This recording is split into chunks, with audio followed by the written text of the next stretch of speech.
Welcome to the Whatever Dating Talk podcast, where we try to make sense of the modern dating hellscape. I'm your host, Brian Atlas. A few quick announcements. This podcast is viewer supported.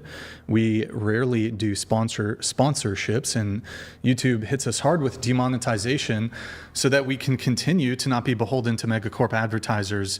Please consider sending a tip through streamlabs.com/whatever instead of soup chatting, as YouTube takes a brutal 30% cut. Now, who's going to be the Medici family and stand up and let me create more, or do you want to marginalize me until I'm out of my moment?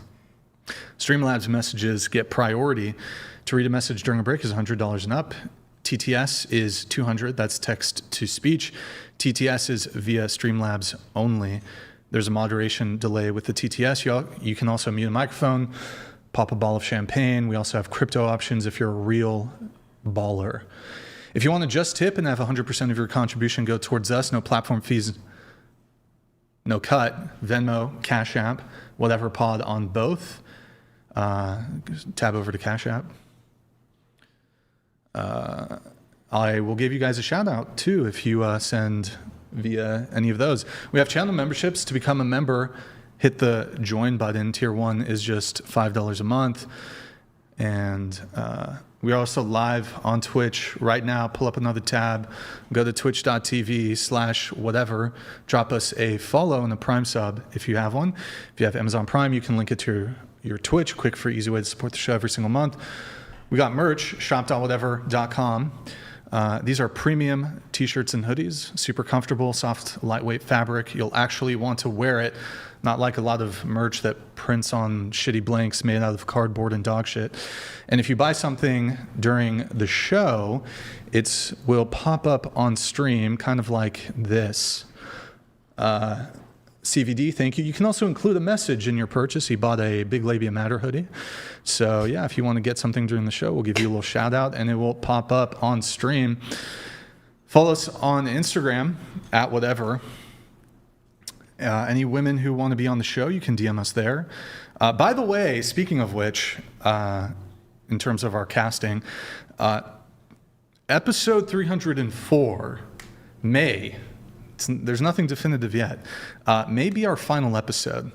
So if you've been contemplating coming on the show, limited time only, x.com/whatever.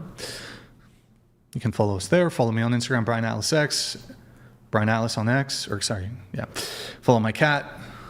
Yep. Quick public service announcement. I'm the founder of the nonprofit and grassroots movement, Big Labia Matter, or BLM for short. All labia can't matter until big labia matter. So fuck Kanye. I ratioed him on X. Fuck Matt Rife. Fuck plastic surgeons, the surgery staff, and as a motherfucking crew. And screw Matt Rife, Howard Stern, Dane Cook, all you guys suck. But yeah, I don't know. As someone who only dates women with large labia, this is a really important issue for me. You know, there's like stuff going on with Venezuela. There's like the ICE immigration stuff, the Middle East, Ukraine, Russia. But like all that stuff pales in comparison to 10,000 labiaplasty procedures a year. These women, they're chopping off their pussy lips. It's very upsetting. So I don't like it one bit. I only date women who, So anyways, if you can't catch the full shows, we have a clips channel, links in the description. We have a Discord, discord.gg. Don't pull that up because I don't even know what I put on that. You could put it to the, what can we show? What did I post recently on? No, we're not going to show that. Well, in any case, discord.gg/whatever, we post our stream schedule. You can do in the StreamYard. Post our stream schedule behind the scenes, hate mail. Nope, that is not what I meant. The StreamYard thing. We post our stream schedule behind the scenes, hate mail, research, studies, a bunch of other stuff. If you're my Caucasian, you will join the Discord. Let's see. Is there anything else? I'm hiring 2 positions, a new helmet girl sidekick and a new soldier sidekick. So think like old school Gustavo. You need to live or be able to make it to Santa Barbara. You can DM. You have done some crazy shit. I don't know what you just did. Mary, what did you do? Oh. Bro. Yeah, but where is StreamYard here? Actually scuffed. There we go. Okay. You need to, you can DM whatever on Instagram if you're interested. Without further ado, we're going to have the guests introduce themselves. Go ahead. Hi, my name is Courtney King. I'm 25 years old. I'm a full-time UGC creator. What were the other questions? Where are you from? I'm from Florida, but I'm currently moving to LA. All right. And any college? Yes, I'm in nursing school through Valencia College. Anything before that? Like College. college before that? Before No. Okay, so you just started nursing school. Yeah. Okay, got it. How long you been doing that? Like a year and a half now. Do you have to do like your general? That's what I'm like. I'm That's what not you're doing in now. the actual nursing school yet. I just finished You're- my prerequisites. You're gonna go to nursing school. Yeah. Okay. You just finished your prereqs. Yeah. What were your prereqs? Anatomy and Physiology 1, Anatomy and Physiology Gotcha, okay. 2. What about you? What's up? What's up? My name is Lada Cardwell Mims. I'm a music artist. Age? Originally, I'm 18. Okay. I'm originally from Russia, St. Petersburg, and I currently live in Los Angeles, California. All right. When did you move to the United States? 2 years ago. Okay. And gonna what's the be story? 3 What's the story there? Just moved from Russia. Honestly, I was just pursuing a music career. Okay. So that's my main point. But I used to live in Tucson, Arizona, but living in LA was always my dream. So I could just finally made it here. Now, did you move with your family, or what's the story? No, solo, just alone. You moved at 16? I moved to Arizona with my family when I was 16, and then I moved to LA alone when I was 17. I see. But the move to the United States, you did come with your family? Yeah. So your mom, your dad, siblings? Yeah. Yeah. My mom and my dad and my brother. Okay, gotcha. And is that a? I thought we were not on good terms with Russia. I didn't know an entire Russian family could move to the United States. So what is the? Do you guys have? Did you come here legally? Do you have visas? What's the? Yeah. So okay. I'm honestly only partially Russian because I was born in Russia. Okay, I lived my whole life there till I was 16. But my dad is from Kentucky. It's kind of weird. So your dad's American. Yeah. And my your mom's Russian. Yeah. Does your dad have dual citizenship in Russia? No, I do. Okay, you were born in Russia. Yeah. Okay, your dad born in the United States. Yeah. Okay. So you have dual citizenship. Yeah. In the United States. Yep. You're okay. So was there like a immigration process or what? I mean, Not for you. I mean, I guess your entire family. Kinda. I mean, was there an immigration process? Like, did you? I don't know if you had to apply for visas or. Yeah. Well, no. I had two passports since a kid, so I didn't really have to worry about anything. Right, but your mother not being a citizen of the United States. Oh, that was hard, but we got over it. First, that was a little more difficult. Okay, got it. All right. So you speak Russian, English, any other languages? Just those two. I'm trying to get to Spanish, but I'm not there. Okay, all right. And are you in college right now? I don't go to school, no. Okay, got it. What about you? I'm Jamie Erickson. I am 21 years old. I do OnlyFans. I live in Florida. I was born in Connecticut, though. And I don't go to college. Any college? Not at all. Just I was homeschooled. For most of your life, all of your life? I was in public school for all of school until high school. And then I was homeschooled for high school. That was about it. Okay, gotcha. What about you? Hi, my name is Elisa Truskanov. I am 28 and I grew up in Jersey. I am a script supervisor in film and New TV. Jersey. Yeah. Not the country. Wait, is Jersey is Jersey a country? Isn't there a country named Jersey? Hold on. I think so. Wait, Maybe you're I'm thinking not of from the- Jordan. Jersey country? I'm not from the country. I'm from this. Well, I grew up in the state of New Jersey. We just It's don't say the sorry. new part. It's not a country. It's like a territory of the of England, the British Crown. I don't fucking know. Anyways, it's an island controlled by the UK. Thank you, Chad. Sick. I got confused there. So you're from New Jersey. Yeah, I grew up there, and I went to NYU Tisch for film and TV a few years ago. Okay, and let's see. You, what did you get your degree in? In film and TV. Bachelor's? Bachelor's, yeah. Okay. And you graduated quite a few years ago. Yeah, 2019. Okay, gotcha. What about you? Hi, I'm Tabitha Chang. I'm 28. I'm currently a stay-at-home mom of 2. I do have about 3 years of college at CSU Monterey Bay, with kinesiology being my degree on that. And then I got a business certificate last year. All right. But otherwise, And that's where are you kinda from? We live in Fresno now. I'm originally from the Bay Area. Okay, got it. What about you? Hi, my name is Katie. I'm 26, about to be 27. My birthday's in a few days. I am a full-time model, actress, and content creator. I do UGC work. And I went to some college, originally from Texas, just moved to LA about a month ago. All right. Some people in the chat, for both of you, are asking what UGC content is. Do you want to? Yeah, so it's user-generated content. So basically, for instance, like I have a contract with a car dealership in Hawthorne, and I make all of their content for Instagram, and that's a month-to-month ordeal. Or brands will send, they'll pay for you to post stuff on your Instagram, or just create content for them to utilize for advertising. Or advertisements or whatever. User-generated content. So it's As more opposed authentic advertising, basically. Okay.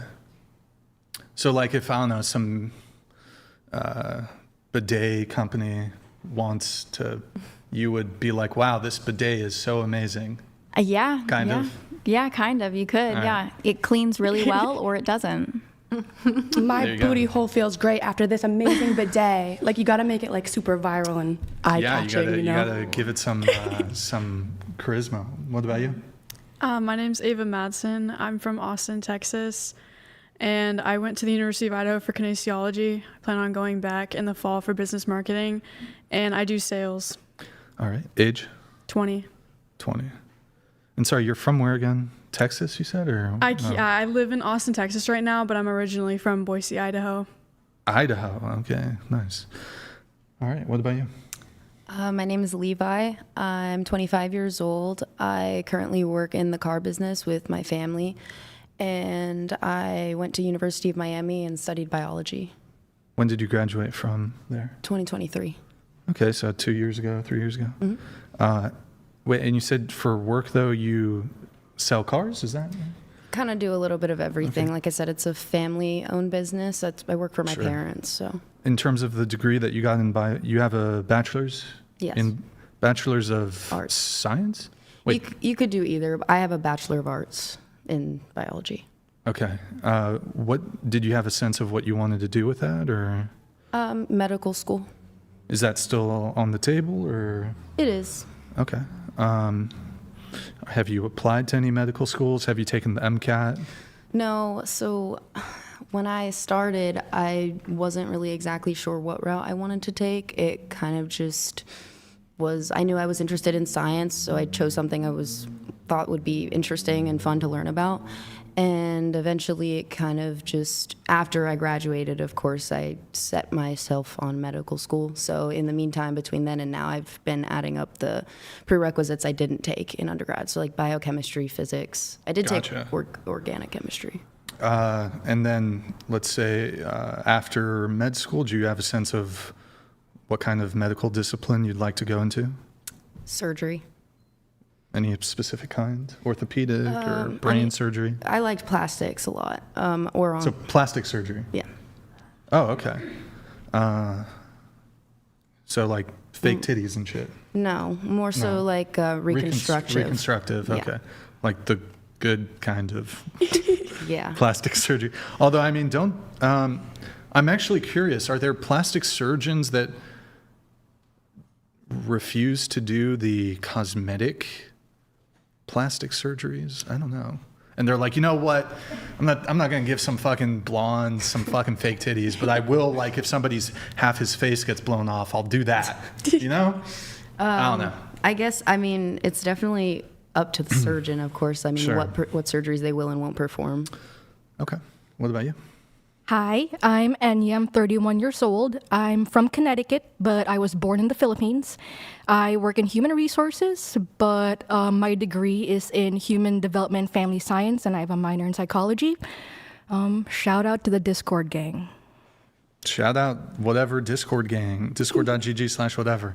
All right, going around the table once more, we're going to have everybody share their relationship status. And so if you're single, how long have you been single?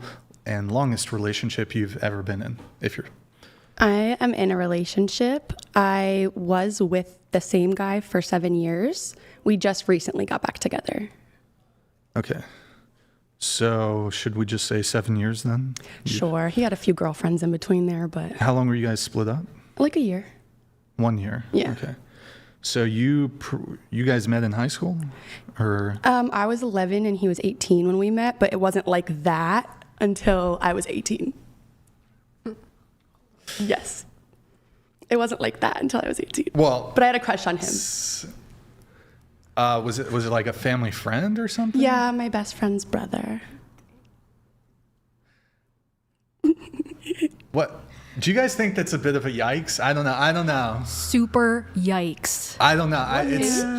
That is a bit of a I mean, yikes. obviously, you guys didn't. You started dating when you turned 18. Well, technically I was 17, but almost 18. Like really so Where close. do you live? In New York at the time. Okay. There's no Romeo and Juliet law there. I don't think it was illegal. Well, it's not even that. But I mean, I know certain. Isn't the federal?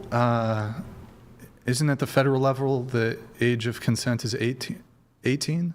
I know some states it's like 16. lower. It's still kind of like that's still kind of I don't know. So who made the move? Actually, me.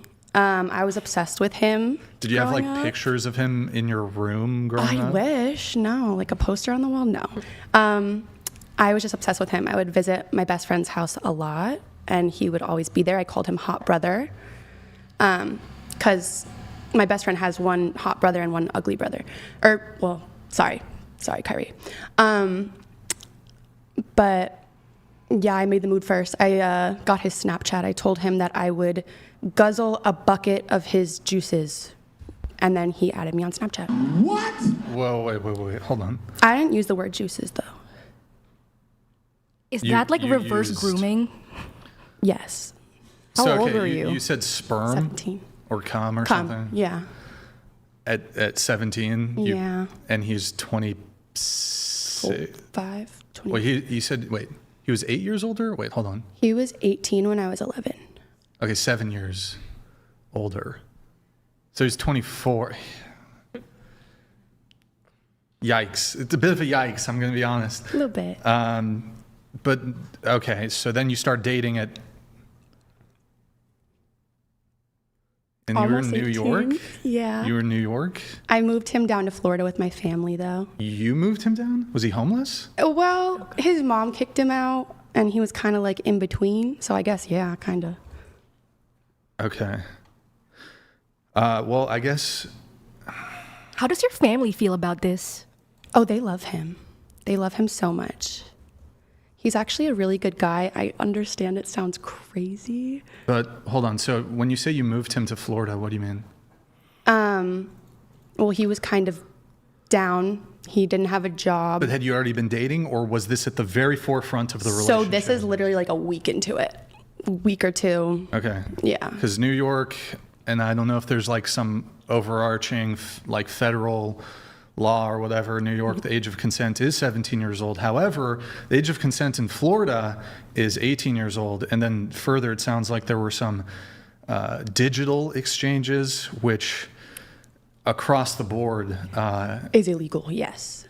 that is probably a little, yeah, I think doesn't matter, if you're sending like explicit content under the age of 18, that's a major yikes. Okay. And you're currently still in a relationship with this guy? So I left him for a while. I just recently took him back. Were you guys on and off again more than once? No. For 1 month in like the beginning of our relationship, we broke up because he cheated. And then I got back together with him and I cheated a lot. How many women did he cheat?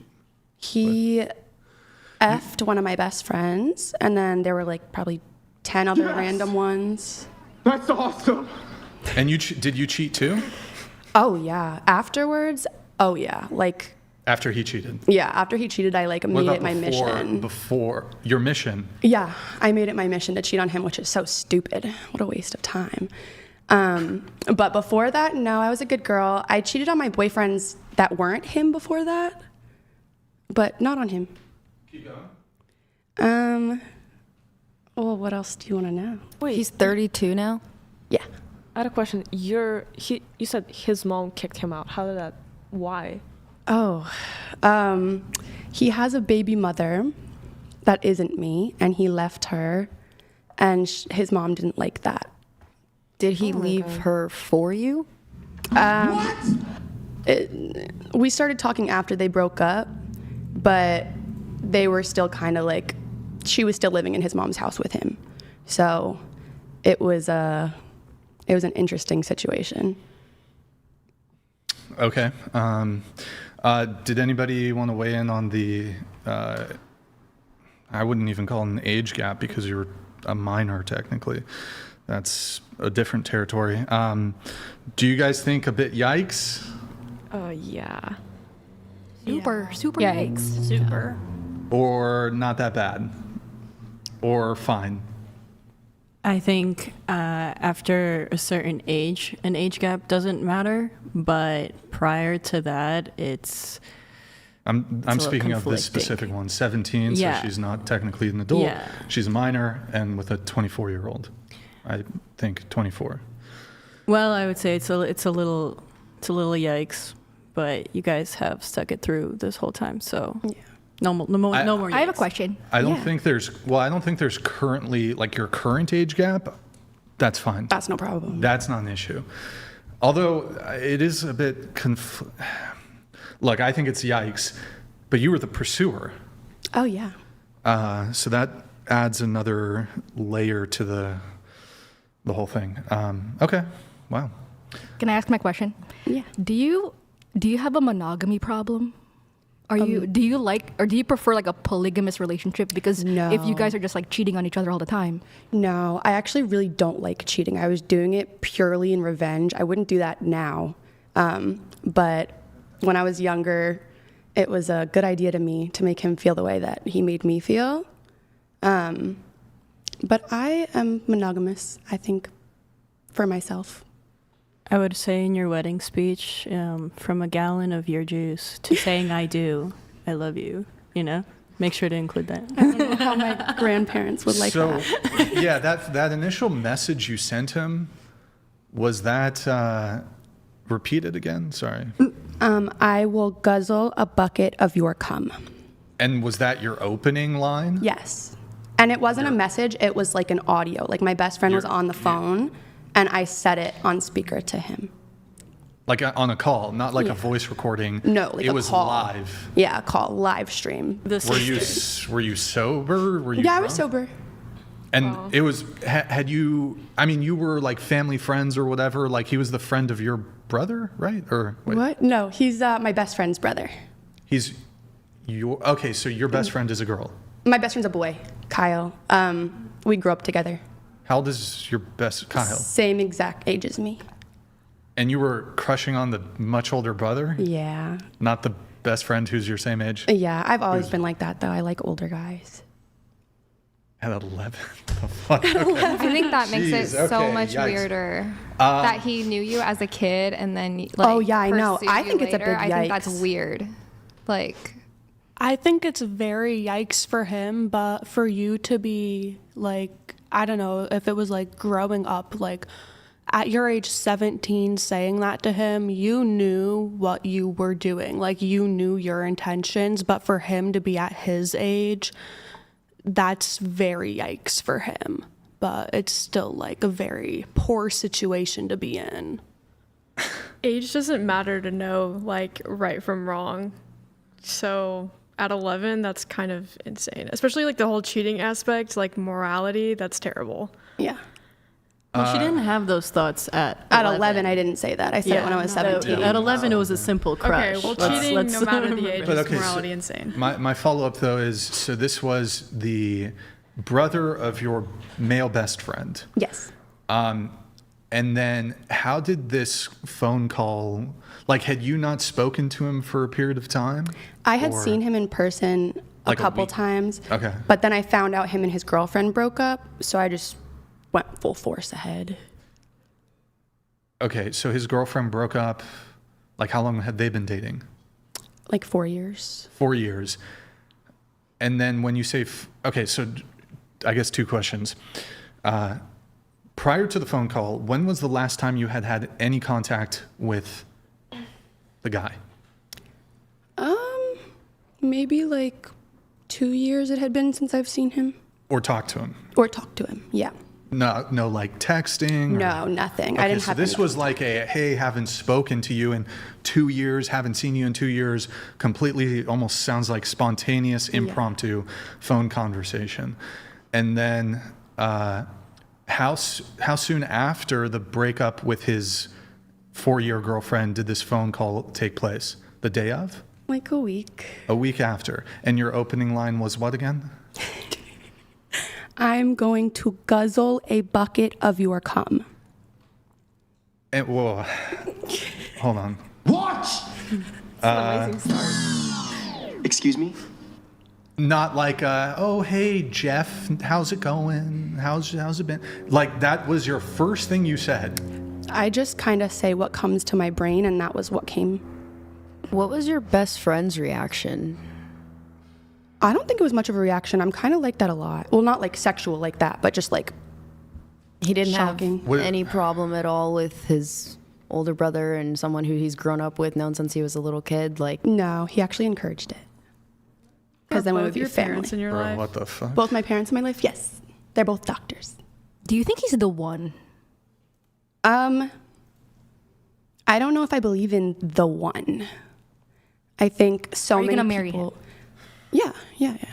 But Do you we have think- 3 kids together, so Wait, what? we have 3 children together. That's why I got back with him in the first place. Hold on. What? You have 3 kids. 3 boys.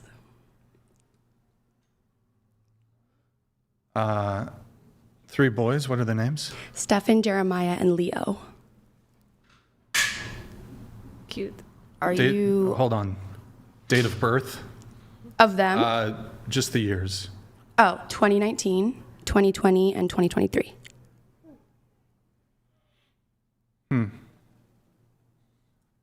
How old are I you don't again? believe you. 25. I don't believe you. I think you're swear. trolling. Do you have photos of them on your phone? I do, yeah. Okay. Yo, chat, do you think she's lying? I think this is a troll. I think we're getting trolled right now. So you have 3 kids. Yes. You're his second baby mama? Yeah. But you don't think you're like a home wrecker? A little bit. I've processed how horrible I handled things when I was 17 towards his baby mother, and I have apologized since then. Home wrecker, I wouldn't consider it because I didn't have any contact with him before they broke up, but it was a week after, so that is pretty shitty, you know? And are you afraid it's gonna happen to you? It has happened to me like 20 times over. Is he white? He's black. So wait, you were how old when you had the first kid? Or when you got, like... I was 18. And you got pregnant also 18? I think I had just turned 18. I had him in March of 2019, my first baby. My birthday is July. So 2019, I turned 19 in July. So I was 18 when I had him. I might have been 17 when I got pregnant with him. I'm not sure. Did the other baby mama have the kids around the same time you had your kids? Like, was it close together, or even at the same time? Her daughter was 3 or 4.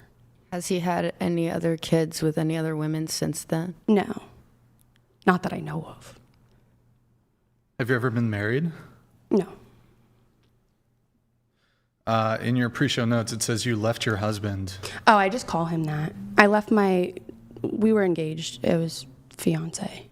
At 17? Yeah. You said you left him for another man after you cheated on him for years. Yeah. And you've cheated since.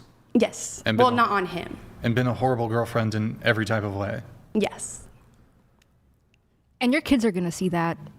Oh, wait. I think in order to better yourself, you have to be bad at whatever you're doing. So I think by me being a shitty girlfriend, it built me to where I can make myself into a good girlfriend.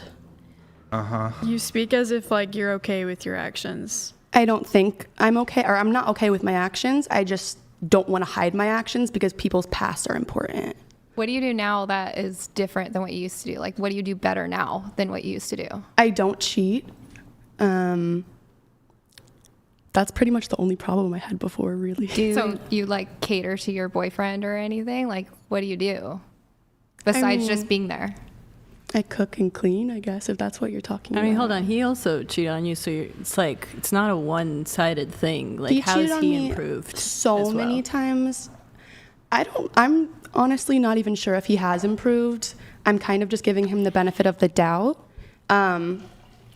It's a sticky situation when you have children together, and I feel like that influenced me to take him back a lot.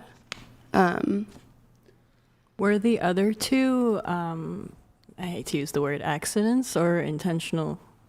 So the first 2 were accidents. I had an IUD in, and it migrated, so I got pregnant. Wow. And then my most recent baby, my 2-year-old, he was not an accident. He was planned. Do you I'm think? just a little I'm just a little confused because I thought Brian just said in your thing, it said you still cheat to this day. No. It said that? I thought I've cheated just heard you say You since. said, yeah, you wrote you've cheated since. Yeah, not to this day. So Just- how does that make you a better person still, though, now if you have cheated since, though? Because I didn't learn from that time of cheating on him. So it took me 2 relationships after that where I cheated on them to realize that's really fucked up and I shouldn't be doing that. Just here's what I want to do, just so I'm not lingering on this too long. You guys talk about this for 2 minutes. Here, get up, show me the photos. Okay. Of my kids? Yeah. Okay. Let's verify. What I want to know is the root of the cheating. Like, cheating just doesn't happen. There's a root. Sure. So, I don't Yeah, know. just being like a terrible person. What do you mean? If you're with someone you truly love, then you just have no desire to want to cheat. Like, you just have no desire for anyone else. Honestly, something my might make experience. sense. I'm trying to put 2 + 2 together. So if she was born in July, is that Cancer? Because if that's cancer I don't cancer do any of those behavior for me. zodiac I say stuff. that's Has to do cancer. with cheating on your partner. Yeah, that's a morality problem. You need God. I feel like that's cancer. I think or with I the don't know. reverse Maybe that's- grooming, there's already something like.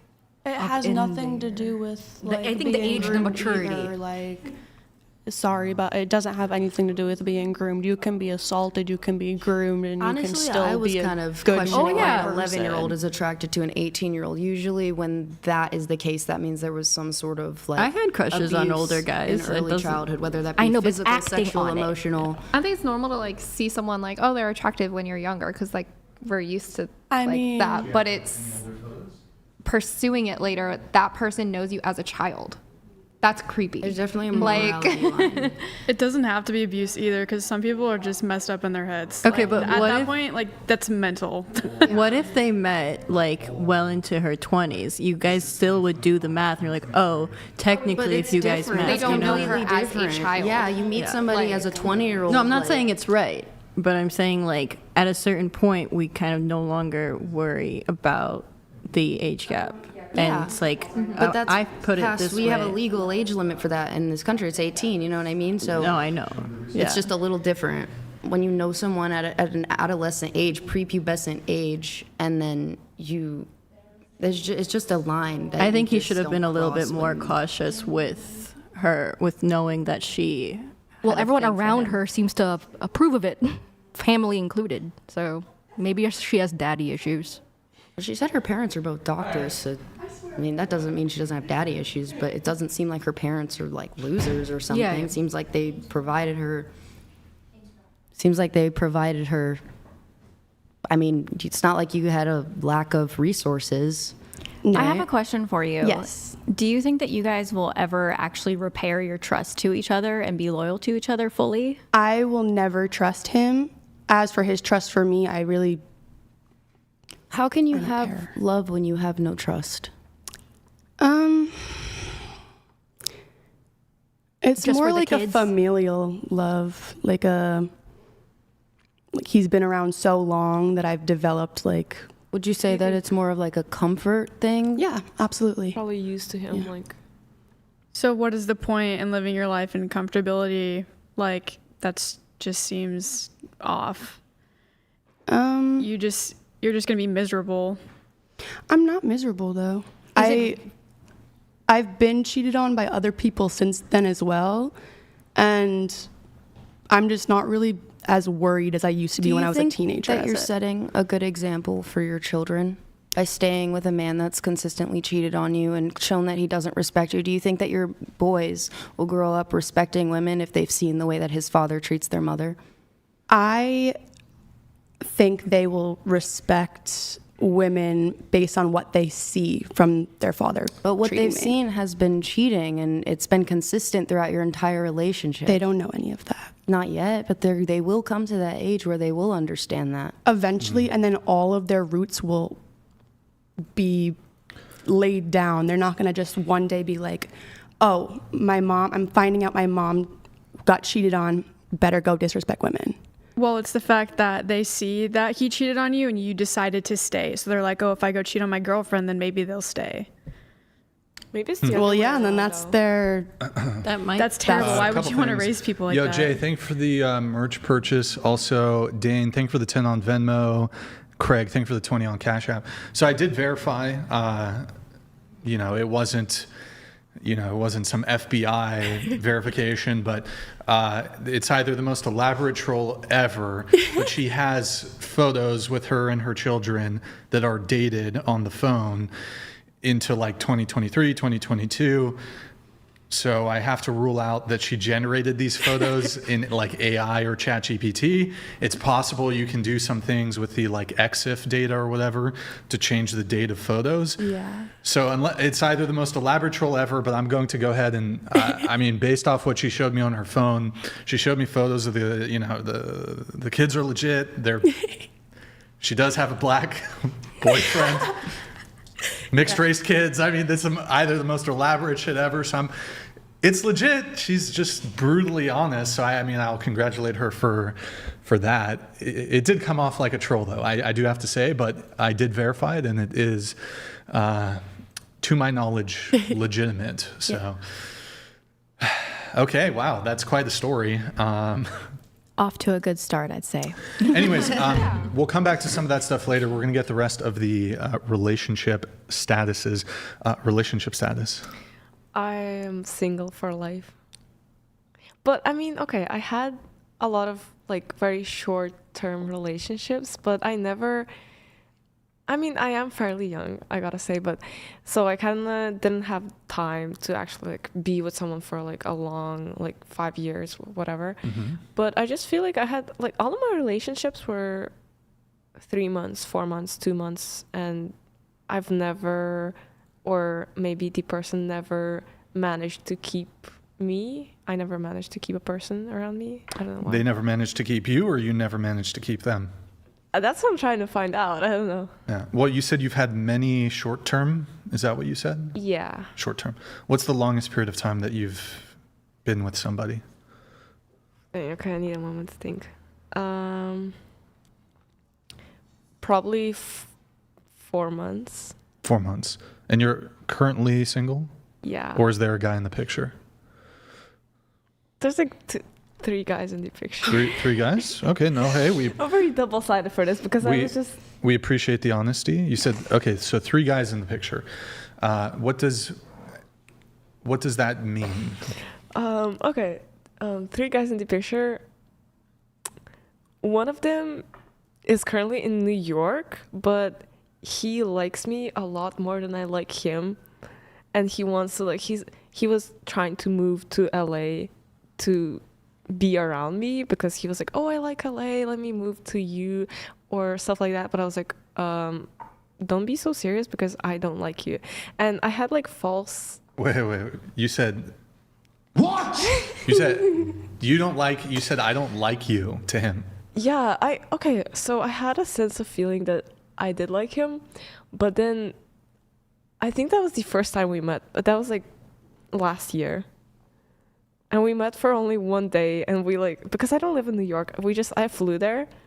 He flew you there? No, I flew there for... To meet him or for something else? For something else. I think it was just like a job. Wait, how did you guys meet? I just needed a place to stay. No, but how did you meet? Like on a dating app or? Yeah, dating app. Hinge? No, it's like... Raya? Tinder? No. Oh, I don't use Tinder. Russian I don't think... Yeah. roulette? It's like a... Yeah, Russian roulette. Telegram. Telegram, exactly. So he's Russian? Yeah. Oh, it's like a Russian dating app for spies. Creepy. Ew. So wait, okay, so there's 3 guys in the picture though. Yeah. 3. Is it more? 4, 5? How big's the roster? How about that? Huge. Huge. Okay. What is? I mean, it's just like I feel like a lot of mixed signals. Like Yeah. I mean, look, you're new in LA, young. You're an actress, model, what, singer? My main thing is a music artist. A lot of people see me as a model, so I model like a little bit. Okay. Do these guys know that they're on a roster? Are you honest with them? No, I think she's honest with us though. Yes. And that's what matters, Screw the guy, but she's being honest with us. That's what matters here. So how big's the roster? 10 guys? I have to count, but okay. I Go think ahead. it's Count. probably like Are they gonna watch this? Hold on. they might.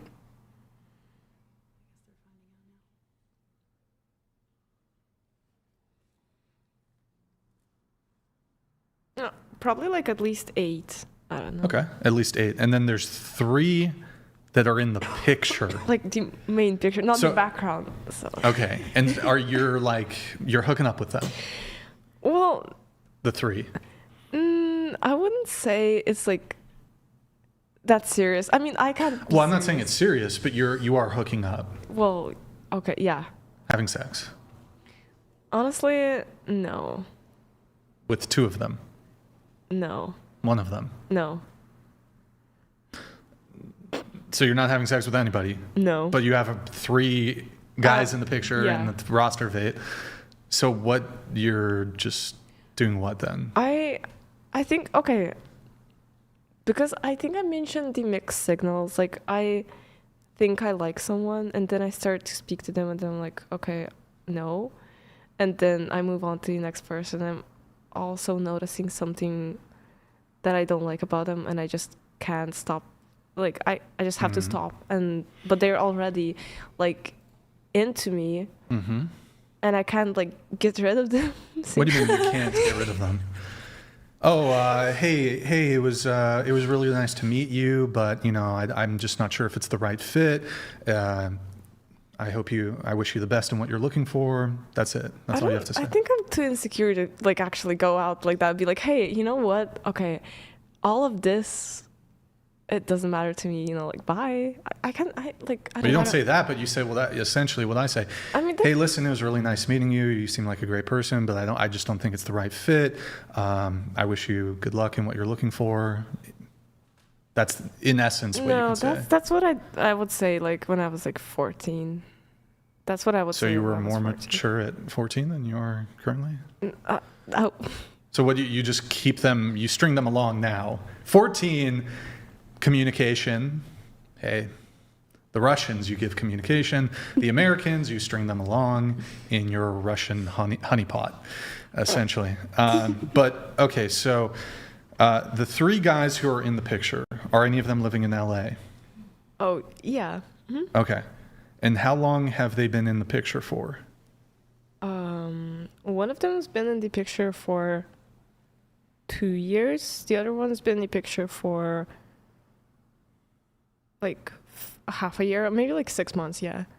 And the third one's been in the picture for 3 years. 3 years? 3 years. Which yeah. one's the New York guy? The New York guy is the one that's been in the picture for a year. Wait, so you said 1 year, half a year, and 3 years? Yeah. And you all met them on dating apps? No. Actually, no. How old are the guys? I don't know. Hold on. I think one of them is... How old is he? Okay, the one from New York is 23. I hope they're not watching this. Okay, the one from LA, also 23, and the one who's known me for 3 years is 31. And how old are you again? She's 18. Okay. So at 15, geez, oh my God, yikes. But you were living in Arizona 3 years ago, correct? Yeah. So then how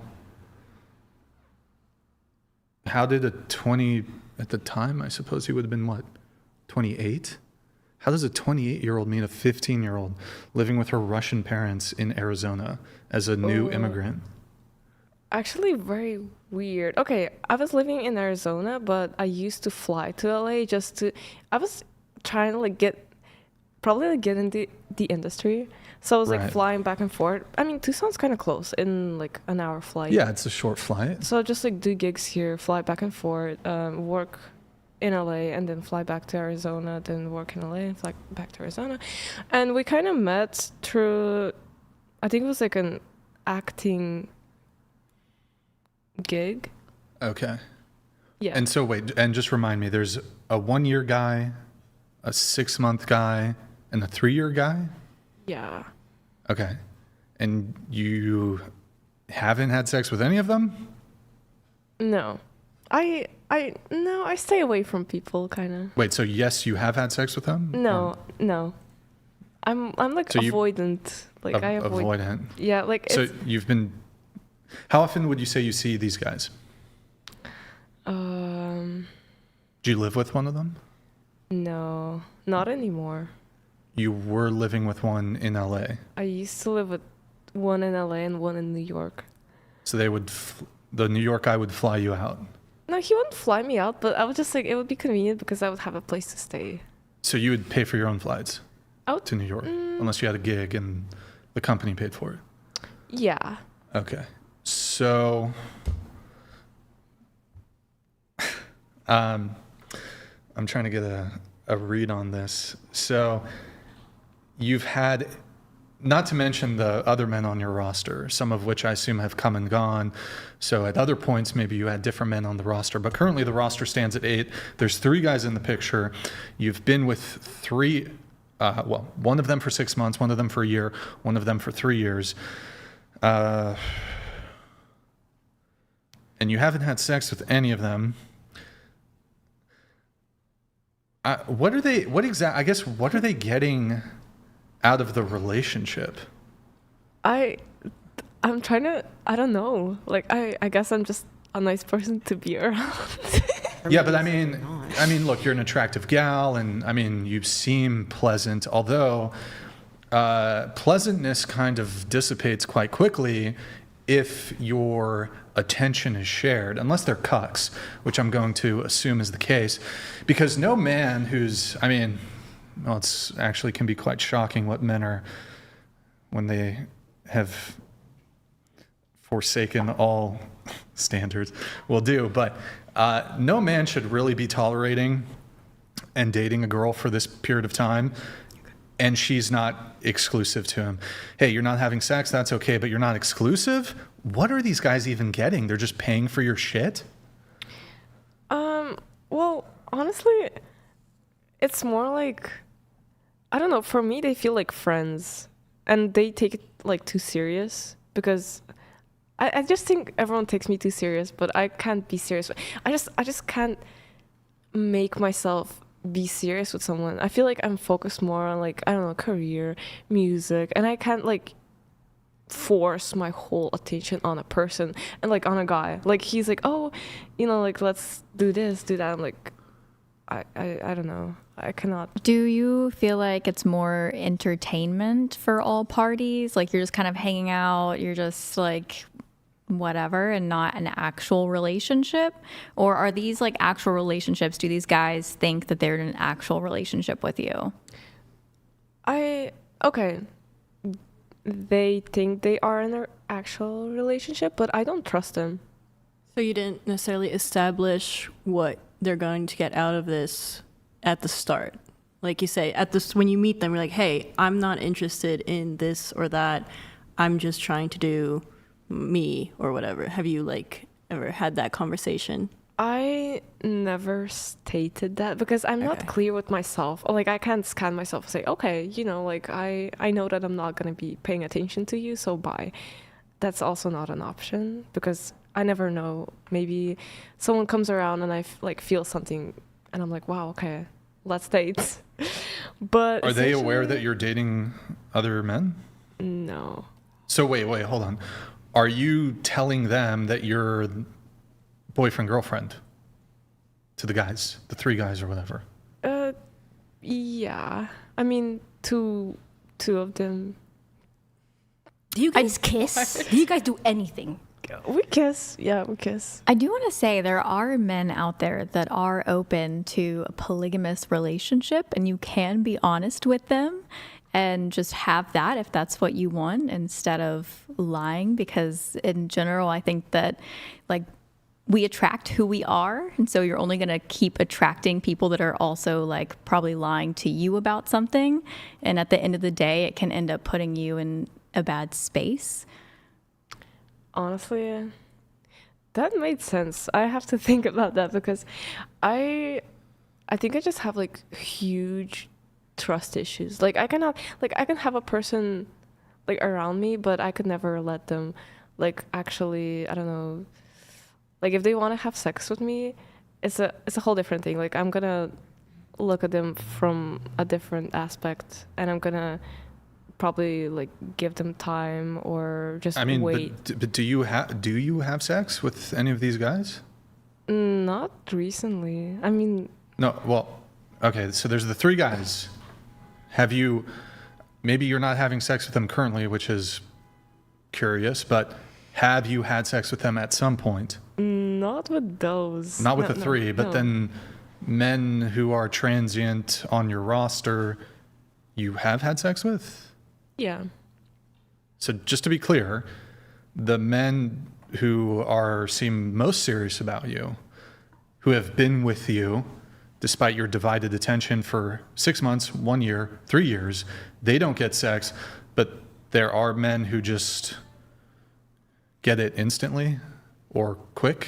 Is that my understanding? Honestly, yeah. Oh, okay, yeah, that sounds like. Like, have you had a hookup with like a hot dude or something? Yeah. Hookups in LA with hot guys, celebrities? Yeah. Okay. No, honestly, no. Not in, like, I had one in Vegas, but not in... With a celebrity or just a guy who was hot? He's not so much of a... Well, maybe like a partial celebrity. I don't know how to, like, think of it. Athlete, musician, actor, YouTuber, creator? Musician. Rapper? Kind of, yeah. Yeah, hold on. Let me play this. Sorry for the delay, Matt, and then we'll get right back Metro into it. Matt donated $200. FBI and CIA rubbing their hands together watching this show. Share 2. How have you only lived in the US 2 years but known someone for 3? Brian, call ICE on this trollop. Wait, so just for the timeline as a reminder, you moved to the United States when you were 16? 16. So you've been here for... Let's do the math. So I'm 18, but my birthday's in 2.5 months, so I'm almost 19. Hold on, that means I made a mistake in my... All right, I moved Okay, let's be clear, everyone. What year did you move to the United States? 2023. 2023. Okay. It was September-ish. Okay. Yeah. And the New York guy is the 3-year guy? No. Or wait, I don't. So, okay, wait, hold on. September 2023. Is this like legit, or are you just making this shit up? Okay. A lot to keep up with. That's a lot of details. I'm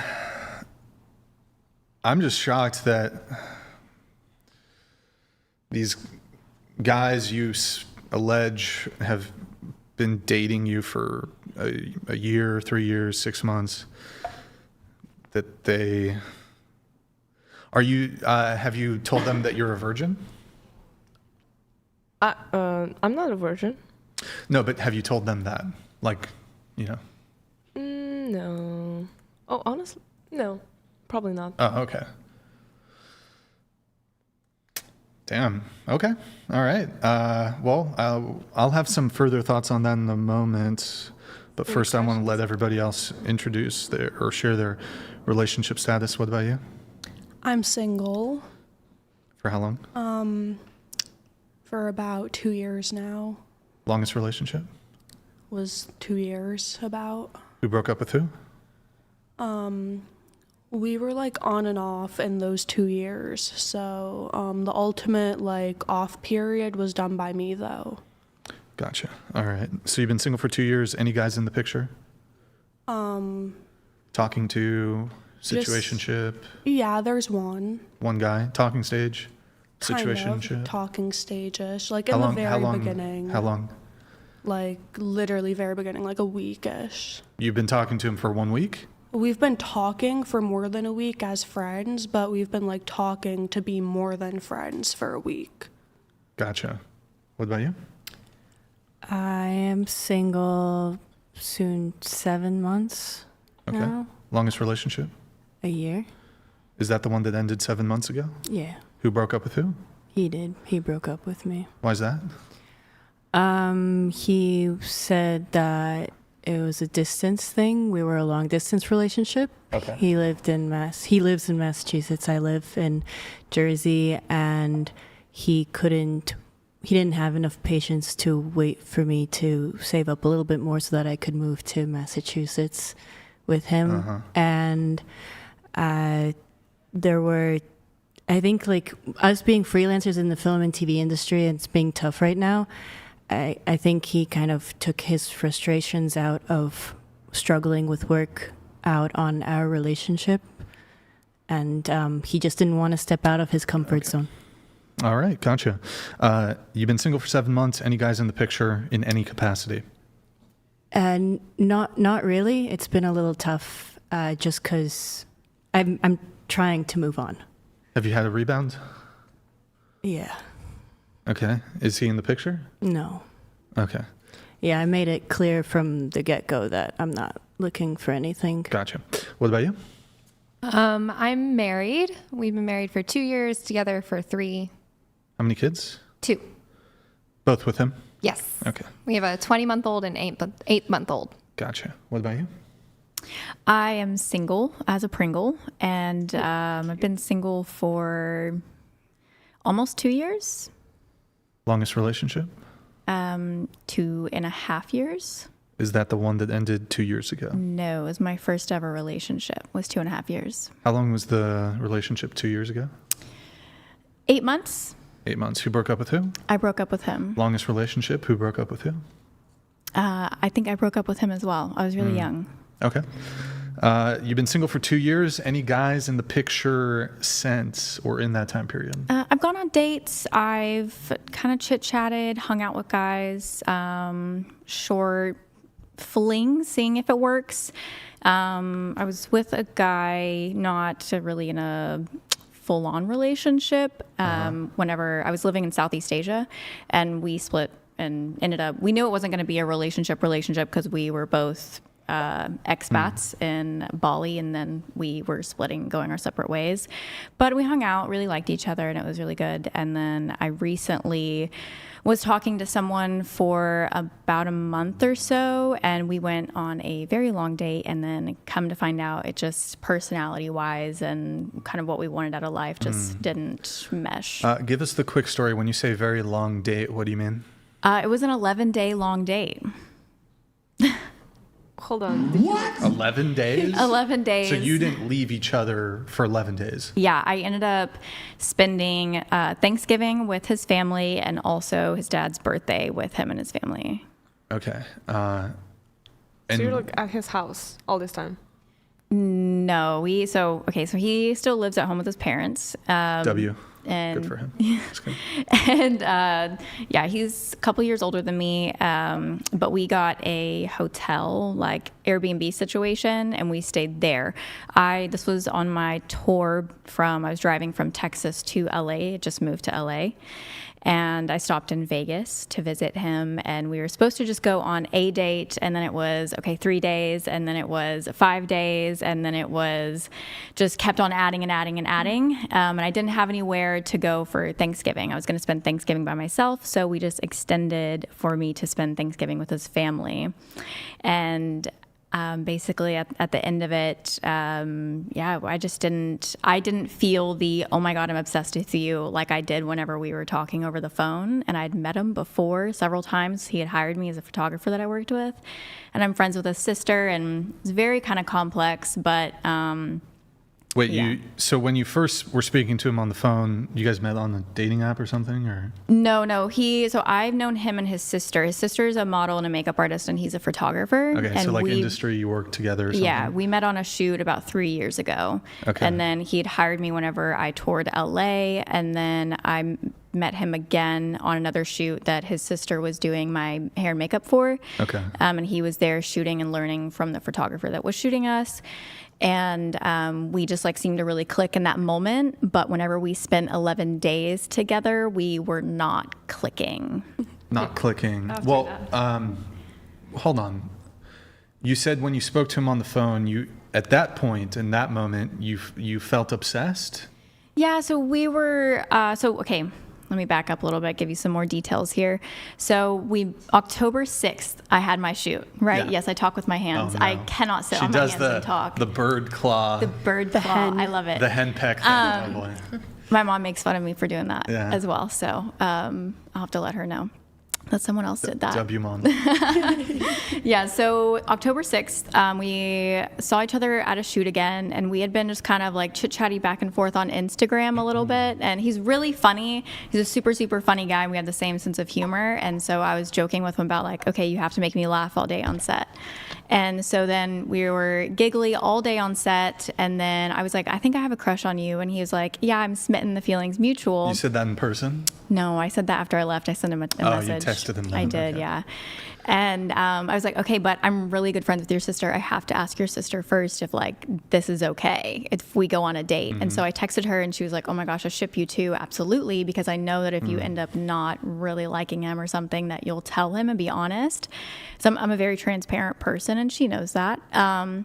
Okay, so you And- spoke on the phone. So for a month before we scheduled out our date a month ahead. And so we were just talking on the phone until I got to Vegas. How often would you talk on the phone? Every day, all day long. Oh my God, yikes. Every day, all day long. And so we thought it was a really good match because of this. Ew, I'm sorry. Sorry. You guys talked on the phone? Texted and spoke on the phone, yeah. Well, Mostly you texted. texted, and how often would you, multiple texts per day? Yeah. How often would you speak on, or how long would you speak on the phone for?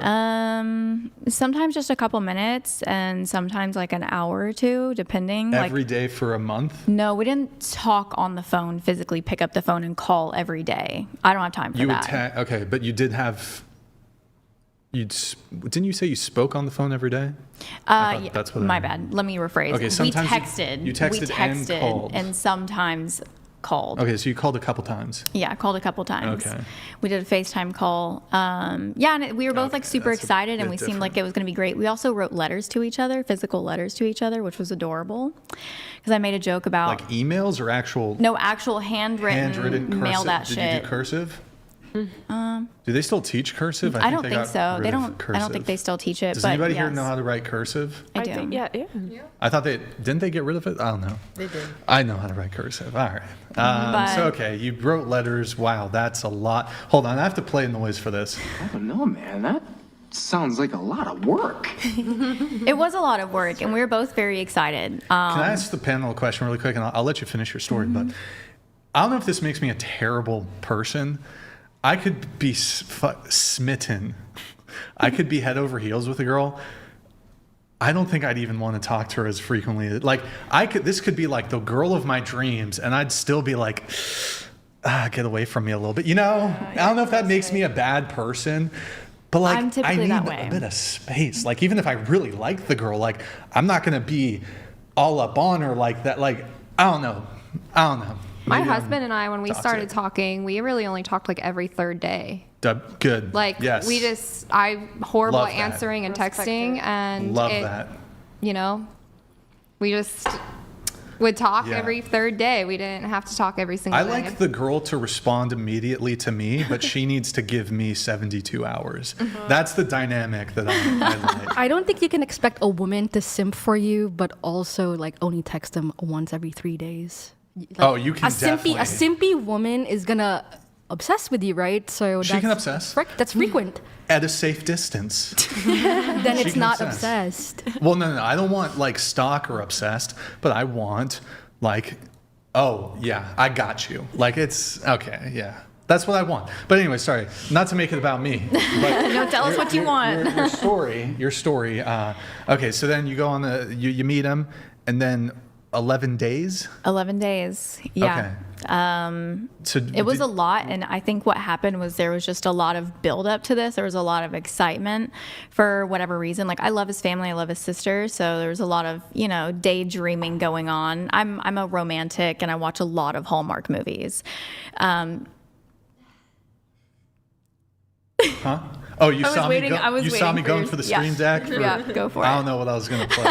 I love him too. It's okay. Okay, continue. I didn't find it in time. So yeah, I think that there was just way too much. We both agree, like we talked about it, there's way too much buildup, and in person, like because I'm typically that way. I'm typically, don't text me so much, don't text me all the time, I don't have time for this, I'm not gonna text you every day all day long, and I did with him, so I thought that was a good sign. But in person, I'm not really like that. In person, I'm very much like, okay, don't you have something else to go do? Because I do. And so he didn't have something else to go do. And I was kind of like, nah. And then he was like, no. And I was like, nah. And he didn't really like that because he actually is like that, wants to be that close and a little bit more. He wants to, yeah, 11 days in a row at the beginning. It was a lot. It really was a lot. And then like spending Thanksgiving with his family, but his family was really sweet and like, yeah, there was just You had to meet the parents. That should be like 3 years in. Meeting the parents. I don't want to meet your parents until we have kids. We can have kids, then I can meet your parents. I don't want that needs to be delayed as long as possible. I had kids a few months in. Good for you. Congrats. My kind of girl. But look, that's okay. But it seems like you were the one who needed a bit of space, and then this was just overwhelming. The 11 days. I mean, but you guys were having fun, like, I mean, hooking up, I'm assuming. Yeah, we did have sex twice, and Only then only twice? Yeah. In 11 days? Yeah, only twice. Like you weren't feeling it? What was going on? More me, more I wasn't feeling it. Wait, what's the breakdown? The breakdown Day is one, sex? We did, Yeah. which I think was a bad idea looking back. That's totally fine. I'm fine with that. Well, no, I think it was a bad idea for our dynamic because what we should have done is have more conversation. Because You guys hung out for 11 days. I know. But day one, we should have had more conversation because what ended up happening is day like two and a half days in, we like could not have a conversation in person. And we were driving, I needed more skincare products and we found a place that was carrying it. So he was driving me to the med spa where they had my skincare. And I just started breaking down crying. And I was like, what the fuck is going on? Like, what is going on here? We're not having a conversation. Like, I feel like I've been here for, 2.5 days already. And like, we're not really connecting. And like, we're sitting at coffee and it's just kind of like, tee ha, like we can talk work, but like getting into the personal nitty gritty just wasn't happening. It was really weird. Maybe your expectations were too high because of all the communicating and all the kind of obsession beforehand. That's exactly what happened. Yeah. Yes. Hold on. So, okay, when it happens on day one, don't you feel like it's not gonna be real after that? Because Fake news. Fake news. Fake news. What do you mean? The sex. If you hook up too the soon. sex happens on the first day, like that's a bad sign. I think that's a bad sign. Not necessarily. I don't necessarily think so, because we knew each other for so long, and we'd been talking for about a month by the time I got there. And I think if you're two consenting adults and you're decently stable in the head, you understand that, like, okay, you can do that, and it doesn't mean that there's going to be any repercussions. As whenever I was dating and I was younger, then like sex off the bat, yes, or like first night, first day that I meet you, like, yeah, I don't think that's necessarily going to go anywhere, but that's not always the case. My friends Savannah and Dylan, shout out you guys, love y'all. They pretty much did that, and they've been together 2.5 years, and they're about to buy a house together. So, okay, first day you guys hook up, and then you said it happened twice. When was the second time? I think maybe 4 or 5 days after that, we did again. You spent 11 days together? Yeah. I don't know. I feel like you got that. Okay, but so the second day, y'all were driving in the car, and it was silent. There was silence, and you didn't like it. Well, I think that's fine. That's fine. Silence I'm is focused on the fine. road.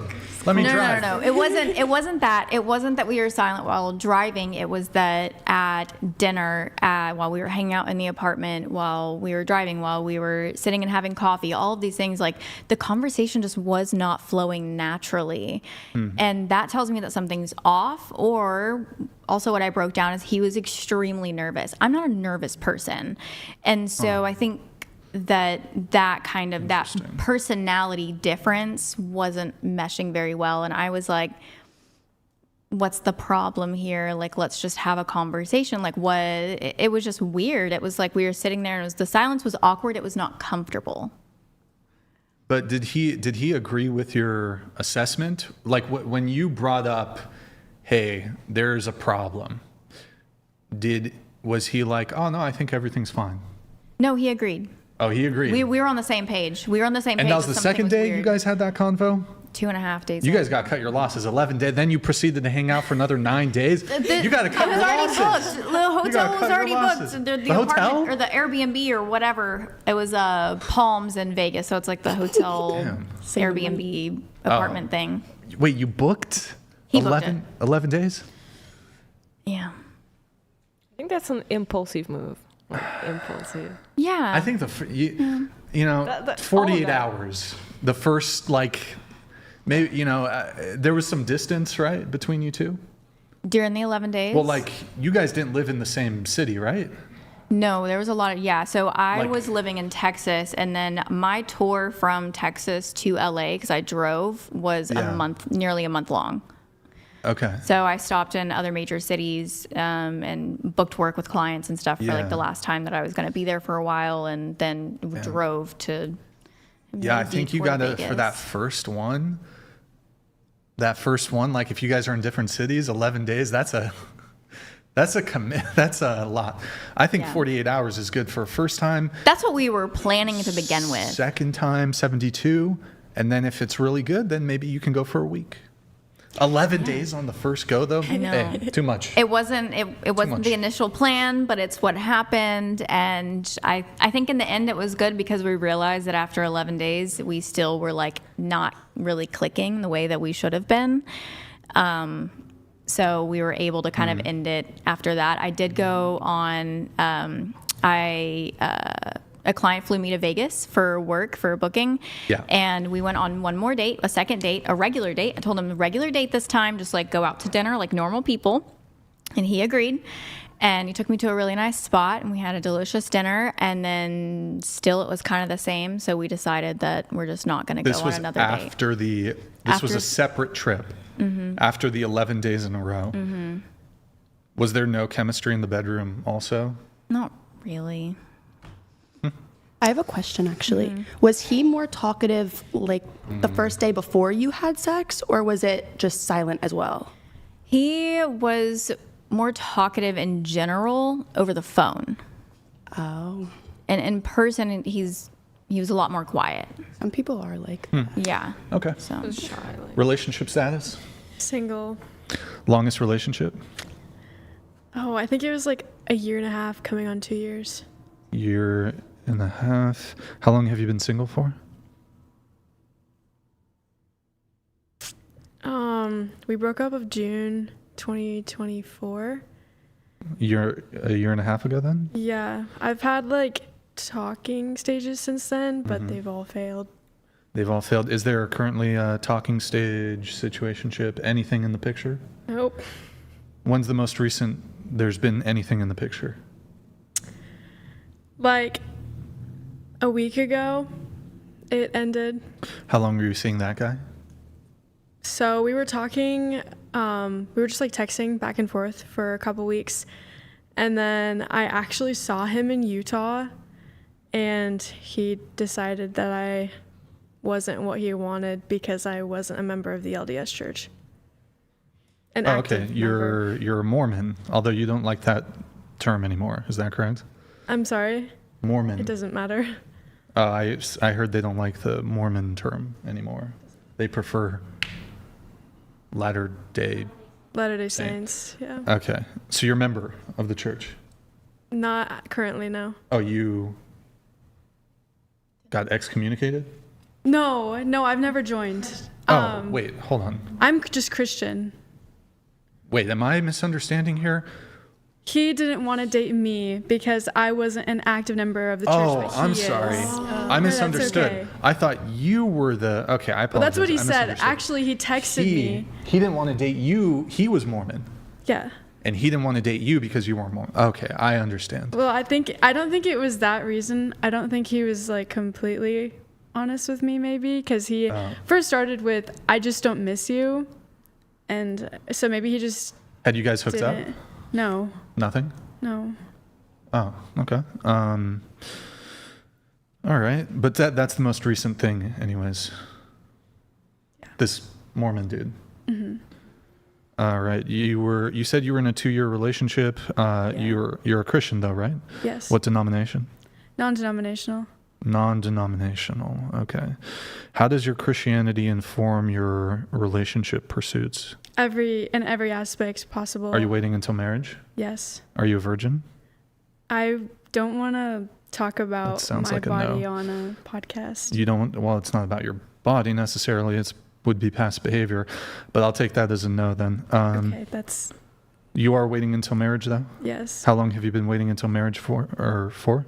This isn't... I'm sorry, but this is not something podcast. that Yeah, this is just one circumstance that I don't want to talk about, because as a godly woman, I don't think that talking about my body like that on a podcast is glorifying God in any way. Well, it would be the truth, right? Isn't speaking the truth glorifying God? Yeah, in an aspect, but when it comes to, in the Bible, it talks about how our bodies are temples, and so you shouldn't be, I just shouldn't be talking about that for hundreds of thousands of people to hear. Well, I don't think that there would be any actual Christian... I understand, by the way, you don't have to share if you don't want to, but I don't think there's anything biblically speaking or that would preclude or prevent a Christian woman aside from her own preference, of course, which is valid, but there's no Christian component to not sharing that. Just want to be clear on that. I think it's completely inappropriate and unclassy for a woman to talk about their people, people they've had sex with, if they're a virgin or not. I don't think it matters. I think it's super inappropriate. How do you feel about being here? How do I feel about being here? Yeah. In what way? What's your point? From what you stated, because that's we speak a lot about that. I just I think Shane's did you know what you were going into signing up for this? Yeah, it doesn't make me uncomfortable with you guys talking about it anyway. Cool. If that's what you mean. Yeah. No. Yeah, if you don't have, by the way, you don't have to speak about specific sex acts, but I don't think, for example, even on a podcast, even in public, a Christian woman saying whether or not she's a virgin and leaving it that. I don't need to know sexual graphic details, but just simply stating whether you're a virgin or not. I don't think that this would be in any sort at all in contravention of Christian ethics or Christian morality. But do you think it is? I do, yeah, because I think that when it comes to your body talking about if you're a virgin or not, or if you're waiting for marriage or not, I think that's completely between you and God and your husband or wife, not between you and everybody else on this planet. Okay. So is this something you would discuss with a boyfriend then who might be asking these questions from you? Yes, but not hundreds of thousands of people. Well, not even a boyfriend. Would you, let's say you were going to go on a date with a guy, would you tell him if he asked? I mean, if it's a pressing matter, then yes, but I wouldn't say that I'm going on dates with men that are asking me those questions. Hold on. You're waiting until marriage. Wouldn't it be perfectly within, from your own worldview and your own Christian belief set, for a Christian man to desire to date a virgin woman? What would actually be wrong from your perspective then for a Christian man to ask a Christian woman whether or not she's a virgin, if that's a metric that he cares about for religious reasons? I don't think it's wrong at all. That's not what I meant by that. Well, but you seem to have some sort of objection to a Christian man asking a Christian woman, and I think it's a completely valid, if you're a Christian man, or even a Christian woman could have the same standard. As a Christian woman, you only want to date a man who's a virgin, who's chaste, whatever. Nothing wrong with asking that question, but you seem to object to it. So you would willingly withhold that information from a Christian man who wants to date you? No, I just said no, I wouldn't. If they asked me the question, then I would respond. First date? I mean, sure, if they asked on the first date. I've just never had that happen to me before, so I'm not. It didn't happen with the one that ended a week ago, the Mormon guy. He never asked. No, he never asked. I think if you were a virgin, it would be different, because I feel like you would want to go, just from my perspective, I think you would want to push that, oh, you should wait till marriage, and you can still be Christian and wait till marriage, you don't have to have sex. It's kind of giving that you aren't a virgin. So I feel like you kind of said your answer in that. Yeah. Do you want to respond to that? I don't know. Could just be a situation thing, like depending the environment that she's in is whether or not she wants to divulge such information. Yeah, I think we understand that she doesn't want to share it publicly. So that's totally fine. Well, I don't have an issue with her preference not wanting to share. I think my angle of conversation here is more so there's not actually anything in scripture, biblically, or within Christian ethics or virtue or whatever that would prevent, it might be your preference, but there's nothing that actually would prevent like a Christian woman coming onto a public platform and saying, I'm a virgin, I'm not a virgin. I don't think that that's like, you mentioned your body's a temple or whatever. I'm not sure specifically what you're referencing there, but there wouldn't be a contradiction. Like, you wouldn't be more or less of a Christian if you revealed your status as a virgin or not. Correct me if I'm wrong, Brian, but I think what you're trying to say is that there's nothing sinful about divulging that information. Correct. Essentially, yes. Do you think it's sinful to share that? I mean, you don't, yeah. I wouldn't say necessarily sinful. Like I said, I just think it's extremely inappropriate and very unclassy for a woman to talk about such vulgar things. So like shameful. Well, I don't think. I wouldn't say shame either, because that's the same thing as basically. Not so much. But I don't think it's. So it's like vulgar. asking your weight. It's an inappropriate thing. It's not sinful, but it's like an uncomfortable question, like no, kind of thing. It's very different than weight. I just feel like, as a woman that's very Christian, and like I hold that godly woman over my head, like that title, I shouldn't be talking about my body in that way for people to like then. But that doesn't mean you're disrespecting your body or yourself by discussing. It's just a matter of comfort and how confident you are in yourself. I'm not saying how you're feeling about this is wrong, but it's like everyone who spoke prior to you, we have no shame. But that's because we're comfortable speaking about it. It doesn't mean it's sinful or anything like that. Well, there's a difference. The term you used, vulgar, I think if you were speaking about like specific sex acts or like oral sex or what you did, if like whatever her fucking opening line to that's vulgar. her Absolutely. now husband with 3 kids or whatever, not husband, boyfriend. That a bit vulgar, but I think like a Christian woman who sat here and said, I'm not a virgin, but I am waiting until marriage. I wouldn't be like, whoa, that was really vulgar what you just said. Now, I understand people can have their preference and be like, as a Christian, I'd rather not share certain details about my life. I think that that's okay. My primary back and forth with you is just, I guess I contend with your categorization of it being vulgar or something that is perhaps unbecoming of a Christian woman to say. I don't think it would be unbecoming of a Christian woman to simply say, and again, I'm totally fine with you not sharing it, but this is a bit of a separate side conversation. If a Christian woman came on the show and is like, I am waiting for marriage, but I am not a virgin, and left it at that, I don't know if I would be like, I can't imagine Christians or being up in arms about it or viewing that as a vulgar thing to say. I do. Is that fair? Have a question for you. Well, let's let her respond, and then you can ask your question. No, I totally understand where you're coming from with that. It's just the way I think.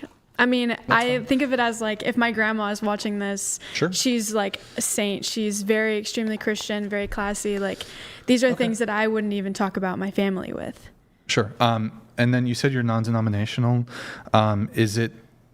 Do you go to church? I do.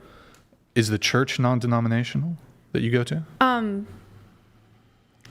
It's kind of complicated. I haven't really talked about this with my family yet, but this morning I went to the LDS church.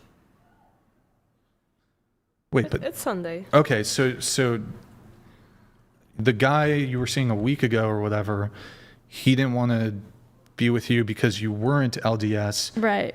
But you are actively going to an LDS church.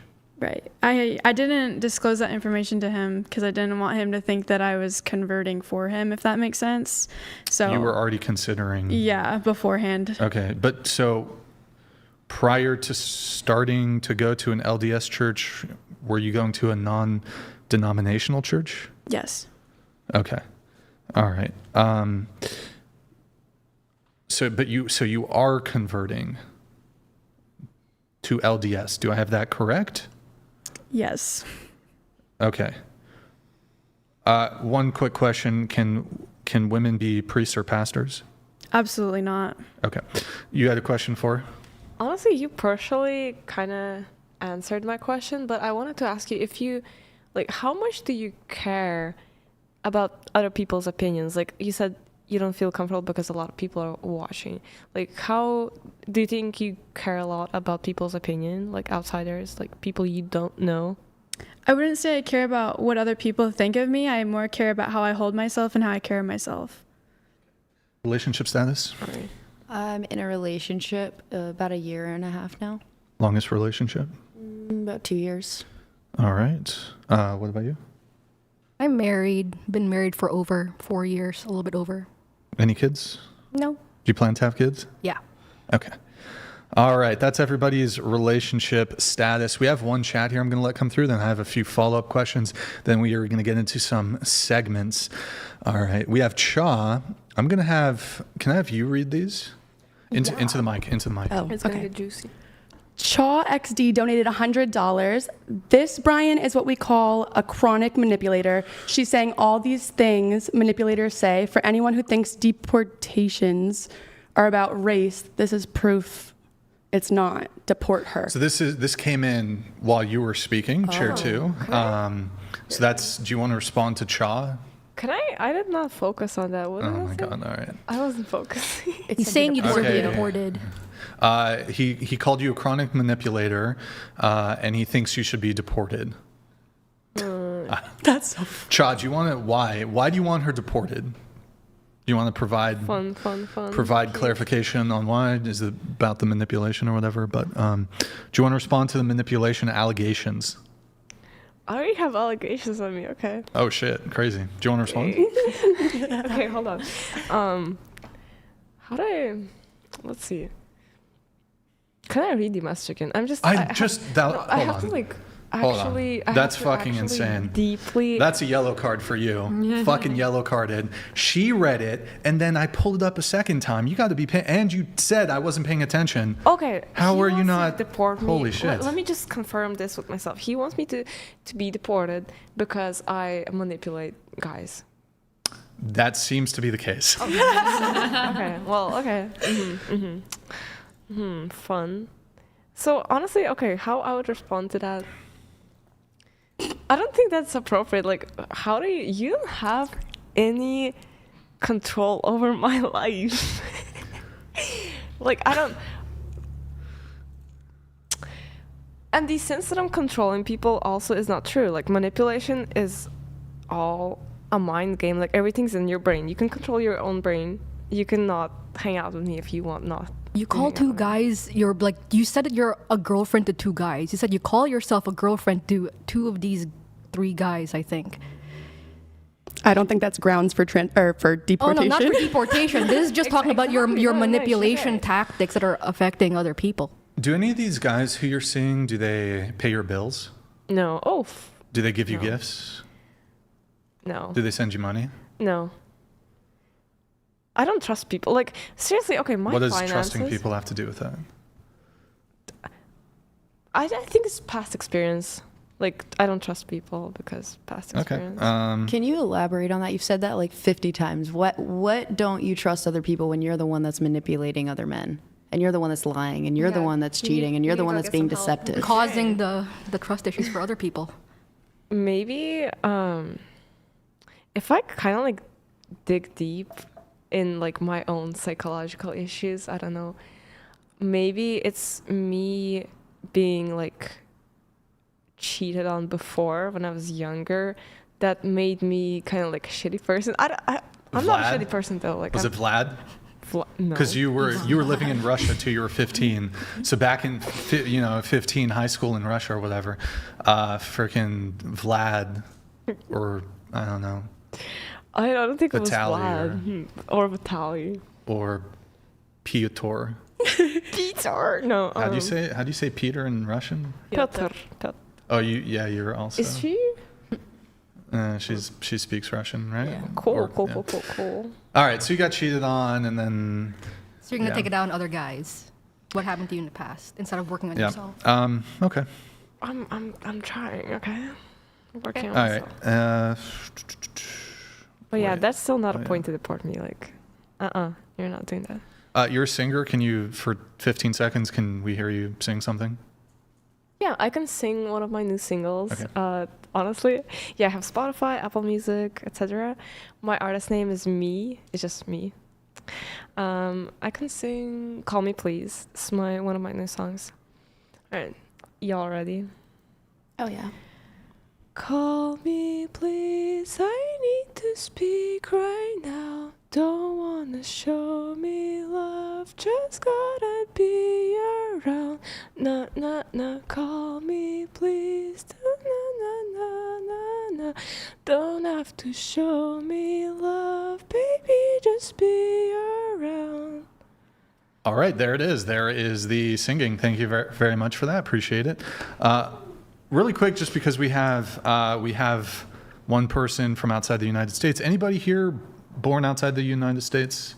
Philippines, Israel, Russia, and anybody? How about your parents? Were they born outside the United States? No. Any like nationality? Like, are you Puerto Rican or something? I'm Italian. Oh, fuck. Italian, all right. Oh, no, shit. It's, with the Italian, sometimes you can't always tell. Can't. All right. So, okay, I have a question okay, we got Russia, we got Israel, and we got the Philippines. All right. Imagine a completely neutral, hypothetical situation where neither the United States or the country of your origin is the aggressor. Neither has done anything unethical. There's no moral dimension. just a conflict that exists. In that value neutral scenario, to which country is your allegiance? So starting with you, the United States or Russia? Unfortunately, the United States. Fortunately or unfortunately? I would say, well, probably unfortunately. Why Yeah. is that unfortunate? Because that makes me kind of like fake because I was brought You up have in dual that country. citizenship. How does that make you fake? Because I was born in Russia, but you have citizenship in the United States of America as well. yeah. So how does that make you fake? I feel fake because I was brought up in Russia, but I would pick United States over Russia. Because Do you have, oh, well, you do have citizenship here. yeah. Oh, okay. All right. What about you? Israel or the United States? Israel. I have dual Why citizenship. are you here? You were born there? I was born there. And then when did you move to the United States? When I was a baby. How My- wait, hold Yes, on. I am. Hold on. You are how old? I'm 28. 28. Of your 28 years, how much of that time has been spent in the United States? Majority of it. How much? 26 and a half, I'd say. Like living here. Yeah. And just so, can you explain why you pick Israel over the United States? My family's there. I spent a lot of my childhood there. You spent most of your childhood here. I spent summers in Israel. I live in the U.S. after I moved from Israel, but I visited and I would go there for long periods of time. So childhood spent, like, where did you spend your childhood? You know, like summer camp, you go visit your grandparents in another state. Like, I would go visit my family. Well, there. in the summer is one season, that's a couple months. Right. It sounds like you said 26 and a half of your 28 years you spent living in the United States. So Right. most my of your physical childhood, address was well, not just your physical address, where you were actively living. Mm-hmm. So I don't understand this physical address component of the conversation. I'm not understanding your question either, sorry. But why are you saying were you also living in the United States while having a physical address in the United States? Yes. So I don't understand why you would say physical address. Well, because I live in the U.S. after we moved here. We've lived here. Yeah. And then during the summers, my parents would send us to live with my grandparents and be there for like a month, 2 months at a time. If your allegiance is to Israel, why don't you live there? Why do you live here? Work. So you want to reap the benefits of the United States, but you won't back them in the case of I never war. said that.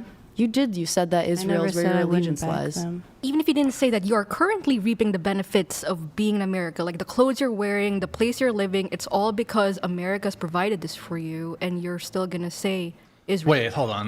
Just to be charitable, Confused here.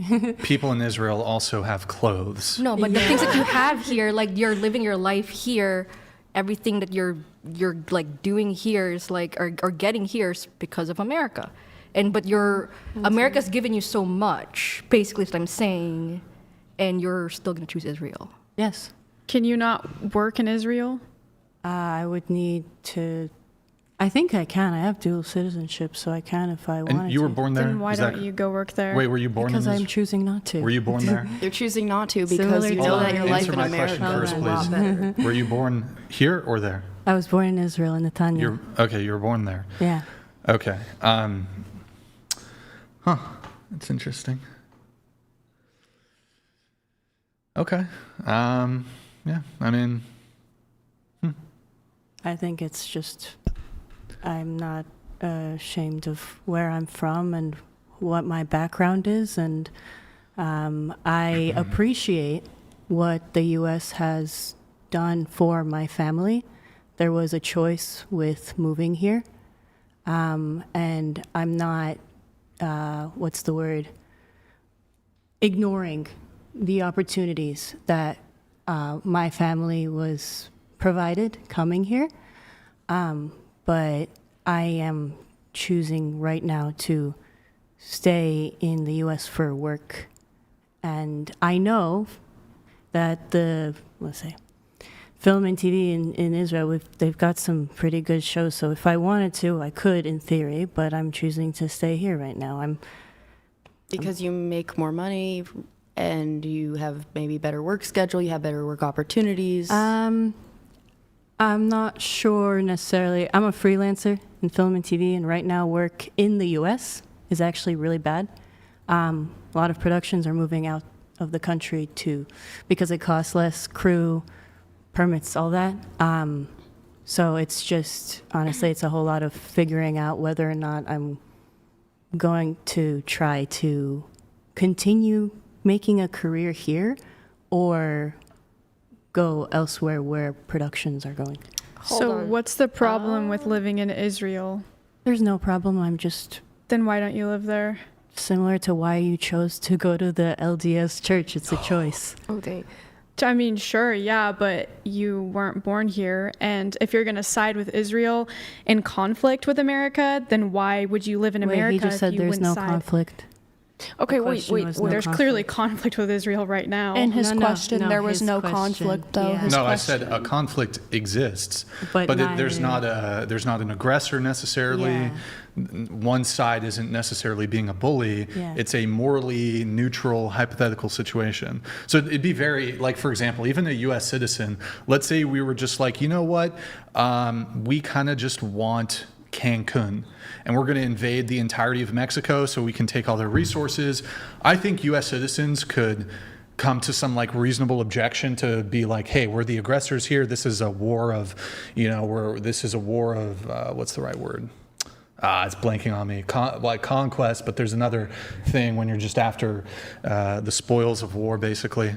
So I think, but in a situation where we just make it completely neutral, that can take away some of the objections a citizen might otherwise have. Also, just to be clear, I think when it comes to, in terms of your political allegiance or loyalty, this doesn't mean that you can't still have, family ties. You couldn't still, care about the culture of the other country or whatever.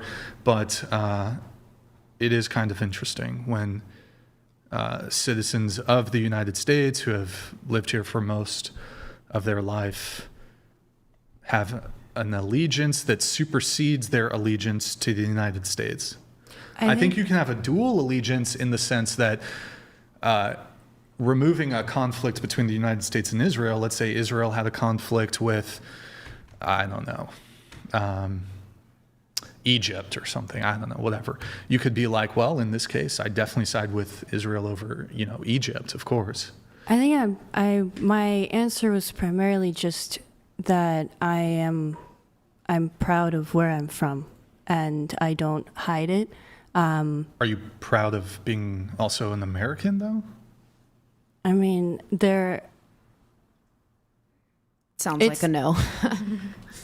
It's a hard question because, and I've had this discussion many times. We moved here, but I wasn't necessarily raised in an American way. My education is American. I speak English, but at home, it's not necessarily like I still kind of grew up with a background, like a Russian and a Jewish background. So. All right, hold on. Can I ask you something? So you said it like twice, I think, or 3 times. You said you're not ashamed of where you're from. So by a person not choosing the country of his origin over the country they're living in, is that you consider that being ashamed? No, not at all. Like when you said you picked the U.S., unfortunately, I don't think that's an unfortunate decision, but I think... Okay. Darius_Monk donated $200. Wow. Questions to Chair 1. How is it your parents love him if they know he cheats on you? 2. Is he around? i.e. present father? If so, in what capacity? 3. Are you ethnically bunnies? Chef or go home. It meant bunnies should be Jewish. I don't know why Streamlabs does that, but No, I am not ethnically Jewish. I just have a big nose like one. What would... oh boy. You do not have a big nose. It's like the same shape. All right, continue on with your answer, please. I forgot what the beginning of the question said. Oh, how do they love him? They have spent multiple years getting to know him and understanding that just because somebody makes horrible, horrible decisions doesn't mean that they are concrete, a terrible person for the rest of their life, and people can grow and change. And they've seen me grow and change, and I've also cheated on him, admitted it was wrong, and then worked towards why I did it and not ever doing it again. So how many times that happened? Which one? Trusting a person after they did a mistake, essentially. Super Mary. The first time he cheated, I got over it. And the first couple times he cheated, I stayed. I don't know. I haven't trusted him since the beginning. So I don't know. I think the other part of that question was asking about your dad. Like, is he present in your life? Was he a good influence? Oh, I think it was about my dad or about him, my boyfriend as a father. The baby I think daddy. I asked if he was present Maybe in his both. children's lives. During the 1 year, it was more of visits and phone calls because he didn't live with me when we were separated. But now he's fully present. We live together. It's pretty much back to normal. Okay. Going to you. You're from the Philippines, born in the Philippines. That's right. Did you immigrate here? Or? Yeah, when I was 8 years old. Okay. Do you have citizenship? In America, not in Philippines anymore. Okay. But you went through like a naturalization process? Yeah. Okay. Where do your loyalties lie? America all the way. All right, there you have it, folks. There you have it. I also actually happen to not have been born in the United States. I was born in Europe. I was born in France. And then my mom, although I do have dual citizenship because my mom's American, so it's not like I'm an immigrant or whatever. I moved to the United States when I was 5. And although it would pain me dearly if the United States and France were to, even though they're allies, I mean, hypothetically, if they were to enter into some military conflict, my loyalties, even though I lived there for the first 5 years of my life, basically consecutively, my loyalties undeniably are to America first. And of course, I wouldn't want there to be a conflict between France. I have family in France. I care about them very much. I have some cultural roots in France, and I wish good things for France. There's some pretty bad things happening in France related to politics and basically the country's being taken over. And I would wish to see a return to a better state of affairs in France. But in any case, if there were, my primary loyalty, my first loyalty is to the United States. I have a question. Yeah. How much of your upbringing was of French? French was my first language. Oh. I certainly lived there for longer, and for most of my childhood, as you would say, longer than you spent in your country of origin. I'm just curious. My dad's French. My dad's French. I have dual citizenship.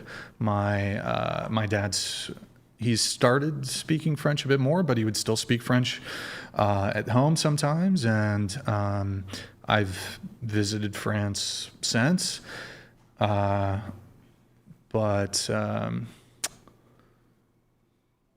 I mean. This is merely like for anybody who's not from here, how much curiosity, how much of their upbringing has been U.S. based, American versus where they're from. I think that's what's cool about America is that you can embrace like where your family actually came from, but you should still kind of back the country that you live in, you know, because you get to reap the rewards of practicing your religion and embracing. You came from Israel. That's fantastic. You know, you guys got to come here and feel that, but you know, you live here. I have a question. If a war were to start, would you go back to Israel? Well, it's been considered. Yeah. So are you only, like, the only thing you like about America is the workforce, basically? No, there's many things I like about the U.S. The question was to pick one or the other, and I can't say I'm happy to live here, and I'm happy to be where I'm from, and there's no disrespect towards what I was able to achieve and use here. Okay, what do you not like about America? Do I not? I never said I didn't like the U.S. I mean, maybe like something specific or small. I think I don't. Well, I mean, again, to be charitable to her, I don't think you have to dislike America. I don't think her position necessarily entails that she dislikes.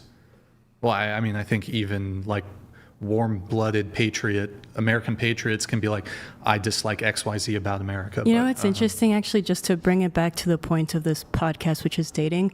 What was interesting to me, I've seen this in experience with when it comes to dating or going out on dates with guys, is that what I've noticed is American guys aren't too, they don't really feel comfortable about talking about their feelings, and they like to beat around the bush.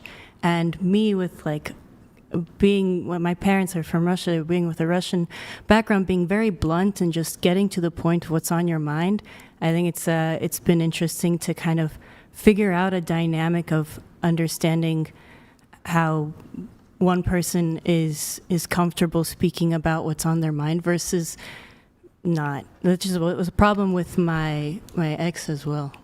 It's the other way around. I'm a very blunt person. That's how I picture it. All right. Well, moving off of that topic. But yeah, just I guess final. I don't know if I already mentioned this, but I think you can having allegiance to the United States isn't a rejection of like a past origin or a past, like you're another culture. Like, for example, if you came here and you're Mexican and you're a legal immigrant, I think your allegiance should be to the United States, just as an example using Mexico.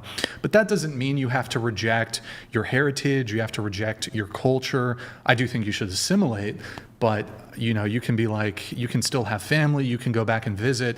It's not like you have to be like a belligerent or aggressive towards your past nation or culture. But I do think that there should be a primary allegiance that does exist. But anyways, moving it on to, okay. I think I had a question for you. Something about all these guys you're dating, I don't know. You know what? We're going to do something a little different here. So oftentimes I ask people what disagreements they have with me. But I just want to show you, show the prompt list, but show the graphic image. And I'm going to redo this. I had ChatGPT generate it, but it kind of is shitty. I need to redo it. I did it like last minute last night. So I just have a notepad that we're going to do. I'm going to show you guys a list of all my positions. And show the infographic first, just, I don't know, for fuck it, whatever. So, I don't know, ChatGPT generated this. So you can take a quick gander, scroll all the way down, why not? ChatGPT fucked it up, though. They totally fucked it up anyways, whatever. ChatGPT did this. Now just show us the list. Show us the list. All right. And as I read these, I want you guys to tell me if there's anything here you disagree with. So, 1, body count matters. 2, these are my positions. Past matters. 3, women cannot be involuntarily celibate. So maybe really quick, just on 3. I don't think women can be femcels. I don't think women can be involuntarily celibate. Any objections from anybody? You object? Okay. Why is that? Well, I mean, I've met women that they're like, They're ugly? Okay, no, stereotypically like homeschooled like children and that don't have any social skills, don't get out, their parents don't teach them about that sort of stuff. Like I feel like they're involuntarily celibate, if that makes sense. Women or men? I mean, both. It goes both ways. I do agree that it's like primarily men, but there are definitely women that I have met that have zero idea about like sex or any of that. Involuntarily celibate is not having sex. But not by choice. So involuntarily, so that would essentially mean despite reasonable efforts to try to get sex, you just, here's how I would put it, access denied. That's what I would consider being involuntarily celibate. Like if you're a recluse and you don't go out and you're not, I mean, with technology now, you're a man, you can stay inside 24 hours a day, get on a dating app, you can still make an effort to get laid. But of course, if you're not actually making some degree of effort to get laid, I wouldn't even categorize a man as an incel under those circumstances. You need to have taken some reasonable steps and attempts to get laid and been rejected before you could fairly be categorized as involuntarily celibate. Because there would have been no actual means with which you could have gotten laid. In this case, just because, two things on this. So a woman who is like socially retarded or whatever, I also, first off, I think even in that circumstance, I would do a comparison.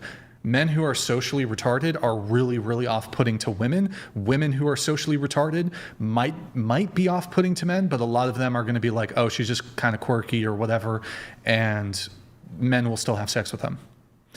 So this idea that women who are like socially retarded or whatever, I kind of reject that. I think also women are going to have massive hesitations just even being in the presence of somebody who's like a male who's socially awkward, because then you're gonna like, it's gonna trigger your safety thing. Whereas while men can be in danger by being in the presence of like fucking unhinged women or whatever, typically in terms of social awkwardness, men have, while women can definitely be violent and can definitely be abusive and can definitely kill men, I think it's fair to say men are less concerned with that component. So also I think when women are like autistic or whatever, men are way more forgiving of like social retardation basically than like women are really, like if you're a neurotypical woman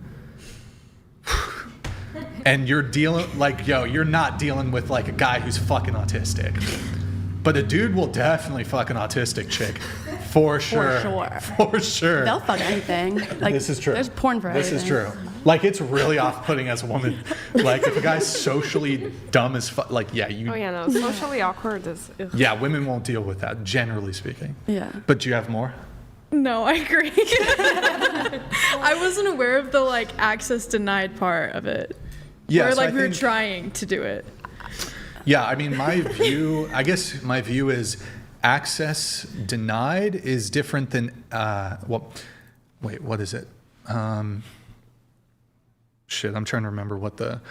I think even if you're not taught about sex, like our natural biological being will tell us to have sex. The urges are still there and we still understand that this goes in here and something happens. Well, what if you're like 14, 15, you're a virgin and you get into like this car accident and you like lose the ability of your legs, you become brain damaged. That's like involuntarily like. But this is like that's like a 0.3% rarity. You know what? Like I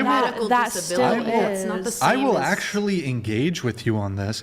So I think, hold on, I'm just looking up something really quick. How did you come up with that? I can come up with a lot of things. I'm not gonna ask. I don't know. Even if you're paralyzed from like the legs down, any girl, you just download Tinder, swipe right to everything. There will be someone. I mean, yes, you can. Yeah. I mean, So I'll answer your question. And the thing I was going to finish up on there. So denying access is different than access denied. So women will deny access. Like guys will be like, want some dick? nah, I'm good. You're not a femcel. But if you're a person and you're like trying to get laid and you're just not, then you can be involuntarily celibate. In your case, so a woman who is a quadriplegic even, because you said just lose their legs. I'm going to go all the way quadriplegic. Yes. Oh, my. Full disabled. Yeah. Yeah, she can get laid. She can get laid. You know what? I kind of believe that. Okay, look, if she's like, let's say she's like average looking and she's a quadriplegic, she can go on Tinder, be like, I'm a quadriplegic, I'm in a wheelchair. She can get laid that night. Some guys will love that shit. Yeah, no, She will. Aren't you in the OnlyFans industry? Yeah, no, I am. And I did, just thinking about it now, there is a girl who is a quadriplegic who does OnlyFans, I think. So, Wow. Yeah. I think. Great. Yeah, No. no. Oh my God. It complicates things, obviously, and it probably closes the door. But it closes the But door. it opens a lot of new ones. That is true. There are gonna be some guys who are actually like That's the kink. into that. They're into. It's a little curious, I would say, but not to say that somebody who's disabled isn't deserving of love or even just sex or a relationship, but there could be, like a guy who has a kink for that, there could be I would be a little suspect by it. But not inherently. Like you could just be like, whatever, you know. So, I mean, to each their own. yeah. You know, the movies where it's like the ugly girl can't get a guy no matter how big of a crush she has on someone until she like gets a makeover and then she's no longer celibate, Yeah. basically. So that's like involuntary celibacy is going off of like, could be based off of looks or. Well, I That's mean, how- I think so. I mean, I would agree with you insofar as becoming more attractive physically, whether you're a man or a woman, is going to increase your sexual and romantic success and prospects. But I'm prepared to say that I think even really unattractive women, without even attempting to make efforts to improve their physical appearance, although it would be good for them, I'm very confident that, I mean, just to make it super easy, within like a month, they could get laid. I And guess- it's probably like, I think a really unattractive woman could download Tinder or Hinge or, you know, go to a bar or club. That would maybe not complicate, but that could take a bit longer if she was trying to do it in person. But if she downloads the dating app, almost any woman, even if she's obscenely unattractive, within a couple days, I want to say, could get laid super easily. So I guess my thoughts are leaning more towards women can't necessarily be involuntarily celibate. I'm just still trying to understand that question of itself. Yeah, I think they can be voluntarily celibate. Yeah. Like they can be volcels. So it's like you are waiting. I mean, basically, I think that there's confusion, but I think it's a woman is like not finding the caliber of guy that she would want to have sex with. Right. But I think this idea that she couldn't find a guy I'm not even saying she has to like, the woman has to go and find some like fucking, who's that guy from the Disney movie with the hunchback? Like, I don't know, she doesn't have to date like a hunchback or something. I think almost any woman can find a man of, I mean, sometimes women have an overestimated sense of their own attractiveness. Any woman could find a guy who's pretty much her equivalent in terms of looks and have sex with him. Right. If that's, if she wanted to. So, or I mean, but here's the thing, right? I think I wouldn't hold that standard even to an incel. Like incels will even say, oh, you know, say the incel's average looking. And he's like, I can't get with average women. I'd be like, well, you got to go 1 or 2 points down. They'll say, even if I go down, like even if I try to date a girl who's like less attractive than I am, they still can't get it. So women, I personally don't think.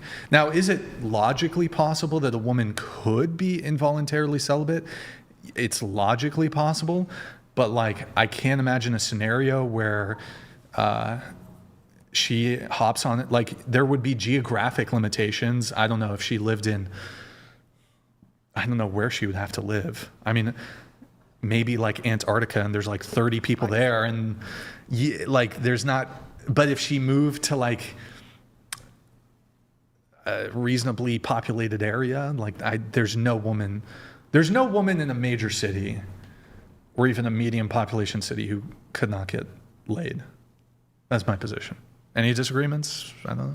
What about, incel men who like kind of like get escorts, which is, Doesn't count. Common enough? Yeah, that wouldn't count. There would have to be the procurement of the sex cannot be a financial transaction, because I would agree with you that even a guy who's an incel, they could just get an escort. Like, so then incelship doesn't exist? No, because while the sex has to be it's consensual, mutually desired. Mutually desired. The woman wants it because she's getting paid for it. She wants the money. She doesn't want the man. That's different. Yeah, the threshold has to be not a non-financial transaction, essentially. But it removes the involuntary part of the incel word. It has to be renamed then because it's not involuntary. Well, it is. Well, hold on. Yeah, I mean, baked into the idea of the term involuntary, I think there's a understanding that we're not talking about prostitution, because under that framework, of course, any man could get laid. We're talking about they can't find a girl who will voluntarily have sex with them. Let me ask it this way. Would these women who are prostitutes voluntarily have sex with them absent payment of money? No. Like, for example, I'm confident I could even present an offer to a woman who's not even a prostitute, who wouldn't otherwise have sex with me, but if I offered her $1 billion, there are women who aren't prostitutes who would definitely prostitute themselves for $1 billion. So under this dynamic, yes, if in this case, prostitutes prostitute themselves for far less than that.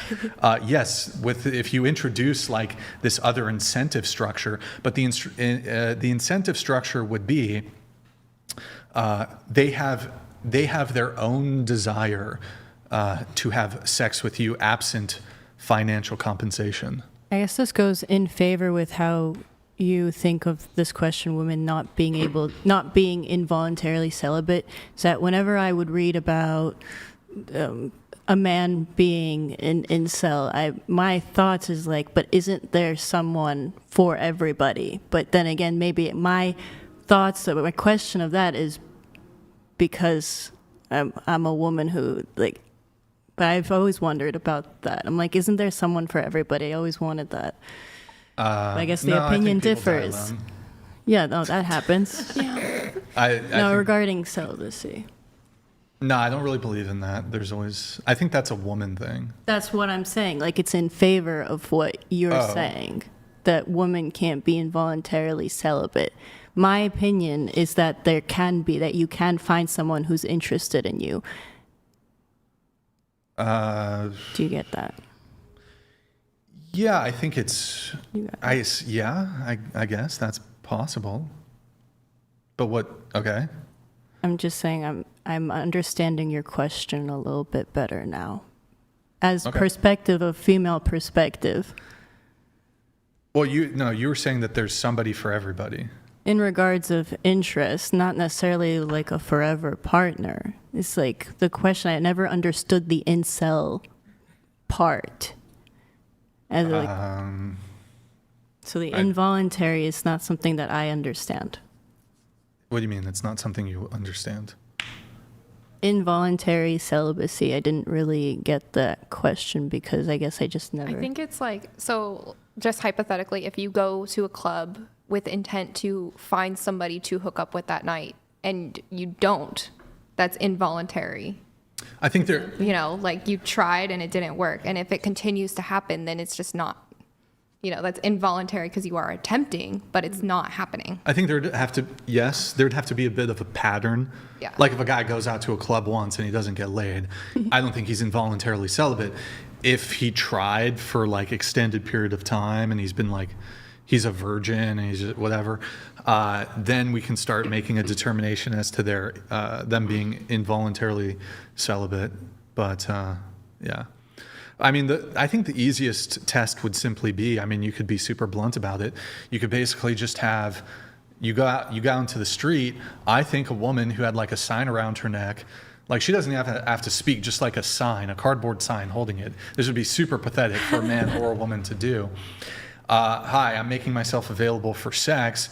I think I think almost any woman did that. It might be really awkward and uncomfortable, but she would get guys to come up to her. Obviously, the modern way to do this is just on a dating app, basically. You don't have to do this really embarrassing public humiliation ritual, basically. But a woman, but even in public, a woman did that. There would definitely be guys.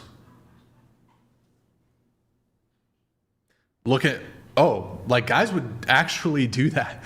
But if a guy had like a sign, like no, girls are not going to go out unless he's like fucking some male model, super hot dude, maybe. But like you have an average looking girl do that versus an average looking guy do that. It's going to be very different. Let's pull it back up, Mary. All right, here's more of my positions. I think men put in more effort when it comes to dating. Dating is harder for men. A woman's career, money.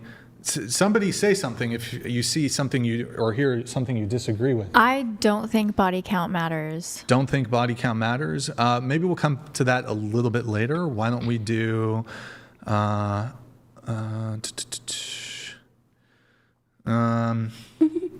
I disagree with 7. Women should be drafted. Yeah, women should be drafted. Scroll down, Mary. I would die. Women, yes, I think women should be drafted. I don't like feminism.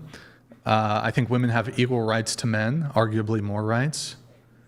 I think women are more privileged in totality. Women are not oppressed in the USA. Men are more oppressed than women. People of color can be racist towards white people. Women can be sexist towards men. Men are physically stronger than women. Nothing?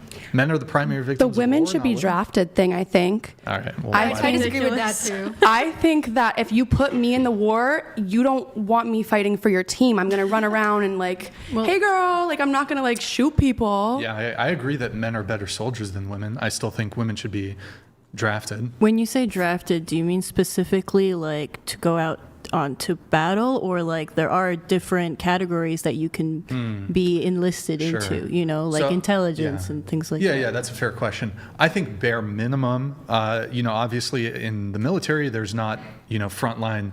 Well, there's more than just frontline combat roles. There's support roles. There's cooks. There's people who do vehicle repair. There's people who are pencil pushers, who handle paperwork, who, all kinds of different things. Basically, almost any job you see in the civilian world, you'll see in basically the military world to some degree. So bare minimum, yes, they can be drafted and they have to go to boot camp and all that. But in terms of their actual role in the military, they can have a support role. However, I would go beyond that, and I'm fine with them being in combat. I think they're worse in combat, but I'm okay with it. So you want weaker people to be defending the country? For the sake of equality? Well, obviously, look. But men and women aren't equal. We're not equal in any way. I'm saying this. I do think men are better soldiers. Men are better soldiers. Men are physically stronger. However, look, the United States military is also very advanced. I think we probably could have had women do the Venezuela thing. Like, we probably could have let them do it. Like with our tech and shit, they probably could have been okay. Hold on. They wouldn't have done as good of a job, but they could have done it.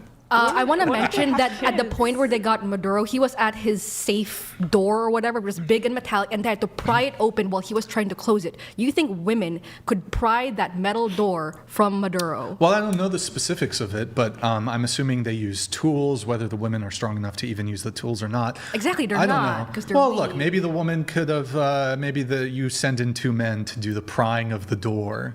But the women could have probably done the Venezuela Maduro thing. What I find interesting is there are women that do volunteer to do these things. And I actually disagree with you. I don't think women are all that weak. I think that we put ourselves in a box of being weak, but women are not weak. Women are weak. If they were put in the same standards of testing, fine. But also on a moral level, I don't think women should be put into battle. Women or have to wars. try way harder to be as strong as men. That's Mentally, exactly what it is. physically, every aspect, women are weaker than men, and it's just a fact. But that's because I don't know about we're mentally. I think that's. I don't think mentally. I don't think no. mentally, but Physically, totally you agree, but mentally. Physically, yeah, biologically. mentally like your body, 100%. We are very emotional creatures compared to men, which is why we shouldn't be. They're in any not good with leadership decision making positions. because of their emotions, and we need men who are much more logical, straight thinkers to be in our wars and our battles. Even for paperwork, they're more meticulous with that in all the ways that war. I think it just depends on your mindset. If you have a weak mindset, that's what it is. If you're a weak-minded woman, that's how it is. If you're a strong-minded woman, you're a strong-minded woman. So I think, look, I'll say this in terms, so their physical strength, I think it's completely unassailable. Men are physically stronger than women. This is undeniable. The mental strength or weakness, I'm not prepared to bite the bullet on that just because I think it's a much harder position to defend.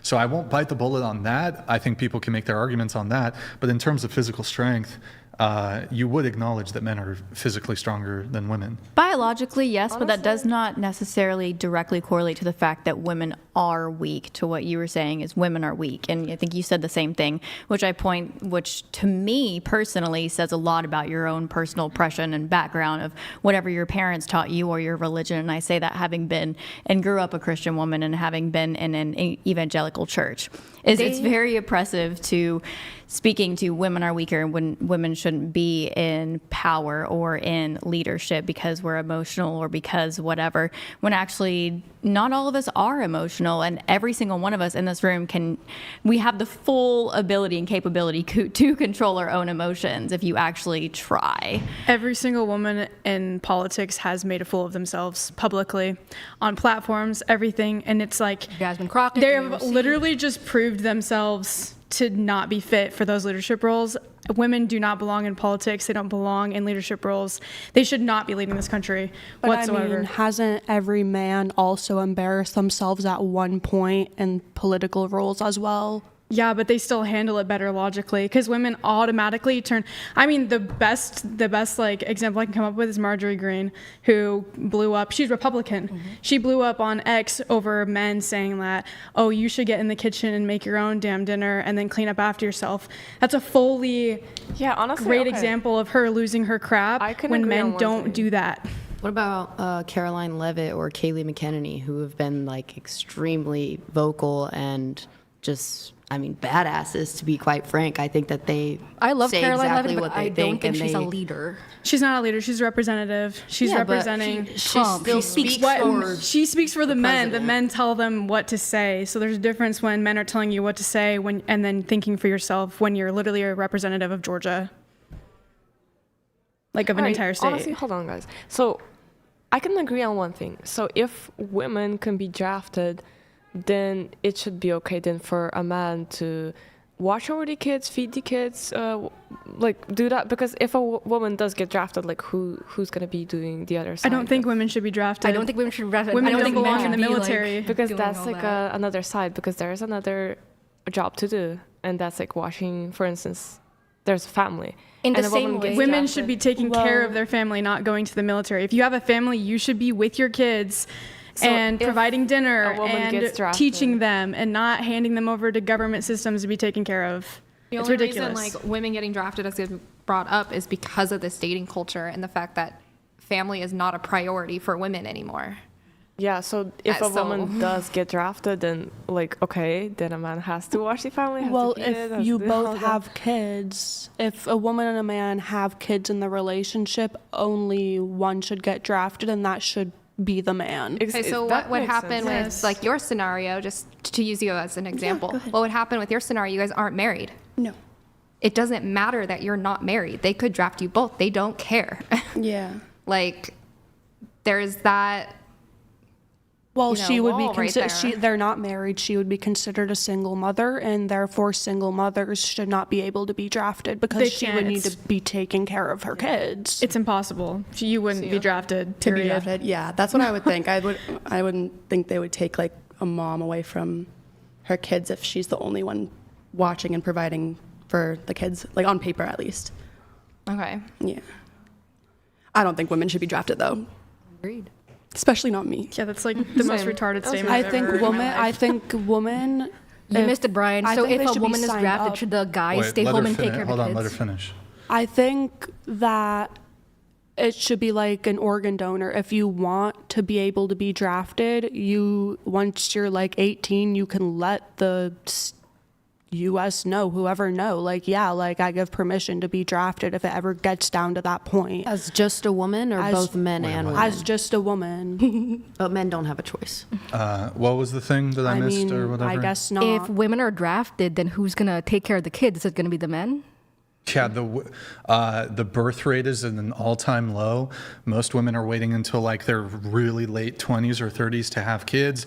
We're below replacement level. So if you're saying that women are having some duty to take care of the kids, where? They're not. Women are not holding up their end of the deal in society. Okay, women are the ones who are going to be responsible for regenerating the population. If some of the men die in war, women aren't getting married. They're not getting pregnant. They're not having kids, or they're delaying it until their fucking 30s.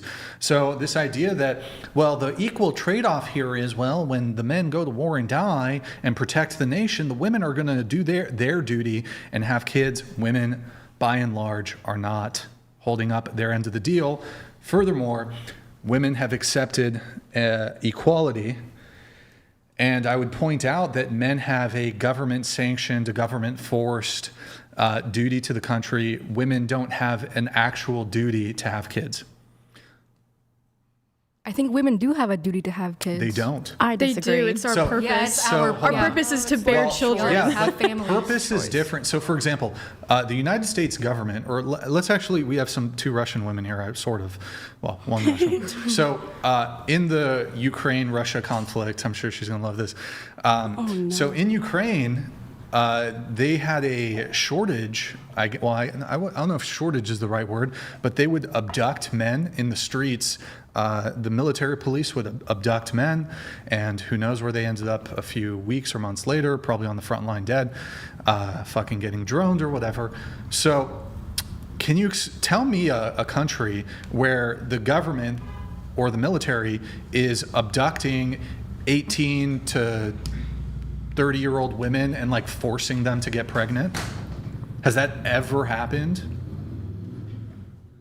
Honestly, for some reason that rings a bell, but I don't know what country. Like some country was like below in population. When I'm speaking of duty, is it the case that if a woman so chooses, she can go through her whole life and never have kids?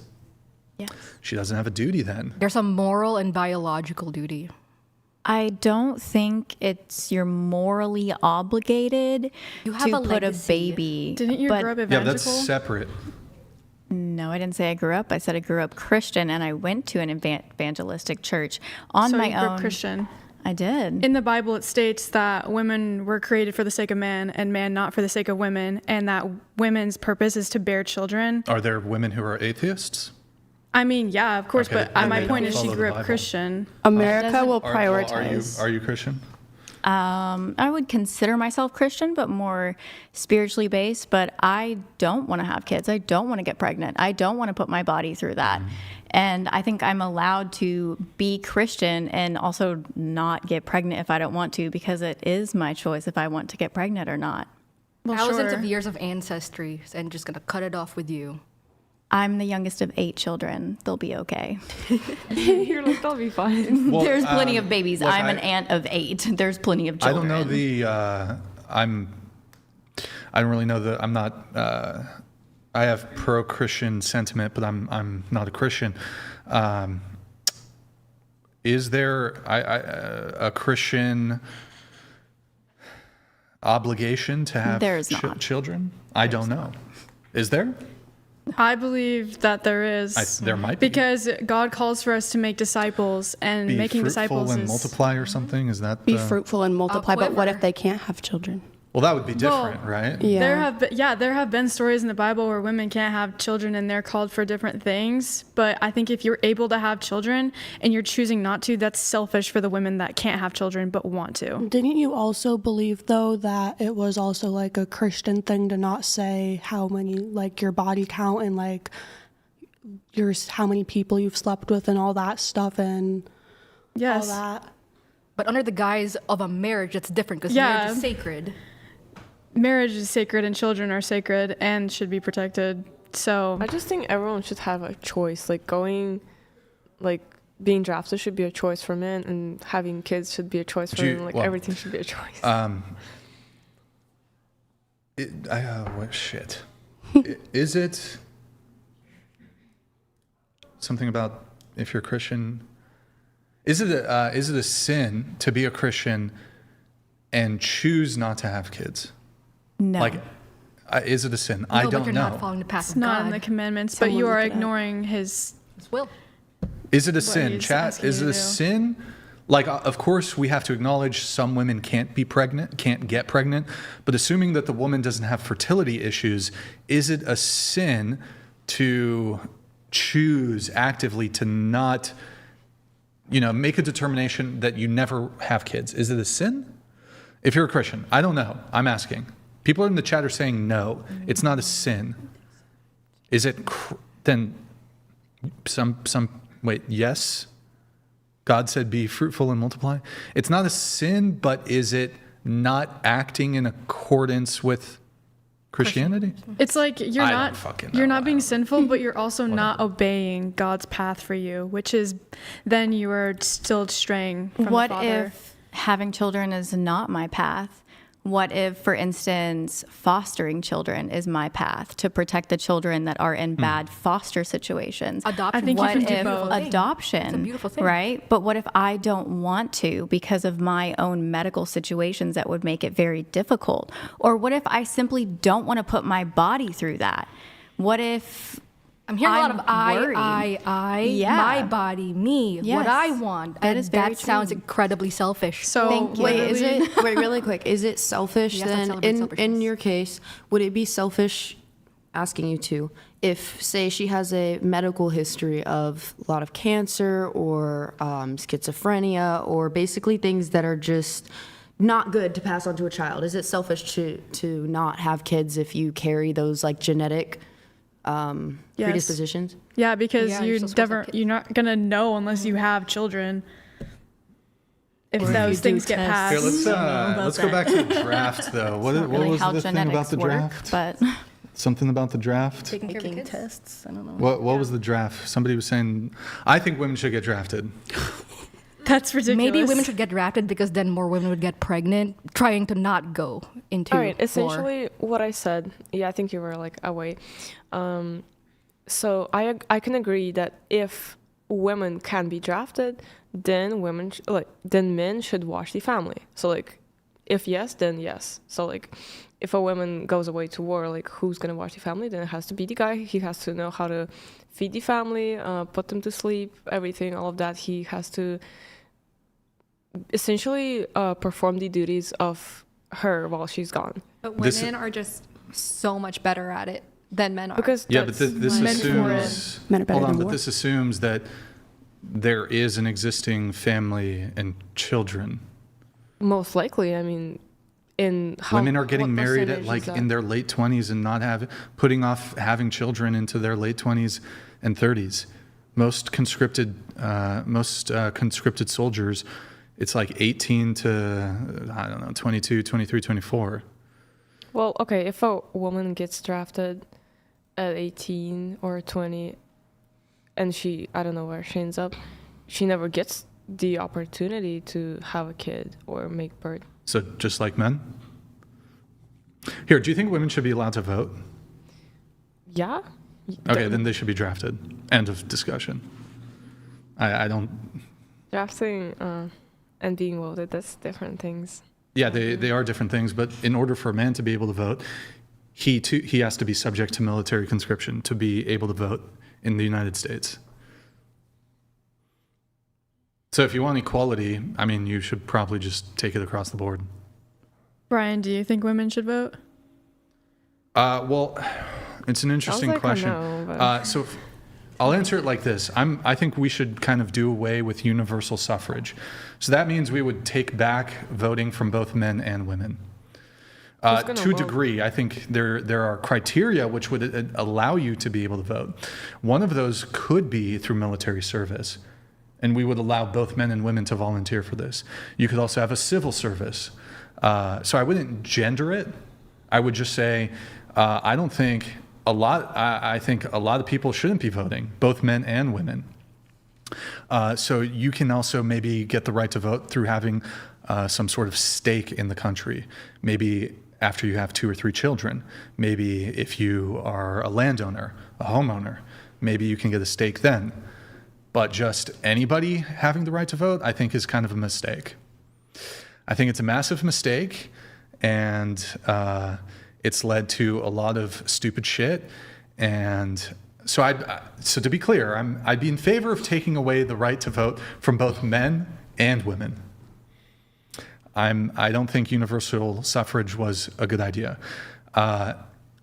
Now, there was 2 parts to this, but it's kind of evading me what my second part was. An intelligence test? You could, because you have a lot of like low IQ, low intelligence voters. You could do that, but I don't know if that'd be my first go-to. Yeah. I have a personal question for you. You said you've been married for 4 years now? Yep. You're 31? Yep. You want kids? Mm-hmm. What's with the... We have an apartment right now. We need a bigger place. Okay. That's really it. I understand. Yes. So in terms of like women voting though, I do think, I think it's just realistically speaking, you're not going to be able to, I think that's an untenable position. People who want to take away women's right to vote, I've heard arguments for it, but I think it's politically untenable. I do think, though, that women currently, as it currently stands, have a privilege over men when it comes to voting, because in order for men to have the right to vote, they have to be subject to forced military conscription. Women have no such obligation or duty.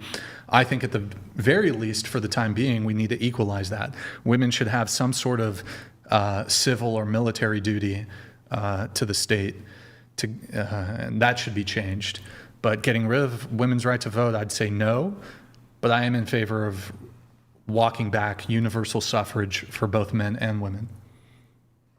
Yeah. Do you think an army of women is going to win? No, I don't care, though.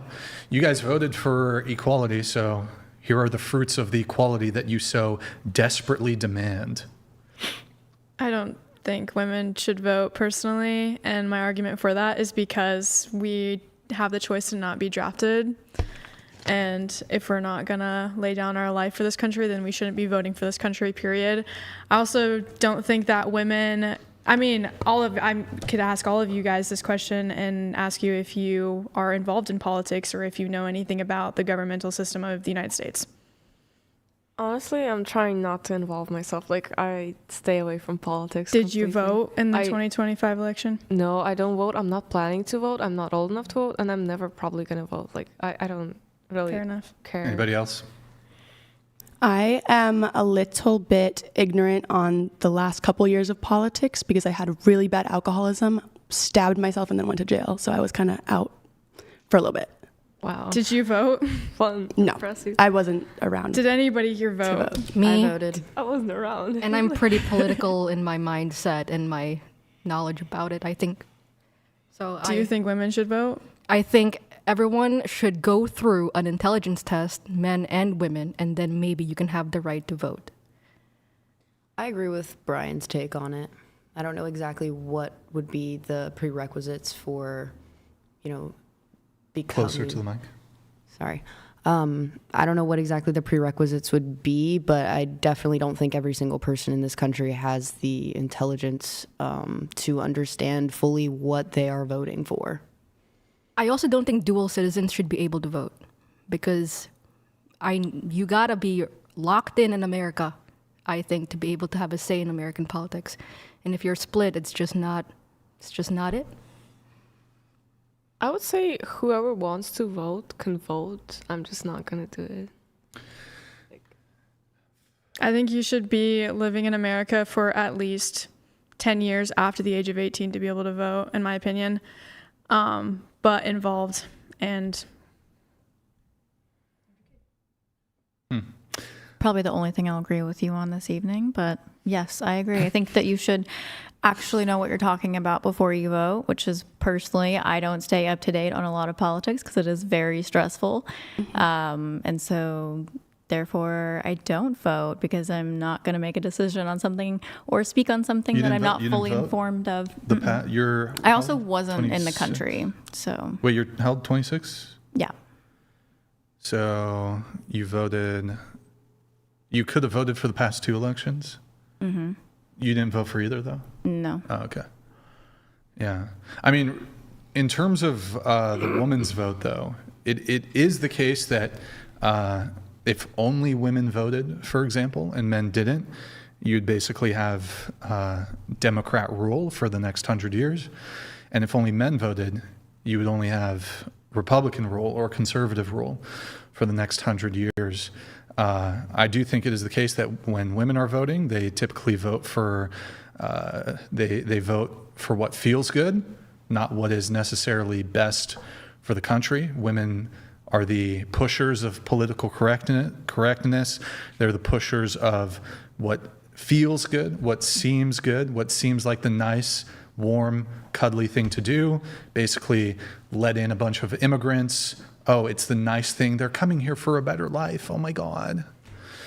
Women overwhelmingly vote for this. They support this. And so you could point to the enfranchisement of women for, honestly, a lot of the issues in the country currently. I think women voting is literally the burden of our economic infrastructure in all of America. I think we're responsible for it. Because otherwise we wouldn't be overrun by immigrants and our taxes wouldn't be the way that they are. America wouldn't be the way that it is. It would probably be better. Does anybody have any thoughts there? Did you vote? I'm just wondering, did you? I'm not going to comment on that. I think if you didn't vote, you honestly can't talk about politics in any way, shape, or form because you had the opportunity to make a difference in this country and you chose not to. I can't make a difference from Moscow, Idaho. Every single person in America thinks that their vote doesn't matter, and that's exactly why we had the least amount of votes this past election than we've had in a really, really long time. Do you think it's because people didn't...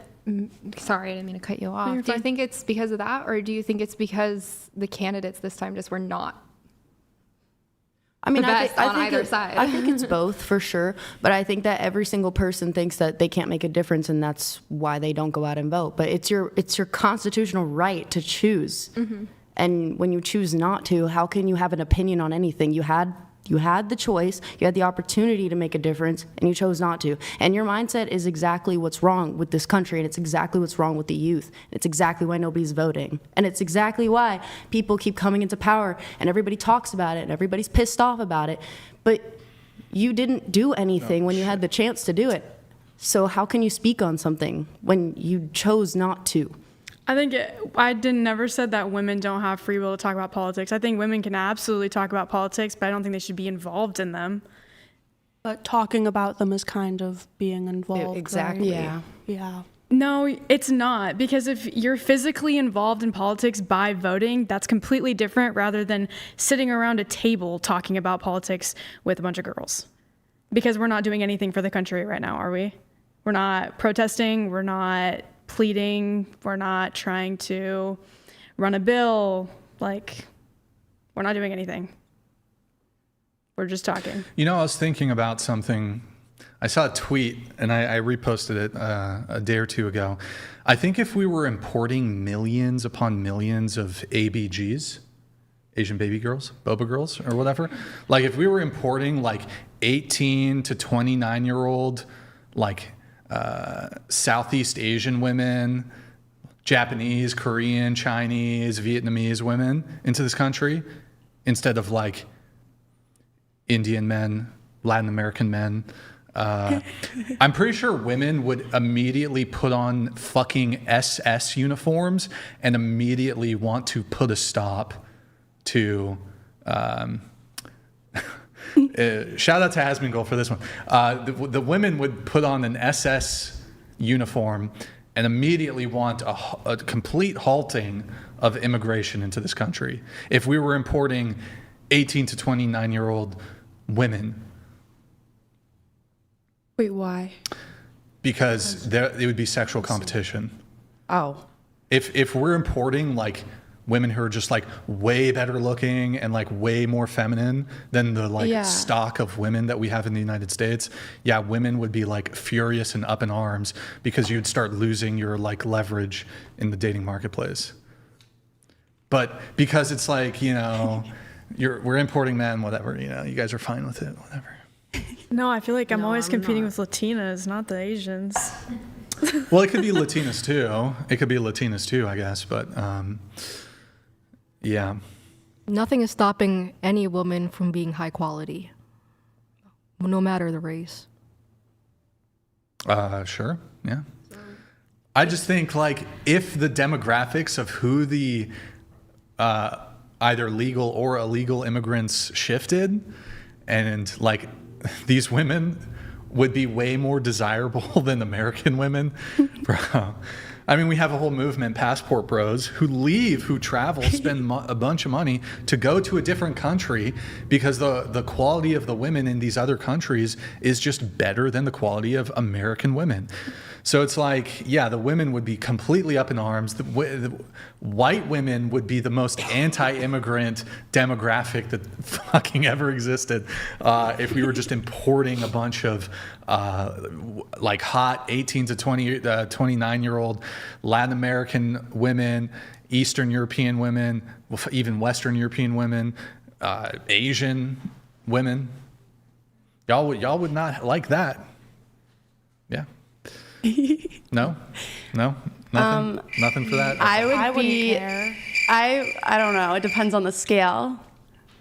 If they're stealing my man, they're taking the men. Ban immigration. Get them bitches out. Those of you who are single, do you guys feel like there's an abundance of like high quality men currently? Not in the US. In Europe, if there's an abundance of high quality men, why aren't you dating them? I think there's I think from the women's lens and perspective, I think women think that there's a scarcity of high quality men.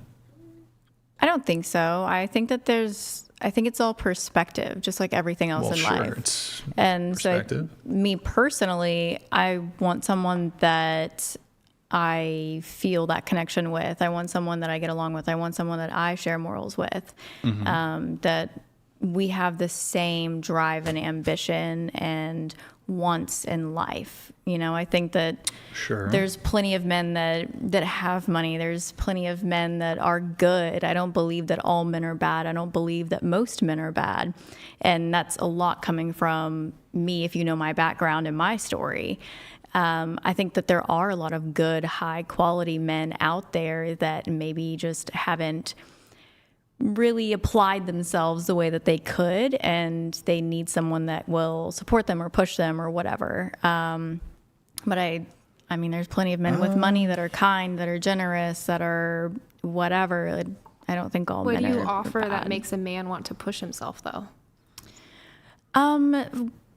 That's a great question. I mean, I think it just depends. For me in my past relationships, what I've been told that I offered that made a man want to do more for himself is inspiration and support. And being there 100% for him and supporting him through whatever he wants to do and whatever he wants in life. I think that is being a true partner. And I may not want kids, and that I will say that is for medical reasons. What do you mean medical reasons? So I'm Rh negative, and I had a miscarriage with my ex-husband. And Rh negative means that my previously married, didn't know that. What's Rh negative? Rh negative is so everyone's either Rh negative or Rh positive. If you're Rh negative and you have a miscarriage, then you're more likely to have more miscarriages. Whenever you're Rh negative and you have a baby that's Rh positive or your partner's Rh positive, your body creates antibodies to kill fetus. Okay, and because of that, plus other things, like I have a seizure disorder, I have an extreme phobia of needles. I only have a seizure when I'm around needles, and you cannot have a seizure while you're trying to give birth. Well, every time that I'm, if I'm giving blood or whatever, you have to give blood all the time. Whenever I had my miscarriage, I had to go give blood all the time. I had a seizure every single time. That impairs gave blood, or? Because you have to get your HCG levels or HGC or whatever levels checked whenever you got the triggering event for your seizures was giving blood? Yes, since I was little. So I pass out and I have a grand mal seizure. This has happened since I was 7 years old. And I've also had seizures outside of that, but that's the primary thing that I deal with. Well, look, I think for medical reasons, not wanting to have children is valid. But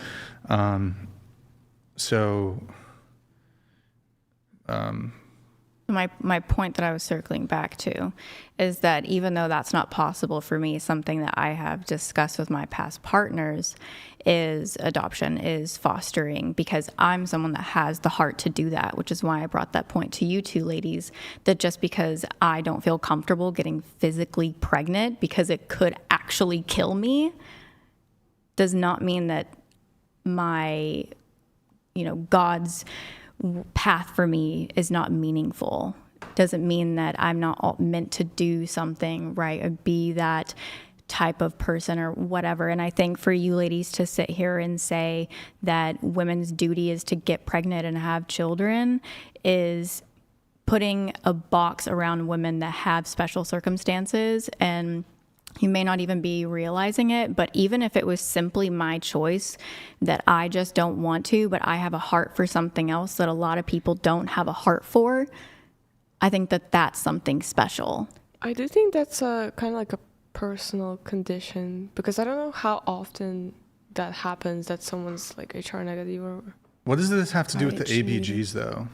That's oh what my god! What does that have to do with the ABGs? I don't think anyone was really interested in the ABGs, I think so they're we changed very the interested. subject. I think you guys just don't want to acknowledge the fact that y'all women would be like the most anti-immigration people ever if the demographic of illegal and legal immigrants weren't men, but they were like 18 to 29-year-old women. And no, the conversation was, so I think my position is, we were talking about, is there an abundance of high-quality men out there? Now, I think most men are good men. I guess it depends what we're talking about when we say high quality. But I do think a lot of women, I don't know if it's most women, a lot of women do feel, where are all the good men? Where did all the good men go? Maybe this is just from their framing their lens of they're not acknowledging all these good men that do actually exist, because maybe they're chasing after a really top tier level of men.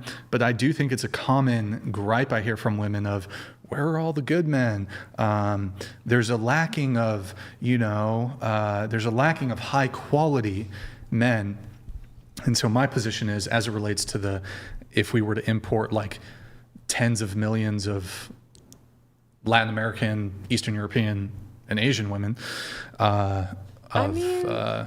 childbearing age, 18 to 30 or whatever, I think a lot of women have an issue with it, because I think a lot of women acknowledge that there's a shortage, let's say, of possible partners, of possible high caliber, high quality men, and this would massively increase it would create a lot of competition, and I think most men, American men, would probably appraise women from Latin America, women from Eastern Europe, women from Asia as higher quality partners, perhaps both, maybe not even necessarily even looks, but in terms of their values, in terms of their personality, in terms of their femininity. I would argue Western women, American women, are the most masculine women to have ever existed in human history. You can think feminism, you can think equality, you can think boss babe culture, you can think degenerate rap music, all this shit. By the way, red flag if a woman likes rap music. Raise your hands if you like rap music. You fucking degen. Wait, which rap? Degen. Just any? Oh, DJ. I mean, I'll give you some leeway if it's like, you listen to some, good like 90s, early 2000s rap. But if you're listening to this fucking dog shit mumble, I don't even understand what the fuck they're saying, rap, and they're talking about, I mean, to be fair, rap in the 90s, they were also talking about fucking killing cops and I'm gonna fuck a bitch and I got all this money and I'm a thug and I'm gonna fucking pop a cap in your ass bullshit, fucking degenerate music. I think that's like really low class. I don't know. You disagree. I think it's a red flag if a woman listens to rap music. I just noticed that in Europe, men seem to be more in tune with their feelings and willing to be more open.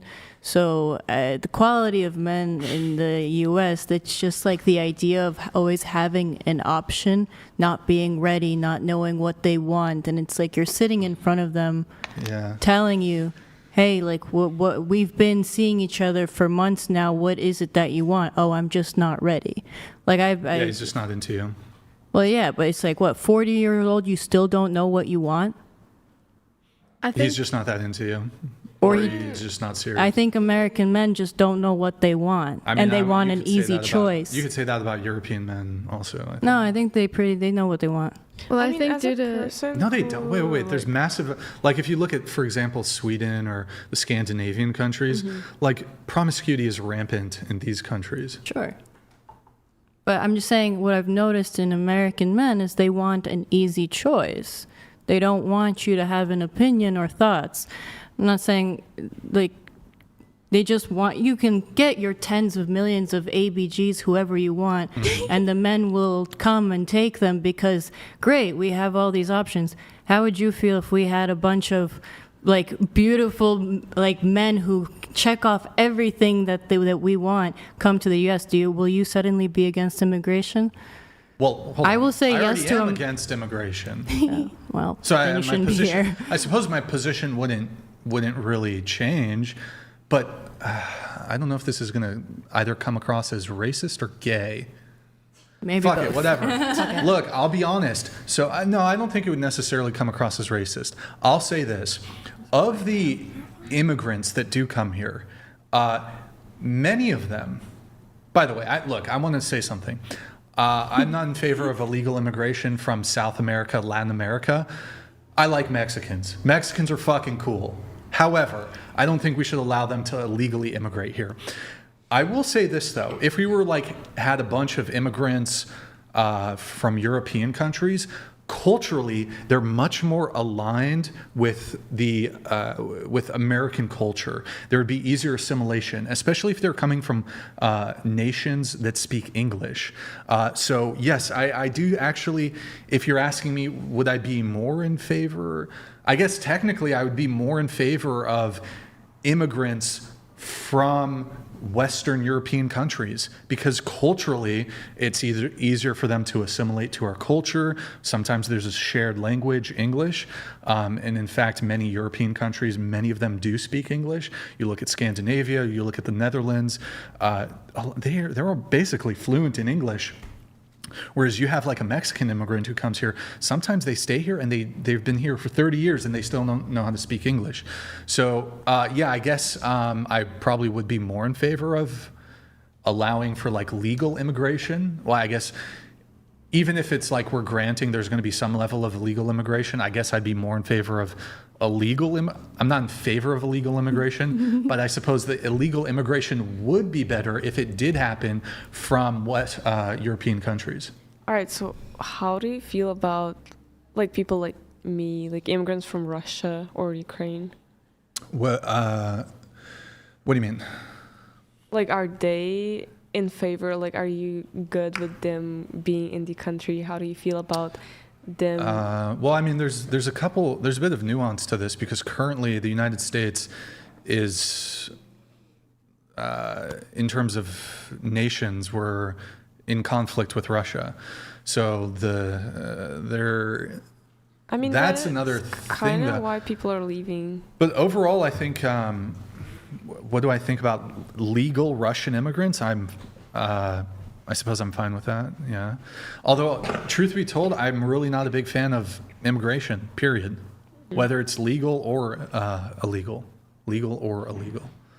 I think we should probably limit it quite a bit. So, yeah. So, But you don't want to take it away altogether, sorry. If you're going to come here and you're going to assimilate and you're bringing value to the United States and you're not going to be on welfare, fuck yeah, you can come to the United States. But a lot of these immigrants, even from some European countries, right? A lot of them end up on welfare. A lot of them end up needing government assistance. And I think that that's a net negative to the United States. Honestly, there I can agree because I came to this country to build myself as an artist, to be like to perform, to create something, music and dancing. I think like if a person has an initial goal they want to pursue here and they can pursue it here rather than there, that's like an awesome, like, fuck yeah, like move here, do your thing. Well, I mean, I don't really, honestly, I say fuck that. I don't give a shit about, no offense to you, like congratulations for your performance art or whatever. I'm fine with bringing over Russian scientists, Russian physicists, Russian engineers, highly intelligent people that are going to, the creative. I don't really give a fuck about importing artists. I don't care. If you're going to actually, if you're a Russian cancer researcher, fuck yeah, come here.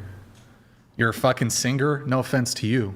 Don't give a fuck. That shouldn't be justification to grant you citizenship. Now, that's not why you were granted citizenship, but nah. My father studied to be an engineer in the Soviet Union, but when he came to the U.S., he couldn't necessarily get a job as an engineer here because they didn't recognize his education. Yeah, that does happen. So he unfortunately did not. He now has a very good job that he worked his ass off for, but it's not an engineering job. So when it comes to my brother and me, my brother is now actually working as an engineer. He got his education as an engineer, got his job as an engineer. And I'm not saying immigrants should stay on welfare through and through. You come here, you have some doctors do come here and unfortunately cannot get the job that they studied their whole life for, and there's a difference in that. That's honestly true. I saw that, like I witnessed that actually happen a couple times. My sister-in-law's cousin is I don't remember what exactly in the medical field she does, but she was a very good doctor, and she unfortunately could not work as one in the U.S. Well, there's different accreditation processes. I'm not really super familiar with that. I mean, I would also just amend my statement here. While I did say I'm in favor of, let's say you're some superstar physicist, engineer, you're in STEM in a foreign country, I would love to bring people's intelligence to the United States so long as it doesn't misplace American citizens who are also in these fields. So if we had, if we have a limited amount of jobs in I'm trying to think of, physics, engineering, what are some of the other examples? If it's not displacing American citizens by bringing them in, and it's just bolstering our base of our ability. I don't know the right phrasing, but then yeah, I'm fine with it. I think that people shouldn't immigrate to America unless they're willing to serve in the military. And I think if they come here, they should serve in the military, personally. Not that I don't disagree with that, but what about age-wise, depending on when you come to the country? You know, is there an age limit to what you just said? No, I don't think that people should immigrate to America if you're not from here. That wasn't what you said. You were talking about Army. Like, if you move to the U.S., then you should join. You know, I'm just asking, my specific question is age-wise. Like, do you have an age limit to when So, like, if your parents immigrated here with you, is that your point? No, I was simply asking whoever your question. Like, if you immigrate and you're, let's say, in your 40s, should you still go into the Army? 50s, Yes. 60s? I don't think I would agree with that. But I don't think so. I don't think. Well, I don't know if I would be in favor of like having. France has something called the French Foreign Legion, where you can come from anywhere, and if you agree to serve in the French Foreign Legion, that will be your pathway to becoming a French citizen. I don't really like that. I don't think I like that for the United States. I think we've taken in a lot of people. I think we got to keep, I don't know. We got enough problems as it is. Let's just keep America America for a little bit. Fix some of our problems. Then we can maybe revisit allowing all these other people to come here. Well, that's my whole point is I'm not for immigration by any means whatsoever. And it's the whole problem with America to this day. I think that if you want to come to this country, then you should be willing to fight for it rather than come to this country, live here, and oppose it. Yeah, but I wouldn't be open. Like, I don't think that there should be some United States military program that's like, hey, come join this military group and we'll give you citizenship. I don't know if I like that. I think we can call upon our existing citizenry to provide the defense of the United States. I don't think we need foreigners to do that. Okay, honestly, one Or more immigrants. thing. There is a difference between immigrants and migrants. So like immigrate and completely like migrate. Does someone know the difference between those two? Between what? Immigration and migration. Because I'm pretty sure that immigration is when a person comes to a country for a couple of years, just maybe like escaping a war or pursuing something for like school, and then they go back. But migration is when they move and they're willing to live the rest of their life in that other country. And that's a very big difference. Okay. Is there a point? There is a point, because all of the stuff with the war, with the skills, being like scientists, doctors, some people who are immigrants, they didn't want to end up here. They were just escaping a war. What? I think you're talking about asylum seekers, not immigrants. Or refugees that are like fleeing persecution. Maybe. Is that what you mean? Yeah, I don't. Slowly So there's no war in Canada. There's no war in Mexico. Those are the only two countries that border the United States. There's no why the fuck are Somalians coming here? That's a fucking another continent. Or Indians. They're economic migrants, and I just asylum seeker to the United States? From where? Canada's not doing some stupid shit. You could argue there's some conflict in Mexico, but nothing that would warrant a Mexican to seek asylum.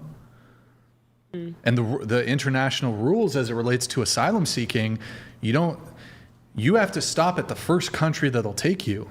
So there's plenty of countries in Latin America. Well, I mean, Mexico would be the clear choice here. You have all these people coming from South America. They need to stop in Mexico if they're actually seeking asylum, or perhaps even some prior country. I don't know exactly the specific details. I don't know if it'd be Costa Rica. I don't know if it'd be Panama. I'm not entirely sure. Maybe if you're, I'm not super familiar with the exact thing here, but I don't know who comes to the United States. How are you coming to the U.S. for asylum? I would say what about people from Ukraine? That's not right next to it. I mean, you can go west into Europe. Some countries aren't that welcome to people coming there. Why should America be if all other countries aren't? So where would they go, for instance? It's not our problem. I mean, I don't know. Why can't we help I would actually be in favor of helping these countries develop. Don't you think we've poured enough money into other countries, though? Like, why not actually help our own country that's billions of dollars in debt because of other countries? Well, sure. I mean, look, if the trade-off is through, helping these countries build up their infrastructure or whatever, and perhaps we can even get a return on investment, that would limit immigration, which has an economic cost to the United States taxpayer. If the economic trade-off makes sense, then why not do it? Like, if we can invest in this if we can spend $1 million in some Latin American country and develop it to the point that X amount of people would be less likely to illegally immigrate to the United States, and through there, if they would have otherwise illegally immigrated, this would cost us $5 million. I think that the trade-off is clear. I mean, sure, we've done it before, like helping with the liberation of France, and there didn't turn out to be complete degenerates, but we've tried with other countries like the Middle East, and I mean, it has blown up in our face time after time. I mean, we've pulled out of that country, 4 times now? Afghanistan? Yeah. Yeah, but there wasn't really, like, people from Afghanistan did not really have a great pathway to illegally immigrating to the United States. I agree with you that the United States intervention in much of the Middle East was a complete failure militarily and economically, and has created massive burden on the taxpayer. But I don't know if that's really related to immigration necessarily. Well, most of the immigration here are becoming Middle Eastern. So I would argue that it is. I don't know if that's because of U.S. intervention in the Middle East. No, I don't think it is. But my point is, you guys are talking about how we shouldn't be, or we should be like helping countries become, democracies or whatever. And we tried that and it failed. The U.S. military intervention in Afghanistan, I think that's a little different than what I'm talking about here. I think if even corporations want to go into these countries and they want to get a return on investment or something, they think it would be beneficial, or even if it's the United States government is giving guidance, why not? And if we think it's going to have some downstream positive effect for the United States, either through a diminishing of immigration or perhaps economic benefit, then I think I'm fine with it. I don't think we should be necessarily doing fucking regime change shit.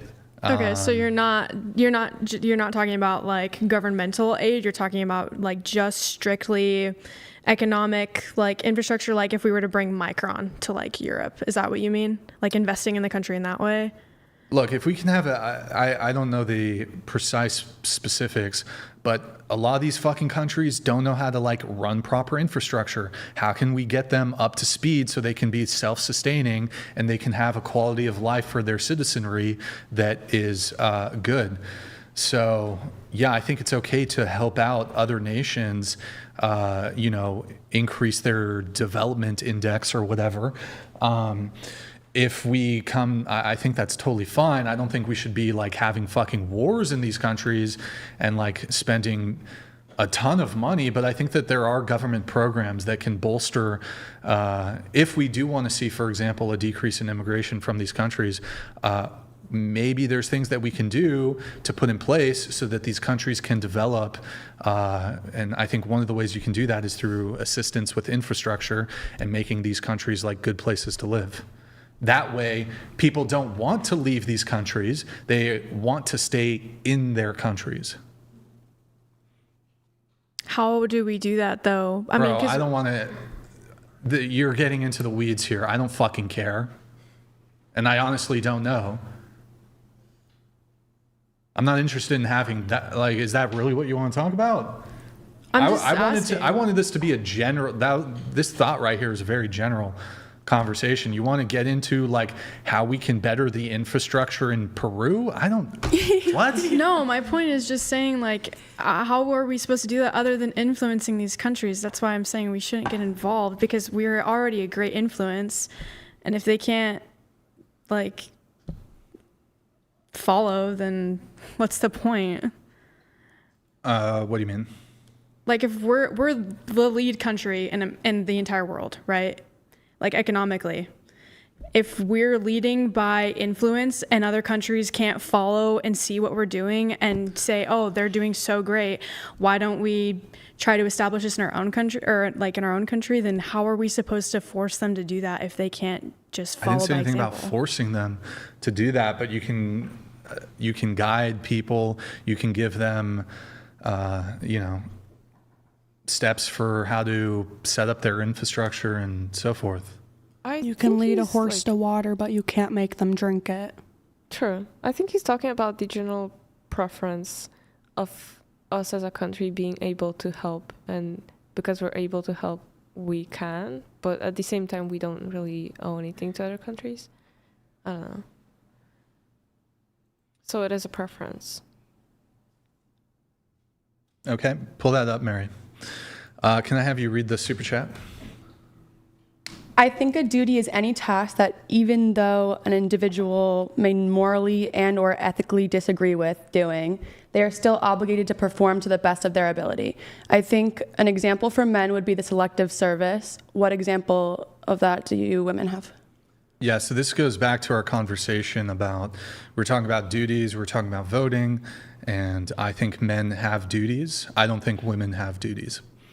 And so this puts women in a privileged position in society, and ultimately women have a right basically granted to them completely for free, and then men have a voting right, but it comes with strings attached. So do women have any duties? Yeah. Not like lawful ones. Like you said, you can't force women to get pregnant. But like I said earlier, there is a duty to have a family. I know like there are certain medical conditions, but that's why I'm all for adoption. I'm all for fostering. But I think in general, family like making, that is a duty for women. I agree with that. I mean, that's what I do. I raise my kids, I watch them, my husband provides everything else. My job is to serve him and be there for him, do everything that I can to make his life easier to provide for us. And I think a lot of men would definitely expect their wives or their girlfriends to provide. I mean, they cook, they clean, they are going to child rear, take care of them. I mean, I would essentially argue that that would be in line with what they're talking about. Well, almost bringing it back to the conversation of voluntary versus involuntary. So all these things you guys are describing is voluntary. A woman can go through life in the United States and the government wouldn't force her to get married. The government can't force her to have children. You might argue that there's social pressure, although I think it's even in the opposite direction today. Meanwhile, the United States government can call upon U.S. citizen males and force them into the military if they wanted to. So I think men have a duty to this country in order to be able to vote. Men have a duty. Men have to register with the Selective Service. If they don't, there's all kinds of consequences. There's no corresponding equivalent thing for women.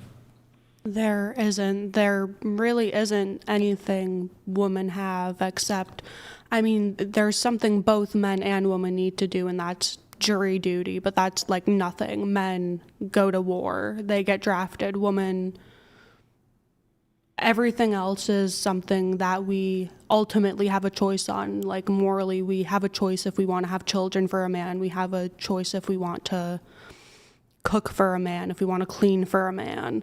I can agree with that.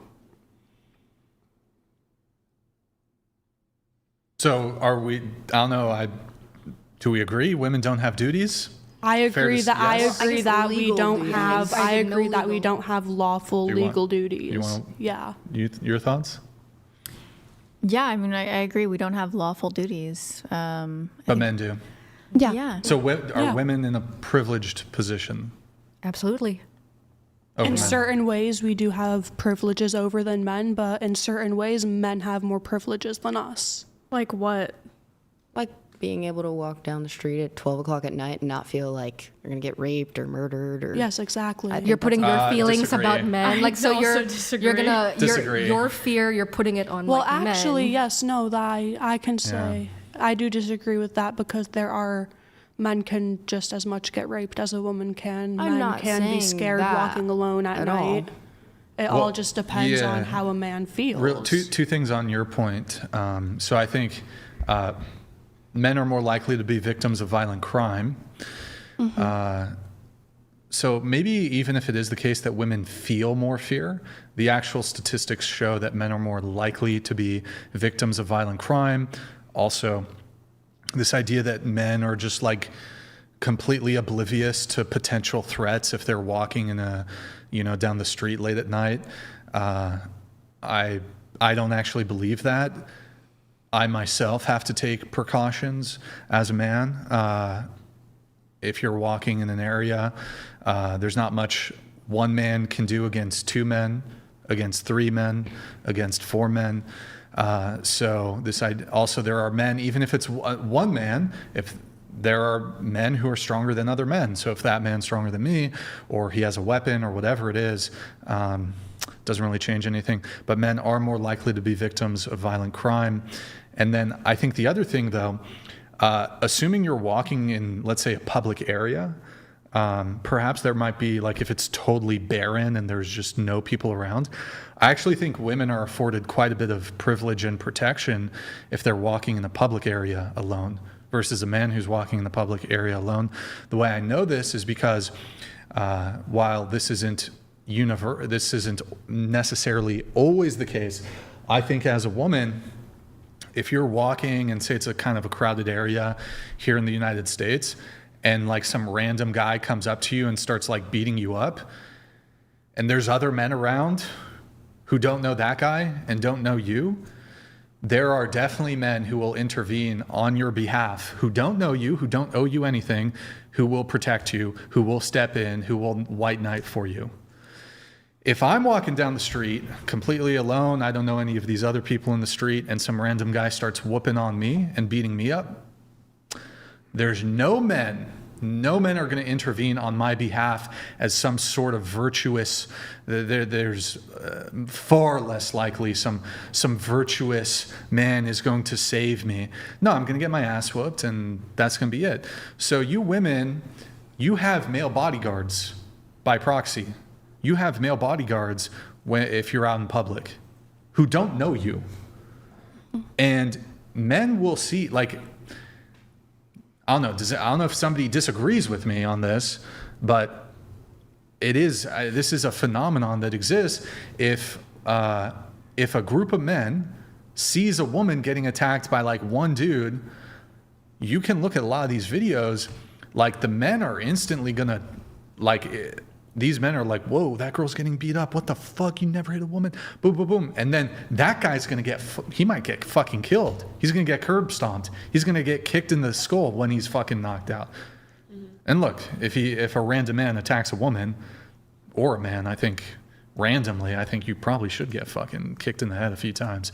But I do think this is a privilege that women have. So you actually, when you women are walking alone in public, I think you're protected. Does that? I don't know if you guys agree. Do you disagree? Agreed. Yeah. Do you disagree? Like, I agree with that. I like agree. I actually genuinely feel relatively safe in public and in daylight. If I'm walking alone, I think just like any man. Actually, a friend of mine was walking alone. He was in Cape Town and he got pepper sprayed in his mouth and the side of his head, and they tried to steal his phone.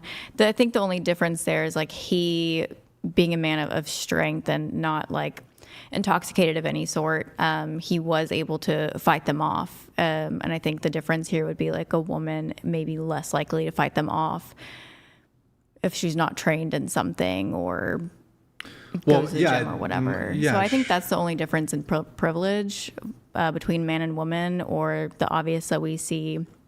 A woman typically doesn't or isn't able to hold as much power in like a boardroom or in position of power. They're typically not as respected. And I think, and you can correct me if I'm wrong on this, you can look it up. I'm not sure. I haven't looked at the stats on it, but in like medical doctors, men typically get paid more than women, even still. That's because in the medical field, men go into higher paying disciplines. Honestly, Maybe because true. we brought all of this up, I don't want to argue with anyone, but what's going around like on social media and what I see pretty often is that women argue that having a period every month is like a downgrade. Like, we don't have a privilege because we have a period every month. I don't personally have an opinion on it, but how do you guys feel about the fact that, we are equal because we have our struggle, which is having a period every month, which men don't Our have? struggle is a blessing because it allows us to have children. I think women aren't equal in the workforce for several reasons. Firstly, women don't ask for raises as much as men. Secondly, women with family planning and such, they're more likely to take time off compared to men. And those are the two main points. But if you're family planning, then shouldn't you be earning the same amount so that you can also save up to support your family, or like you and Do your you think husband a want company's to buy going to care about that? I think a company's going to care about its profitables, which I think men are more likely to give it.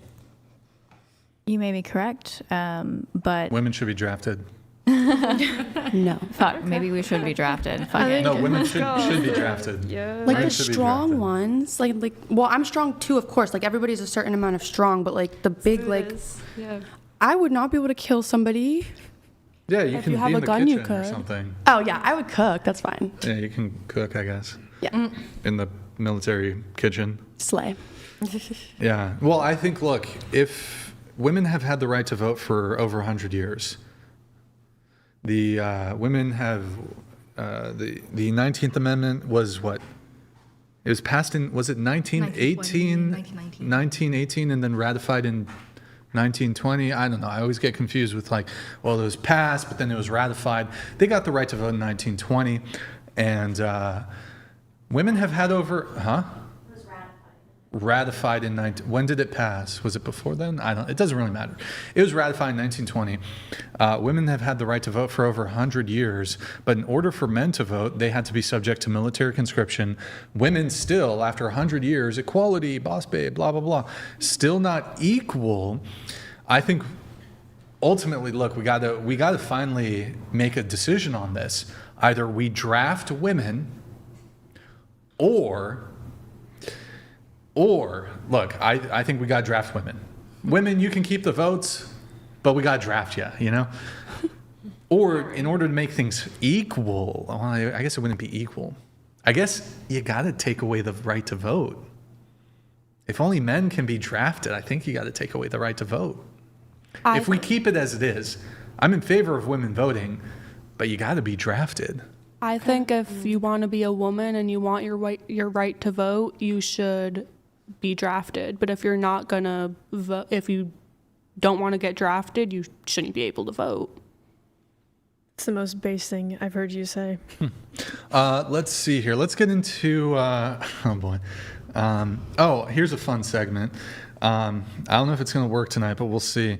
You're the only one who does OnlyFans, right? Nobody else here has done sex work or stripping or anything? No OnlyFans? Oh, I did stripping too. Oh, you did stripping too? Yeah. Okay, well, I'll try it with everybody, but it's more so directed at women who do OF, but anybody can do it too. Anybody here have cash on them? You got cash? You got cash? You got cash? No cash? No cash? Wait, like on person or like in my wallet? Like in your purse back Yeah, then. yeah, Not on you right now, but you have cash on. You got cash on you? Yes. Cash? You got rubles? What do you got? Do you have any Russian dollars? You got cash? You don't got cash? I didn't bring anything with me. I just have expect. my All right, phone. so look, even if you're not doing OnlyFans or doing any other kind of sex work, I do think even non-sex work or women, you guys have simps. You guys have men who will just send you money. Yeah. I don't know. Maybe you were on a dating app and Like you were like, sugar daddy? put your Venmo in there. I've heard women who, I wouldn't categorize this as sex work, but women on a dating app. This happened, I don't know if they allow this anymore, but women like long time ago would put like their Cash App or Venmo in a dating app and be like, Venmo me for a surprise or some bullshit. And a lot of these men would send them cash money. Even if you're not on a dating app, I've heard stories from women, oh, this guy just paid me money for existing, I guess. So as a novelty, as a fun little thing, you can say this one time I simped for a dude, I gave him money. If I am accepting, I actually not just accepting, I demand cash payment. I demand. So will you give me your cash? Can I have your cash?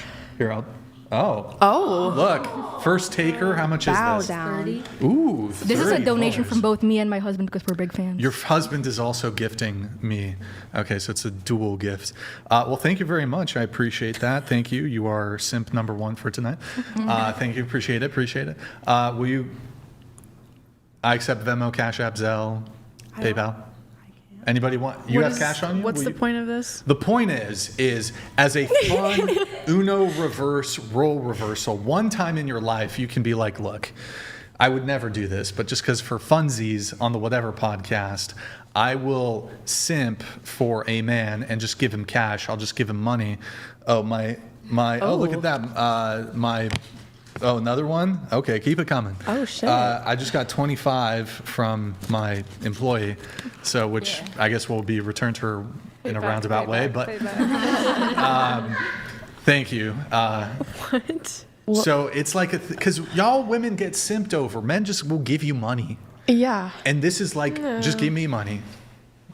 I think that women do. I've simp never over been men. sent money one time. But do it for not like because you genuinely mean it, but just for the funsies. I used to be friends with a girl who I called her Simp Queen because Wow. it's she not have a that the sugar guys daddy, gave or- her money. It's just they would get her they would drive hours long just to bring her boba or food. They would get her gifts. They would give her this or that and that, and she'd just do her cute little voice and giggle and be like, I don't know, they're my friends. And I'm like, you're a simp queen. And she's like, don't Yikes. call me that. I'm not a simp queen. I'm like, I don't know what to tell you. So who wants to give me cash? I don't. What value are you Sorry. providing for the transaction right now? For the The cash. same value that women are providing when they're just getting money. Yeah, from but men. those weird men are gonna go Nothing. jerk off. Okay, but the Doesn't matter whether I'm sitting there doing nothing sexual. It does not have to be a sexual thing. It can just be a tribute. For what? I mean, I'm I sure could that there go- would be plenty of women that would be willing to give you cash, just none at this table. Well, I I did. Nobody, Other than you, who is married. All right, so I made a little money tonight. What can I say? All right, moving on to the next topic. We're gonna do no takers, unfortunately. Unfortunate. You know, hey, it is what it is. Stifler, ask everyone to rate their own looks, face, body, total. On a scale of 0 to 10, you can't pick 7, starting with you. I think this is messed up because I want to pick 7 so bad because I genuinely think that, but I wrote 6.5 just to sway more towards the lower end because of the beauty standards these days. Well, let's do face, body, total. Oh, like each? Yeah, a ranking for each. I think my face, I can't say 7 for any of them. Nope. We'll allow 0.5s though. How about that? Okay. I think my face is a 6.5. Okay. I think my body is. Think about your answers while she's pondering. I think. I don't know. It's so subjective. I think for myself, I like my body, I would say, I can't say 7. Another 6.5. 6.5 total. Okay. So you? Honestly, okay, I'm starting with my face, right? Yeah. Face, body total. Face, I'll say 100 out of 10. 100 out of. Can you speak a little louder for us, please? Yeah, I would say my face is 100 out of 10 on Okay. a scale of 10 out of 10. So 10, I guess. Body? My body, well, I'll say like, okay, 9.9 out of 10 because I missed the gym one time this week. Aw. If you didn't miss the gym, what would it be? It would be 10 out of 10. Okay, so total 10. Because I gotta. I What's kinda total? missed the gym. Looks? Total. My look today. No, in general. I would say, okay, no. Probably, yeah, 10 out of 10. Okay, what about you? Face 4, face 4, body 4, total 6. That makes zero fucking sense, don't but know. okay. Okay. What? Total looks. So well, what is the other know. factor then? Because look, I don't know. it would Maybe work then like I'll do 2, 4, and 6 then. I don't. because it would That look doesn't make like it would work like this. The math, right? The total would be inferred from the face and body. So if you said like face 4, body 6, that would be like 5, basically. You could view it like that. Oh, like although it would depend if you value face or body more. So it could vary, but I don't think you can go 4 face, 4 body, 6 total. I don't understand how that would work. Okay, well then I'll do 3 face, 3 body, 6 total. Does that make? That's even worse. No, maybe That she still means makes like her less sense. personality is like a 10 out of 10. No, but it's just looks. So total looks. Okay, well then the total will just ultimately be a 6. Okay, but face 4, body 4. Yeah. Okay. What about you? I'd like to say 6 for face, 8 for body. Okay, 6 face, 8 body, 7 total? Sure. But I can't say 7, so 8. 8 total. 7.5. All right. What about you? I'd say 5 for face and 4 for body, so 4.5 total. Okay. What about you?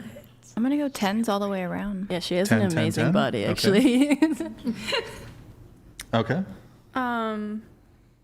Say 4 everything. 4, 4, 4? Yeah.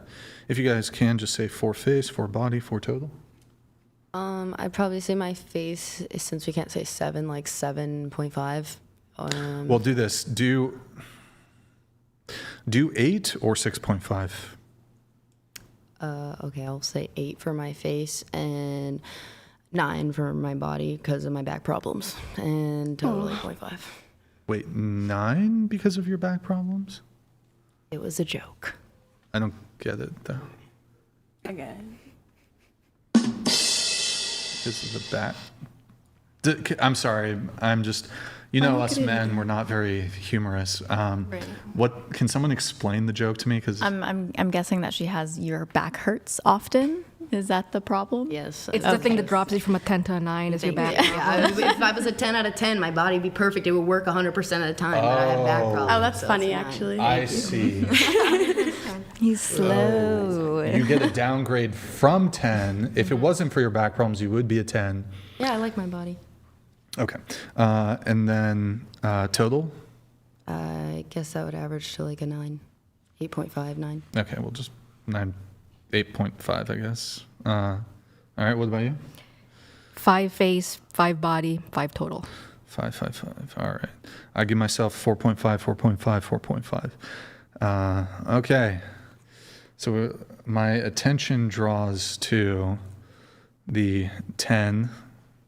The 10. I would stand by Katie's 10 because we've known each other for a little bit, and she literally works out, and if you've seen her photos, she's got a 10 out of 10 body. So Does she? I don't she know. does. She's wearing all black, and I don't saying. like stare at. Oh, but you ask us to rate our bodies. You go ahead, stare. You might as well. Okay. All right. Thank you, Queen. Got you. Okay. Working as a team. Can you guys tell me, for the two women who are 10s, can you tell me a male, maybe like an actor or a celebrity, somebody who we could Google, a man who you think is a 10? Oh my gosh. Okay, Sway Lee. Who's that? It's a rapper. Is that little skinny guy who sings in? Girl, what are you talking about? Tom Hardy. That name sounds familiar from like 15 years ago. You're gonna go on your DJ That's like thing the right now. that challenge that was on Vine where they like All right. paused. For you? Taking a moment. I just don't really pay attention to celebrities all that much, but my forever celebrity crush is The Rock. The Rock. Okay, you guys are giving me some fucking weird answers to this. That's a good okay. answer. That's all I got. All right, He's I so think everybody knows what The intriguing. Rock looks like. Why don't you pull up Sway Lee? What the fuck? This is your looks crush? Girl. Scroll down. I'm sorry, that's I should not laugh. This is a male 10 to you? Just Yeah. question, you said you're like dating 3 guys. Are they black? No. Oh, okay. Okay. And so Sway, that guy's a 10 for you. Yeah. Or are you just like a fan of his music, or is that actually like you think he's really physically attractive? I just think he's attractive. Like 10. Yeah. So okay. I have actually, chat. I have no idea what to do with that one. What about a girl? I'm so judged right now. What about a girl who you think is a 10, like a female celebrity? Let me think. A girl that I think is a 10. That's a celebrity. What about for you? Angelina Jolie all the way. Angelina Jolie. Okay, for you. What about for you? I can't think of anyone. I don't know. Are there any like Russian celebs or something you can think of? There's a lot of beautiful Russian. A lot of Russian women are very beautiful typically. Okay, pull up Angelina Jolie, I guess. So Angelina Jolie, she's a 10. Let's do young. She's old now. Let's do young Angelina. Yeah, in her prime. Scroll up to the very top. Okay, that's. Why don't we do the? Is that wait? Scroll up. The yearbook photo, is that AI or is that real? It looks AI. I don't think that's real. That one looks AI, the yearbook one. Here, scroll down. How about the one where with a blue, she's wearing a backpack? Click on that one. All right, now on the image, right click on it and do open in new tab at the very top. All right, show us the image. So she's a 10. I think so. I think she's stunning. Okay. Do you have it?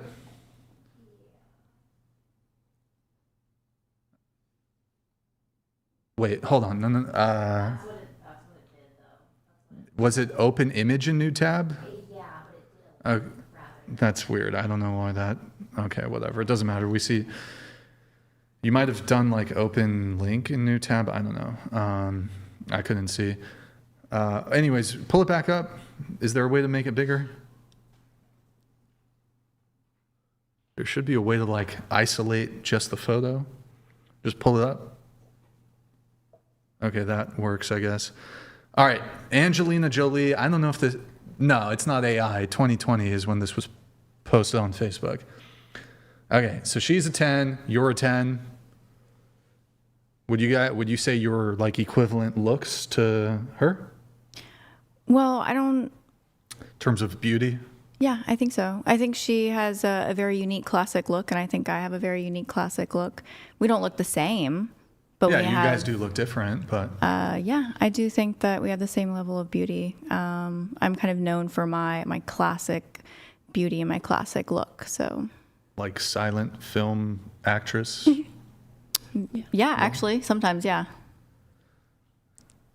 You have like a girl next door vibe. That's kind of like I get that all the time. Yeah, that I one's do often- think of anyone here, I would say you're the most beautiful, looks wise. You're so sweet. I think you're stunning. You're sweet. Okay. Interesting. Yeah.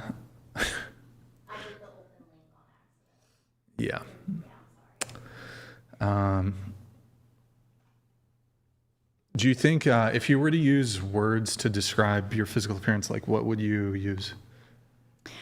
Adjectives, I guess. Some of the things that I already said. I have a classic look. I have a very unique look. It tends to get me a lot of work and a lot of bookings. All natural. Very fit, very in shape. Always in the gym. Yeah.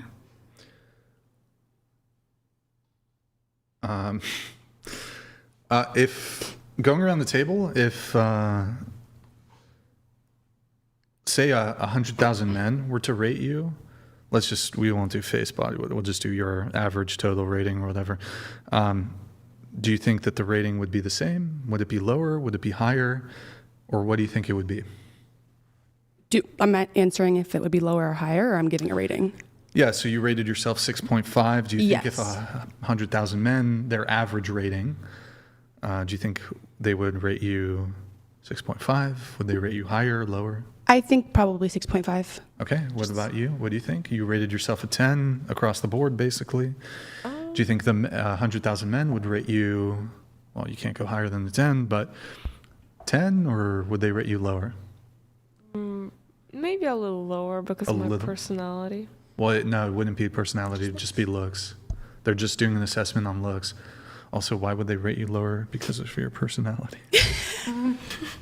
I mean, there's probably subject matter there that we can get into, but that's another conversation. Okay. I would say probably at least 10 or 9. Yeah, somewhere there. Maybe The a little lower average. because I think I have my self-esteem is a little too high. But It's too high. a little bit, but Well, I there's no can't blame dispute from me on that one, but what about you? I was a 6, right? You said than- 446. Oh. Yeah, into the Probably- mic, please. Probably lower. Okay. My average was a 7. Yeah. I'd say 6 face, 8 body. 6. Yeah, so I'd say maybe 7 or a 6 would be my average. If 100,000 men were to rate me. Okay, what about you? What do you think? I think mine would stay the same. Like, what did I say? 4.5? Yeah, 4.5 was your total. What about you? I think 8. 8. Okay, interesting. All right, what about you? Maybe a 5. Okay, but you said you gave yourself 4. Yeah. Okay, what about you? Probably a little lower. So what? Maybe like a 6.5, 7. Okay, what about you? I think they'd rate me the same as a 5. Same as a 5. All right. Why is it for you? You say you're a 10, 10, 10. Why do you think the men would rate you an 8? This is a fantastic question, Brian. Thank you so much for asking. Yeah. With our current, I'm going to call it an epidemic. Epidemic Of lots of plastic surgery. There is a new kind of look on, or a new social expectation of what they expect a woman to look like that is not necessarily natural. So I'm rating myself on a scale of what I believe is beautiful, and I do believe that I'm a 10 wholeheartedly, because why would I downgrade myself? And all of you ladies should think that you're a 10 as well. Good. So 2 things there I want to respond to. Do you think all women should view themselves as a 10? I do. I do think all women should have that confidence. Do you agree with her? Other 10? I think that yes, if they actually work on themselves. Like, she's always in the gym, I'm always in the gym. I feel like we resonate there. So like Okay. if they actually work towards being one, like I don't like encourage Botox or anything. I don't like. Are all women 10s? I think in their own way, everyone is beautiful. Yeah, I do think so. I think everyone can be a 10. Everyone can be a 10? How would they achieve this? Going to the gym. Wait, didn't you say that there was an issue with plastic surgery? I mean, you. So I don't personally agree with completely changing your face and the way that you look for a lot of different reasons. But, you know, I think if you want one thing here, one thing there, but it's really shifted and changed the outlook of what beauty is. I'm sorry, am I boring you? No, I was just yawning. Just kidding.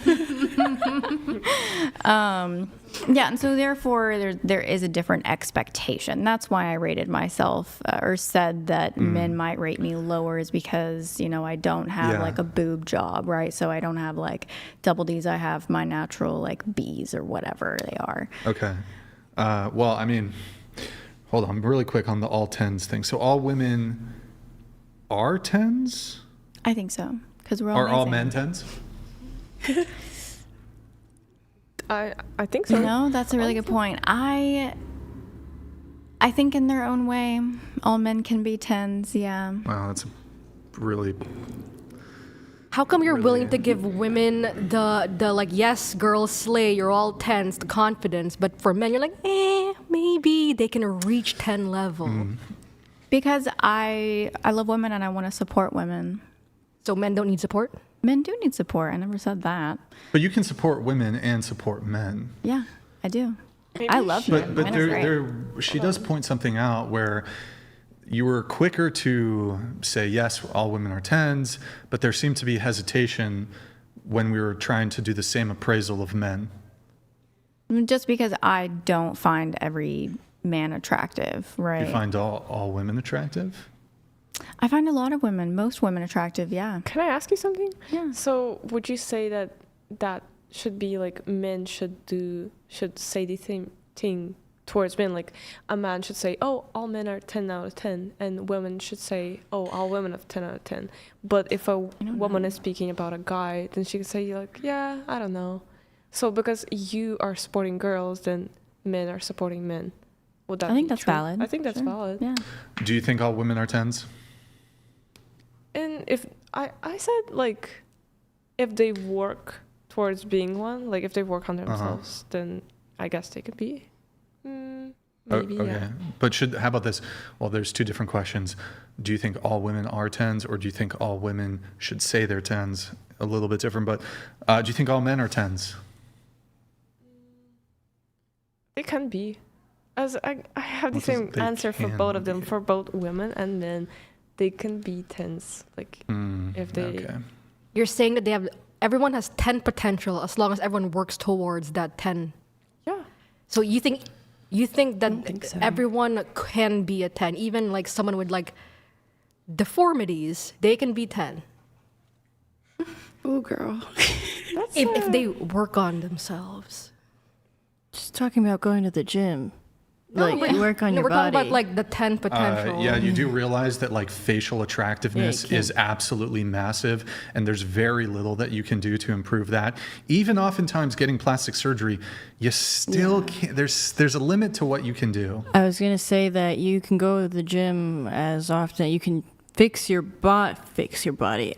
Just do changes to your body by going to the gym and working out. I go to the gym as much as do, but you can't change your face unless you do surgeries. Right, but attractiveness is collective. So I agree that most people do have the capacity to, although there's even genetic components to, well, your muscle insertions, and like some people have an easier time, at least especially with men, putting on muscle. Like some men just don't have like good muscle insertions, and their chest is going to look all fucking retarded, and their biceps are not going to look right, and their triceps and their shoulders, all these things, right? So I mean, you can get fit, but even then there's some degree of genetic limitation. I don't think anybody is a 10. Nobody. Well, I mean, you're a woman of God, right? I think the only person that can be considered a 10, if you look at it this way, would be Jesus, right? because he was made to be a 10. Nobody else. We don't know what Jesus looks like. We're all made in God's image. Not like that, but like in this way, like if created that way, God was created to be like the perfect image. Whether it's like personality, like everything wise, it's just that's created to be the perfect image. And for looks wise, this aspect of it, if you're doing it this way, let's say, I don't know, for me, I rate myself for my looks a 4, but I don't know, like my nose, I think my nose is very big. I think my hair is beautiful. It's about like your. What does that have to do with Jesus? It has to do with the fact that like he thinks that I'm perfect. I think that we shouldn't rate people personally, because I do agree with you. We are all created in God's image, which is perfect. I don't think that we should view people as options, because when we're rating their looks, we're looking at them as an option. I think we should see them as reflections of God's grace. Oh my God, this is so incoherent. Even fucking the most virtuous, godly, the most Christian woman you could ever find would still have a looks preference. This is completely horseshit, dogshit, bullshit. No, even religious women are gonna look at a guy and like decide to date him, perhaps on a variety of things, but they're like this idea that really Christian women are just like gonna give the super ugly guy a chance because he's super Christian. Nah, it's fucking cope and bullshit. Like even religious women care about looks. Let's get that. That's bullshit. What I'm trying to say is the only person or thing that will see you as a 10 is God. No other human will see you as a 10. Well, I mean, a human could see a woman. Another human could see you as a 10 if you really love them that much, but I mean, it's very rare for another human to see you as a perfect 10 out of 10, because everybody truly has their flaws. If you really look at somebody that deeply, if you look at yourself that deeply in the mirror, you're going to see your own flaws that you don't like, that you want to change, but you will eventually, if you have the right mindset, learn to love them and accept them. It's not to fully say that you don't accept your flaws. I know I'm average, but it doesn't mean I'm not pretty. I think that I am beautiful. I think I am pretty. And I'm going to tell my children that too. But based on who the most attractive woman in the world is, do I have any comparison to her? Absolutely not. And it's just the reality of that. And that's fine. It's nothing bad about that. It's just the reality of it. I just think it's inevitable of us to see a person and to rate them, be like, oh, he's this, he's a 10 out of 10, he's not a 10 out of 10. It's kind of like, I feel like it's a reaction that happens in the brain where, because I think he said it, and I completely agree with the fact that we don't even control, like that happens in our brain, that we decide like, oh, this person's attractive to me, he's a 10 out of 10. This person's not attractive to me, he's like a 4 out of 10. So at this point, like, I can agree with you. I don't think every woman is a 10 out of 10 looks-wise. I don't think every man is a 10 out of 10 looks-wise. But that's... I find there are some guys who I find attractive that if I tell my friend, I think that guy's cute, they'll look at him and be like, really? Him? And I'm like, something about him makes me attracted to you, but I'm not calling him a 10 out of 10. Liam Hemsworth is a 10 out of 10. Oh, yeah. Yeah. Yeah, I don't know.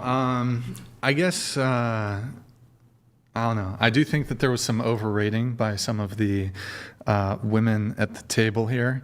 And you were saying something about, what was it? There was an issue? I'm trying to remember what you were saying. You were like, well, now something about, what was it? Was it her with the back? No, that's not what I was talking about. Okay, well, I'm going to do the segment where I give you guys my rating. All right, so look, I'm not going to be, even if I had disagreements with you, I'm going to be fair. I'm not going to intentionally rate you super low, because I don't even think I've had really any super strong disagreements with anybody tonight. It's been mostly pretty tame. I'll be fair. I'll give you some positive characteristics you have. I'll give you maybe a negative or two characteristics you have, and I will give you. By the way, to be clear, it's on a scale of 0 to 10. Almost. I don't really think there are any women who are 10s. I don't think there really are any women who are 0s. That would mean there's absolutely nothing redeeming, or a 10 just I don't think exists, right? Maybe AI can make a 10, maybe. Even then, who knows? But 5 is average. Okay. So to be clear, 5 is average. And 5 doesn't mean you're ugly if you're 5. It means you're average. A lot of people will find average attractive. Okay. You gave yourself a 6.5. Do you have lip filler? No. Have you had a lip flip? No. Can you turn that way? Not that much. Turn that way a little bit. Not too much though. Too much. No. There we go. Sorry. Okay. Okay. You can look straight. That's fine. Thank you. All right. And I'm not going to be doing body because otherwise, whatever. I'll just give you face ratings. Yeah. I'll give you guys face ratings, I guess.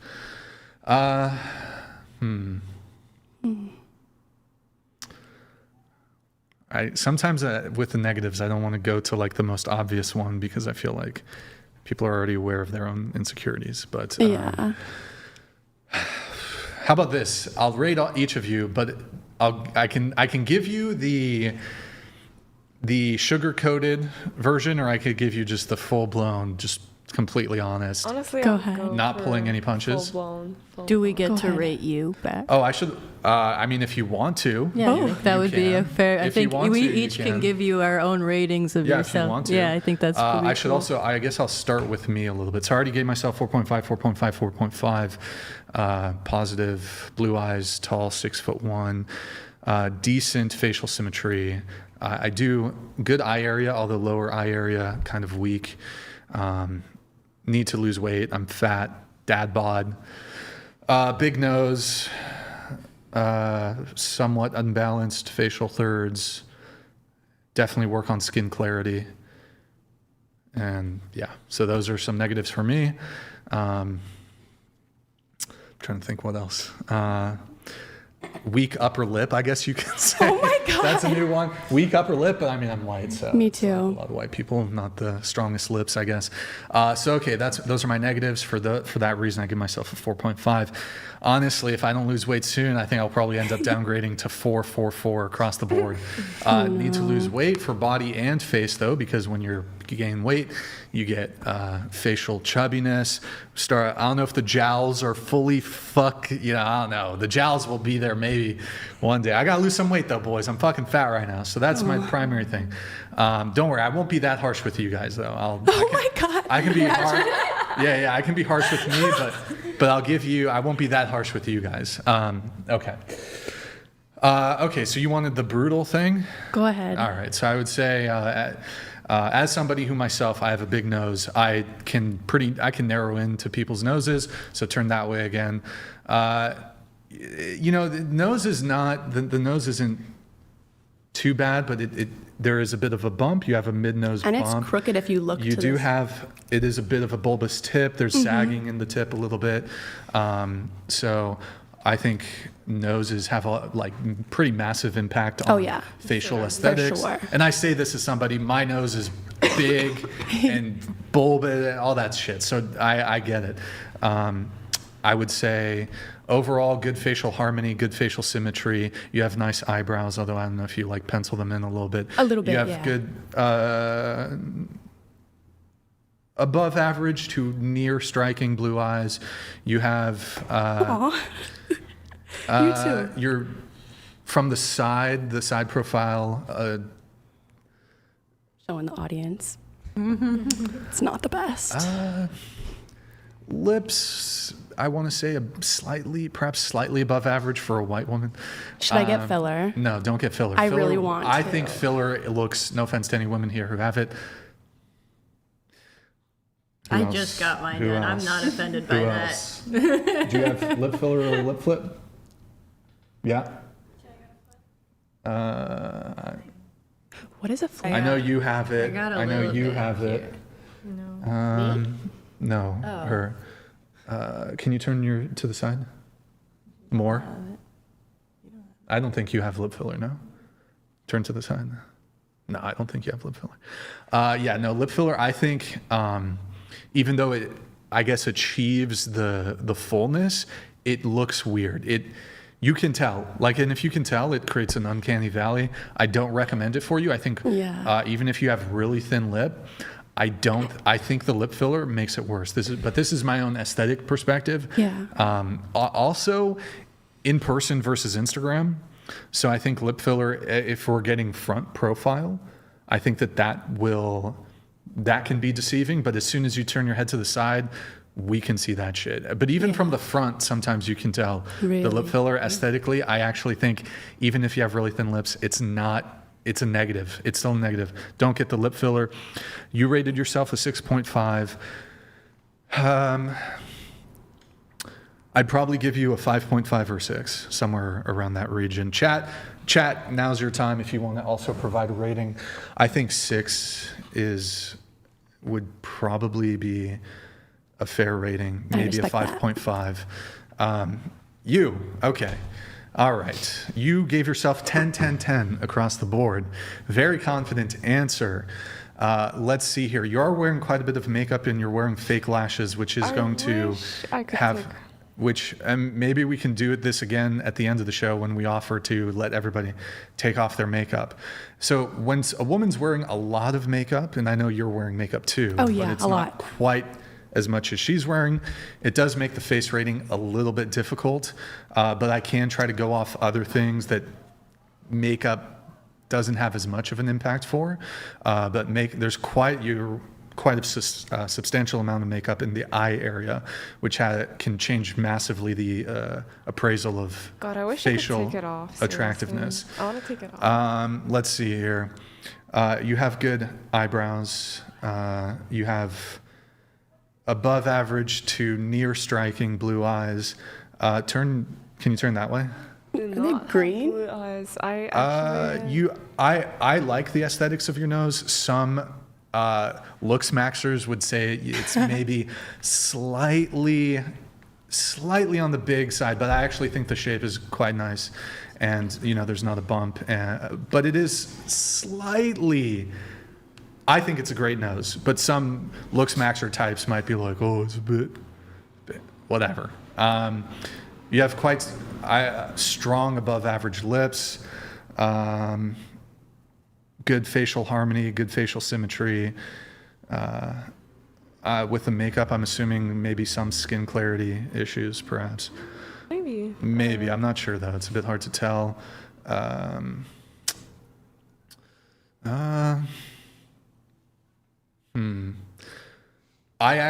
This is my own preference, but some people, I actually find like the chubbier cheeks, I think it's actually a plus.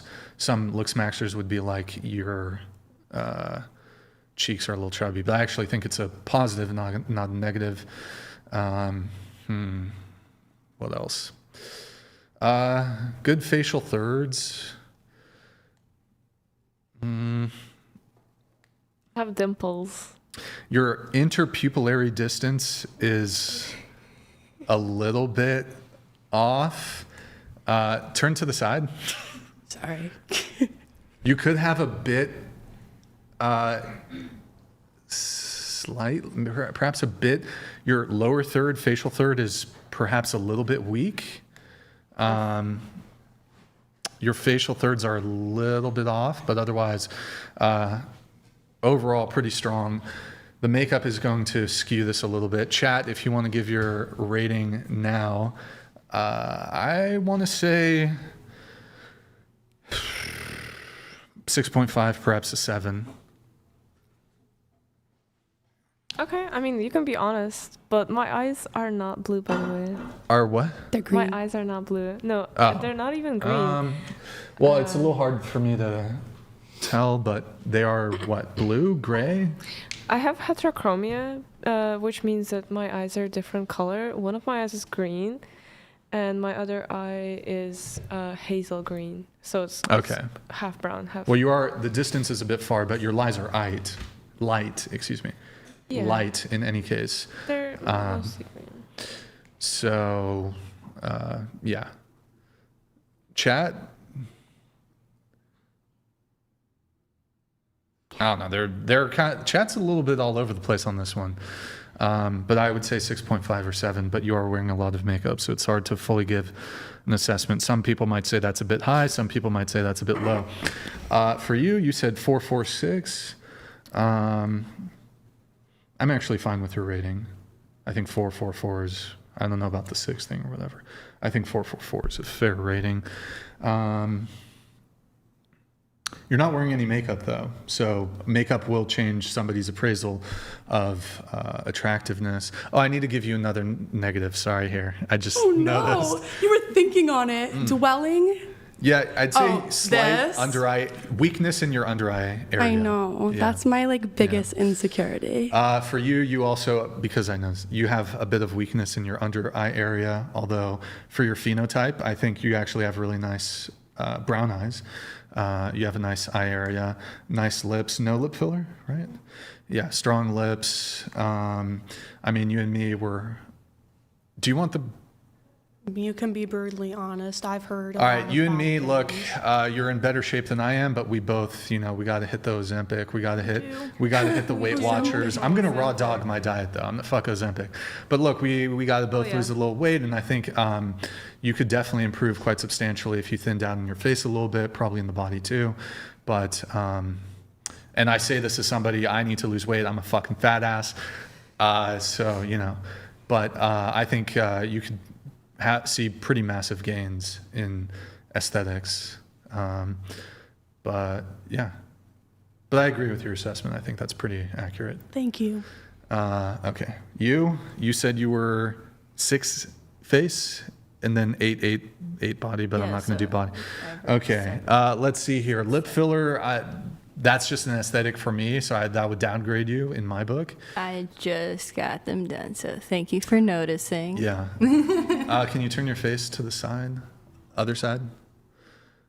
Okay. You have a strong ramus, good lower third. You can look straight now. They're fancy words. Have you had a nose job? No. No nose job? Okay. Cannot afford. No, but I don't want. Nice. You are wearing a good amount of eye makeup.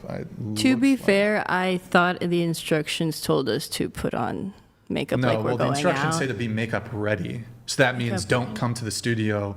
We don't have time to give you 20. Oh, I misunderstood. Yeah, it says be makeup ready, so that means we don't have time for you to spend 20 minutes in the bathroom upon arrival putting on makeup.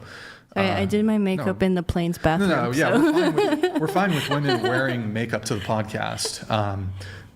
But I don't think, there's not specific instructions to wear makeup. Okay. But we say be makeup ready in the sense, don't be spending 20 hours putting on makeup, 20 minutes putting on makeup in the bathroom. Okay. Let's see. Blue eyes? Green. Green. Sorry, it's a little far, so it's a bit hard to tell. Okay. Eye color is good. Nose good. Eyebrows good. You have a bit of, I would say your facial lower third is a bit weak. So that basically just means like I don't know how to describe it exactly. You'll just have to Google it after. Yeah, I do, because you're using these terms that I'm like, what do you mean? Is that like nice, the jawline? nice a weak teeth. jaw? Yeah, basically Jawline. the lower portion of. Bless you. Thank you. Yeah. Yeah, I'd agree with that. Yeah. And nice smile, I suppose. No. Thank you. You're a bit pale. I pride myself in being very pale.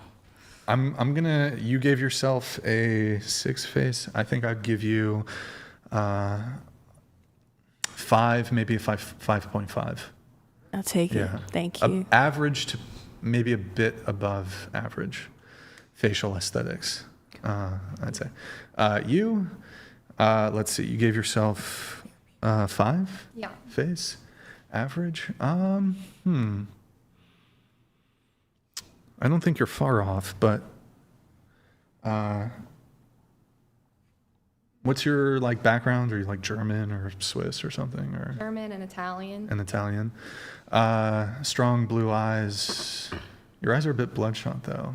I don't know if that's. I know. just I think I normal. have something in them. Scoot to the Mary. You need Sorry. to keep an eye on that. I think I have can't something be- in it, and it really hurts actually. Oh, okay. Obviously people have different phenotypes, and they'll like all phenotypes can be attractive, by the way, just to be clear. But you're going to have to rate differently, based on these sorts of things. But so I'm not, when I say like you can have striking dark eyes or striking brown eyes, for example, it's not just because you have blue eyes, but good blue eyes, no lip filler, right? No. Your upper lip is actually stronger than your lower lip. So typically you want the lower lip to be a little bit bigger than the upper lip. You want full. Is this autistic at this point? I don't even know. You want both full upper lip and lower lip. So the ratio is a bit off, but good. Good. Can you turn your face that way? Strong nose. Maybe even almost too much on the small side. Ever so slightly. That's better than on it being too much on the big side. Strong nose, strong eyes, strong eyebrows. It's.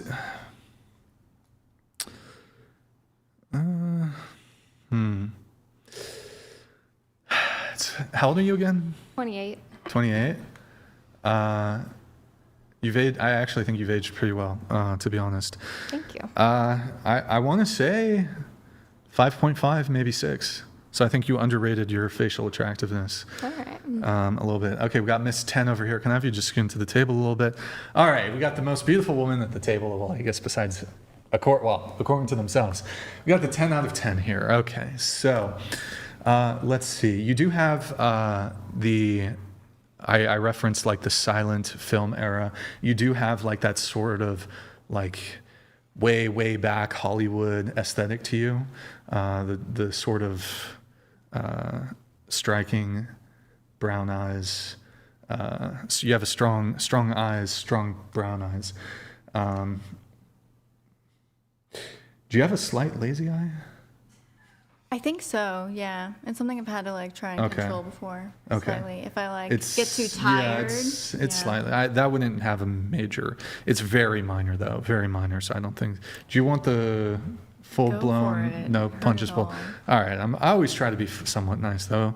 Let's see here. Very striking eyes. Very striking eyes. Your lower third's a bit weak. I don't know if you're overlining with your lipstick a little bit. No lip filler, right? No lip filler. Slightly above average lips, I want to say. I would give you, like, the lips are a bit on above average side. Can you turn that way? A bit of an indent on the chin, which I think typically for female attractiveness. I think also it's not the best for males. But I think typically going to be assessed as worse when seen in women. Obviously, as somebody who has a big nose, you probably know, I would say probably in terms of a flaw, I'd point out the nose, right? So you have a bit of Funny is my nose makes a lot of money. A lot of money? Okay, yeah. I mean, I know some of the models, they like the alien look or whatever. The catwalk girls, or I'm not saying you look like an alien, but sometimes I think that is a compliment. The high fashion aesthetic. What are you doing, Mary? The high fashion. By the way, it shouldn't be there. Like, put it on another tab if you can. Okay, we shouldn't be showing that. I would say probably the nose is going to throw off the facial harmony of your face. Again, I say this as somebody who it fucks up the facial harmony of my face. I have a big nose. I've got a hump. It's big. It's bulbous. So I would say you also have the same some of the same detriment there as it relates to the nose. What else? I think you have good jaw, but your lower third, I think, is a a little bit weak. What does that mean for all of us that are confused So about in terms the of lower facial third? proportions, like for example, it's not exact, but you'd kind of want, it's not exact, but so like facial thirds. So basically from your chin to the bottom of your nose, or some people might say the lips, and then lips to the, basically the center eye or low eye, and then eye to forehead. So you have unequal facial thirds. So I think your bottom third, basically the area, Like a little bit smaller or the area, the area between your bottom lip and your chin is a bit on the small side proportionally. So the proportions are slightly weak, I would say, in that dimension. Good eyebrows.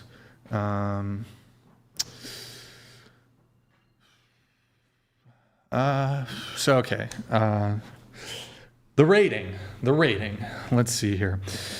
You gave yourself a 10 in terms of facial attractiveness. I think I would give you, I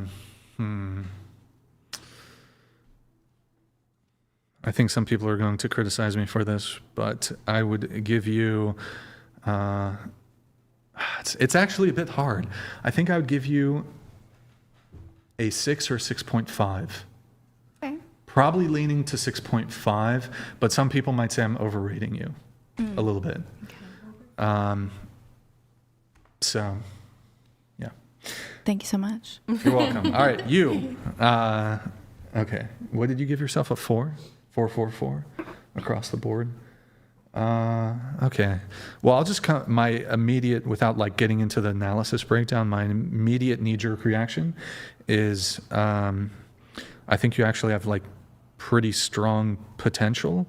I think you have a solid base. I think you maybe underrated yourself a little bit, although you face the same problem that I have, is we both need to or it's not gain weight. I think lose weight a little bit. I think it's impacting your facial aesthetics a little bit. I think you'd actually be, you might actually, if you lost a bit of weight, you might actually have the most aesthetic face at the table.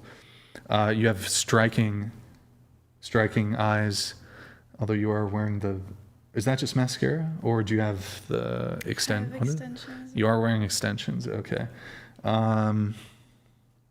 Let's see here. Can you turn that way? Nose, slightly weak nose. You have the lip filler, disavow. Not becoming of a Christian woman, I guess. Just do a straight face for me, not smiling. I can't now. Okay. I'll try. I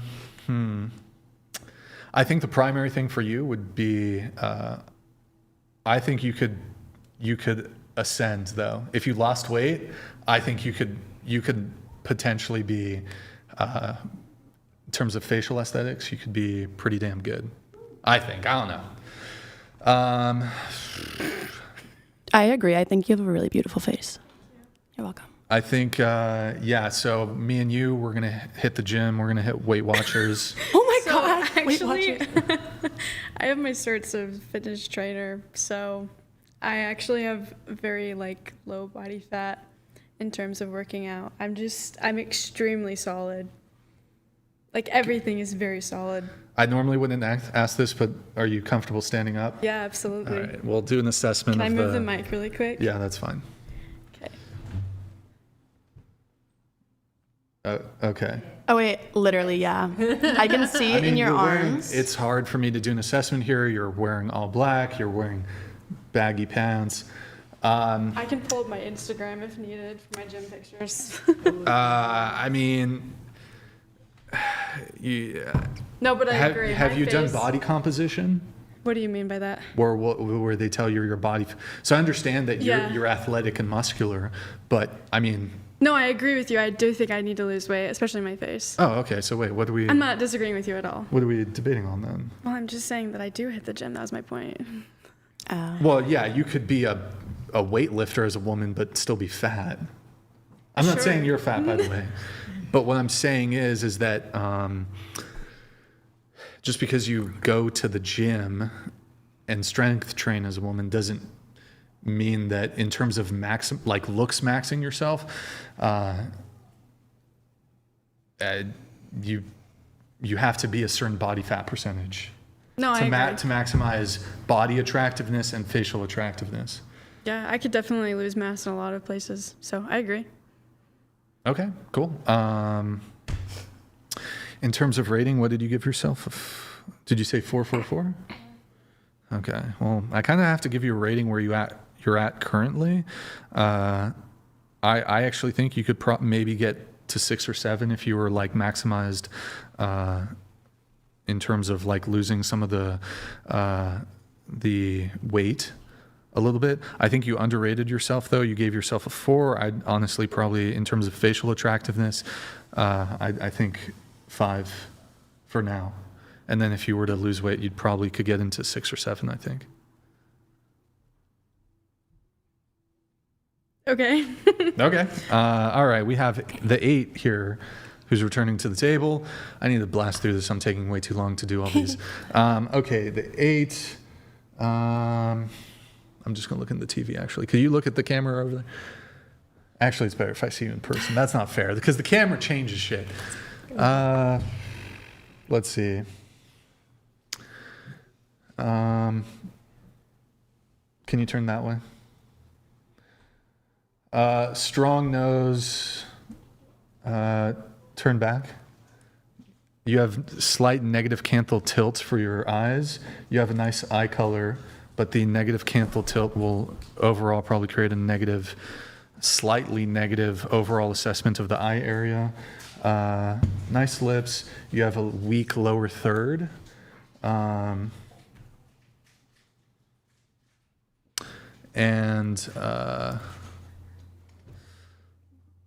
What's going on back there? You gave yourself an 8. I think I'd give you a 6.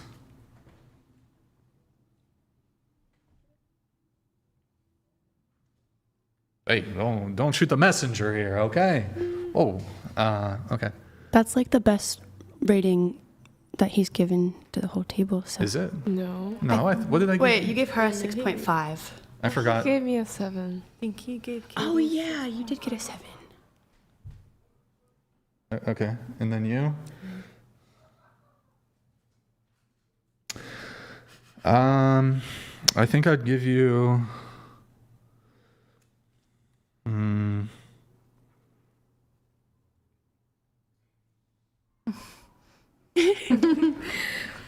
I think I'd give you 4.5. Okay.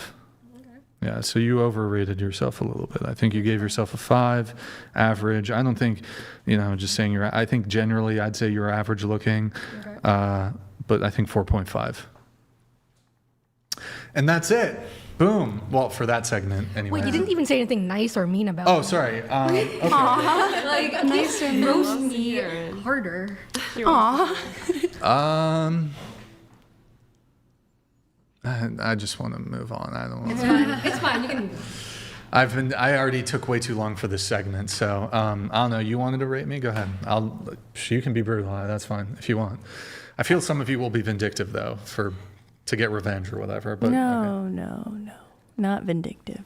But I do agree with the fact that you just mostly around the face, because I can't tell. I was just seeing from your sweater, but I'd give you a 4.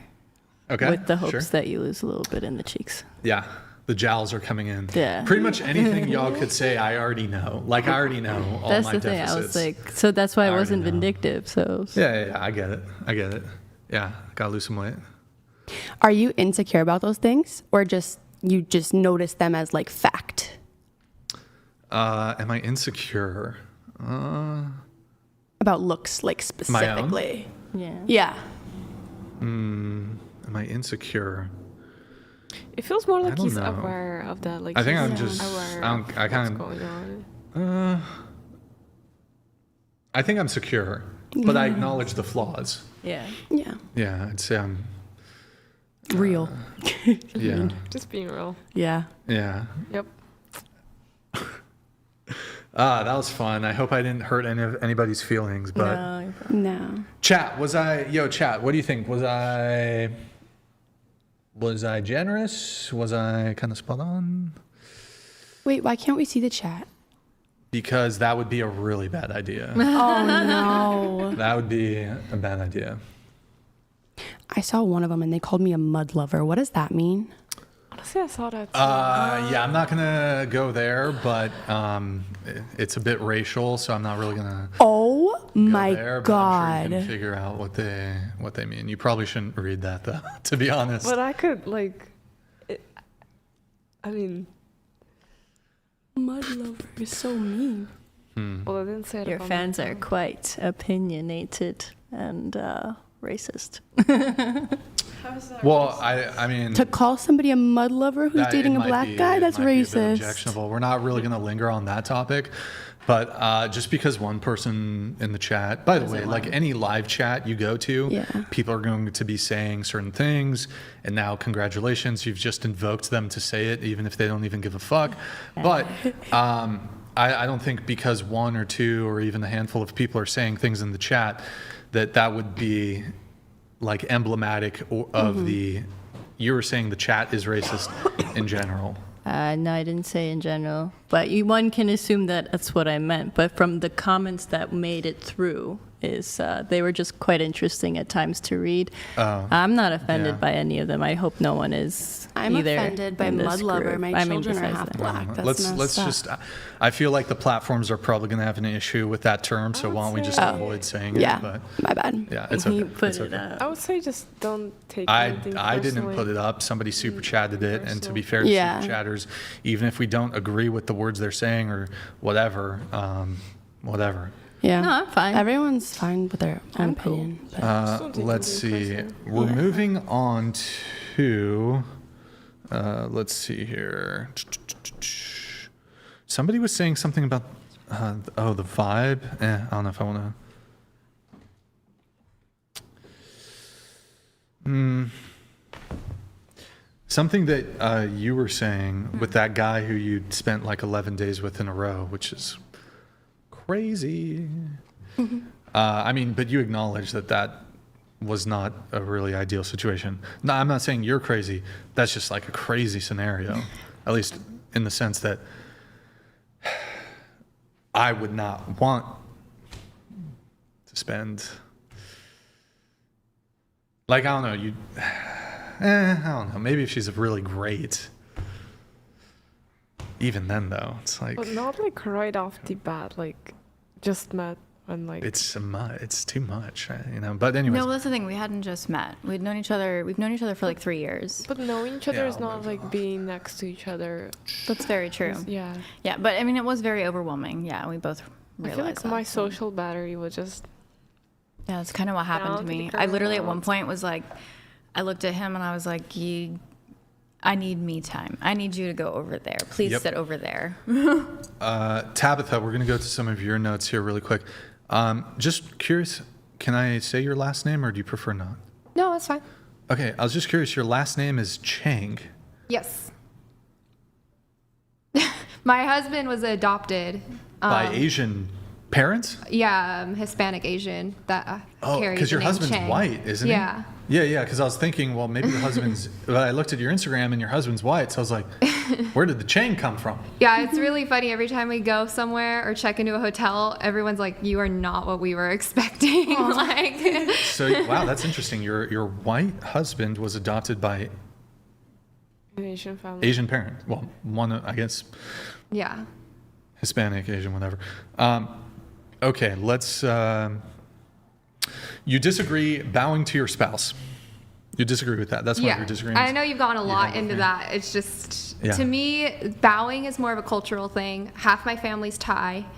You know, every time I meet one of them or meet someone new in that culture, when I was in Thailand, you bow as respect. To me, it's more Yeah. cultural than it is to my husband, you know? Okay. Is anybody here familiar with the bow segment? No. I saw like a clip of it or something, but what does that even mean? Like bowing? Yeah, Just maybe like, I'll wait until everybody's like back from the table or whatever before we play it.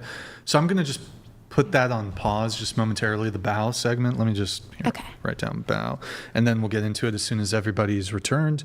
Here, does anybody else have a different disagreement that we can get into while we're waiting for that? Bowing. Oh, that was you. No. You disagree with me on marriage? Was that correct? Only because I kind of know the answer, but explain again, why are you against marriage for yourself? For myself? Yeah. I mean, primarily the potential financial consequences of divorce. That's kind of my primary thing. Then just pick the right woman who you will stay with. This is such a terrible argument, but okay. Yeah. This is such a okay. So of the people who do get married, we do know that I believe it's the majority of marriages end in divorce.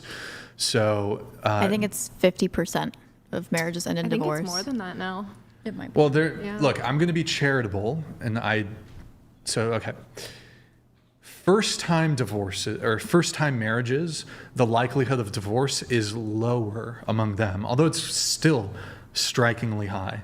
So what ends up kind of skewing, again, I'm going to be fair and charitable, what ends up skewing these divorce statistics is people who've been married 2, 3, 4 times. These people are like if you marry a second time, you're way more likely to get divorced. Married a third time, way more likely to get divorced. First-time marriages have a better success rate. However, I find it still, I don't know if it's over 50, it might be 30, 40, who knows. I still don't think that this is an acceptable risk that I'm willing to take. Yeah. So if I was going to go skydiving and somebody told me there was even a 3% chance of my parachute not working, there's not a chance in hell I'm going to go skydiving.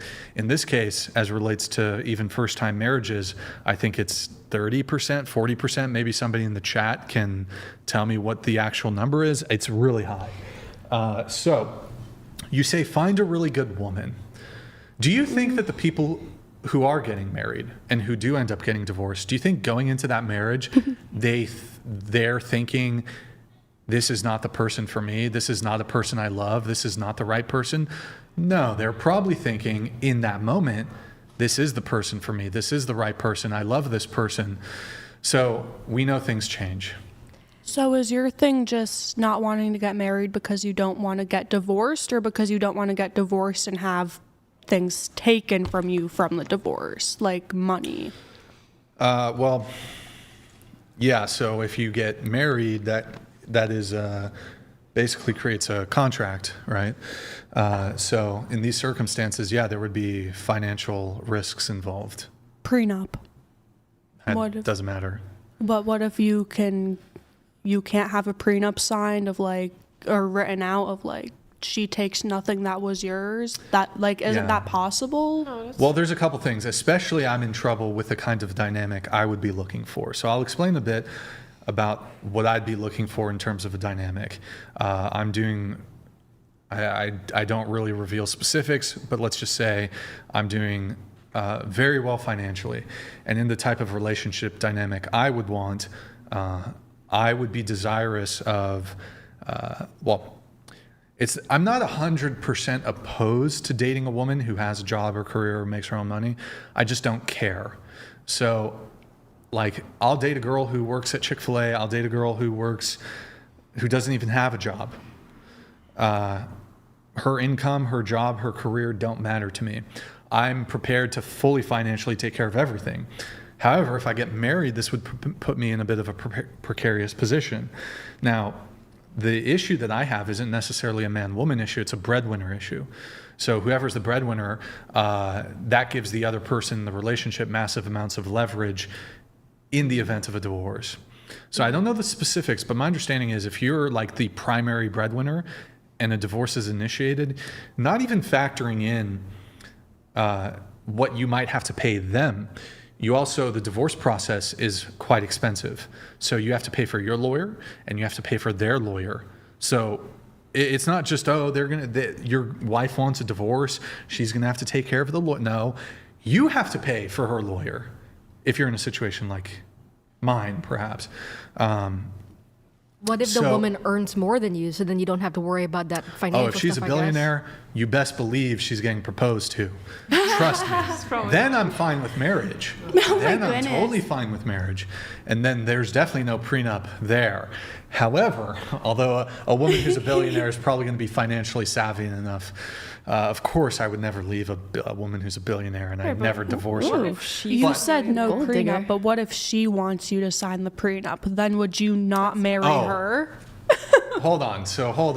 I'm going to do what women do. It's going to be a complete role over, oh, you don't love me? Oh. This is for life? But what if you are, in your case, what if you're the rich man and you found the woman and she does everything for you? She cooks for you, cleans for you, and you bring her this prenup and you... Why would I bring her a prenup? I'm not getting married. No, but if, let's say you actually like want to marry this woman and you bring her this prenup and she doesn't throw a fit and she's like, okay, I'll sign it because she actually loves you that much. Like, that rare possibility that happens and she's not like, oh my God, you don't love me? Like, do you think that can happen or do you not believe that can happen? That she would want me That to she get would married want to marry you and sign the prenup if you were a yeah, millionaire. sure. It's logically possible that a woman who would otherwise be interested in me and I would be interested in her, she has a deal breaker, which is marriage. Like, she really wants to get married. That's probably not going to work out because I'm steadfast and stubborn on this.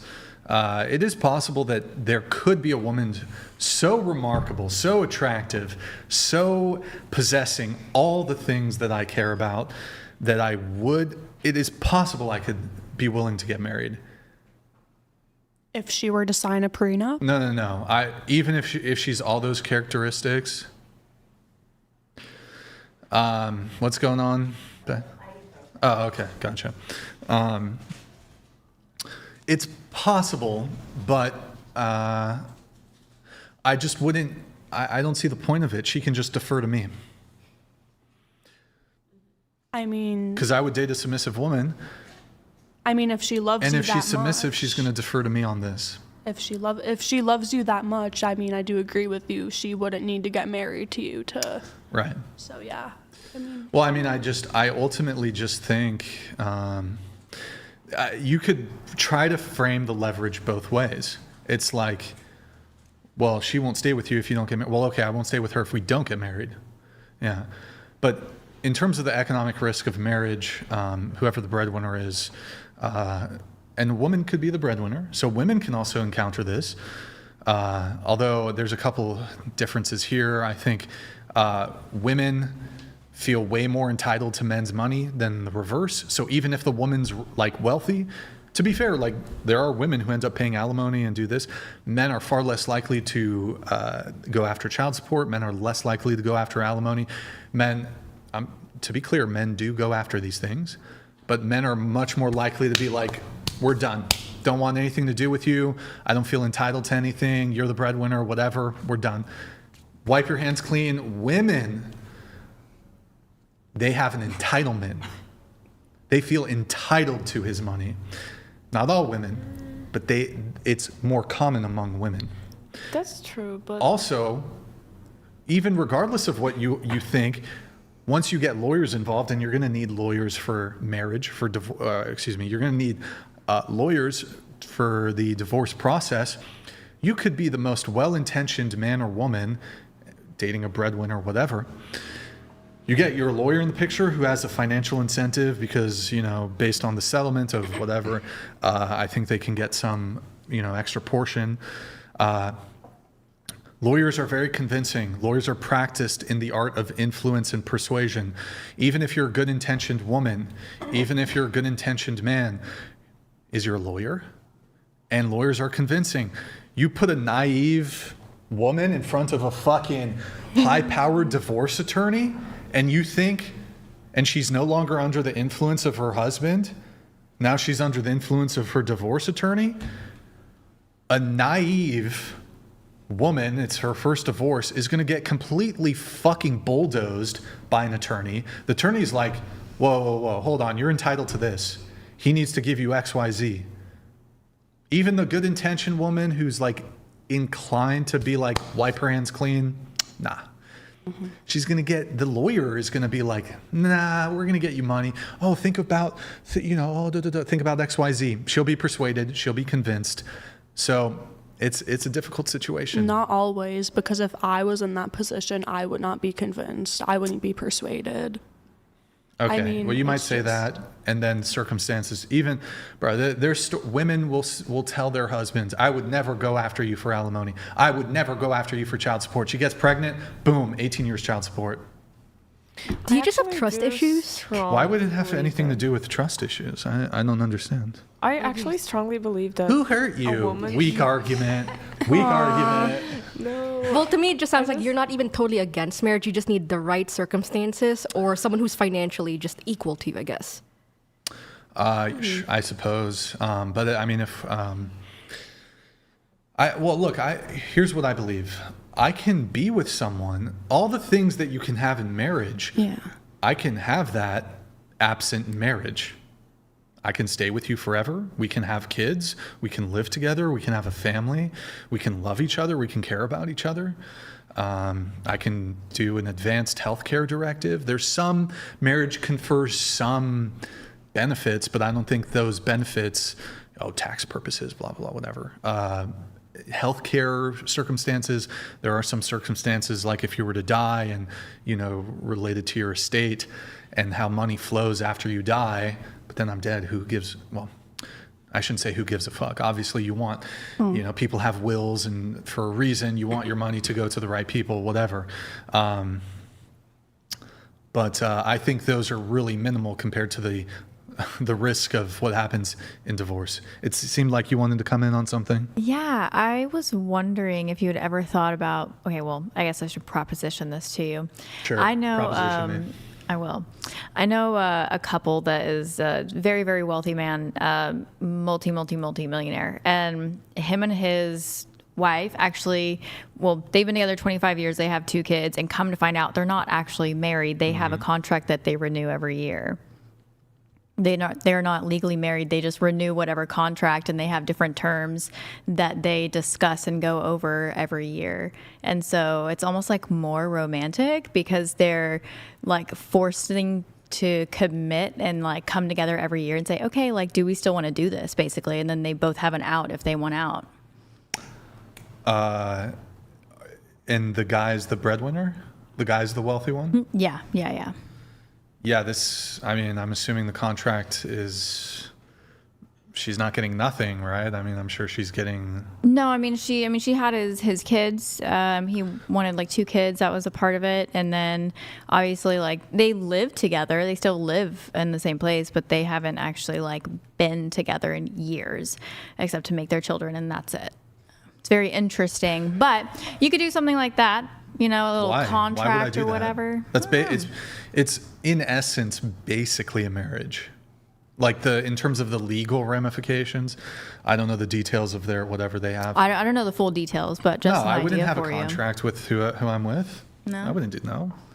That would only benefit her, wouldn't it? How would it benefit me? I don't know. Honestly, because I don't know what their typically, I don't know what their terms look like. Well, what I would infer is if she leaves, he pays her money. What other contract would there? He's the breadwinner. He's the rich one.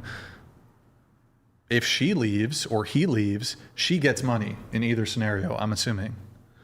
Maybe. Yeah, I wouldn't possible. do that. No. No? No, you don't want to be with me? What if you really cared about the person and she hasn't been working for years? If we split and maybe it's my decision, maybe even if it's her decision, I would perhaps voluntarily support her. Voluntarily. Until she gets on her feet, Perhaps. If things otherwise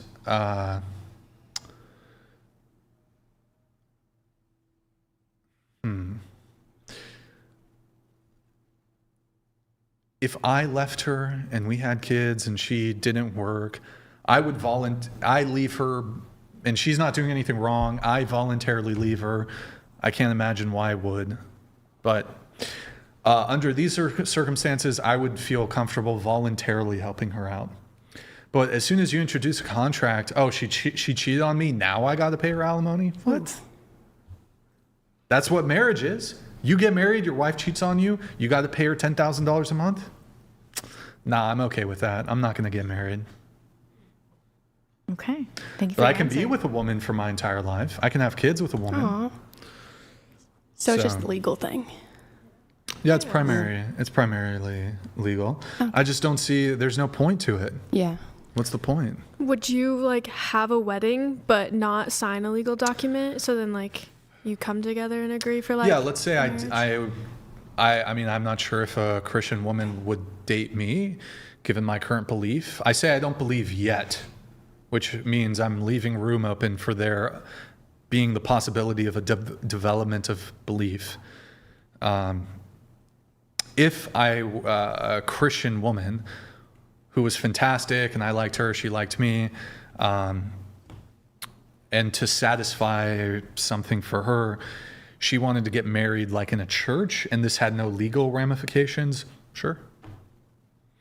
I don't really like the wedding though. Yeah. It's not for everyone. It's a waste of money. Yeah. We did for a one really, day. really small one. Well, It was great. you can just, look, if it's small, I think that's the way to do it. if it's small and a modest expenditure, then yeah, sure. But some extravagant wedding, and it's like, I would think to myself, this is one day. We can spend that money. We can do something for our kids' future, our future, travel, a car. Like, I'm not gonna, I don't know. These people who spend $50,000, $100,000 more on a wedding, that money can be better spent elsewhere. I'd rather put into fucking crypto than spend that shit on a wedding. Yeah. I don't know. Do you have more thoughts? This is your one that you disagreed with. I mean, to me, like it's what I said. Like you're down, I guess, for marriage as long as the circumstances were right. So I guess like, all right, that's good enough for me. Well, I mean, the hypothetical would be like either she's, I don't know, perfect, which doesn't exist, or she's like way wealthier than I am. Then you best believe I want to Way get married. wealthier, like way wealthier. Not even I like don't know. equal. She's a billionaire. Not even like if she earned equal to you. What would be equal to you? He doesn't want to give the number. I still think that there would be even if we earn the same amount of money, I still think that there can be financial consequences because you still get the lawyers involved and then unwinding the divorce process. I don't know. Then you'd still fight. There would still be stuff to fight about, and I don't know. It would be even if you make the same amount of money, it would still be expensive to get a divorce. So how much more? Like don't tell me number. Tell me a percentage more. I don't know. 10% more. I just don't see the point, though. I don't see the point. But you just said you were down for it if those circumstances were correct. Oh yeah, if she's a billionaire, yeah, we can. Billionaire we can is get so married. over the top. Hey, Mackenzie Bezos, what's up? Is there no less I'll get reasonable with her. number for you? She's old, but I'll. So it's $1 billion. Exactly, I'll still Yeah. get with her. I'm just saying. She's kind of a babe. Yeah. A little bit. Gilf. Can't believe, honestly, I'm not gonna lie. Like the replacement. I mean, look, who knows like just looks wise though. I don't know. I don't like the plastic thing. She's a bit plastic. Do you guys know who I'm talking about?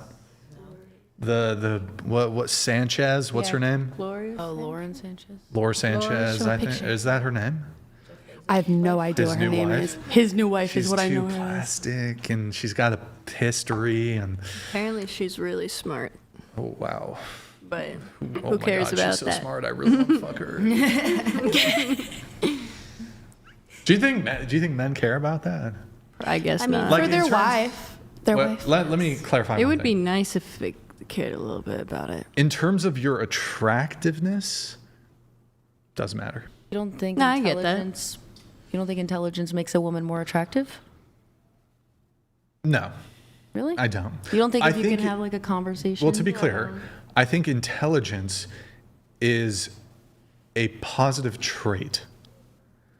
And in terms of for the benefit of your children, because I think intelligence to some degree is genetic, it would confer benefits to the children. It is a positive trait, but like in terms of that raw, like, no. I think whatever she did to get Jeff Bezos was very smart. Who? Lauren Sanchez. Lauren Sanchez. Well, the first wife or the second The one? second one, the current one. What she did? Yeah, You mean however way breaking she up a marriage, yeah, it's really classy. Yeah, whatever she did. No, you're not even for marriages. Well, yeah, but I don't think you should be like breaking up a marriage or a relationship for that She's matter. strategic. I never said I was for it. I just said she's strategic. Okay. But, I mean, yeah, I just don't really care about that, to be honest. I mean, I said on my pre-notes, I don't think I can convince you. So, but I still think, okay. No, I'm responding to like the intelligence thing. I disagree with that. No, men don't care. Men don't care. I think they might not think they care, but biologically, they want their children to be smart. Yeah, I said that. Yeah, so I think attraction in itself is kind of like the whole point of it is to have. Well, here, babies. let me propose a question to the women on the panel. If a man had a choice between a woman who was 10 out of 10, but had a slightly below average IQ, not like retarded, but like below average. So what's the average? 100, is it? 100? What's the average? I don't know. Let's just say, I mean, I could even say like she has an average IQ, but she's a 10. Or he can date like a fucking Mensa genius woman who's like a 6 out of 10. Or maybe even a 7 out of 10. No, he would 99% of men are taken. Well, I don't know. I don't want to give an answer. What do you guys think? Starting with first you. one. Into the mic. I definitely think men will choose the more attractive woman than the less one with the smarter, simply because, well, actually what I think men look for is like a female best friend. I think most relationships work best with like their, like my husband's my best friend. And I don't know, like when I think about it that way, like in terms of attractiveness versus intelligence, I mean, you can have below average best friends, and that's like intelligence, that's fine. But like, so in that case, well, then yeah, the attractiveness is the most important because that's your partner. With the drastic difference with what you said, I think, yes, men would definitely choose like the slightly below average intelligence 10 out of 10, for sure. Yeah, I agree. Definitely looks over intelligence. I also agree. I agree with that. I think a man feels. I agree, but because I think a man sometimes does not like to be one-upped when it comes to knowing something. They want to be the caretaker. They want to know everything. And sometimes when it starts off with attractiveness, and then once the woman opens her mouth, sometimes they're like, oh, actually, I don't know about all that. Well, I think you can be so stupid you're a liability. Yeah, no, that like can there are happen women too. who are like, even if they're really beautiful, well, I don't know even know if it's necessarily about intelligence, but it's also would be about like vanity or I'm not quite sure how to describe it actually. I'll continue. Probably the 10 out of 10. What do you think? I would also say, yeah, I agree on they would pick the 10 out of 10. Hello. In your example, I do agree. I'm going to give you a counter example, though. If there were two 10 out of 10 looks and one was stupid or one was below average IQ and one was intelligent, I do feel he would pick the one that's more intelligent. I think I would generally agree. Yeah. Yeah. So if you have like two women who are equivalent looks, one's stupid, one's intelligent. Yes. Yes, I tend to agree. I would tend to agree. Really quick on your thing though, you said that the guy doesn't want to be like, but I also think this goes the other way too. Men are okay dating women who are less intelligent than them. Ooh, I think it's real tough for a woman to date a guy who's less intelligent than them. I can agree with that. So it kind of goes like both ways a little bit. Yeah. So it starts off with the level of attractiveness, and then Yeah. you get to know the person more. yeah, but I think though for your example that you gave, I do sometimes think intelligence. It depends what we mean by intelligence. Yeah. But sometimes intelligence isn't always Good thing. a good thing. That might seem like, so I tend to generally agree, but I also think it depends. Can I rephrase your question or a question involving this? Do you think that stupidity makes women less attractive? Stupidity, I guess it depends what we mean, like how stupid, depends what we mean by Just stupidity. like a total dumb blonde, ditzy, doesn't know common sense. If she I has think some people might actually find that endearing. But I think it depends on the scope and the scale of how intelligent or how stupid or what are the liabilities here. Because I think, for example, I think highly intelligent people sometimes, perhaps through no fault of their own, open themselves to mental illness in ways that somebody who is, let's say, simple, doesn't have the same level of existential dread and I'm trying to think how I would best frame this. I think sometimes very intelligent people, how do I? There's a psychological term for this, but I don't know what it's evading me. Like, you know, this idea of tortured genius, like somebody who's so intelligent, but sometimes when you're highly intelligent, you can be a bit in your head. overthinking. You can I be a guess that's bit what in we your say, head. Like, ignorance what do they is say? bliss. Like, there's this great saying, like, I mean, it's like you're not able to communicate with anyone because you're too smart. I'm trying to think what it is, though. Like along the lines of ignorance is bliss. A little bit. Like, but I'm trying to, there's a specific term for it. I do think sometimes highly intelligent people, well, I think really intelligent people, Gotta be alone. I think really smart, high IQ intelligent people can sometimes be inflicted with self-doubt. Whereas I think like dumb people are so fucking confident sometimes that there's something that there, not to say that highly intelligent people can't be confident, but I think that people who err more on, like, perhaps who have lower intelligence, they're can be more confident in themselves. Whereas somebody who's highly intelligent is more likely to be very introspective. Not to say they're introverted, but they're more likely to be introspective and be more perhaps thoughtful. And that can be a good thing, but it can also be like lead to anxiety. I don't know, you can be anxious, or you can be like overthink everything. overthinker and these sorts of things. So Yeah. sometimes it, like, I don't know. And some of y'all really intelligent women, you're just neurotic.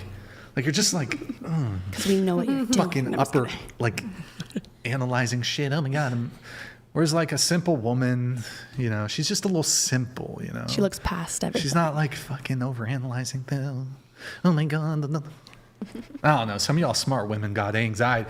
Hey, it is what it is. I don't know. Chat, what do you think? Chat, what do you think? Am I kind of onto something, or am I full of shit? Full of shit. I'm full of shit? Full of shit. I don't think so. I'm trying to gauge what your type is. Because you want submissive, That's Big but labia. I'm so big, for okay. Besides has a that, big but not labia, everyone can shit. see that until Yeah, I only date women with giant. That Looks can't don't be matter. Is that like serious. something dead you walk serious. up and you're like, yes, I It's not can a tell deal you have breaker, one? but like, I don't even if you like jump into bed with her and she's got like small labia. Is it just You're a like, fucking "Not for deal me, killer? bro." Like you're done with it? no, it's not. It's not a deal breaker, but look, innies are nice, innies are great. Okay, What does that even mean? an innie or an outie? How do you, like, I don't know. Cover your. differentiate? I don't know. It's like Wear the roast earmuff. beef versus Is like the a inner Hey, lips no roast beef. No I roast don't beef. even understand. Don't let's not use those terms. wait. We got a butterfly meant, wings. like, How about that? Butterfly wings. They're Personality and beautiful. outward looks that we What? can all see, not what we would see if we were. Like, what's your type? What's my type? I mean, good looking is good. What is good looking for you? Oh, Because there was a question you asked, like, what's my height and what's the minimum height that I would date a guy? I gave my answer. What's your height. I don't really care. Okay, She can great. be. Because you're 6'1", so it doesn't matter. Well, no, but I'm saying like, I think overall men don't care all that much about height. They definitely care way less than women do. But there are some men who might be like, oh, I wouldn't date a girl taller than me. I'm like, no, I don't care. In fact, I think that would be, I mean, in terms of like for your kids, then yeah, that's a benefit for your kids. They'll be taller. Like so I would date a woman taller than me, and I wouldn't have some sort of like insecurity, like, oh, she's taller than me. Oh, I feel insecure. I don't care. That'd be I don't cool. know if a taller woman than you would be necessarily super submissive. That's like an Amazonian woman right there. She'd be like, You think height is correlated to guy. I'm super submissive. I mean, and I'm I tall think as fuck. I don't think you're completely wrong. Like I think, in terms of physicality, like sure there is a component of like if the guy is more like physically dominant, for example, then that can confer some ability to be submissive. But a woman could be submissive to a man who's, I guess, smaller than her actually. But I think you're onto something there. But I've been throughout our conversation, I've been trying to gauge like what kind of like person you would be into. So I'm getting submissive. She has to be a simp. You mentioned large ABG. labia, attractive, simp, and she has to. Oh, we have to do the bow You video like here your in a moment. thirds to be perfect. Oh, I don't care. Messages only every 3 days. Look, if she's attractive, nose. if she's attractive, she's attractive. I'm also aware that, and look, I think we have to look at the totality, right? So, like I'm an average, or I guess technically below average looking guy. So like I'm not like holding out for some fucking supermodel. I realize that that's probably not in the cards for me. Although, hey, You never know. I'm not going to turn one down. Let's just say, but submissive, simp, pleasant. Acts of service is big. She has to do acts of service. Yeah. And Also, guys, remember she has to respond Large right labia? away, but he can respond. Oh, I'm joking. I was Responds joking a little within bit. I was 3 joking a business little bit days. about that. Yes. But pleasant. Like I cannot do the like toxic, bratty, sarcastic, high friction, high conflict stuff. I won't tolerate it. So that's going to be a major issue. Some women think it's like cute to be like, to be clear, when I say sarcastic, like if you're making a joke and it's a bit sarcastic, like that's not an issue. But if you're being like sarcastic in a way that's like retributive, that's sort of like, I don't know, like you being passive aggressive. Mm-hmm. No, I don't tolerate that. I don't tolerate disrespect. So that's going to be major. I mean, it's not going to be a major issue. I'm just not going to date you. So I can't do high conflict, high friction relationships. So somebody who's going to bring peace, who's going to defer to me, peace, submissive. A yes woman. No, it's not the yes woman necessarily. Well, it depends what you mean by yes woman. Yes to anything you say. But she has to, well, ideally, Would yes. they even have their own personality? But she actually has to not just yes, but secretly not like it. She has to. No. You want her to have opinion? She has to, like, actually be on board. Yeah. Like, I don't want a girl who's, like, doing shit. Like she's obsessed with making you happy. What's the word? So like a Yes. No. What's the word for somebody who does something like, begrudging? Nah, like for example, a blowjob. I don't want a begrudging blowjob. Like, okay, she's doing the chore blowjob. No, she has to be like, she needs to suck the dick. a woman who wants. Like, I don't want a chore blowjob. I guess, you know, she needs the dick. What if she does that not because she loves the dick, but because she just wants to make you happy? Yeah. Well, that's part of it. That's look. That's fair. I'll accept that. You know. Do you want kids?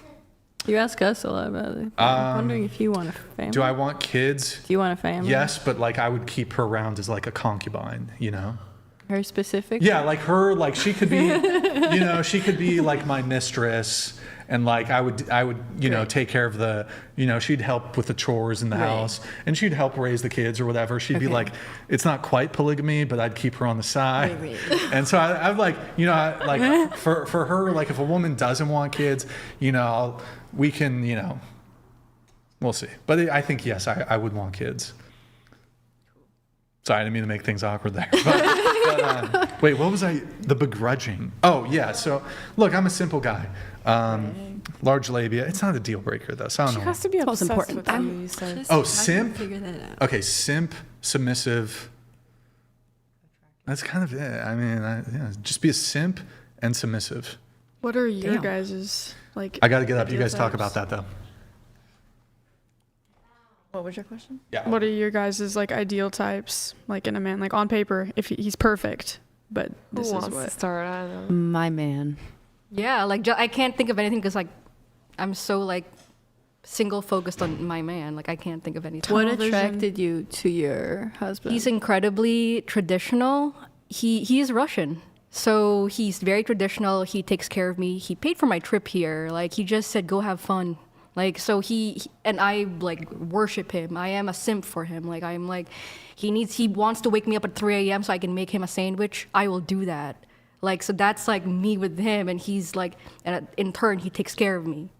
So it's really balanced. So I love the dynamic because we understand each other's roles, that we are not equal. But this is what he does, and this is what I do, and we just have that understanding, and we mesh really well. My man is just like, just everything that you can imagine, like a man's man. Like he's assertive, but without being like overbearing. But he leads me, he guides me, and then you know, just in general, he knew who he was without anyone else, and he just was confident and sexy and just like everything. So everything that like you imagine when you're a little girl, like. It was like manifested into this person.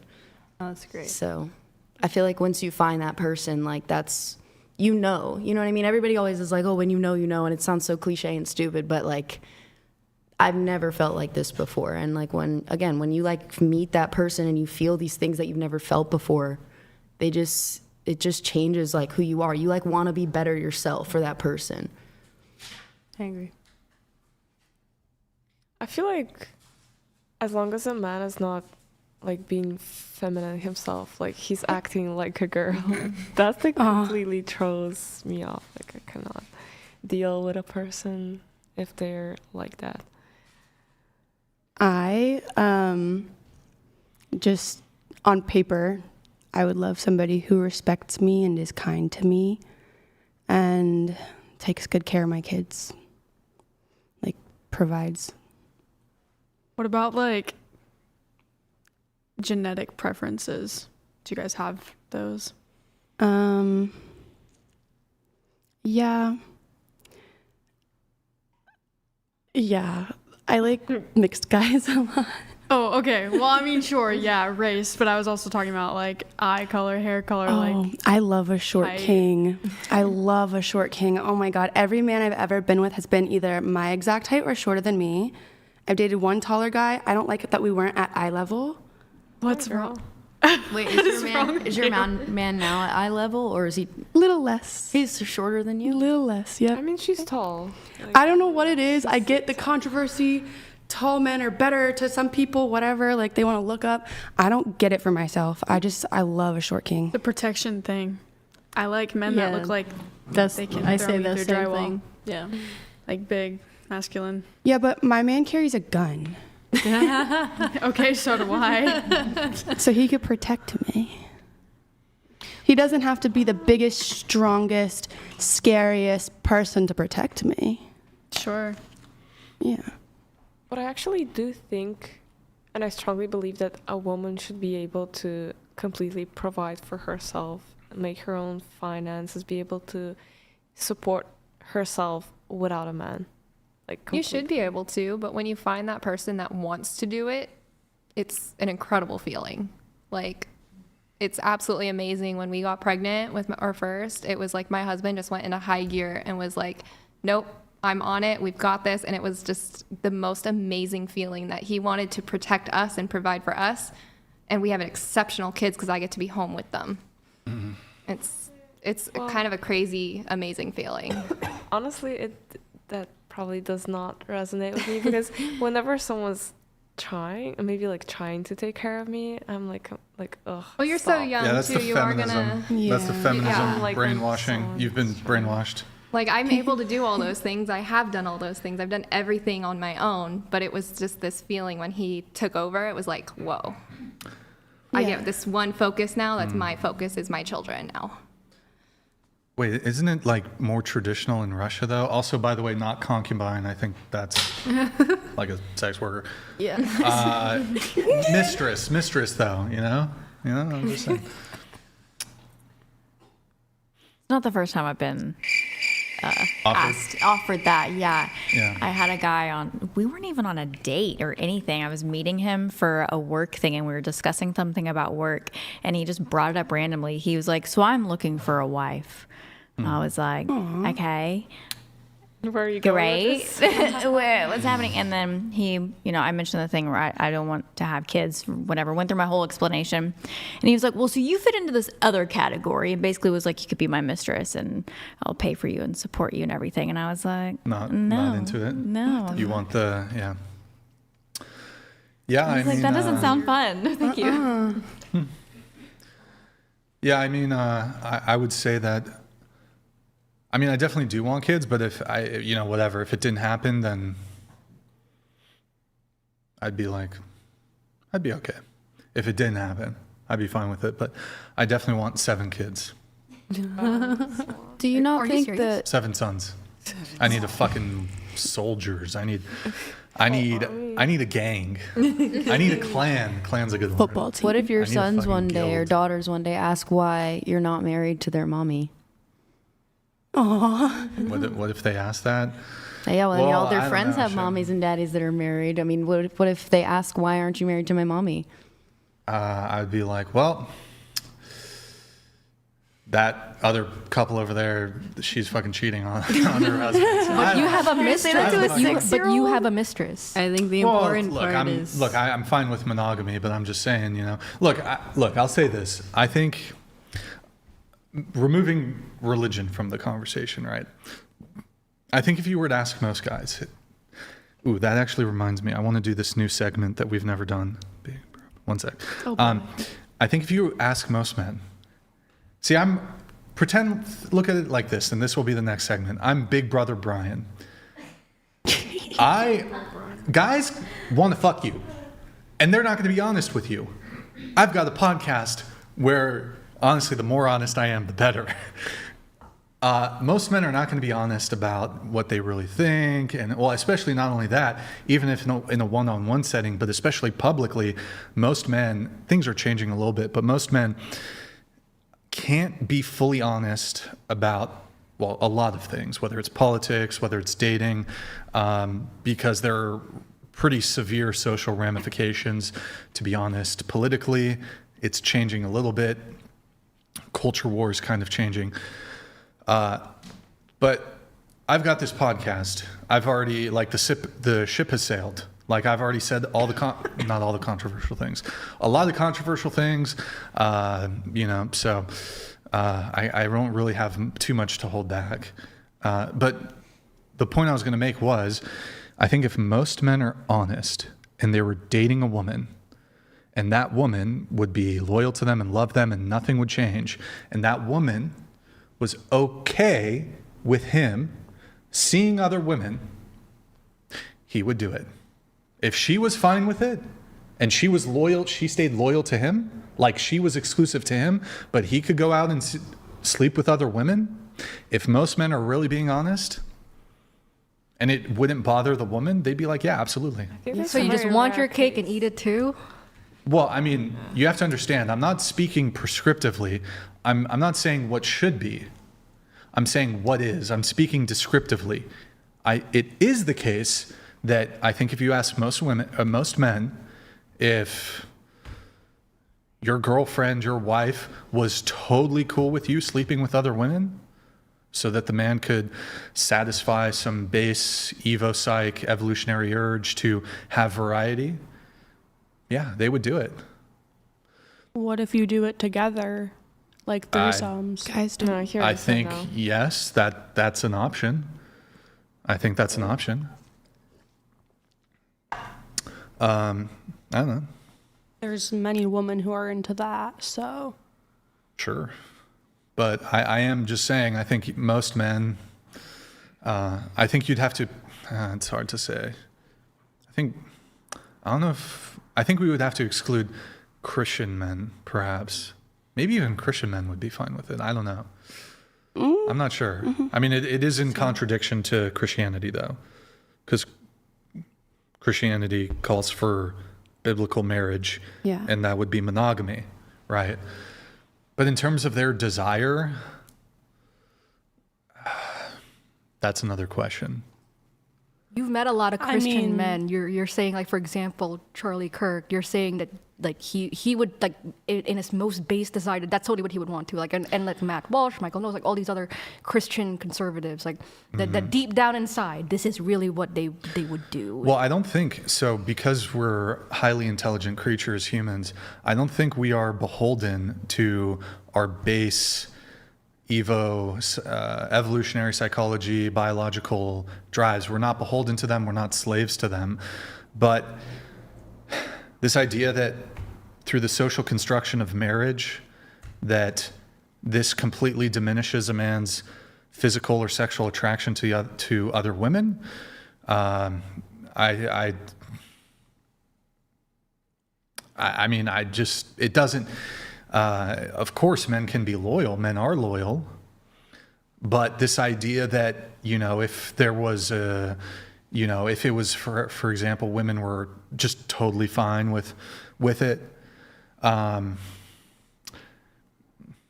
think most men would, yeah. I mean, I think most men would do anything to have their cake and eat it too, and to have multiple women at once. Well, I mean, I think this also applies to women, and we actually we do see this played out quite a bit. So I think typically what you'll see happen, and this is actually an evolutionary strategy. So what women do, you don't like it when I talk about what men do or what men might want to do.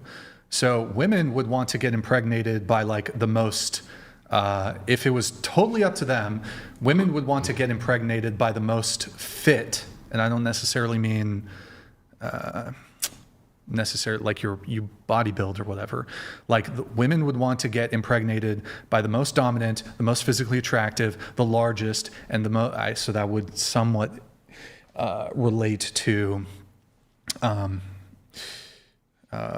physical size or whatever. And then you have knowing that guy who's the most physically fit, and I use fitness in the evolutionary context.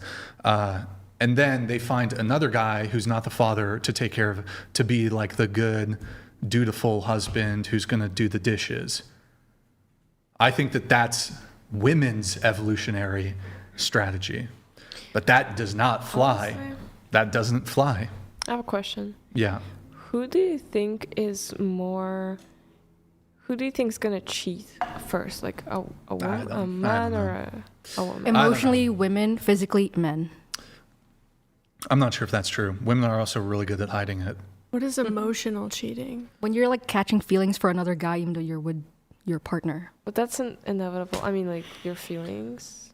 Like, but wait, really quick before we move off of this. So, I do think it's the case that basically women will have this sort of mating strategy where it's like, y'all get pregnant by some hot dude, whatever. I mean, here's the thing, right? Is the ideal thing would be find the most fit man. And again, I'm not using like it could be he's like fucking Chad in the face or whatever. That too.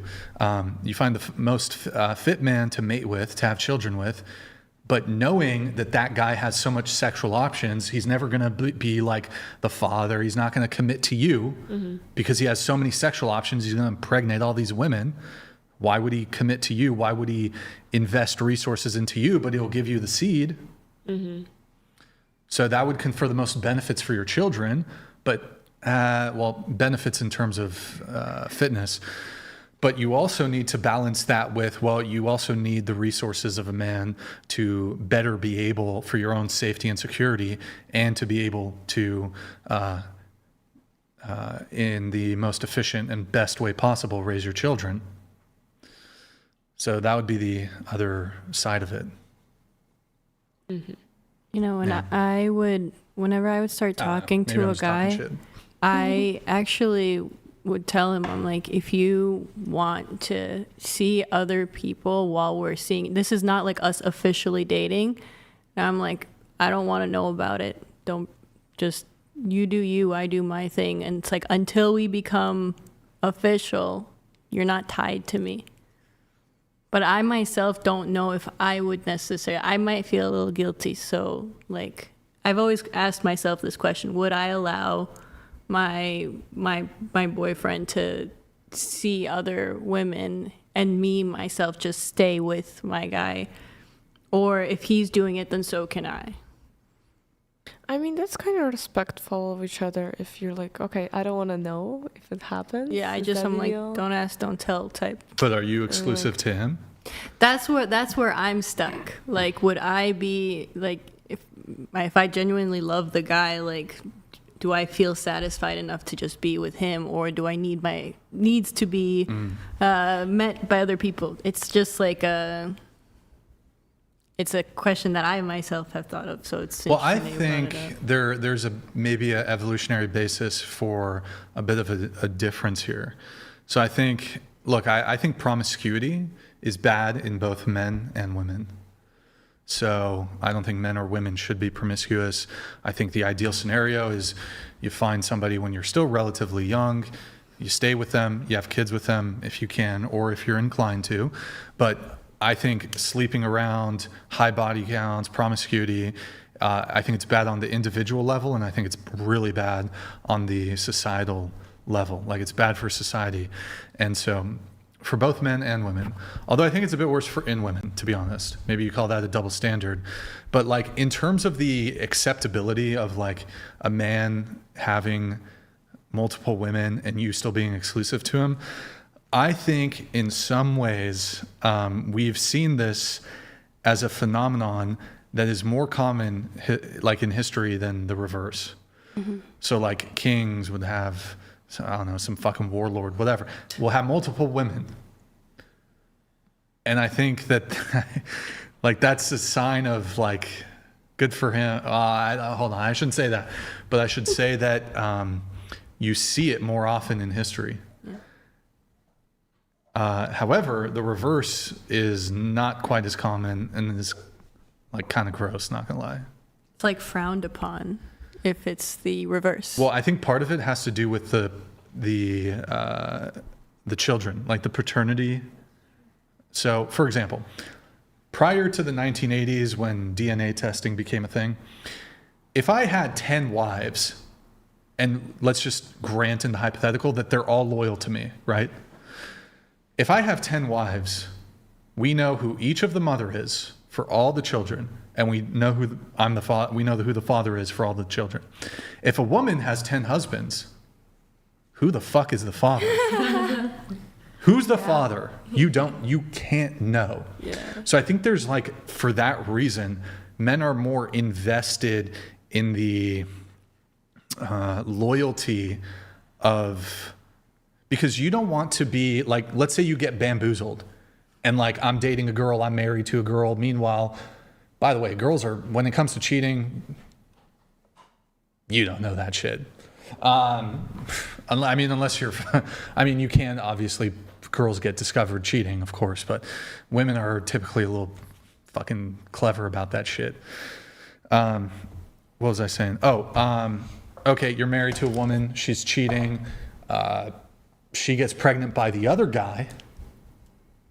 That's one of the biggest L's a guy can take, is thinking the kid is his, thinking he's reproduced, thinking that's his lineage, thinking that's his blood, pouring resources into a woman who isn't loyal to you, and pouring resources into a kid who isn't yours.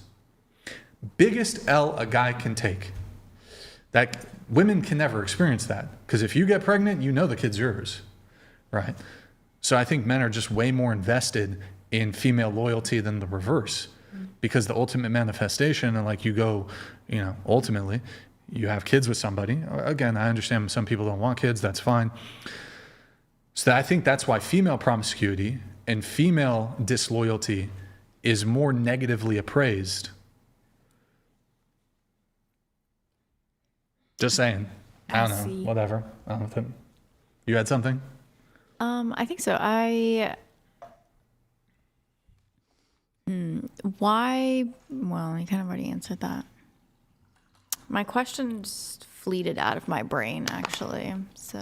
Oh, okay. Well, we have to do the bow. We have to do some of the looks stuff, and then we have to do really quick though, since I brought it up, Big Brother Brian. So I'm here. Maybe you've had something bouncing around your head, either today or last week or last month or last year, whatever it is. I will give you an unfiltered, raw advice. I'll give you, it can be dating advice. Maybe it's just a question you have. Maybe it's like, I don't know, it can be anything. It could be dating, it could be relationships, it could be sex, whatever. Anything you've always been curious about and you want an answer from a guy who's not trying to have sex with you. Because men lie if they're trying to have sex with you. Like they'll placate and, you know. I have a question. Sure. Why don't men just tell you that they just want to have sex with you and they're not interested in a relationship with you? Like, why can't you just be like transparent that's about a good that? question. That's a good question. Because some women would be like, all right, cool, like that's fine. Because earlier you told me that they're just not interested in me like that when I said the same thing, basically. Afraid of Yeah, being so, rejected, no, it's a good question. I'll answer it. Well, let me ask you this one question, and I'll give you some feedback, I guess. In terms of what you're looking for, like currently, if a guy who you otherwise were attracted to, but he just said politely, he was like, look, I think you're attractive, but I just want to sleep with you tonight and never speak to you again. And maybe you'd want to change the language there. So that's maybe a little, just give it more charitable language, but that's the essence of what he's getting at. Would you go for it? Probably not, but I would appreciate the honesty, you know, but also, Now, what about this? What if a guy said something like, well, look, I don't want a one-night stand, but listen, I'd have sex with you like 10 times, but then I'll probably tire of you. Like friends with benefits. No, that's a bit rude. Horrible. That's a bit rude. But that's the essence. Like you could make it as flowery as you would like, but you said the guy should be honest, right? So the guy's like, look, I see myself having sex with you 10 times and about 10 times. Would you go for that? No. Okay, see, so they're afraid of being rejected. But a woman might. I might say no, but someone else might say yes. But so, look, and one thing on this, I think men, I think a lot of things. I don't think men should lie about their intentions. I think that that's wrong. So, and I don't think you can argue to the contrary. If a man in in furtherance of just getting sex from you, says, hey, I'm looking for something serious. I want a girlfriend. I have serious intentions with you, for you. And then he sleeps with you and it was a lie. Like, I think it's, just to be clear, one caveat. A man could have those intentions with you, and then like he sleeps with you, and either there's a lack of sexual compatibility, or after sleeping with you, I don't know, it could be that, or just your behavior. He's like, oh, whoa, okay, there's new information. I don't like her anymore. Like, that can happen. But if it's clear, like the guy's clearly going into it with no lying, be like, yes, of course, I want a long-term relationship with you. He's being deceptive. He's lying. That's wrong. Men shouldn't do it, right? But you're asking why they do it? Well, they do it because they want to sleep with you. And I think I don't think it's a crime, but it's definitely, I think it's probably morally and ethically wrong to mislead somebody insofar as, would you sleep with them had their true intentions been known? Well, if the answer is no, then they've bamboozled you, which is wrong. But they do it because, they're trying to have sex with you. And that's wrong, but that's why they do it. They're pretty much trying to play it safe, so they don't want you to say no beforehand, like, because if you find out he did just ask and you did just say no, I would not do it if I knew it was just a one-night stand. Yeah, I mean, I also think that it's like I said, I mean, I might say no, but someone else might say yes, right? So I think I don't know. Me personally, I think transparency and honesty is the best policy always.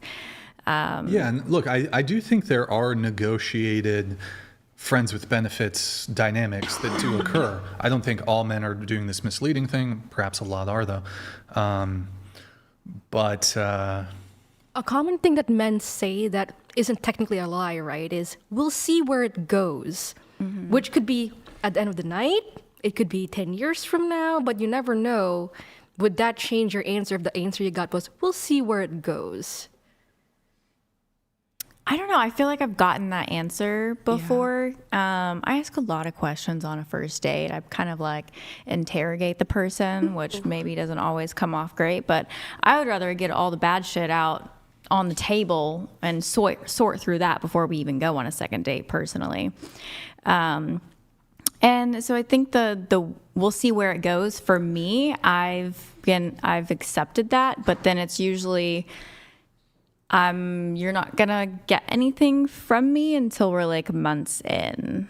Have you ever like had a casual thing, like a fling or? Yeah. But I mean, also, I think people also have this experience, and I don't know if you've had this experience, of the long-term relationships I've had, and I've had multiple long-term relationships, like 1 year, 5 years, 2 years. It wasn't like, let's wait 3 months to have sex. Of my long-term relationships, and I have very positive things to say about almost all my exes, except one. I don't say, well, anyways. It's getting interesting. It wasn't, let's wait 3 months to have sex. It was like first, second, or third date. We had sex, and I liked her, she liked me. We continued seeing each other. So, I mean, have you had that experience where it's like you meet a guy, you guys had sex pretty early on, and then you guys liked each other and became boyfriend, girlfriend down the road? I have. The person I'm thinking of in particular, though, which is really interesting, we were together for 1.5 years. But it was also meh and awesome all at the same time. We had sex early on, and we were together for 1.5 years, but he early on told me that it was just going to be a casual thing. And I was okay with that with him whenever it started, because the relationship started off like that. And then all of a sudden he was at my door every single night. And then it slowly kind of turned into a relationship. And then kind of the way that ended, I think kind of like soured me for doing that again, because he basically ended up moving in with me. And then I was like supporting him kind of, so. Yeah. Maybe another reason why men will do that, again, I don't think it's right, but I think men, when it comes to just casual sex, men will fuck down. So what I mean by this is, for men, let's say, of a lower attractiveness to be sexually competitive, how do I frame this correctly? They might have to feign romantic or long-term interest, because, like, for a woman, let's say a woman just wants a one-night stand. I think women can sleep outside their league. They typically can't get relationships out of their league, but women can sleep outside their league. So women, let's say a woman who's not otherwise that interested in a short-term thing, casual sex, a one-night stand, she's going to break that rule as the guy becomes more attractive. So a girl who's like wouldn't do a one-night stand or wouldn't do friends with benefits, if the guy's really attractive outside of her league and he's offering her the one-night stand, offering her friends with benefits, she might bite on that. But the difference is, for men, when men seek out casual sex, they'll go way down. Like, for men, if it's just casual sex, you basically have to be willing, and this is gonna sound bad. You gotta just have a hole, basically. Obviously, obviously as a guy, even if you just want casual sex, you'd want to maximize for the most attractive woman you can get. But men are willing to go down. Mm-hmm. They'll go down. Like, so for example, I'll frame it like this. This is the best way I can frame it. A guy, how about this? For you women, hide it. For you women, in order for you to have sex with a man, in terms of his looks, his attractiveness, in order for you to have sex with him, he has to be at least good looking enough that you would be in a relationship with him.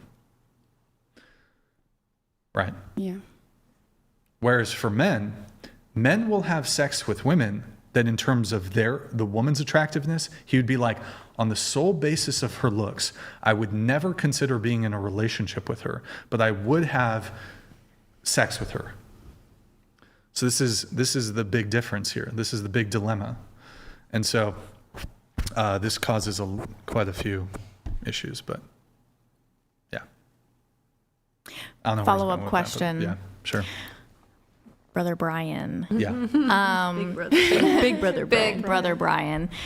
So how would you go about filtering this then? As a woman? Yeah.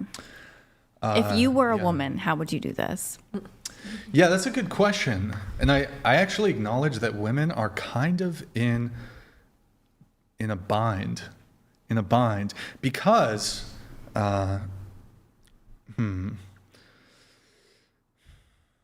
because on one hand, if you're dealing with a really high, like a high tier guy, he has no shortage of sexual options, and you're going to be less competitive if you're not pursuing, but if you're interested in him and you're holding back sex, and women who are just as attractive as you or more attractive than you are giving him sex, you're deprioritized in terms of his rotation, in terms of what he wants.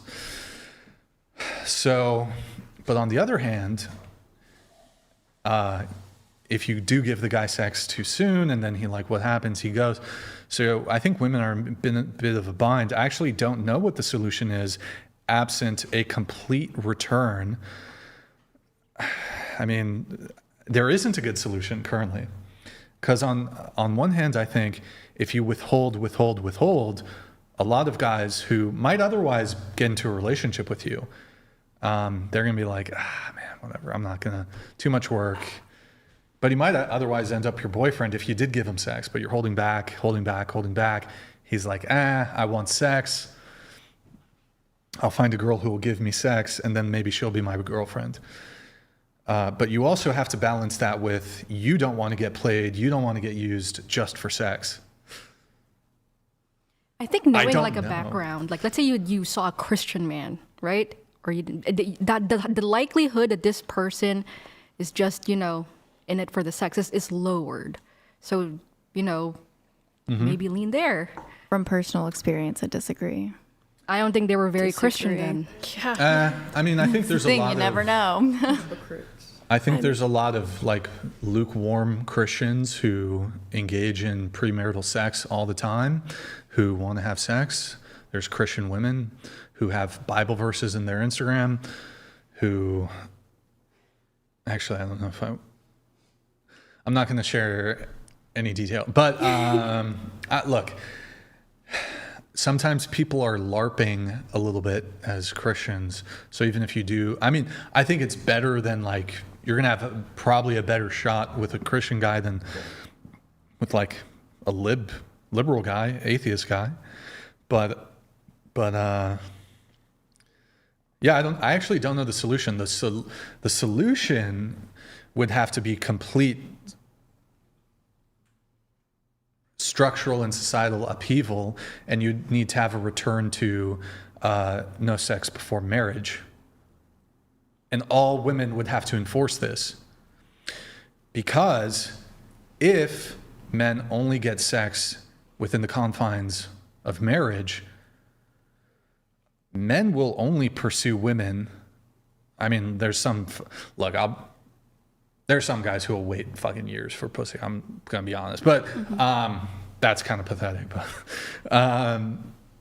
in the sense that they just play the long game and then dip.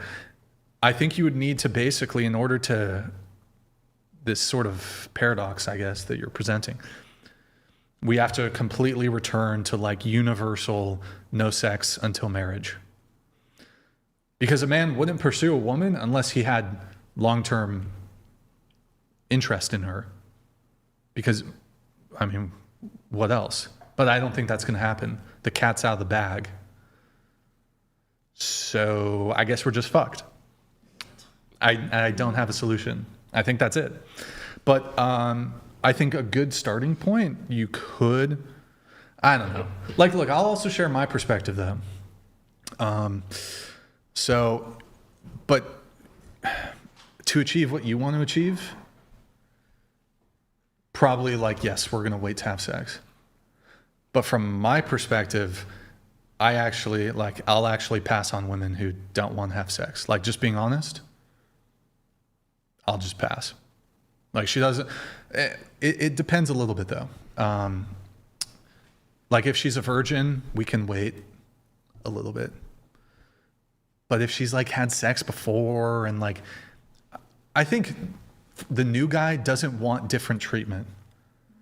Like, if I would feel a type of way, kind of like with her situation. Remember in the beginning of the show, you were saying there's these guys you hook up with, have sex with quickly, right? Yeah. You've had that experience? Maybe it's the first date, second date, third time hanging out, whatever. Kind We of. don't have to use date, but first time, second time, third time hanging out, you fuck them. Meanwhile, you got guys you've been dating. You're an interesting case, just to be fair.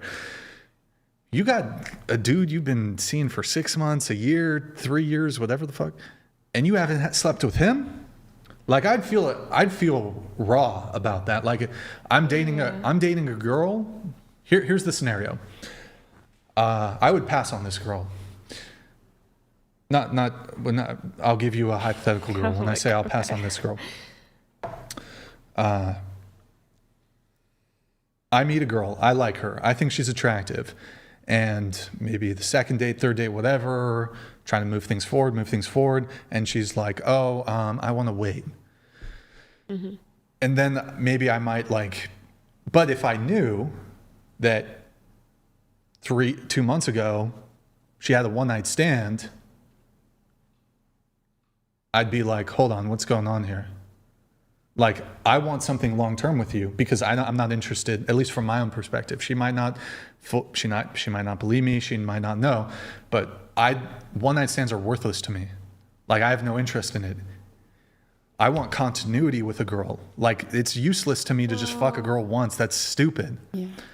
Like, I want something long-term with a girl. So, but I also don't have any, like, we can have sex quick. Like, I'm fine with that. Where was I? Sorry, I'm losing my train of thought a little bit here. I feel like... Oh, yeah. So I would feel a bit bent out of shape if, like, hey, I'm interested in being with you.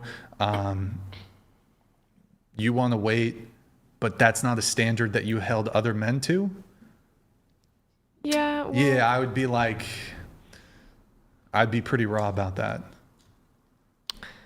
I think that's a personal thing, but the thing with me, I just get a lot of mixed signals. Like, I don't really know. Like, what, they're gay? The guys you're dating are gay? No. They don't want to have sex with you? I just get mixed feelings. Like, one day I kind of like the person, I'm like attracted to them, and then the next day I'm like, okay, you know what? I don't really like this person at all. And it's just, for instance, the guy like I knew for a year, the time we just met, like last year, I thought I liked him. And now this year we met again, and we literally meet once a year, which doesn't make any sense to me. I realized that, you know, I actually don't have any feelings. And I was like, you know what? I'm not gonna say anything, essentially, just like breaking it off, absolutely. But I'm just gonna like space out a little bit, just, you know, like. Well, okay, I guess there's this phenomenon though where I guess I was kind of balancing the I don't know if this is the right term, but like the female position versus the male position. So in your case, like probably what's most advantageous to you would be to wait.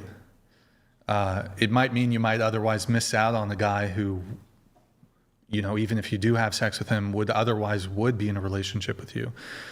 But I also, just sharing my perspective, something that's analogous to your situation, I don't really believe in waiting. I'm not saying it has to be the first time we hang out, but if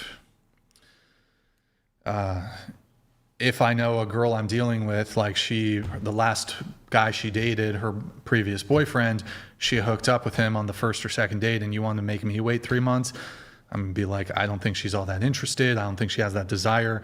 I feel it's a raw deal. It's kind of like, I guess, let me ask you women this. And women do this a lot, by the way. This is like a really consistent thing women do, where you will have, and look, life's not fair, right?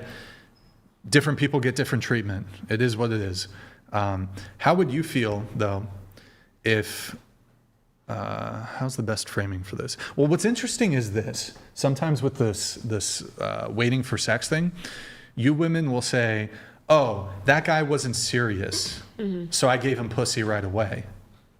Like, he was just for fun. Like, I wasn't, like, he was a jerk. He was an asshole. Wait, so hold on. You reward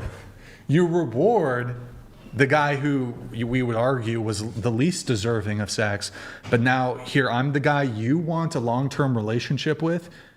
Shouldn't the guy that you want the long-term relationship with be the guy that you reward sexually? Honestly, no. It's the thing. I don't really want a long-term relationship in general. Like, I don't like. It's. No, but the phenomenon I'm talking about here is that women will have one-night stands. Women will have friends with benefits. Women will have, casual sex, and then they'll say, "Oh, that guy, he was just casual. He was just for fun. It wasn't anything serious. I didn't care about him, but I really care about you, the guy who I want to have a long-term relationship with. We have to wait 3 months."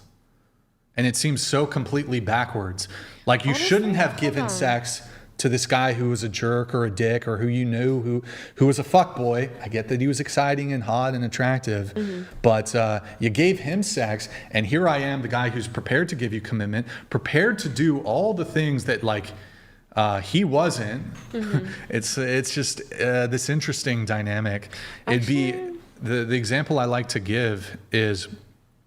Imagine like a man who had a reputation of spending I know some women don't care that much about like gift giving or whatever or providing, but I think most women care about providing.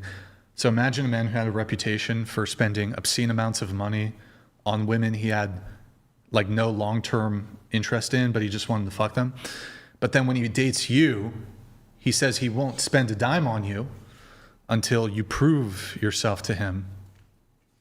Actually, I do see something. So from the first of all, like starting with the woman who does that, for instance, okay. not me, but just a woman who would do that, like hook up with a guy right away, but then he has to wait 3 months. That person who has to wait 3 months, maybe she is studying him like as a person, because if they hooked up one day, they might never meet again, so they might not know each other in future life. But in this instant, if you want to like actually study a person, find out about what's his habits, what does he do, what is he like, what are his intentions, if you're actually interested in like a long-term relationships. So that way I would say those 3 months would be her essentially studying the person, or him studying her. Well, I mean, I just... Okay, how about this? So the girls that I just see as just pure fuck, let's assume that's the case. I don't like one-night stands, but let's just say I was into that. That's just sex. I just want to fuck her once. I did all the extra shit. I bought her flowers. I got her gifts. I took her out to a fancy dinner. And then when I come along and meet you, the girl who I claim that I want something serious with, I want a relationship, I want to be boyfriend, girlfriend, I take you to McDonald's and I never give you gifts.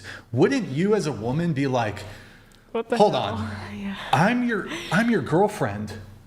I should get the gifts, the trips, the vacation, the nice dinner. You gave that to some fucking hoe? You gave that to a hoe? And I'm your fucking girlfriend? You women would be pissed. And I'm trying to say that's kind of like, I don't know, that's how I feel. I think that's how men feel about this. I'm the guy here who wants to be your boyfriend. And you wanna give it away to fuck boy, the fuck boy. You wanna give it away to Sway Lee, who just wants to fuck you and use you? Who's got 20 other dudes? Right? Let me ask you a question. Would you fuck Sway Lee right away? You're 10. That's fucking crazy. Would you fuck Sway Lee? Yeah. Okay. Do you think Sway Lee, be honest, Sway Lee, a fucking, I don't think I've listened to his. Do you think the rapper Sway Lee wants to be your boyfriend, girlfriend with you? I'll have to ask you. I think so. Okay. Do you think, look, you're an attractive gal, maybe, who knows? But like, I think these rappers, they're kind of known for getting around a little bit. Like, I mean, maybe that's only... You think, but like, so Sway Lee, right? Right. Oh wait, fuck, I lost. Oh my God, I had something so good, but I just lost it. It's okay, I need a moment. Shit, it was so good. It'll come back. Okay, wait. So I was asking, would you have sex with Sway Lee? Fuck! Oh my God, I lost it. I'm retarded. With her. Damn it. It's okay. You would have sex quick with Sway Lee. What were you saying before that? Well, Studying you asked if he would get into a long-term relationship with me or not. Yeah. I don't think he would. Well, maybe that's Fuck, you said I totally because lost it. you said because they're rappers, they usually not. That's biased opinion. So you think that rappers... You think a girl like goes to fuck Chris Brown, like she has an expectation he's going to be loyal? You think girls fuck rappers and athletes like they know what the deal is? They know what the deal is. You never know, though. Okay, yeah. You never know. Oh my God, I had such a fucking good point. I hate myself. Oh my God, it was so good and I've completely lost it. It was something about Sway Lee and I was going to do some... Damn, what was it? It's alright. I can have a moment of silence. I need a moment of silence. I actually think you make a very good point, though, to that whole thing. Like, because I will say I've been that girl. I've done both. I've withheld and I've not for extended periods of time. Mm-hmm. And actually, to your point, kind of to study the person. And so maybe I should really rethink my strategy here. I don't know, what if, like, now I'm thinking of this, like, what if the girl, she's like, or guy, and it's like this. In the beginning, they're hooking up with these people and they're going on these one-night stands, and then they meet this person and they're like, let me backtrack. They go on these one-night stands and then they're like, wow, maybe I shouldn't be doing this. Maybe I should be trying to meet the right person. And they meet this person, they're like, okay, I'm gonna make them wait. What if it's like that? So I think it is fair to have a change of approach so long as it's genuine. But I think that it would be frustrating as a guy to encounter, for example, like, let's say I meet a girl and I like her and she likes me and she makes me wait, and then I find out, a week before she met me, she fucked Sway Lee. And for example, I would be incredibly frustrated if I was dating her, for example, and she's like, well, Brian, you're a swell guy, and we're gonna, I don't know, I'm gonna investigate you, and we're gonna wait 6 months, and I'm gonna feel you out, and then you're gonna have to invest all this time and energy and take me on a date. Take me on dates and do all XYZ and do all the cute boyfriend. Oh, you want to go fucking what's your zodiac we sign? go ice skating and all the fucking, oh my god. Yeah, I'm gonna ask. And then I find out. Hold on. Sway Lee, she fucks Sway Lee in the fucking an hour. She's some groupie backstage. It's a complete asynchronicity. I don't even know what the fuck I'm trying to say. Asynchronicity. Something, whatever. Figure it out. And it would just be so off-putting. And I think a lot of women will move that way, though. They'll be like, I don't know. It's fucked up. Y'all fucked up. Well, you did. That's crazy Okay. shit. I mean, Y'all be giving the guy, like, look, ultimately the point is, I would say to you, Sway Lee, I saw a photo. I don't know that fucking guy. This guy is probably not very I don't know if deserving is the right word here. This guy doesn't want to commit to you. You're gonna give him some pussy for nothing. You just, I don't know. That's crazy, by the way. You can do better. Come on. What the fuck, you weirdo? What's going on in Russia? Y'all Russians are fucking... Oh my God. There's not enough black guys in Russia? What the fuck? She sees one black guy. She sees one black dude, and like she's never seen, for 15 years she lived in Russia, never saw a black person. The first black guy she sees, she's gonna fuck him, right? It's crazy, bro. She's never seen that before. Anyways, look, you could do way better, by the way. Maybe you could try, I don't know, who's like... NLE Choppa or something. Yeah. I mean... Someone of substance, not... Yeah, by the way... It's like a finger. King Von is attractive. Look. King Von is dead. But he's attractive. Idris Elba. We're talking about like on an attractiveness level, King Von is attractive. But like, imagine that, right? You're let's say you're some like a good guy, and you see this striking Russian lady, and you don't know that like the week before she fucks Sway Lee, like, and like Sway Lee, like he's in his like fucking dressing room or whatever before the show, and like he's got like some chicks like sucked his dick right before, and then like Sway Lee comes on, and he's fucking off of the, what is it, the scissorp, or what do they call it? I'm millennial. The lean. Yeah, the lean. Purple drink. Sway Lee is off the fucking lean, and he like with like a partially flaccid penis has sex with you because he's on drugs, right? So you can't even get fully erect. He like fucks you, and he's like, "Get the fuck out, bitch." Oh. And then that was you. And then I have to show up on the knight in shining armor. I have to show up with my chivalry and my horse and come, and I have to do all the fucking lame fucking simp boyfriend shit, and I gotta wait 3 months, and then I found out y'all fuck Sway Lee. I did all this shit. Oh my gosh. I thought this woman was what's the right term? Your delicate my diamond, my flower. And she fucked Sway Lee. I got to do all this shit. It's like, again, I'll repeat the other one. Imagine a guy who he's like, I love you, babe. You're the one. I want to be with you. I could see this going the distance.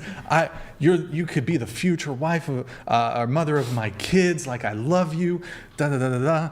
And but then you find out. But by the way, he never takes you on dates. He doesn't give you gifts. Whatever your love language is, I don't know. He doesn't seem all that emotionally intelligent, blah, blah, blah, whatever. But then you find out he was, whatever your love language, whatever the things that you would want a guy to do, he didn't really do much of them, but he did all of it just so he could hit some hood rat once. Like, imagine I'm just some fucking strumpet, you know? Look, we got some classy women here, very classy, right? Imagine some guy who's like, oh, yes, my dear, I'm going to make love to you. Or, wow, no, that was so cringe. I apologize. Ew. Oh, no, he's like, oh, my dear, my dear. Oh. And then you find out that he fucked some, like, he did all this shit. He got gifts and he spent money and he took some hood rat to fucking Hawaii and like he never, oh my, wouldn't you be upset? Okay, no, so I actually what's funny is, so the guy that I was with for a year and a half, that was like kind of the situation. I don't know what he did with his past relationships, but yeah, we never went on any dates or anything, and he didn't really like recognize me as his partner for a really long time. But I was like, I'm gonna do something different. I really like you. I'm gonna commit to you, and we're gonna, in my head, do the thing, and I'm gonna be exclusive with you. Like, we were exclusive with each other, but there was none of that exchange. And ultimately, like, the dynamic was fine, but at the end of the day, the reason we broke up is because he literally a year and a half later, after moving in with me, looked at me and said, yeah, I don't take you seriously. And I was like, then why the fuck are you here? Mm-hmm. Like, what are you doing? Why are you here? And then we broke up, and then he was like, you're the woman that I want to have my babies, and you should be so happy. And I was like, this doesn't make any sense. This is so confusing. Himself. He doesn't know himself at this point. So, yeah, I mean, upset is how I did feel. So that's valid. Yeah, it's like, I don't know, the guy who's like, oh, this could be the mother of my children, or could be the girl I spend the rest of my life with. And he like doesn't do any of this nice shit for you, but then like the chick that he claims he doesn't really, whatever, she was just for fun. He did all this shit. I don't know. We have some chats coming through. I'm gonna have you read this one. Okay. All right, then we gotta blast through a bunch of it. Should I read the name as well? Sure, yeah. Ethan Williams 3694 donated $100. Brian, love the mic. podcast. Keep up the good work for the panel. Into the mic. I'm sorry. Keep up the good work for the panel. Is a guy with an ankle monitor / felony a turn off or a turn? Where was it? Turn on. Doesn't matter what the felony is. So okay, how about this? Maybe we can just do show of hands. Would you date a guy with a ankle monitor? Sorry, like on house arrest? Yes. Is your current boyfriend? Well, what did he do? How would we meet? Well, he just got the ankle monitor while I was already with him. No, you meet him. You're single. You meet him, and you see the ankle monitor, which means he's like, I'd probably have some follow-up questions, but I feel like even if he has show of hands, do you guys want to show your? Was it just you? I think it was just me. You would do it. Okay. Only if it's tax fraud. Yeah. Only if it's tax fraud. There it is. All right. Here, read this one. Minnesota. For 100th time on show, men only marry a wealthy woman. Abolish marriage and community property. It will fix dating. Let the gold dig go way of the dodo bird. Any heiress out there, I'm available, no prenup. Yo, David, good to see you, man. I haven't seen you in a while. Good to see you, man. Yeah, I think that's a solution. That's a solution. Also, I'm with you on the heiress thing. Yeah, where's all these wealthy women sliding into my DMs? It's crazy. Right. Not that I really care about that, but it's messed up. I don't really care about the money. Okay, I have a question, but are we still on like the same topic? The Big Brother. Big Bro. thing? Yeah, we'll do one more, then we'll move it on to something else. Do you think that someone who cheats on somebody can change and not cheat in the future? Yeah, logically it's possible. But I think it's valid to obviously end a relationship over cheating. For sure. But I think you can forgive the person. Me personally, it's an instant breakup. Like, I would instantly break up with her. Yeah. But I wouldn't advise men to accept infidelity. Would you advise women to accept it? No, I would say this. I would leave it up to your own preferences. As a woman, if you can forgive the man, that's fine. If you want to break up with him, that's totally fine too. But here's the difference. Okay, this is going to get me in some hot water with you guys. Go ahead. I think, and when I say I think, I mean I know. I believe, this is going to sound bad, but whatever. Whatever. All right. Go on. I think if a woman cheats, she can't love you anymore. Doesn't stand a chance. I think that is more an indictment of the state of the relationship. I think if a man cheats, here, I'll frame it like this. If a man cheats, he can still love his woman. If a woman cheats, she does not love her man. Do you think it would be different if the woman was cheating after the man had originally cheated and she was just like, oh, I'm going to get back at you? Do you think she can still love him then? Or is it just... By the way, I'm speaking a bit in generalities. Yeah. So, I mean, like, is it possible a woman could cheat and still be in love with... Yeah. Yes. But I think more often than not, I think that a man can cheat, and hey, by the way, he's a piece of shit for it. You shouldn't cheat. Yeah. It's wrong. It is. But I think a man can cheat and still be in love with his girl. I don't know if that's the case the other way around quite as often. But so, what's the question? Can a woman cheat in revenge and then... Yeah. Do you think she can still love the man if she's cheating in revenge? Look, reconciliation, forgiveness is possible. I mean, I just think that's an L, though, for the woman. No, it's an L for the woman to cheat. If he cheats, either end the relationship or stay with him. But cheating back, that just seems like an L for you. It is. It's totally an L for Like me. I think you upped your count. Yeah, exactly. Well, like I should. No, I've never cheated like that. I mean, it would be. It'll be hurtful to the guy. Yeah. Like, the guy doesn't want you to be sleeping with other men, obviously. Yeah. So your goal there is to hurt the man. So that's the. Oh my God, bro. I think I have Alzheimer's. I'm fucking dementia here. What is the word for catharsis? I don't know if that's the right word. Catharsis. Can you explain? Catharsis, like, it would be, people Relaxing. An emotional release. People have a drive for revenge, right? And so there would be a catharsis in getting revenge, like, I guess. Like an impulse, like. And also, also there's an impulse, you want to hurt the person that hurt you, right? Yeah. So I understand that impulse, but ultimately, in terms of your standing, I just fucking some dudes, that seems like, yeah, it's like a double-edged sword. Like, okay, he's going to be hurt, but like, that's just an L for the girl. Yeah. It's an L for the girl. Yeah, I agree. Yeah. It's almost like, for example, like this is kind of niche, but I've heard women say they fucked a guy to get revenge on him. Like, it was a hate fuck. And I'm like... On the guy she's fucking? No. Like, say she's single. Okay. And there's a guy that she really doesn't like. And she's like, I'll show him. I'll fuck him. I'm like... Where are you meeting these women?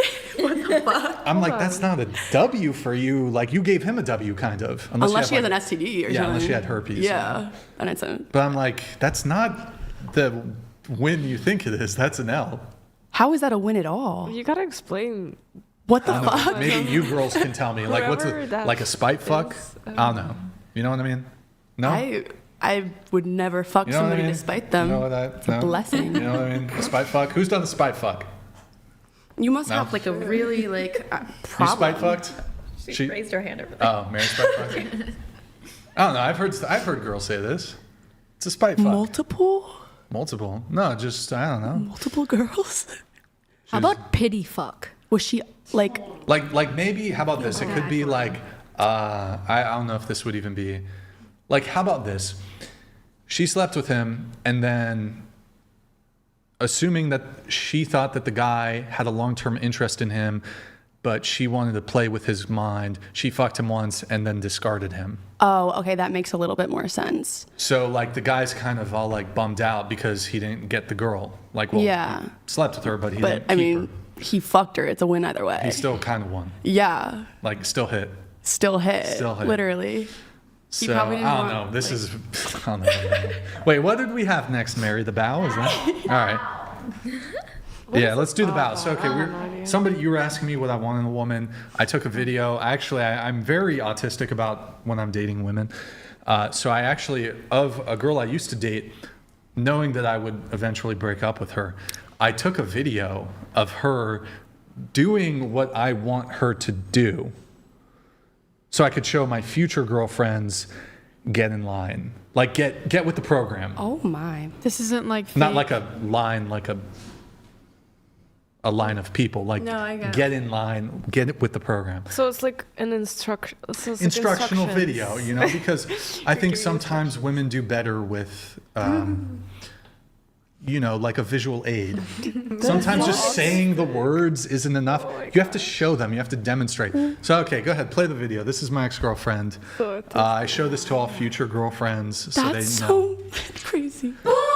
Huge bow. You see the depth, submissive hand posture. She has to bow. As soon as I walk through the door after a long podcast recording session, I need a bow. And is this a skit? This is 100% real, of course. Oh, wow. So she has to have my dinner ready. Of course, I'm taking care of everything, my apartment, whatever. She has to have my dinner ready, has to crack open a beer for me. And even mix up your noodles. Look at that. She does that too. Get ready to play it one more time. Nope, pull it back up. She could have mixed the noodles a little better. Pull it back up. And then play. Just play. Boom. Nice. The bow. The bow's the big thing. All that other shit, whatever. That's bare minimum. Bare minimum. The bow, she's got the bow. Cultural appropriation. The bow. Asian. Who had the disagreement? Was you the bow? Yeah. You had the disagreement with the bow. Okay, we'll get into that. So I believe in cultural appropriation. You know what? Fuck that. I believe in cultural reinvigoration. I don't think that's the right word. I would need an elaboration. What? So historically, you know, you might say, well, that's an Asian thing. The bowing thing, that's Asian culture. Oh. Back in the day in Western culture, I am realiving? Am I just reliving? Is something wrong with me? Renaissance? Renaissance? No. What's the thing with a phoenix? We need a time with rebirth. Rebirth. Reincarnate. Rebirth. What do phoenixes do? Rise from the ashes. The bow was part of Western culture historically. Mm-hmm. I'm bringing it back. Revive. I'm That's reviving. Like in every video game. It's not even cultural appropriation. I'm just cultural revival. Revival. Okay. So yes, I expect she happened to be Asian. What about curtsying? She happened to be Asian, I think. Nah, I don't like curtsy. I don't like a curtsy. What does it signify, like, culturally?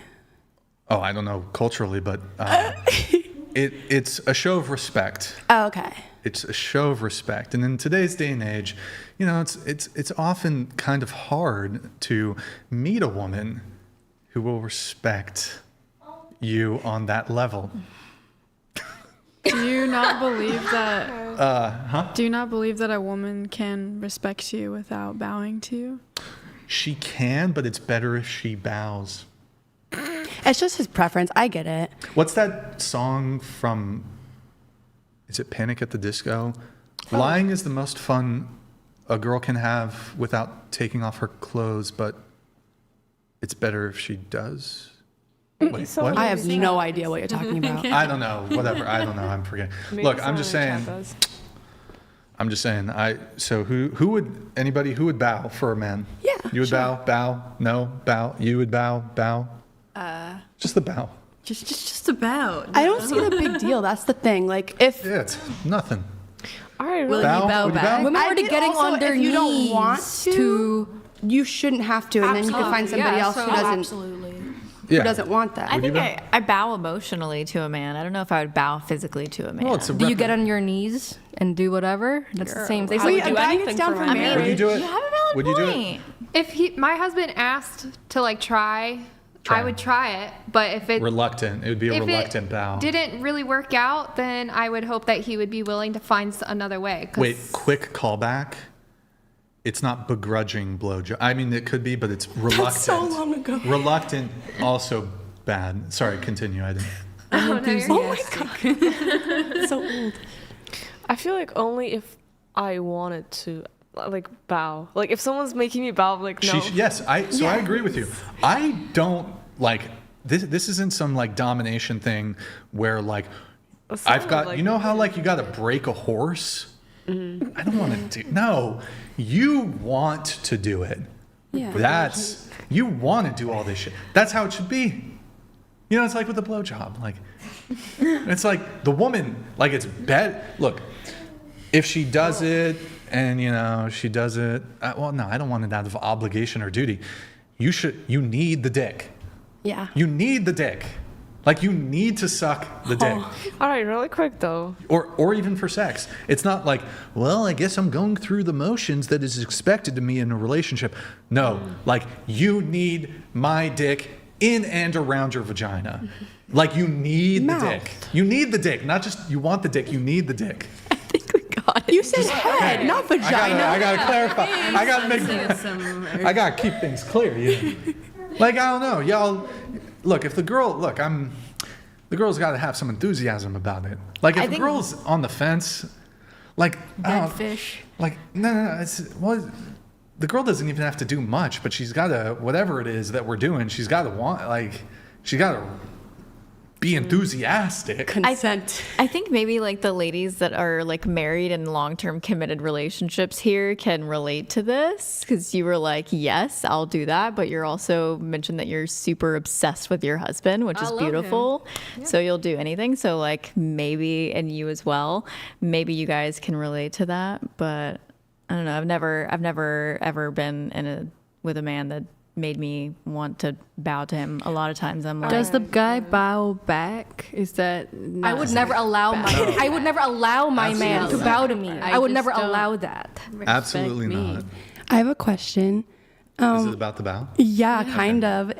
Can I have my man tip his little hat? Because that's an old cultural thing. Like, he's like for respect, like a little milady, madam. Nah. No. That's lame. That's lame. Of course not. Do we need like a time machine at this point? Rude. Because we're going back in history. But it's culturally respecting people. I mean, I think the equivalent of that is men opening the doors for you, men like doing chivalrous acts for you. Fedoras are Nobody wears hats gay. anyway, you know. If men are wearing fedoras these days, they're probably a little fruity. Okay, yeah. All right, so It's a bit soy. Big Bro to be Brian. honest. I'm just gonna say big. I don't know. Look. So wait, who would bow for the man? No bow. I really think it's dependent. Like if a man If he asked you, I think if he was a manly man, assertive enough, and I was like, oh my God, yes. And he was, I don't know, I've never really met a man that just made me, I don't know, all like that level of submissive. I want to be, but I've never met that guy. Yeah. He has yet to show up within my existence. So Yeah. who knows, maybe. yeah. I don't know. If I was with a man and like because if I was with him, I would want to be with him. Mm-hmm. I would want to do those things for him. I would want to be submissive to him. I would want to make him happy and do anything I can to satisfy and please him. So Yeah. Meeting your man on the top of this, in front of the door with just lingerie is more submissive than just bowing to him. Did you not say that?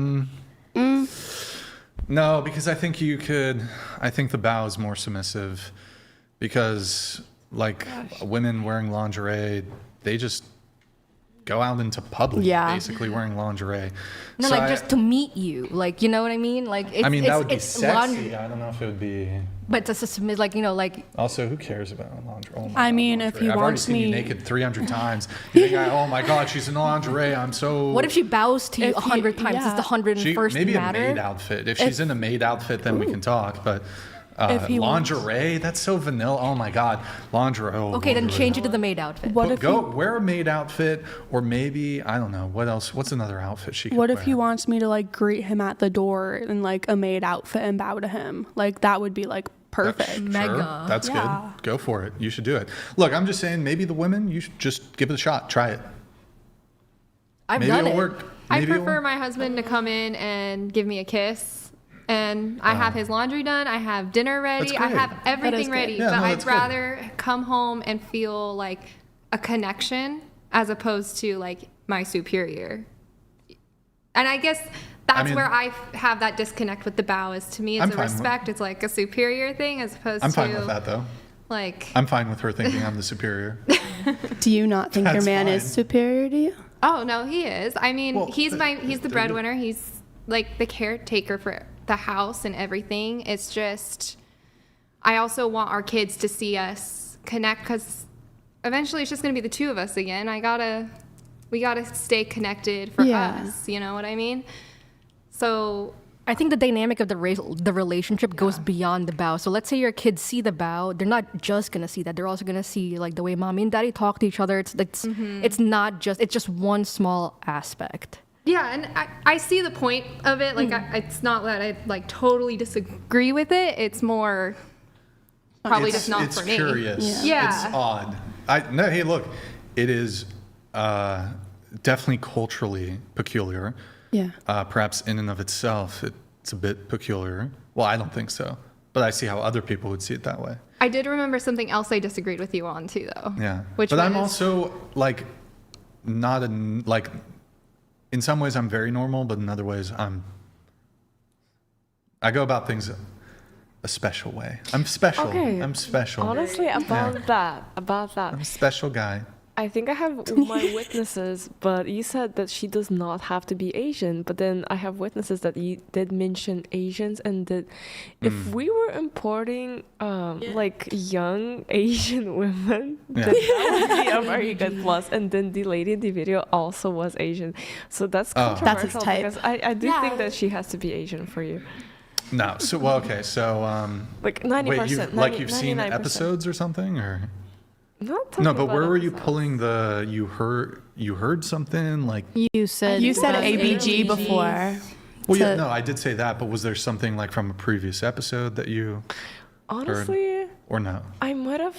Yeah, I think like from one of the ones I saw, Yeah. I was kind of getting at that. So I mean, I like it. makes I like sense. Asian women. I like white women. I like Latino women. Yeah. But I think it's still like 99% that she has to be Asian. No, I mean, 90%. look, I 89. no, I honestly, I probably have like don't get me wrong. I think Asian women are very attractive. I think I mean, it depends a little bit. There can be certain general personality traits or alignment that manifests itself more so in Asian women, whether they're like Asian or Asian American even, more so than like your typical white woman, I guess. But I'd say my preference is actually more towards white women. But that's not to say that I don't find Asian women also very attractive, Latino women also quite attractive, also Italians who you have mistaken as Latino women. Italians are also attractive. Just want to break the ice. good talk. But I don't know. White, Asian. I think yeah, they're all good. Latino. Would you say Latino? that Asian girls have more of like the education of your preference? So like Education? I mean, they are probably more willing to I don't know, bow. In my opinion, because I don't think it could. Yeah, I think it could be the case. I mean, where am I? Asian American women are pretty much white women. Like, they're, I mean, it depends. Like, are their parents first generation immigrants? Like, I'm just thinking, for some reason, I don't see a Latina bowing to anyone. Like, I don't either. I mean, I'll just say this. I've had white, Asian, and Latino women bow to you. Hit the bow. Hit the bow. But you made them. You probably had to like ask her a couple times. Well, it's hard because I'm in this kind of unique position where, I don't know, for the past 3-4 years or whatever, since I started the podcast, my dating circumstances are kind of unique. So like, girls come to me. I'm not saying that to brag. That's just, I have no, I mean, I've shot my shot with girls in that time period too, but, most men can't source from women coming to them, because of my somewhat peculiar circumstances of being out there on the internet. Girls do come to me, and just like, you guys have had that shit on lock for a long time, and it's way better. Like, it's just way better to be the, I don't know if chooser is the right word, but like, you just have, you won't like the framing of this, but you have more leverage. If the person's coming to you, you can dictate the terms. You want to be with me? Here's how it's going to be. But if I match with a girl on Tinder, I'm not getting the bow. I might be able to get the bow. You might but ask for probably it. not getting the bow. Like, if I match with a girl on Tinder, or like I approach some girl at the bar or club, it's going to be, I don't have the leverage there. Maybe down in the relationship. Will you I bow might. for your billionaire girlfriend? That's what I was just gonna say. Yeah, sure. Yeah, in a sure. maid outfit? Billionaire. No, that'd be humiliation. I wouldn't do that. Actually, wait, would I wear a dress for like a fucking millionaire? Fuck, hold on, let me think about this. How far are you gonna I'm really against like How low can humiliation. you Hold go? on, I'm really against like humiliation or degradation stuff in either direction. Like, if I'm dating a girl, like, I don't know, y'all are into some crazy shit. Okay, we're like, girls, pulling y'all want to be, strings now. you guys want to be spit on and called fucking whores and slut and like, I don't know, all this crazy shit. And I am not into either direction degradation. Like, certainly for me, like, that's 100% no-go. It's kind of boring. I wear a fucking dress? That's boring? What? What the Damn, fuck? what the fuck are you God into? damn, these 18-year-old if girls they're just- want to fucking be degraded and shit. That's crazy. No, it's just like boring. If If what, the guy doesn't slap you in the face during No, sex? they're both equal. Like, they both, like, I don't know, like, respect each other all the time, and they're like, I don't know. Oh, I'll roast a girl. Like, my girlfriend, I'll playfully roast her. Playfully. Like, I might call her retarded if she does something retarded. But like, it's never with like a malicious intent, or, well, it's not even malicious, but it, like, I don't want to degrade a girl, especially in the bedroom. Even if she wants it, though. Okay, so here, I'll give a caveat here. So I believe, actually, this is in somebody's notes that we'll get to. I do believe that. Okay, so for example, sadism. I'm not sadistic, right? In terms of like BDSM or whatever. Okay, taking notes. Damn, this girl's. You should. Okay, send us your BDSM test score or whatever. It's gotta take it first. But if a girl is turned on by like choking or some pain, I think even though it does nothing for, like, it wouldn't be something I seek out. It doesn't do anything inherently for me to be sadist. So she's a masochist. I have no interest in being a sadist or whatever. There are, I think, in furtherance of, for the sake of the pleasure of your partner, there are some things I think, even if you're not into it for them, I think you can do it. And if it turns them on, that can be to some degree pleasing to yourself, right? If it's exciting for them, turns them on, I think part of being in a relationship would be maybe it doesn't do something for you, but you love them and it does something for them. Within reason, though. Like, I'm never going to draw blood from my partner. I'm not going to cut my partner. So I'm not going to do gunplay with my partner. I'm not going to do knife play with my partner. I'm not going to... She wants to be tied up? Sure. That can actually be a bit fun, I guess. Yeah. But, like, I don't know, she wants to be, like, hit hard? No. Abuse. No, won't do it. I don't care if it's her kink, if it's her turn on. There's some guys... Or there's some... guardrails that I just, even if she wants it, I won't do it. Even if she consents, I won't do it. It's kind of a liability too, especially like if a guy, especially as a guy, like if you're a nobody, you're some dude and some chick wants to do CNC. I mean, oh, well, hold on. That's why it's called CNC though. What is that? If you're a guy who has anything going on in his life, under no circumstance should you ever do CNC, even if you have a contract, even if like you have it on video, she's saying, yes, I want to do CNC. Under no circumstance should you ever do it. Or should you do rough, like really rough shit with a girl? You have way too much to lose as a guy. Now, if you're some fucking nobody bum, you still shouldn't do CNC, but like rough stuff, I guess you can do. But it's just a massive liability for men to placate women's, I don't want to kink shame, but like placate your sort of demented sexual fetishes and kinks. Mm-hmm. Sorry. What is CNC? I'm so Consensual non-consent. Oh. So like fake rape. Yeah. Oh, sorry. It's okay. Sweetie needs therapy. Yeah. So I think they're just, at least, I don't know. You said if they have preference, that's okay. But what if their preferences are just very weird? Like what? Oh my gosh. Like feet? Like what? What's your thing? Oh, ew. Oh no. Okay, hold on. I just Do you have a thing? No. It's okay. No. I just This is remember a safe something. space. I just remember something. I had this one guy, but that was like back in Russia, and we literally just met, and he was like, "Can you like kiss me in my ear?" And I was like, "What?" Like in the ear? Yeah, and like kiss my ear, like actually. In the ear. Yeah.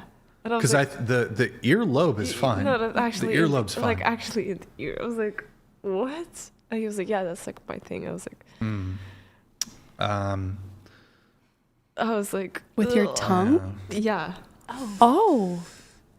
And he would like repeatedly say that. I was like, I mean, was there earwax? Like if there's if there was a taste. I was like, that's the only. I was like, now I'm thinking about it. I don't know why I just thought of it, but it was just so weird. Like, who has Did that? you do it? Girl. Did you do it is wild. It's okay, I've done it too. She so did it. She so did it. But you won't bow? You'll stick your tongue in his ear but not bow? What the fuck? Oh my gosh. All right. Here, we need a blast. Oh, let's do. Well, I gotta wait until everybody's back to do the. We gotta do like the images, and then we're gonna do. I'm gonna do some of the show notes. Okay, Levi's gone. Enya, going to your notes. You married your husband after. Damn, man, we just got into so much. Yeah. You married your husband after only 3 months.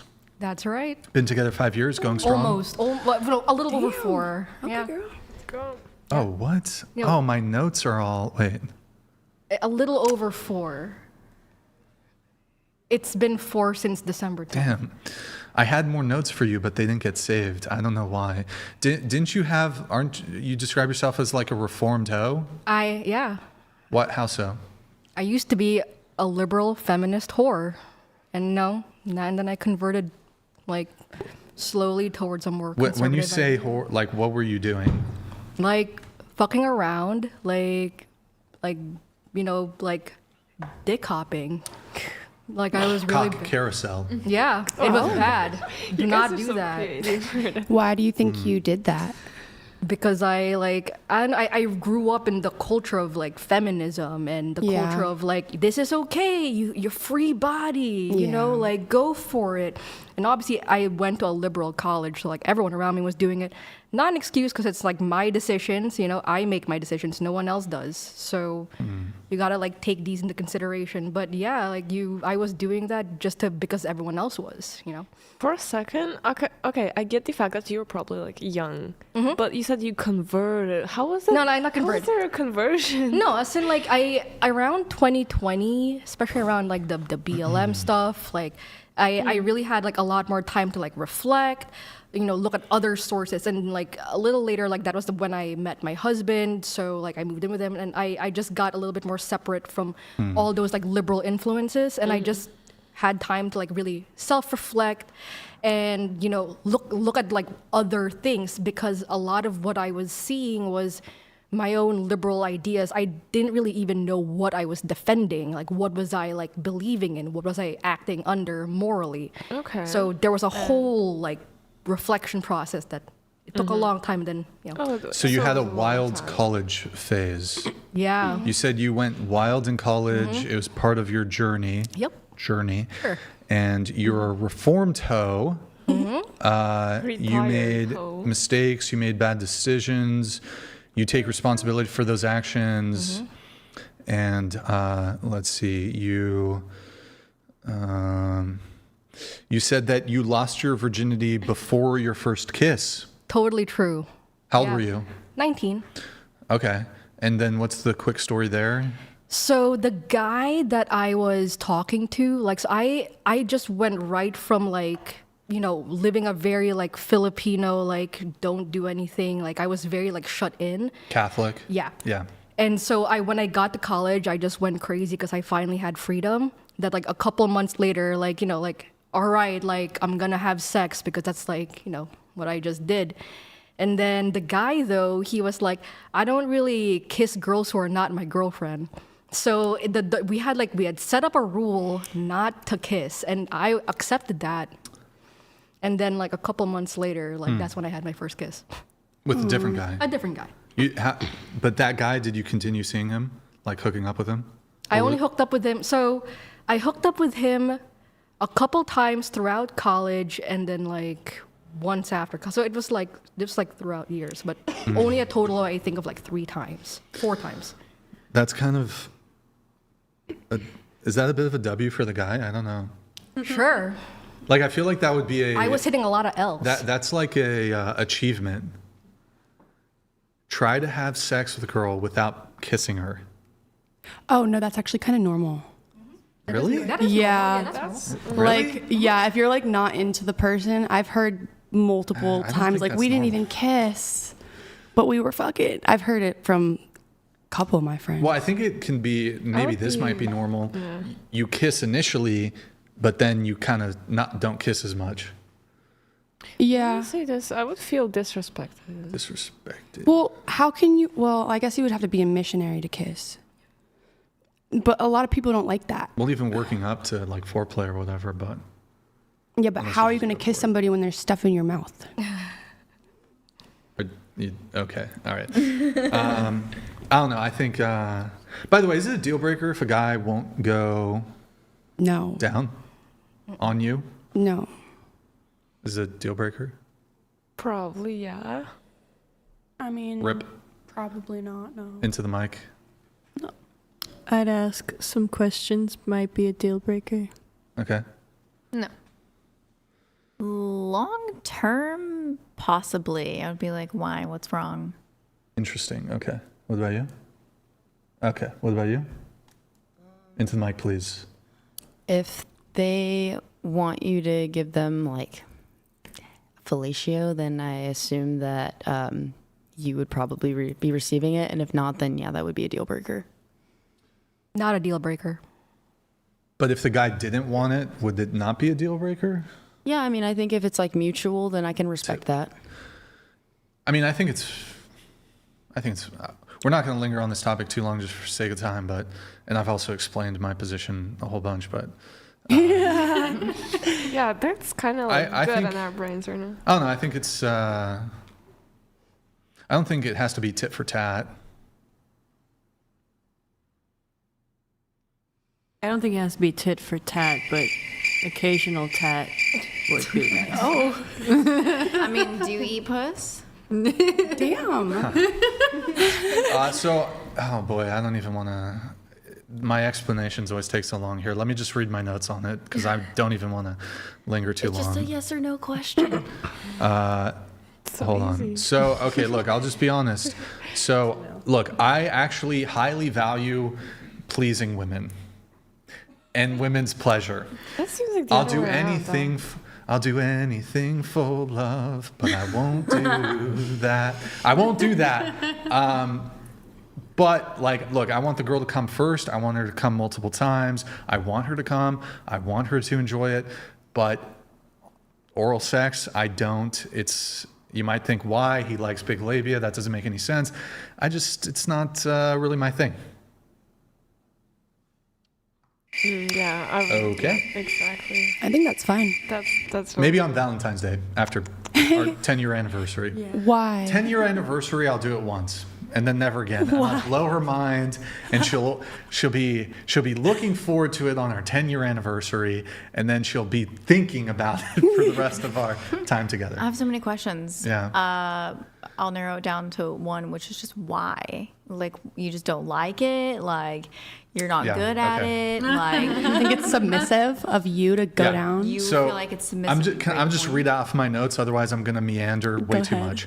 Okay, so I'm not grossed out by pussy. Love pussy. The bigger the pussy, the better. Well, the labia anyways. Not like looser, but the pussy lips. I love pussy. Big fan. So, okay, not grossed out by pussy. That's one. I'm not scared of pussy either. Some people think I'm scared of the pussy. Not scared of the pussy. How do you call it? Like pussy phobia? Pussy phobia?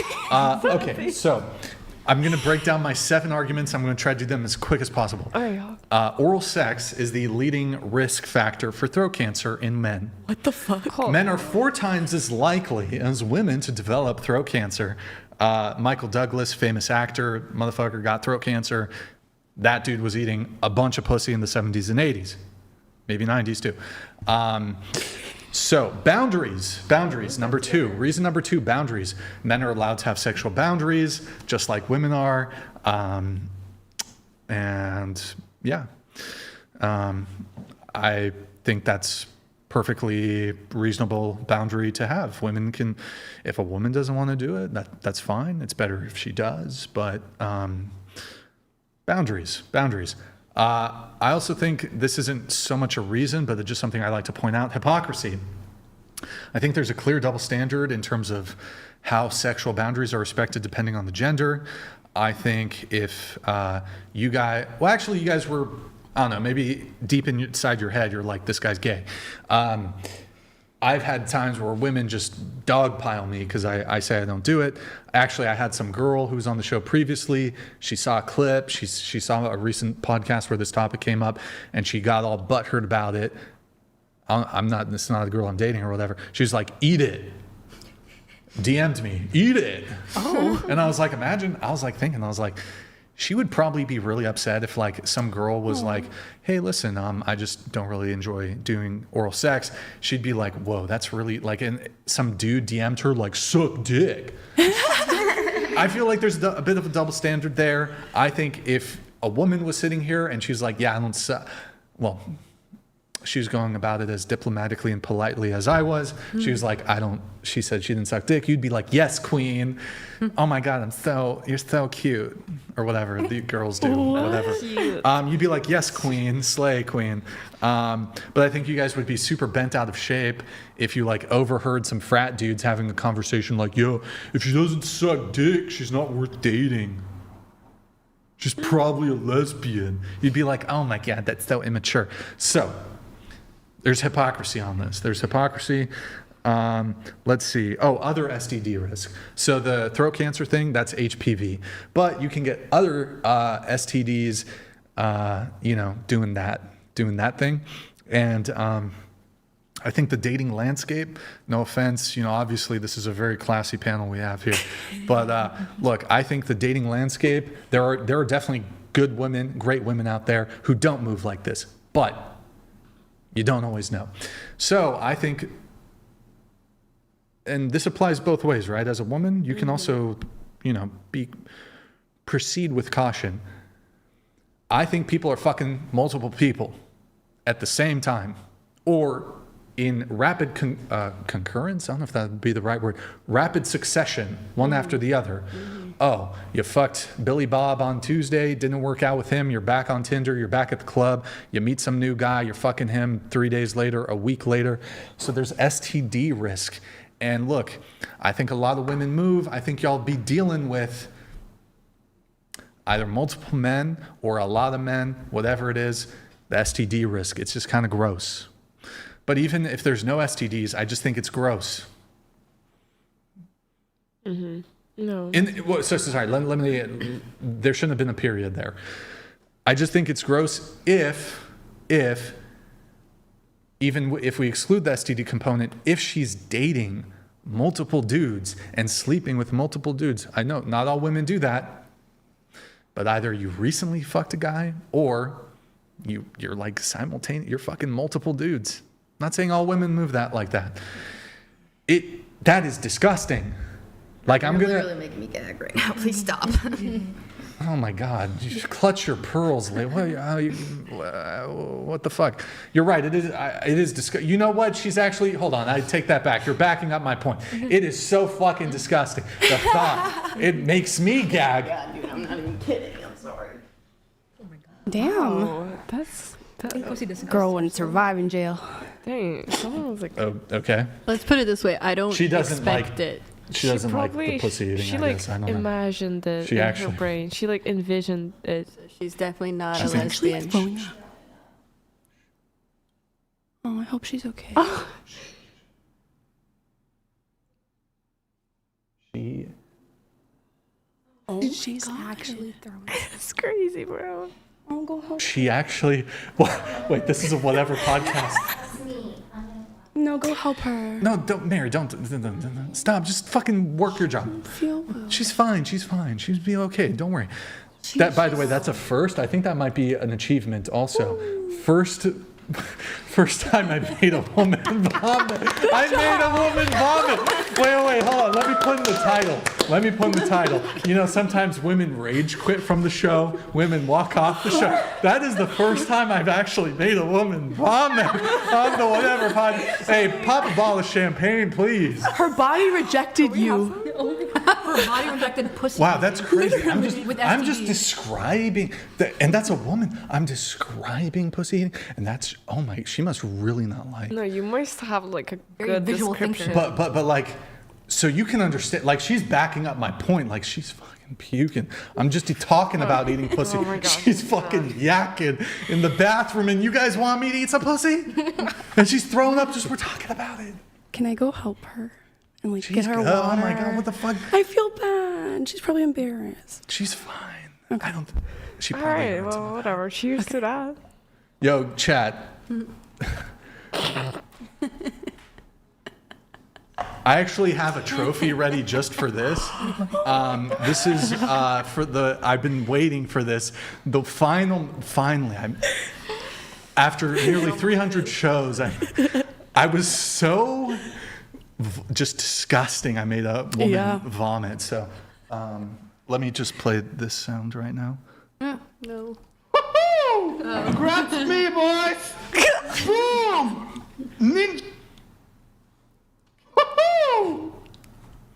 All right, what the heck? Oh boy. That's a new one though that we've never had. Have we had a woman? Not. Was it because what I was saying, or was it just? She's gotten up a couple of times to get air. I think it was what. Are you okay? Yeah, I'm okay. Yes. Do you need some? Okay. Do you need some water? Or you want to? Do you need a bag, like at the table, just in case? If we're gonna keep talking about it, I might have to. Is it because do you like visualize? No, I mean to Like- be fair, I've kind of just been like, my stomach's been turning the past couple. Stomach has been turning the past like hour or so, and then you just like, just kind of just. I have that effect on women.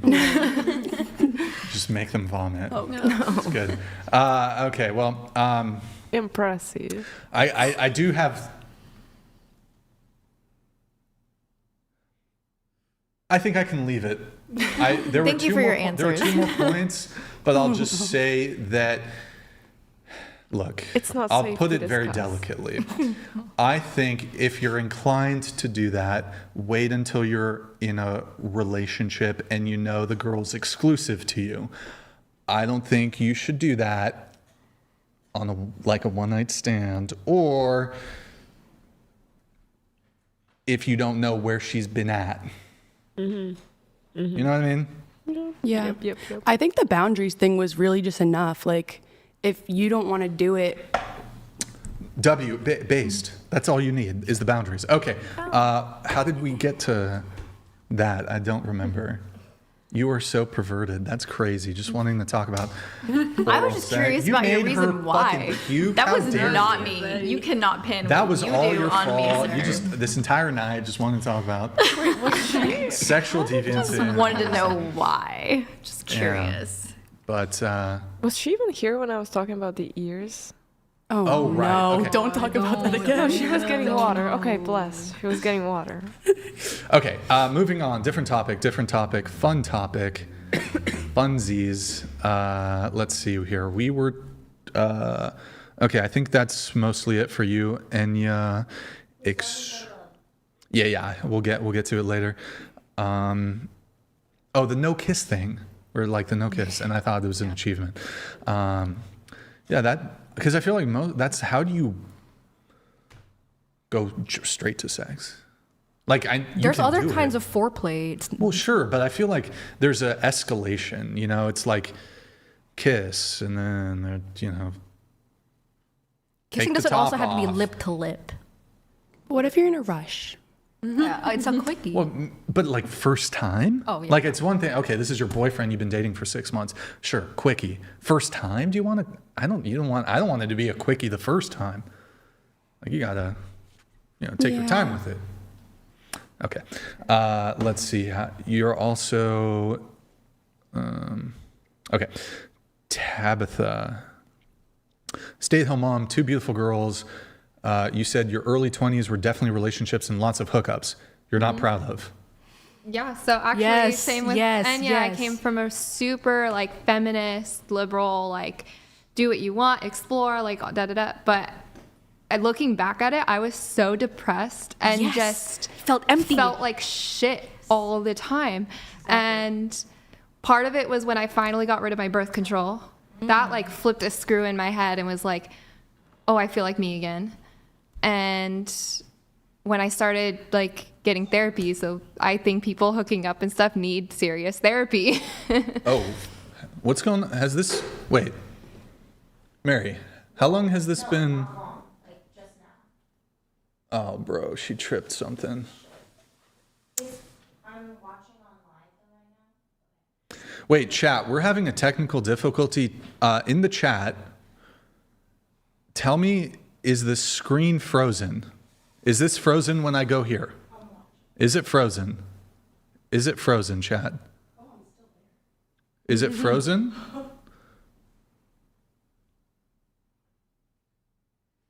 Yes, no. I'm seeing a lot of yeses. Is it frozen? Oh my God, that's... Okay, give me a sec. I'm going to go... Oh, I can't even put it on center zoom, I guess. Hold on. I'm going to try to troubleshoot this, guys. That's kind of annoying. All right, well, talk amongst yourselves, not about oral sex, I guess. Or risk. Yeah, well, you and I were really similar, apparently. And I think a lot of people who actually women who go from liberalism to conservatism go through a very similar path. It took starting to be honest with myself about what do I actually want? What does a relationship actually mean to me? Because I let go some really good relationships because I was so lost and didn't know what it actually meant to be in one. Because I didn't have a good relationship to look at growing up. Yes. And I grew up fatherless because my father died. So I really think that also really affected just how I viewed men, relationships, and I didn't have a strong male figure. Yeah. And I think that's really important. So, Tabitha, did you have a similar relationship with your father where you My parents divorced when I was really young. They both have kind of their own issues. I'll leave it at that because it's not my place to really put out their laundry. But I had a great stepdad. He was definitely there, but it was different, you know? Mm-hmm. My mom always worked. She was never there. I didn't have a good, like, feminine role model to look up to. My masculine role models were very different.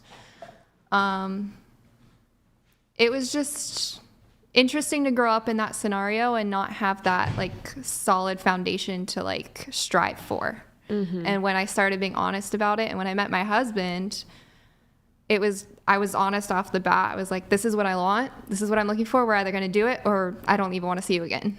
That's crazy. Okay. Because usually, sometimes people have, like, an opposite kind of, like, outcome from what you had, like an opposite result, because they had a bad relationship, or not bad, but like a kind of like a strange relationship with their parents. They would kind of latch on to the same habits of also being kind of like indifferent, or kind of being like having a strange relationship.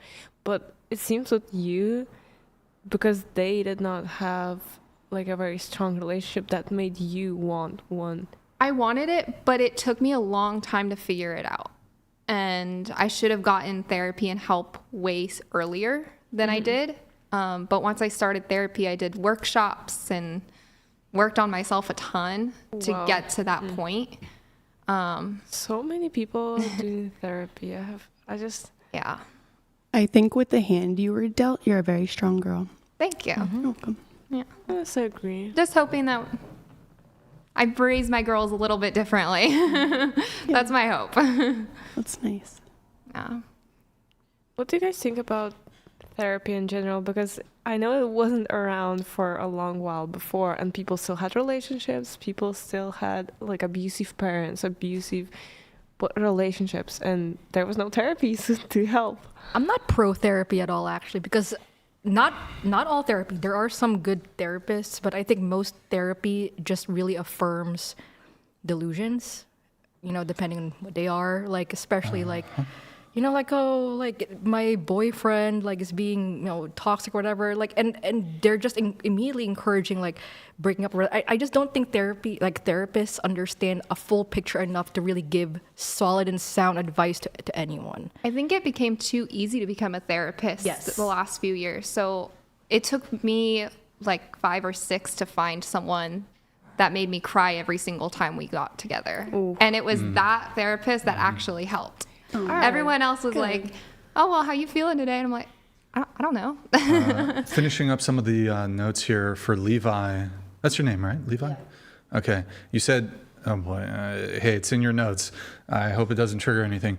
Man you were dating for about 3 months asked you to give him a rim job while you were about to sleep together, and then you ordered an Uber and left, never to be seen again.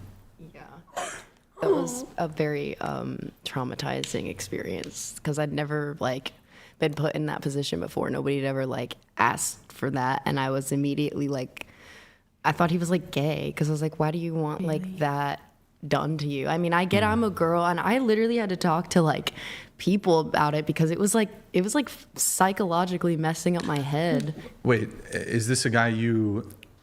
Oh, no, sorry. You were dating him for 3 months. Yeah. So this wasn't like the first time. No, we had already like been intimate many times before. And so at this point it was just so shocking that I was asked to do that. And then you never talked to him? No, I literally ghosted him after that. Besides that, did you like the guy? Yeah, I really liked him. Like he was otherwise a good guy? Yeah, he was like a good guy. But what's up? And like otherwise, like the sex was normal, nothing like weird. Yeah, no, nothing. It was like literally vanilla, like nothing out of the ordinary.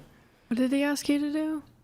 A rim job. Rim job. It's eating the booty. Salad tossing. Yeah, well, a man's G-spot is in his ass. So I know that. Yeah, that could be why. And maybe he was just getting to the point of like feeling comfortable enough to you to where he could be like, okay, like maybe she'd be willing to give it a shot. It was, I mean, I can't say I don't feel like bad, because obviously he felt like comfortable enough to ask me for that, but at the same time I don't I just, like you said, Brian, you have boundaries, and it was just something I wasn't willing to.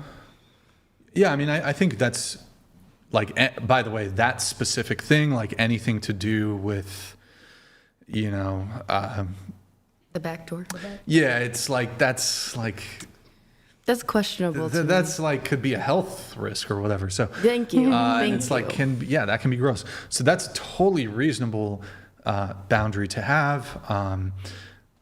It's absolutely not wrong at all for you to not want to do it. I don't know if I don't think he's in the wrong for asking for it. Hey, I don't want that. Some guys are into it, whatever. I personally don't want that done. Also, by the way, this is something interesting. Receiving, I know it's a little bit gross to talk about, but receiving that, it's actually, the mouth has a lot of, the mouth is actually like kind of gross. Mm-hmm. Like there's a lot of bacteria in there, and actually it's more unsafe. I'm good. I'm okay. I'm just saying, like, you can get, like, somebody doing that to you can can fuck up your microbiome. Microbiome, if somebody tosses a salad. So, yeah, I don't know. I don't think he's. Hey, it's not my thing, but I don't know if. Look, the guy's into it. Is it gay? No. No, I want to say no, but it could be. Yeah. Like a guy, like obviously logically, could a man be strictly heterosexual, only be attracted to women, only want to have sex with women, but want his salad tossed? Yes, he's not gay. Yeah.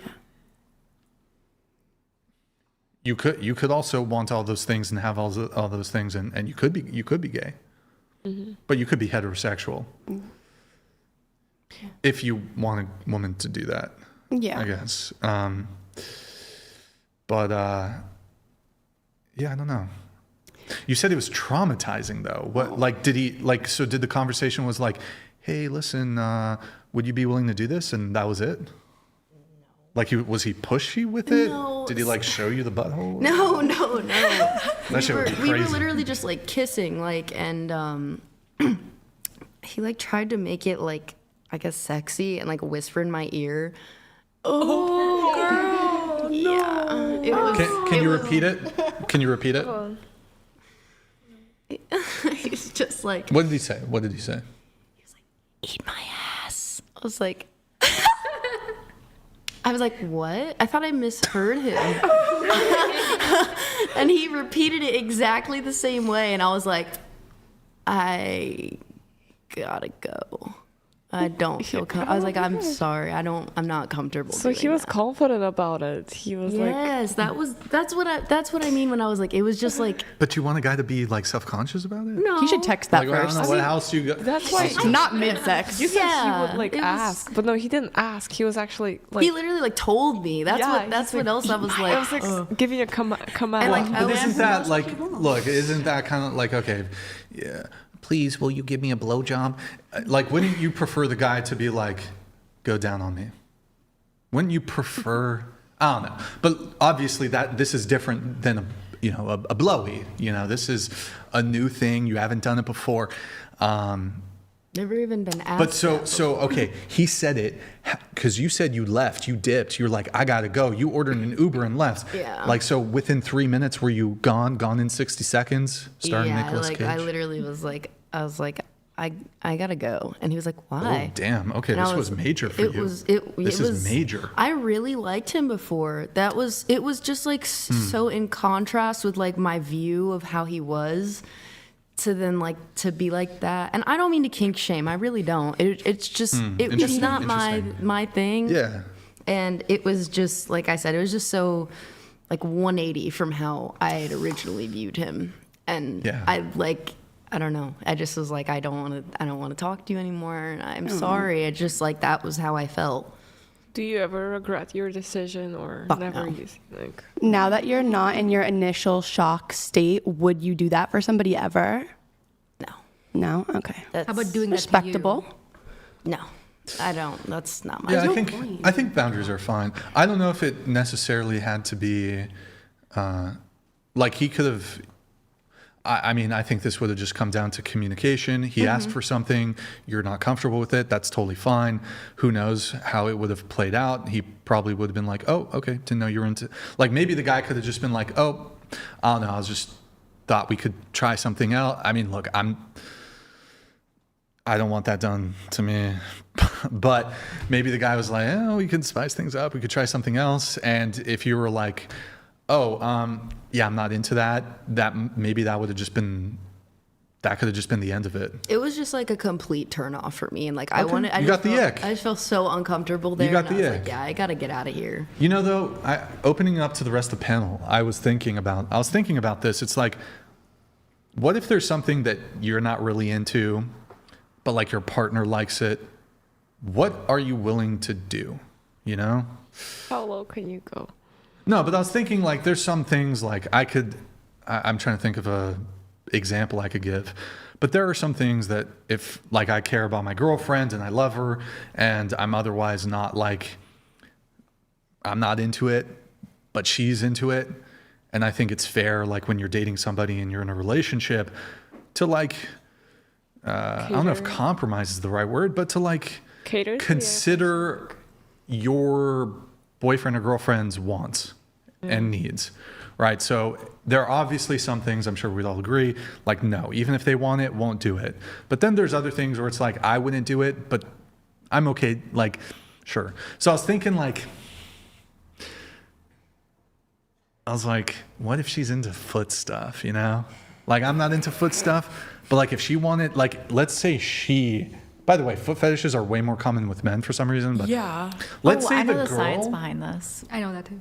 I did hear about something like that. Let's say the girl like wanted to like suck on a toe, like my toe.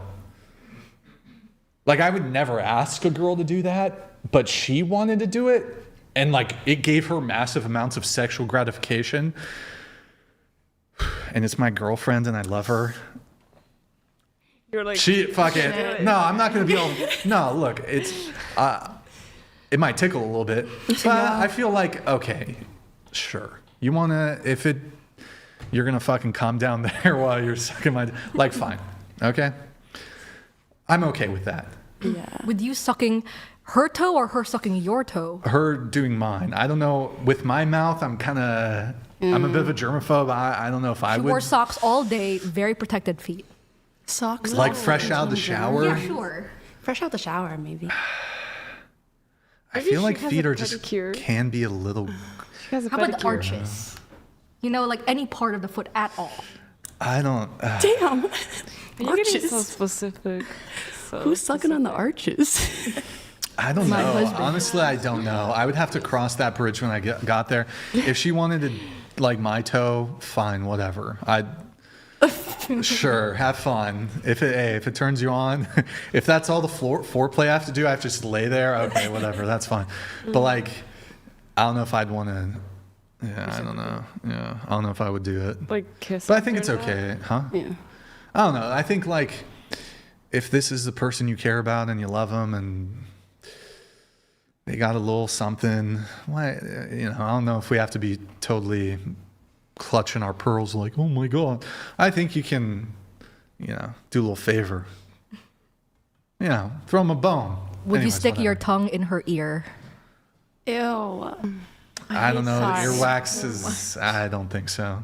Toes, I'm sorry, toes have toe gunk sometimes. I know, I between, know. But earwax is a hole. I'm gonna also Or go ears are a woman if hole. you keep going. Yeah. Sorry, okay, never Anyways, mind. whatever. I feel like it's so common in men to have fetishes over women because I've run into so many. Literally yesterday, I posted a story on the cliff and I had like my like foot was in the picture, and some guy slid up on my Instagram story telling me to take my socks off. I just keep running into men with like feet fetishes. It's so weird. Yeah, but you women, you guys are gooners. Oh yeah. You guys are gooners. Like, elaborate. Like I saw this clip from a woman, and she said that like, you know, there's this thing, this idea that these men are just like fucking sexually depraved.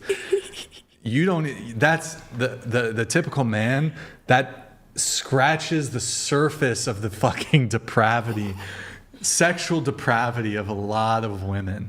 I think y'all are deep down. There's something inside that maybe it hasn't arisen yet, but Ooh, you gotta be a I think it's psychic. risen Like that we're secretly some like it's your freaks. there's I don't know. I think either hidden every woman or just I don't know. I think some of y'all I don't know. Well, if you look at some of the stuff that like the romance novels and shit. Oh yeah. Y'all into some weird shit. Weird. Sometimes it's not hidden for some people. Some people are very open about their freakiness. And like actually I think like in terms of the porn that women watch, like the rough shit, like you guys are into some crazy shit. are. I Like think that y'all ties into almost their want to get submission. beat up or something. Yeah, And why is degraded? that? What? It's because they're more Okay. submissive. I think it's part of them I being don't submissive. know. I don't know. Anyways, whatever. Off of that though, Levi, finishing off your notes, you wanted to talk about lying about your gender to sleep with someone. So like trans people. Yeah, I think that's really, really messed up. Very Agreed. wrong. Agreed. Should tell the person. How do you lie about it? Don't they have Some like girls lie. Well, penis? girls. Not always. Oh, you mean like Trans after the women. surgery? I mean, sometimes they can go in the back door, I guess, and not have to see that at all. But I don't Wouldn't know. they I've see the never had. balls? I've never. I Right. don't know. Levi, you wrote, hookup culture is ruining men, porn is ruining men's sexual relationships with women. Women are never to blame, and it's apparently always the man's fault. Modern feminism is destroying women and their ability to form meaningful relationships with men. A lot of women don't hold other women accountable because they expect all women to be a girl's girl, even at times when it's unwarranted. Yeah. Anything you wanted to add to that, or does that kind of... Kind of was this whole sum up of Okay. it. Let's see here. We're going to do some things from the questionnaire here. I need to wait until everybody's back here. Why don't we do finish up Tabitha then while we're waiting for the panel to fully return. You said that did you talk about the depression in your early 20s and you're expected to have a career and not focus on family, but now that you're a mother, an amazing husband, you can't believe you didn't know this is all you've wanted? Yep. Did you already kind of get into that? Or? Pretty much. Okay. Yeah, for the Okay. most part. You said, can't say you should be treated like a queen if you don't treat him like a king. Oh, yeah. Yeah. Do you guys agree? Yes. Should a woman treat a man like a king? Absolutely. I agree. Does that not include the bow? Yeah. Get with the program. Well, should men treat women like queens? Yeah, if they really love them. Well, but don't women expect that, like, from the get-go? Well, I think. what did they do to deserve it? Wait, really quick, rewinding to the bow video a little bit, same topic. I actually think, you know what, fine. You might say the bow thing's kind of weird, culturally weird. I think the first time a girl comes over to my house, she should do my laundry. Oh, that's the other thing I disagreed with you on. What do you think? Should a woman do laundry? Like first time going to the guy's house? I say yes. It's not typical. I wouldn't like think of doing it. But it's not like doing a man's laundry isn't culturally weird. No. Like you would do it in a relationship eventually, right? Oh yeah, I do. Yeah, all I think mine. it should be the first time. I just. Are you Eventually, it sounds. Eventually, No, it she should sounds just okay. ask me actually. She should ask you. I Just think know you want girls that. need to simp way more. You got, like you were asking me earlier, why do these guys just want pussy? You gotta make yourself have a competitive edge. I can actually say I've done that before. I've Done gone what? on Like- over the first time I went over to a guy's house. I have offered to help him with his Oh laundry. my God, the keeper over here. And Look. he actually told me no. Oh well, okay. And I was like, sure. okay. And he's like, no, you don't need to do that. And I was like, well, I'm just trying to help. Your house is kind of messy. Oh, damn. Nice. No. No, but I think I think as women, if you're dealing with a certain caliber of guy, how are you going to set yourself apart? Look, sex is not really enough. Although there are, some guys, they're just happy to get some pussy, you know? I think you guys need to do more. Cook, clean, like right away. If you're interested in a guy, what do you do to keep him around? You cook for him, you clean for him, you do what he wants him, you do what he wants you to do. Yes. And why would you start doing that later on? You do that to get him interested. That is do that to keep him around. That's exactly what I'm saying. Do that because some women will be like, some women will, how do I frame this? They'll be like, well, I'll do it when I'm in a relationship. I'll do it 3 months in, 6 months in. Do that to get him in a relationship. Right. No, exactly. That's honestly, what I'm trying to argue for. And what the other interesting thing is women who will have sex with a guy quickly. It's interesting to me that there will be women who will object to the bow or object to doing the laundry, like on the first time going to the house. But like, y'all will have sex with a man. Y'all will suck his dick. You'll let him. I don't want to be graphic, but you know, all that entails.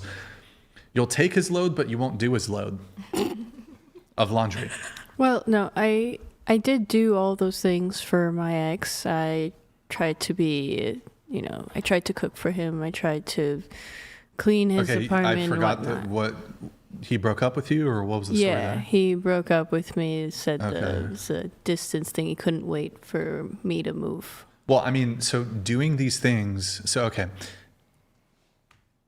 And doing these things will help you get the guy, but it's not like some magic bullet that will guarantee you the guy. In the same way that, like I don't think, the nice guys, actually women don't really like nice guys, but sometimes men think, women will say this. Women are not sex vending machines where if you put niceness tokens into them, they'll give you sex. So men, I guess you could also, men are not like relationship vending machines where if you put in sex, or in this case, put in niceness, so doing the laundry, that automatically will distribute to you a relationship. I think it will help your chances though. It's never going to be a negative, right? So these things, and a lot of these things are pretty, I think a lot of guys will be really pleasantly surprised. If you go over to a guy's house and even if you ask him, and he might even turn you down, you say, hey, can I help you with anything around the house? You're providing value to him. You're like, and he's going to be like, oh, whoa. Like, okay, this girl's helping me out here. Because, it's not going to hurt. Maybe you might feel like if it doesn't work out, I feel like a bit taken advantage of, maybe. But, so what? What else were you going to do? You guys were going to talk? What else were you going to do? Okay, well, let me do some fucking laundry. Burn some calories. Well, but that's what I would think. That we were going to talk and get to know each other. Why would I do laundry? That's me going away. Well, it takes like 20 minutes. No, it takes 20. Look, I'm just saying, if you want to do something that is really doesn't, aside from your effort, you're not spending money. If you want to do something that you can basically just employ instantly, that could give you an edge over other prospects or could make you more appealing to the guy, then I think, hey, at least try it. See how it works. But laundry first date. I do have an explanation for the girls that start 3 months in or a month in, because let's say she starts doing your laundry right away. Yeah, love it. She's my wife. No, she's really wifey, practically not wife. You could just have your mom over instead of a girlfriend at that point.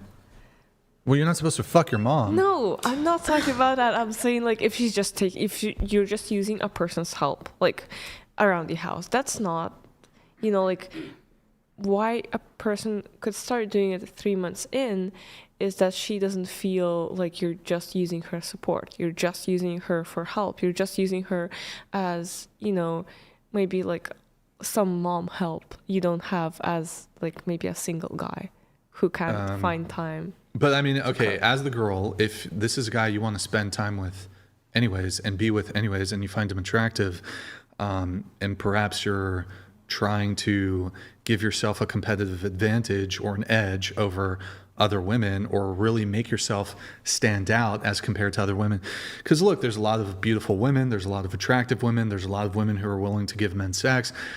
What can you do that will make you stand out in the current meta? So in video games, there's this term called the meta. So, hold on, it's an acronym. Let me Google it. Meta definition? Wait, what does it stand for? Oh my God, wait, video games? Sorry. It stands for most effective tactics available. So in video games, for example, like you'll have a meta. So I'm trying to think, like in World of Warcraft Classic, right? Let me give you guys some fucking game. Literally. No pun intended. Lower the volume, Mary. Put it, 40. All right, so in World of Warcraft Classic, let's say you're like a PvE raiding guild, right? And you're speed running. You're gonna stack warriors. You're gonna maybe have 3 mages, 1 warlock, some priests, some paladins for the buffs and stuff if you're on the lion side, right? Nice. You're gonna have 1 rogue. You're gonna have 1 rogue if you're speed running World of Warcraft for improved exposed armor.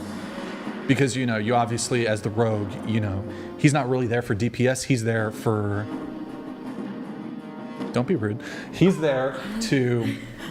I'm just so confused. The rogue in a speedrunning guild is only there for improved exposed armor. You're going to stack a bunch of warriors. And if you're speedrunning, right? Because you're not going to bring a bunch of like feral druids. You're not going to bring boomkins. You're not going to bring ret paladins. You're not going to bring like...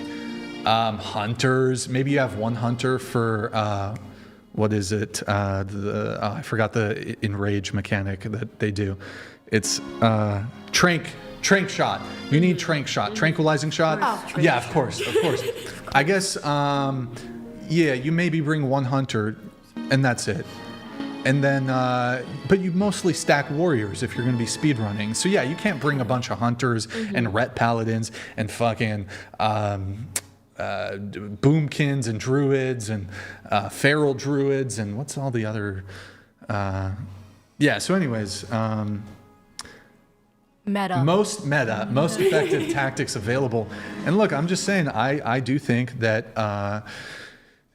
also you have to think about the racials, right? Like if you're Alliance, you want dwarf priests. You don't want human priests, you want dwarf priests for fear ward. Right. For fear ward, of course, right? Of course. You need the fear ward from the dwarf priests. You probably want human warriors because of the sword skill. The sword skill, it's a passive racial skill. You also probably want, probably best in slot for mage would be gnome because of the intellect buff they get. You also probably want... Brian, are you playing video games while we're doing laundry? I don't play video games. I used to play video games. I gave up. No, I used to play. I used to be a classic Andy. But look, meta, most effective tactics available. And a lot of women are basically like casual raiding guilds when it comes to dating. Like you're not doing all these things to potentially maximize your, like if you want to be in Molten Core for like, you want to speed through it in 30 minutes and like the comparison would be you get the guy who's a fucking head over heels for you. Like the best thing you can do is do his laundry, cook for him, and do that and be submissive and peaceful and like be his girl like that, right? But y'all are just running suboptimal raid compositions. You're just like you women are not approaching this from a min-max like rating perspective. Like if you guys had World of Warcraft guilds, like honestly, if you guys did have World of Warcraft guilds, you guys would be I don't even know if you'd get out of Upper Blackrock Spire. I don't even think you would get attuned for Onyxia. Ryan? Stop. I don't even think you would be attuned for Molten Core. Even if you did finally get attuned for Molten Core, you guys are not getting world buffs. You're probably wiping on Lucifron 3 times. I don't even know if you can get to Magmadar. It's fucking insane here. It's completely ridiculous. I think also, I mean, you're coming in, you guys are not like Prebis. You're not, you don't have enchants on any of your armor. You don't have enchants on your weapons. You don't have consumables. You don't have world buffs. You don't even have Rallying Cry of the Dragon Slayer. You don't have War Chief's Blessing on Alliance. That's a bit more difficult to get. But you don't have Songflower. You don't have the DMF buff. You don't have Dire Maul buffs. It's completely fucking ridiculous. You guys are, in terms of women, how y'all are dating, you guys, if you were compared, like doing some allegory, is that the right word? If we're doing a comparative analysis of how women move in dating, and like if we were comparing it to World of Warcraft raiding guilds, again, you guys are spending fucking 5 hours in Molten Core, wipe after wipe after wipe, wiping on Lucy, wiping on Mag, wiping on Shaz, wiping on wiping you. And by the way, when it comes to when you finally get the Ragnaros kill, you get the phase 2 or whatever. Like if you're a proper raiding guild, you never get the what's it called? Chat. What's it called when you're fighting Ragnaros and he does he summons like the little suns? What's that called, chat? Chat. What's that called when you're with Ragnaros? What is it, chat? Somebody in the chat help me. It's a Ragnaros. And you get phase 2 of Submerged. You guys are fucking shit up. No, honestly, you should be able to kill Ragnaros before Submerge. Even without world buffs, like even in greens, you should be able to get the kill without fucking a Submerge. That's how you guys are approaching shit. If I'm in a fight, if I've got a guild, a raiding guild, and we're getting submerged, that's a G quit. Complete fucking G quit. I'm joining another raiding guild. I don't care how toxic it is. I don't care how bullshit. If it's fucking loot council, I don't care. I am not spending 5 hours in Molten Core. I'm not spending 5 hours in Molten Core. I want to be in there 1 hour max. That's it. I understood all of that. Can I summarize what you're trying to say? None. Sorry. Ryan. None. I've never been more interested in what you're saying and confused at the same time. I think what he's trying to say is that, women aren't doing the most things to be the most desirable for men. Meta. Who is Ragnaros? Yes, women are like, if they were playing World of Warcraft, they would not be min-maxing. They would be completely like suboptimal, like all the things suboptimal. You're probably clickers. You're probably not even, you don't even have keybinds. You're literally with your mouse, you're clicking on your abilities. Like that's how women are moving in the dating landscape. And I'm just saying, you got to have your keybinds set. You got to have your consumables, your world buffs. You got to come correct. You want to deal with like a good guy. You want to land the good guy. You want to get the loot. You want to get the epics, the purples, the legendaries, you got to come correct. You got to do the laundry, you got to bow, you got to cook, you got to clean. You can't, and women, the guys are fucking up. Okay, anyways, let's blast through the rest of the stuff. I know this is, all right. I'm so lost. Okay, also, I think we'll feed you guys later. I need to, is pizza? Should we get pizza? Pizza? Maybe we'll get some pizza. We'll see. Okay, let me, what is the minimum yearly income to be your future husband? What did I put, 60,000? Well, you just 60 to 100K? Just repeat it. Yeah, 60 to 100K specifically because I have 3 children. What about you? What did mine say? Guys, I'm trying to run through this. Try to pay attention. What is the minimum yearly income to be your future husband? Mine said 10 mil annually. Damn. Wait, Jamie? Who's Jamie? Oh, hold on. It was out of order. Rude. Mary, rude. Nope, it's okay. 10 million annually. That's your minimum? I am okay. Oh boy. But you're not going to sleep with someone after being with them for 3 years? But you still want to. If I'm planning to, hold on. I have to put this thought together. to make it actually understandable. If I'm planning to be like successful and rich myself, then my whatever who he's gonna be partner should also be like successful and rich, so we could not have to depend on each other financially and not have to be latching on each other. So what you're saying is, you think you're going to be I making... have to be making, yeah. No. You think you're going to be making $10 million a year annually. Yeah. There's something, maybe I'm a jaded old man. I've seen a lot of battles, had a lot of wars.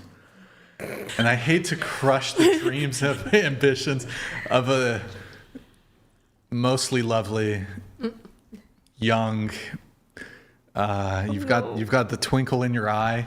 Oh. Should I be the guy? Should I be that guy?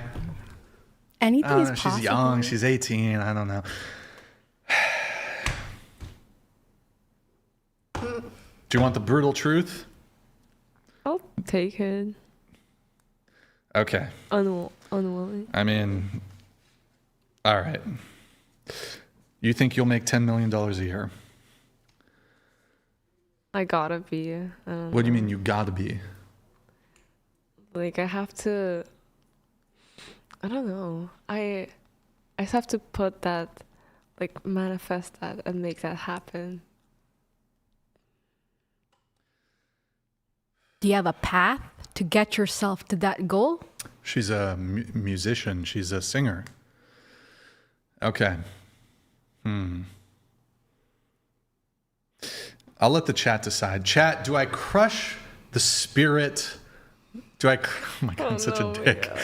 Chat, do I give her a dose of reality, or do I allow her to continue in her manifestation? Crush? Or is it, it's a bit much, 18. It's like, come on, they got the world's an oyster. Is that the saying? What is it? The world is a... The world is your oyster. The world is crush. your oyster. Is it a crush? Do we crush? Grind to dust. Crazy. Okay. Guys. Let her be. Wait, let her be. Don't hesitate. Be honest. Tell the truth. Okay. Two angles here. Well, I think if anybody was a betting man, regardless of the talent you do or don't possess, to make $10 million a year annually is like insane. Most musicians definitely do not make that much money unless you're top tier. That's like Swally. I don't know who that is. I doubt he makes $10 million a year. Oh no, definitely not. I don't know who that is. He doesn't. Wait, hold on. It's Who the fuck is that guy? He's not making $10 a year. Okay. $10 a year? Probably not. Look, I know that there's a lot of people use auto-tune. You can do a lot of manipulation in the audio, but I heard you're singing. Are you a songwriter too? Yeah. So you write lyrics? Yeah. Well,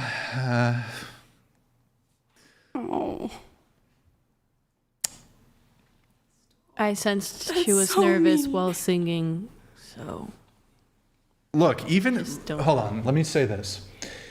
There's a lot of phenomenal singers out there. Just because you're an amazing singer, there's a lot of women in chorus and choir and sopranos and altos or whatever bullshit, and they're really amazing singers. Amazing singers. Yeah.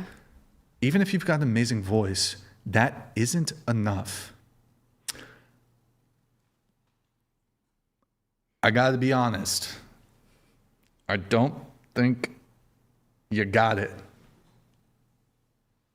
This is American Idol, by the way. They would have been way worse than that. Okay, well, with that being said,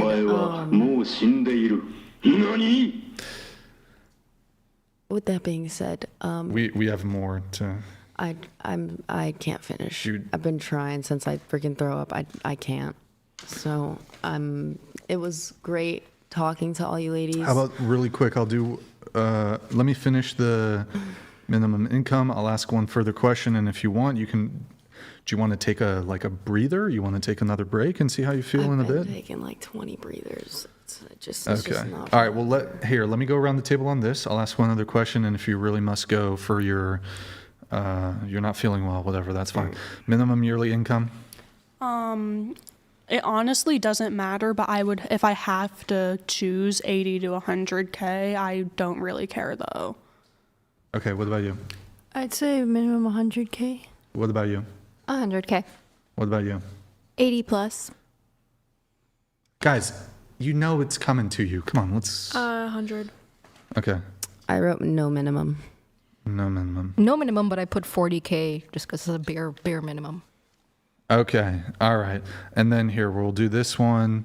Here, well, who thinks past should not matter? Body count. Show of hands. Past should not matter. Passion. Were you raising your hand there? Should past not matter? Probably not. Matter in a sense of like what? Like, I don't know. Is it insecure for a guy to care about a woman's body count? No, but is it like a deal breaker for that man? Okay. Going around the table, starting with you, body count. It's in the double digits. Do you want to do a range or? Low double digits. 10, 20, 30? It's Range. it's less. Because you said reformed hoe. All right, I'll say it. It's 20. Okay, sure.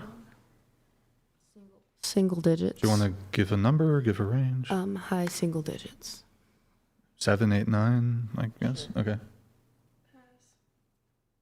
I honestly don't know. Like when you say you don't know, like did you forget or?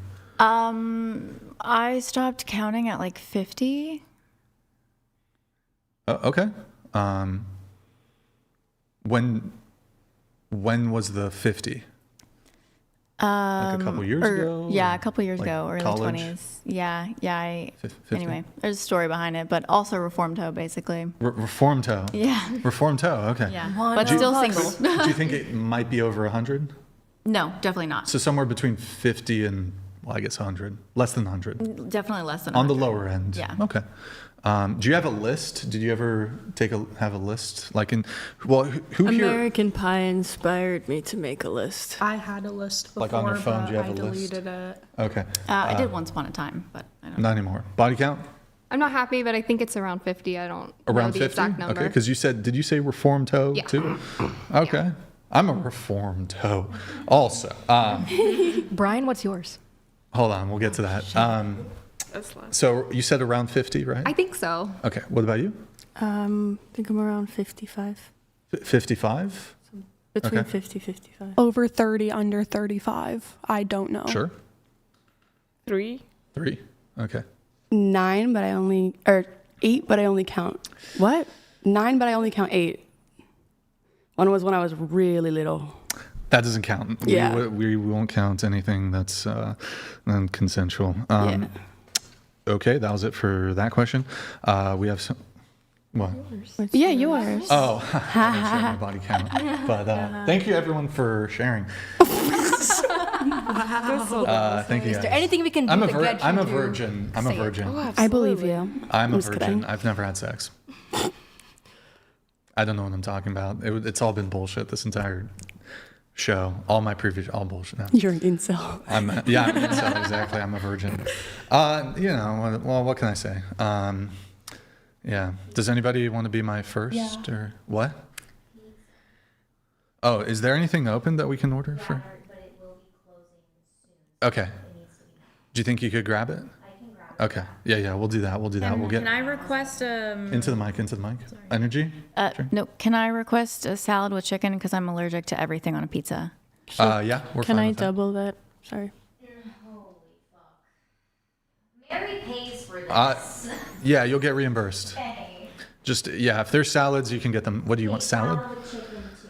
All right, we'll get them some salads. All right, there it is. Unless do you guys want just like plain Honestly- cheese or no? Can I not have anything? Just save money. I don't need anything. Yeah, I don't need Well, anything I mean, a either. pizza is usually. I yeah, love pizza. Okay, we'll get. I don't Wait, want does Maybe like a small pizza. wait? So, no? I'm fasting right now. Fasting, no food, no food. No pizza. I'll eat a salad if nobody else wants pizza, but I want a salad, but not pizza. But I don't want to ask for a salad. We just so- everybody's I'm gonna. gonna get a salad and a pizza, and we're gonna figure it out. perfect. Okay, perfect. All right, rock and roll. All right. How tall are you, and what's the minimum height of a man you would date?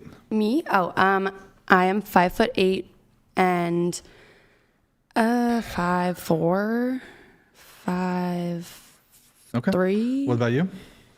I'm 5'7", so I'm thinking he has to be 5'8" or up. Definitely. Okay. Probably what about you? prefer I'm up. 5'8". I would prefer for him to be like 6 feet or over. Okay. What about you? I'm 5'5", minimum 5'10". You said 5'11" here, I think, but Yeah, whatever. I decided to give Okay, it what 10 about you? shot. I'm 5'5", probably same height or higher. My What about you? husband's 5'10". I am 5'3", minimum 5'6", just a little bit taller than me. Okay. I'm 5'6", I think minimum 5'7". I'm 5'9", minimum 5'9". I'm 5'1", minimum 5'5". All right. Did anybody pick bear? We're gonna just. Yeah, I don't think so. Oh, one person did. Katie. Katie. Katie. Is that you? Yeah. What did I pick? You picked. You'd rather cross paths with a random bear over a man. Yes. Okay.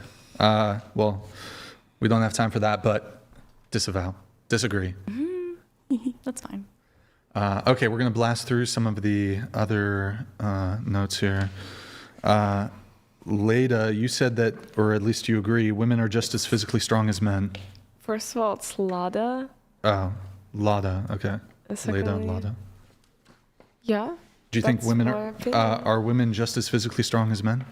No, I don't know physically, but honestly, Yeah, physically though. That was the. yeah, probably yeah.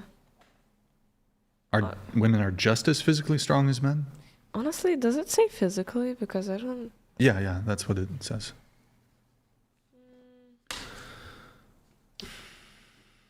Honestly, at this point, I don't think so. Okay, so maybe you were just mistaken on that. Then is that fair to say? Probably fair to say, yeah. Okay. All right. You also circle here, men are more privileged in society than women. Just really quick, why do you think that is? Because they have more opportunities to. I don't know. I feel like their opinion is more valuable in like a society. Men's opinion is more valuable. Okay. I'm not really going to Considered. provide much pushback there. You also circled for 18, women do not have equal rights to men in the USA. Why do you think that? I think it's circling back to the same point that I just think anything that men say is probably more valued. What would that have to do with rights, though? So maybe, yes, so societally, culturally, let's go ahead and grant that maybe that might be the case. Could be the case. I don't know if I agree, but I don't know what that would have to do with, like, rights. Right-wise. Like, men don't have a right to be taken more seriously as granted by the government. Mm-hmm.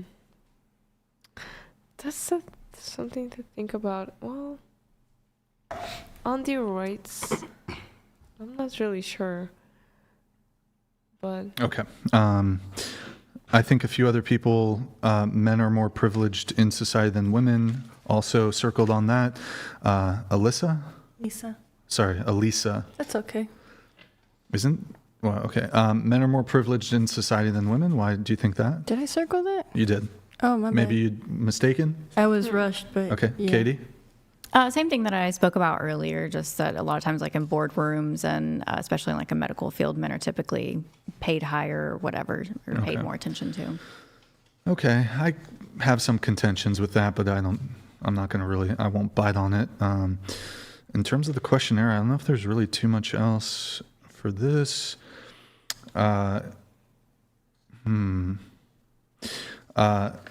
Lada or Leda? Lada. Lada. You said men should pay on first dates, men should be chivalrous. You said you would, you want to keep your last name or hyphenate in marriage? I would say I'd keep my last name, probably. Definitely, yeah. Okay. Is that, I don't know if it's different in Russia culturally? Like, do women keep their last names? No, we don't. I mean, we're not.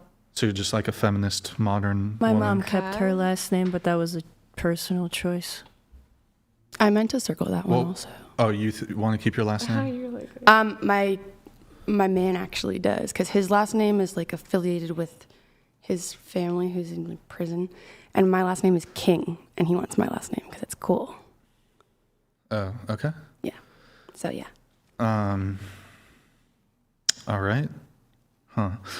And I do notice though that for you, you said men should pay on first dates, men should be chivalrous.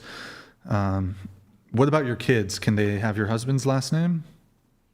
yeah, I guess. Okay, just you want to keep your last name? All right. I guess the reason I bring it up is I think in society what we see happening frequently is you have a lot of women who want the benefits of traditional chivalrous culture or treatment, but you guys don't want to do anything traditional. So men should be traditional, women should be modern. The man should provide, the man should protect, the man should pay for dates, the man should be chivalrous, the man should do X, Y, Z. But I don't do anything. I won't take his last name. I won't be submissive. I'll wear the pants. I'll call the shots. It seems like a raw deal for men. I think you have a very agreeable group here. I don't know if you guys are agreeable, but I wasn't sure if you were asking the group or if you were asking one person. It could be either is fine. Okay. Either's fine. I mean, I agree. I do think that that's kind of a phenomenon that's going on. I think a lot of us personally probably are a bit more submissive to our partners or want to be with a partner. Yeah, but I think that there's nuances to that as well. And we all have our own, maybe we want to be submissive, but we also want to hyphenate our name or last name. So, and I do think that there are a lot of nuances within mixing traditional and modern values. And I think you just got to find the person that aligns with you for that. Mm-hmm. Yeah, it seems though that, look, I don't think like when it comes to being traditional, I don't think it has to be an all or nothing thing. I think that tradition can be to some degree a spectrum. I don't think, you're, okay, well, if both the man and the woman, they're not virgins, and they had premarital sex, I think you can still have like a really traditional dynamic, even if you're one or both of you aren't like virgins on your wedding night. You can still have like a really traditional dynamic. That would be perhaps one of the ways in which you have like an ultimate manifestation of a more traditional dynamic. But I think my big thing that I see is it seems like women are treating it a bit like a buffet, and maybe sometimes men are too, where it's like, okay, as the woman, you want all the benefits of modernity, you want the benefits of tradition, and you want to kind of reject the perhaps downsides of modernity and reject the downsides of tradition. So it's like, okay, if like we're viewing things through a feminist equality lens, if you believe in equality, women should pay, I mean, it should be 50-50 on dates. But almost all of you, except for like one or two, you also said men should pay on first dates, men should provide, protect, men should be chivalrous. So it's like, it seems like there is a general idea here that women want to hold on, you want to keep the benefits, reject the downsides. Well, with my ex, we would split. Whenever we would go out to eat, we would split, and that was my choice. And I had friends, like female friends, who would scold me for it. They'd be like, the man should pay all the time. And I'm like, well, I know his situation of like, we're both in this industry. And so I'm like, by showing, my thoughts were that by us splitting the bill, it's showing me that I'm not like expecting him to always pay. When he wants to pay, he'll say, no, I'm paying for this one. other times it was just like us splitting. I kind of wanted it to be an equal thing in regards to pay for food. But whenever he wanted to do it as himself, he would. But I don't expect him to. So, I mean, I think there's a tendency, though. Obviously, some women are fine with going 50-50. Some women are fine splitting the bill. I would argue that a majority of women, so I'd say over 50% of women, want men to pay for first dates. I think as a general rule, I think it is fair to say that women definitely prefer this. Some even demand it. Some would like it's just a deal breaker if the guy wouldn't. And so I'm not really looking to like, okay, there are, of course, there are examples where women go 50-50, or even there's examples where women will they'll pay for the date. They'll be simp. They'll pay for the whole thing. I think what I'm trying to get here, though, is sort of more of a general understanding, not like, well, for example, there's this idea of, well, most men are taller than women. Well, hold on. I know a short guy. I know a tall girl. It's like, well, sure, of course. But I'm interested in the general principle over like outliers. The general consensus is that it's expected for the man to pay on the first date. And I don't demand it, but I do kind of expect it on the first date. Oh, wait, you expect it? On the first date. Okay, you expect it on the first date. But after that, if we're like dating, that's when I no longer assume or expect him to always front the bill. Okay. I have a question for you, Brian. Sure. What do you associate as the negatives or the downsides of tradition? Because you said they want the positives, but they don't want the negatives. So what are you looking at as what women might assume are the negatives of tradition? The negatives for women or the negatives for men? I guess both. Yeah, sure. I think probably the big component would be women. I don't think all women view it like this, but women don't want to show deference in their relationships. Women want equal say.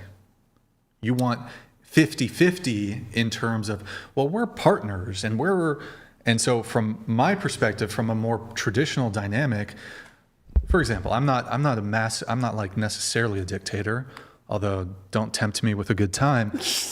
If I'm open to your input, I'm not going to just be like, shut the fuck. No, that's crazy. You can talk to me, you can communicate with me, you can tell me what's going on. But like if there's some sort of decision, say there's an impasse and I don't know, I'm like, hey, I want to move to this place and say I'm taking care of all the money, everything, you're not working. And I'm like, hey, but you like living in a certain area. And I say, look, for the sake of my business, for the sake of, money, maybe you've got ties and you got friends here and you like it here and the weather's better, whatever it is. But I'm like, no, I've made a determination. I think we got to move. We can have a convo and you can give me your input. But if at the end of that, I mean, honestly, the best thing would be you're just like, yes, I'm on board. I trust you, Brian. I trust you'll make the decision that's best for me, best for us, best for our kids, best for our family. If there's an impasse, I think in a relationship, I think the man should be the tiebreaker, so to speak. So the woman can have input, the woman can, give her perspective. But I think she should, if there's a disagreement, the man should be the tiebreaker. The man should have final say. Okay. So but women, I think, want to reserve the right to have a perpetual veto in decisions of the relationship and the family. And I think in terms of being submissive, you would defer to your boyfriend or to your husband and give him, because you trust him fully. And maybe it's not the choice you wanted. Now, just to be clear, when it comes to being submissive, that's not if your boyfriend says jump off a bridge, you can say no. You can say no. If your boyfriend wants to prostitute you out and make you do, well, not make you, but he's like, hey, babe, you know what? We should make some money. You should do OnlyFans. You can say no. If he's asking you to do something that's morally objectionable, women can absolutely say no. A man should only be guiding a woman from a moral high ground. I don't know what the right terminology here is. So submission is like, yeah, if your boyfriend jump off a bridge, become a prostitute. Of course, no, you're not going to be submissive, and you should break up with the guy. Mm-hmm. If your boyfriend wants to prostitute you out so he can make some money on OnlyFans, no. And a lot of women, actually, that's how they get started in OnlyFans. Their boyfriend, I mean, most women do that shit just on their own. But a lot of these girls, like, the boyfriend kind of pushes them into it, you know? I know a girl like that, yeah. Not all the time. Like, a lot of the time, the women just do that shit, on their own. But, yeah, I think she ought to defer to my decision-making. She ought to defer to my leadership in the relationship. I think that takes finding a man that knows how to lead and also makes good decisions. And I think that that's important too. Yeah, sure, of course. I mean, you should, but I would hope that the guy you pick is a man that you can trust and that, does have those positive characteristics. Yeah. I mean, hopefully, but I mean, a lot of women do get stuck in situations that are less ideal, or, they think that he's going to make a good decision and then it ends up there like in the shitter. You know, so. Well, I mean, some of the negatives too might also be just more general components of being, of showing deference, of being submissive in a relationship. I think, I mean, the last name, for example, I think if you want the guy to marry you, that is more traditional, then she should change her last name. The kids should have the father's last name. I think that, I think a man should, it's best if the woman doesn't have these behaviors to begin with, but I acknowledge that a lot of society, both men and women have been brainwashed to a degree. They have been culturally and socially conditioned to view things as acceptable. So, for example, if I'm in a relationship with a girl, I think on her own, without me having to even lead her, she shouldn't be posting thirst traps. She should be trying to dress to some degree modestly. She shouldn't be going out to the club with her single girlfriends. So if I was in a relationship with a girl, I don't need back talk about, she's like, oh, hey, I want to go out with my girlfriends. I get drunk. I want to go on a girls trip to Miami. Not happening. You want to be single, you can be single. I'm not going to be controlling in that sense. You want to do that, goodbye. Go back to the streets. She belongs to the streets. You go. You want to do a girls trip to Miami? It's over. Well, what if she wants to do a girls trip in general, but like you or girls are also like married and in committed relationships? Would that change it? I think there are circumstances that might make that more acceptable. However, I think if a girl's in a relationship, the single female friends are a terrible influence. They miss their girlfriend. They want to keep doing hood rat shit with her. They want their single girlfriend back. I think single friends can often be like completely catastrophic to a relationship. So, all her other friends are married. There could be some leeway there. Generally speaking, though, she's going to go to Miami. Do you just not trust that she will not do anything? Like, it seems like a little bit of a, like, for lack of better words, it just seems like a little bit of trust issues here, like a confidence in your relationship. I don't think it's really necessary. I wouldn't say it has to do with confidence necessarily. I think it's just about, as a relationship-minded guy, I think in terms of women look to men to protect. And protection isn't just, oh, there's a home intruder. Oh, there's some guy who's, being an issue or whatever. I think I need to, sometimes you got to protect a woman from herself. And women will sometimes do things that are detrimental to a long-term relationship. Maybe that's because of the social, cultural conditioning where, hey, it's okay to go. Maybe you had a boyfriend who didn't have boundaries or didn't know to tell you, yeah, I'm not cool with you twerking in a club. I'm not cool with you dressing a certain way.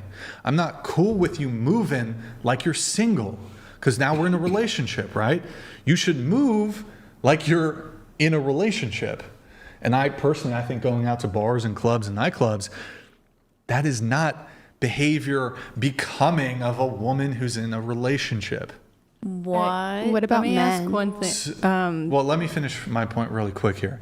And I think this comes down to when a man gets in a relationship, the female expectation on the man is like, you would think it's cheating if I approached a girl at a club, right? Yeah. No. If I approached a girl and hit on a girl, would you think that that's cheating? If you're in a relationship. If I'm in a relationship, right? Yep. Women don't approach men. So we're not the same. Like, if to use I guess an analogy with like animals or something, like you guys have different. This is gonna sound cringe and autistic. You guys have a different tool set. You guys have, maybe an animal has claws and another has horns, right?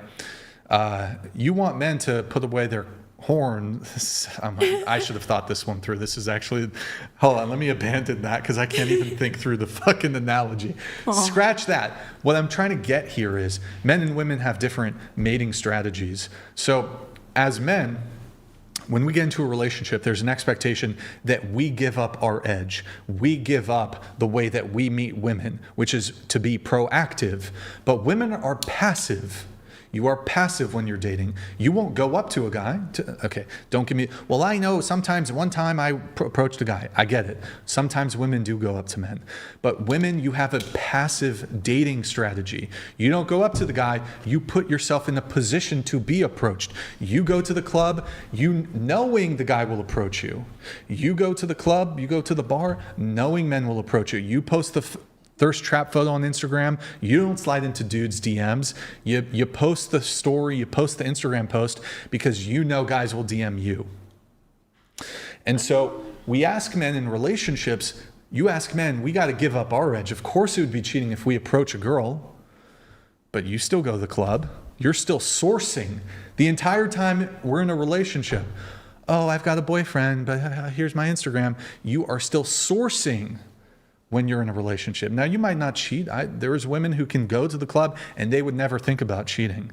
I don't care. There's an appearance of impropriety that I'm not okay with. Also, even removing the component of her willfully cheating in terms of being protecting her. Women get drugged at the club. Yeah. Also, by the way, just to be clear, this could be from my perspective, maybe you guys are like, whoa, okay, I date guys who drink and blah, blah, blah. I don't drink. I don't go to the bar. I don't go to the club. I don't go to the party. I don't do drugs. I don't do any of that. So I would hope, look, if my girl drinks a little bit, not at the club or the bar, but if she's hanging out with me and she wants a bit of wine or whatever, although what I've found actually, even if I've dated a girl who used to drink, she stops drinking when she's with me. I think, so it could be just a complete mismatch of like respective, I don't know what the right word is, respective like boundaries? approaches. Like values, like well, life. I'm not in the, I don't go to the club, I don't go to the bar, I don't drink. I value, it sounds like sobriety makes it sound like she used to be a drug addict or an alcoholic. I value a woman who does not partake in that stuff, right? Mm-hmm. So I think honestly, but the type of girl that would be right for me would probably be, some girls just don't have an interest. Like some girls are like, I don't go to the club, I don't go to the bar. However, though, I think it is conceivable that I could meet a girl who she's going down that path, being a little fucking, and I can fix her. Oh, God. I can fix her. But yeah, she's got to, so I think to finish up on the different dating strategies, men are proactive, women are passive. I think if I have to give up my proactive approach, women have to give up their passive approach. And that means you got to cut out the bars and clubs and posting thirst traps on Instagram. By the way, also, I hold men to account too. Men in a relationship should not be liking other girls' photos. They shouldn't be following some fucking Instagram thought, some Instagram model. They shouldn't be following any other girls. Would you go to the club with your girlfriend if she wanted to go, like, let's say every other weekend? So she's not going with her girlfriend, she's going with you. But let's say no. she doesn't want to drink. Let's say she just wants to dance. Oh my God. Go What? to a dance class. What are your, there's like no Listen, wiggle we room? need to have 7 children. You're going to have 7 children. 7 sons. You're going to be barefoot in the kitchen, and everything's going to be taken care of. You're never going to have to work again. And we're going to live in a nice house, and all your needs are going to be taken care of. And we're going to build a dynasty.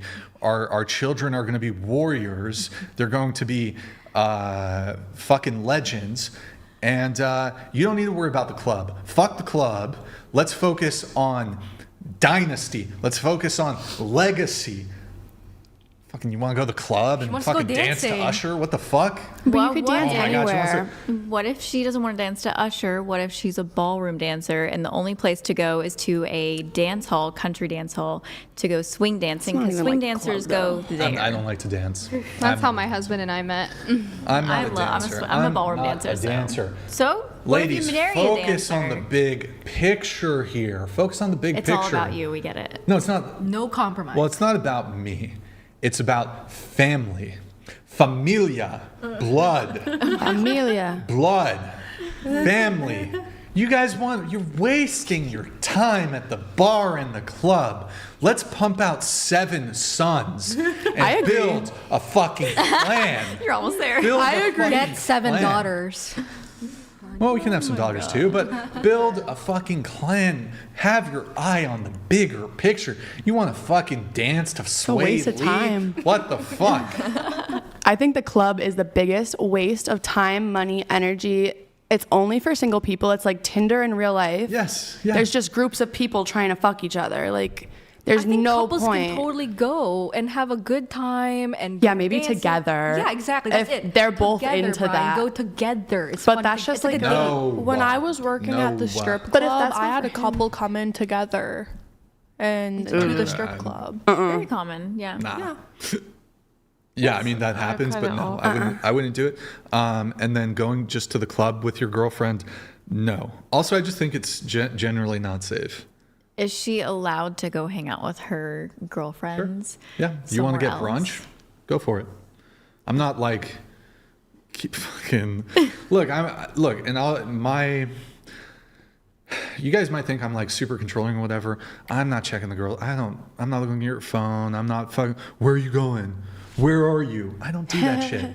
I don't do that shit, right? But there's just certain behavior I don't want my girl doing. But yeah, she wants to go get lunch or dinner with her girlfriends. That's fine. You can't be at the club though. You want to go to Trader Joe's? Go to Trader Joe's. Never go to the club ever again. What if it's like your Yes. best friend's bachelorette Oh my God, that'd be so hot if some girl came to me, Brian. I will never go to the club again. That's how much I respect you. That's a huge win for the guy, No. and it's a win for the girl. I don't think it's disrespectful to want to go dancing. It's disrespectful. It It's is, but disrespectful. it's not if it's like with your partner. That's like what gets me. It's like you can't. It's not even like an activity you want to participate in with her. Like to have like it's like hiking. It's like a date. Just go. You're doing something together. It's his boundary. I know, but you know. It's the fact there's no wiggle room. There's no compromising. Like if the girl wanted this, at least a little bit, once a month. Find a new man. What are you every other week? Look, once a month? You can sit in the corner and By the she way, can dance. Are you addicted to the club? Do you need to No, go but that you know what? My bad? husband and I have a good time dancing together. But he likes that. He doesn't I like know. that. That's a I don't- compatibility. I don't like it. I think the club is.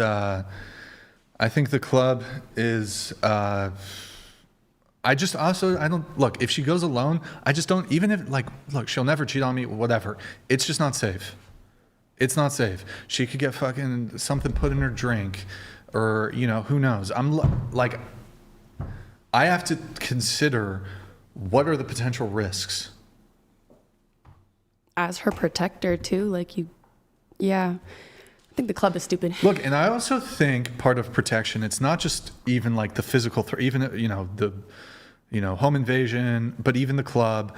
But also, I think you have to protect a woman's spirit and you have to protect her mind. Because there's a lot of bullshit propaganda out there. And I think both men and women can succumb to propaganda. And as the man, you have to protect your wife, your girlfriend, your kids, your family from that propaganda. Are you going to send your kid to public school? Who knows who the fucking teacher is? Maybe maybe we're going to homeschool our kids. I don't know who the teacher is.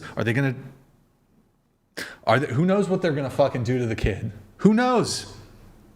Mm-hmm. Who knows?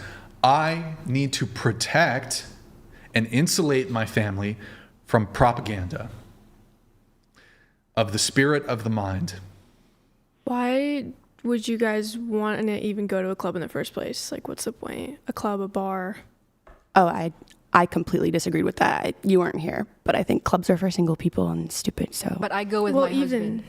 Even single, like, what's the point?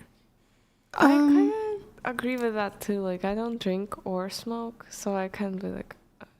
For the people who do drink, that's usually where it is. It would be like a bar or whatever. Drinking in your house is kind of sad. I mean, sure. Is it like a self-gratification thing?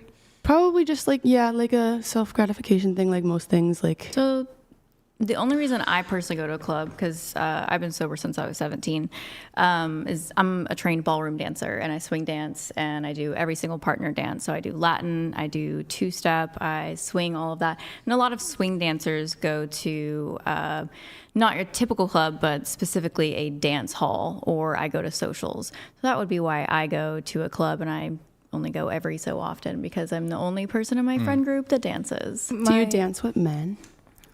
Like that are not your... Oh. Yeah, with it, partner dancing. So you go to a social and then swing dancing. All of that. Also, you cannot let your wife or girlfriend take jiu-jitsu classes with a private instructor. You can't... you can't let them do this shit. Tom Brady. Oh, go take some jiu-jitsu lessons. Oh, my God. I will say that... He got... his wife cheated on him. Yeah. Now she's pregnant. Or no, she gave birth. Yeah, yikes. I haven't really gone to clubs in a while just for like single dancing, whatever. I have musician friends who perform at clubs, and I go there to support them and listen to their music. Sure. And the times that I've gone, I was for the most part sober because I went by myself, because I wanted to keep an eye on like my surroundings and who was around. Yeah, I mean, there's obviously certain different venues, there's different kinds of events. This is obviously going to play factor. I mean, I think the clear-cut thing here that I'm talking about is nightclubs and bars. These are... But you're not wrong about the passive thing, because even when I would go to a club, to a Marquee or Tao or something, to watch a musician perform, I would have guys come up to me while I'm just minding my own business and trying to offer me drinks. And that's when you phrase it that way, the passive thing, it's like, I get that. Do I engage? No. But that's just me. Going to bars with a friend is just like just stepping outside of the apartment and having a drink with a friend at a sit-down spot, like facing each other. Sure.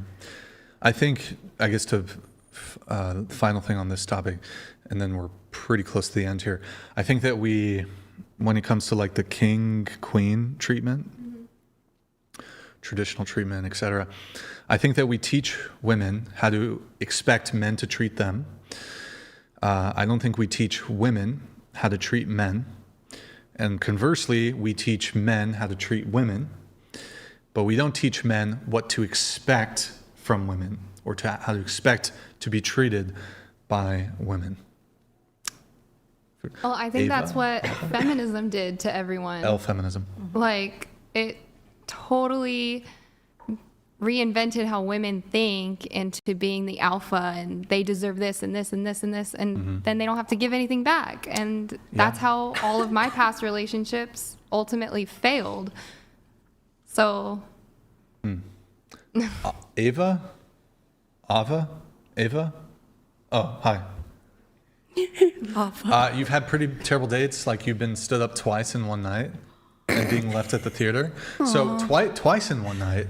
So you had like 2 dates, or? So I had a date set up to the movies. I paid for it and everything. I pre-ordered the tickets, and he was supposed to meet me there. He texted and was like, I'm on my way. And I showed up, and he ghosted me, didn't show up. And so then I went down to Walmart, grabbed my snacks, came in. I was like 30 minutes early, and I was going to go watch the movie because I didn't just order these tickets to go home. So I'm sitting there, and I get like this message from this other guy, and I was on a dating app for literally a day. It lasted a day. And then I was like, I'm over this because of this experience. But he asked what I was doing, and I was like, well, funny enough, I got stood up, so I have an extra ticket if you want to come. He was 40 minutes away, and so he was like, yes, I'm going to come. He shows up, he gets his ticket, he comes in, he sits down, he's sitting down from like next to me for maybe like 5 minutes, and he like looks at me and he's like, I'm gonna go run to the concessions, do you want anything? And I said no, and then he just like left me there. He never came back. Damn. Yeah. What movie was it? Sorry. I think it was about Predator Badlands.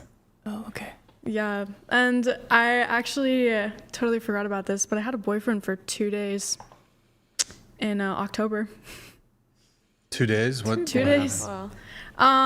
Well, I actually offered to stay because I was like, I'll stay with you and I won't go to Texas. And he was like, no, like, go to Texas. And I was like, okay, well, because he didn't want me to like make a decision like because of him, even though I feel like it's totally acceptable to request that of a woman. And he decided that he didn't want to date me because his words were, I don't want you to go to Texas for 2 months and then somebody else better come along and I have to call and tell you that I found somebody else. And he also told me that he wasn't ready to not be single yet and that I just wasn't a good enough option.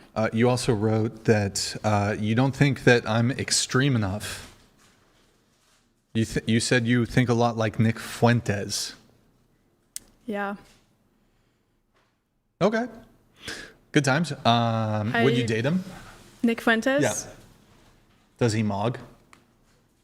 I would actually. You would date Nick? I would. Okay. What is mog? He's got some strong stances. No, especially about women. Yeah, I agree though. I mean, biblically to that standard, everything that he says is very accurate. Okay. Let's see here. Katie? Yes. Yep. We talked about the 11-day long date. We already talked about that. You dated a guy this is interesting. Dated a guy for 1.5 years that kept you secret because why? So this is, I kind of touched on it already. Did you? Yeah, he was basically, embarrassed of you. yeah, he essentially that. So I've been modeling for nearly 15 years, and basically he didn't like that. And then come to find out, also I am divorced, and he was embarrassed of that as well. And so I also wrote a book. I'm a domestic violence survivor, rape and assault survivor, and I wrote a book about it. And at the end, I talk about victim mentality and how it keeps you from achieving your dreams.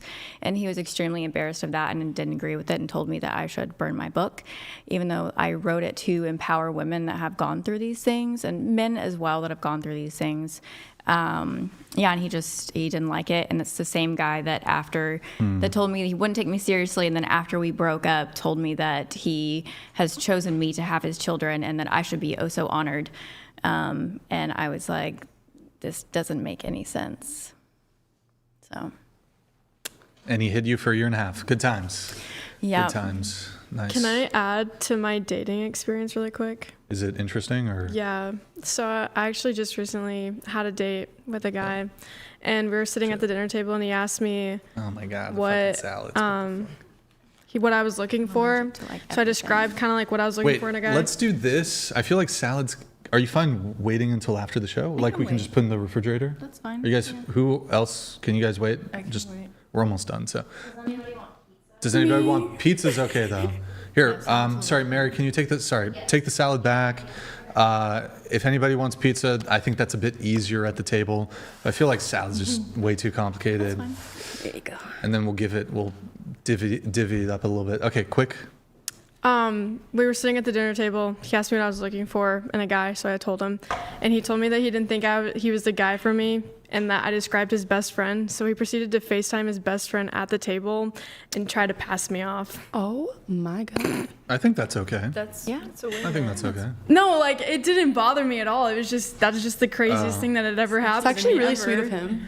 I don't think that's He was like if I don't know, if I was on a date with a girl, like, yeah, maybe it stings a little bit if she's like, hey, look, if she's polite about it. I don't know if it's a good match, but I know a girl who you would like. I mean, better than just a rejection. Yeah. Well, maybe you're getting I don't know. He told me intro. that he was like, I think I'm too much of a degenerate for you, were his exact words. I think that's fine. Which I thought was I'm fine with that. such an interesting thing to say on Pizza. a date. He was introspective, he knew. Did anybody else want pizza just for now or no? Just one? Oh, great. Okay. That was a kind of a waste. What a waste. Okay. All right. Well, I guess I should have checked better. It's all good. Okay. Blasting through just a few more. So I know you said that you don't want to ever be pregnant and give birth. What would you do if you did get pregnant, though? Panic. Would you get an abortion? Full-blown panic. I think it would honestly be circumstantial because whenever I got pregnant before with my ex-husband, we initially, it was kind of his decision. So again, to submitting to a man or whatever, he wanted us to get an abortion because he was leaving the country. He got a contract to work overseas. And so it just wasn't a good time. I was still in college. He had just finished college and he was leaving. It didn't make any sense. And then I ended up having a really horrid miscarriage anyway. Did you have more than one miscarriage? No, just the one. Like in total? Yeah. Okay, just one. All right. Yeah. Are you like, have you thought about like getting sterilized or something? I have, but would you, or you just really, take birth control or whatever? Or? I don't take birth control because it really messes with your hormones. Damn, so I'm just rolling the dice there. And I'm very safe. And then I track my cycle and all of that. So. But it really messed with my hormones. I was on birth control for like 10 years, and that actually can make you sterile. Jamie, your notes. Okay, you do OnlyFans. Yeah. What kind of weird shit do you do? Like closer post? to the mic, please. Like what do I post? Like is it BG content? No, I only do solo content, okay. and I would eventually, like, if I can, do like girl on girl content. GG. Okay. I actually don't think there's anything else in your notes, but I did notice you have an interesting tattoo. You have a lower back tattoo. Can you show it to the camera? Just don't moon us or anything, but turn more. No, lift up. No, turn. What are you? It says made in heaven. Wait, can you whatever. They get the idea. Made in heaven. No, we okay, we got it. Made in heaven. Yeah. What is that? Just curious. What's the backstory? I also have one on my bikini line. I'm okay. That one says "Eat Me." Oh my God! Yeah. What? Yeah, there's a little heart outline that says "Eat Me" in it. She's a surprise. What? Yeah. What? Boost audio. Eat me? Yeah. Like oral sex? Yeah. Is she still here? No. Okay, we're good. Good. Yeah. All right, she's gonna fucking puke again. Oh my God, bro. Okay. Eat me? Like the insult or oral sex? Have you guys ever heard that song "Peaches and Eggplants" by 21 Savage? She got a tattoo by her bikini line that says "Eat Me." Who the fuck is that guy? Oh my God. I've never heard of like that's about you. I know it. I don't know. It's a song, and like I got the heart outline, and I was like thinking of that song when I was getting it. So I was like, oh my God, maybe I'll just get that tattooed. And I was like, okay, period. This was a long time ago, and I've revised sometimes you don't know what a girl's dealing with in terms of tattoos until her clothes are off. I went on one date with this girl, and I think perhaps luckily we didn't end up having sex, but I think we kissed or whatever. And right above her pussy, she had a tattoo that said YOLO. Oh gosh. That's funny. So good thing I didn't. Who knows? But that's not a good. That's a bad sign. A YOLO tattoo above the pussy. Oh my god. Yeah, see, I wouldn't do that. But this one's like cute and dainty. But what made in heaven? What does that mean? Made in heaven. It's a lower back tramp stamp. Made in heaven tattoo. I liked it. Were you made in heaven? Like, is it about you? I mean, it can be. Is it about your ass? I mean, just think of it when.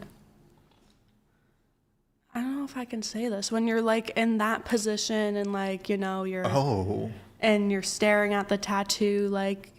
I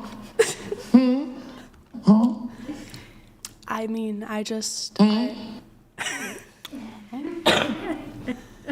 So you weren't made in heaven, but so when the guy's hitting it doggy style, he sees it. I just thought that the tattoo placement was like good. The tattoo like was good. Like. But you're like, do you have like a breeding kink or something? Like a breeding thing? No. Like you want to.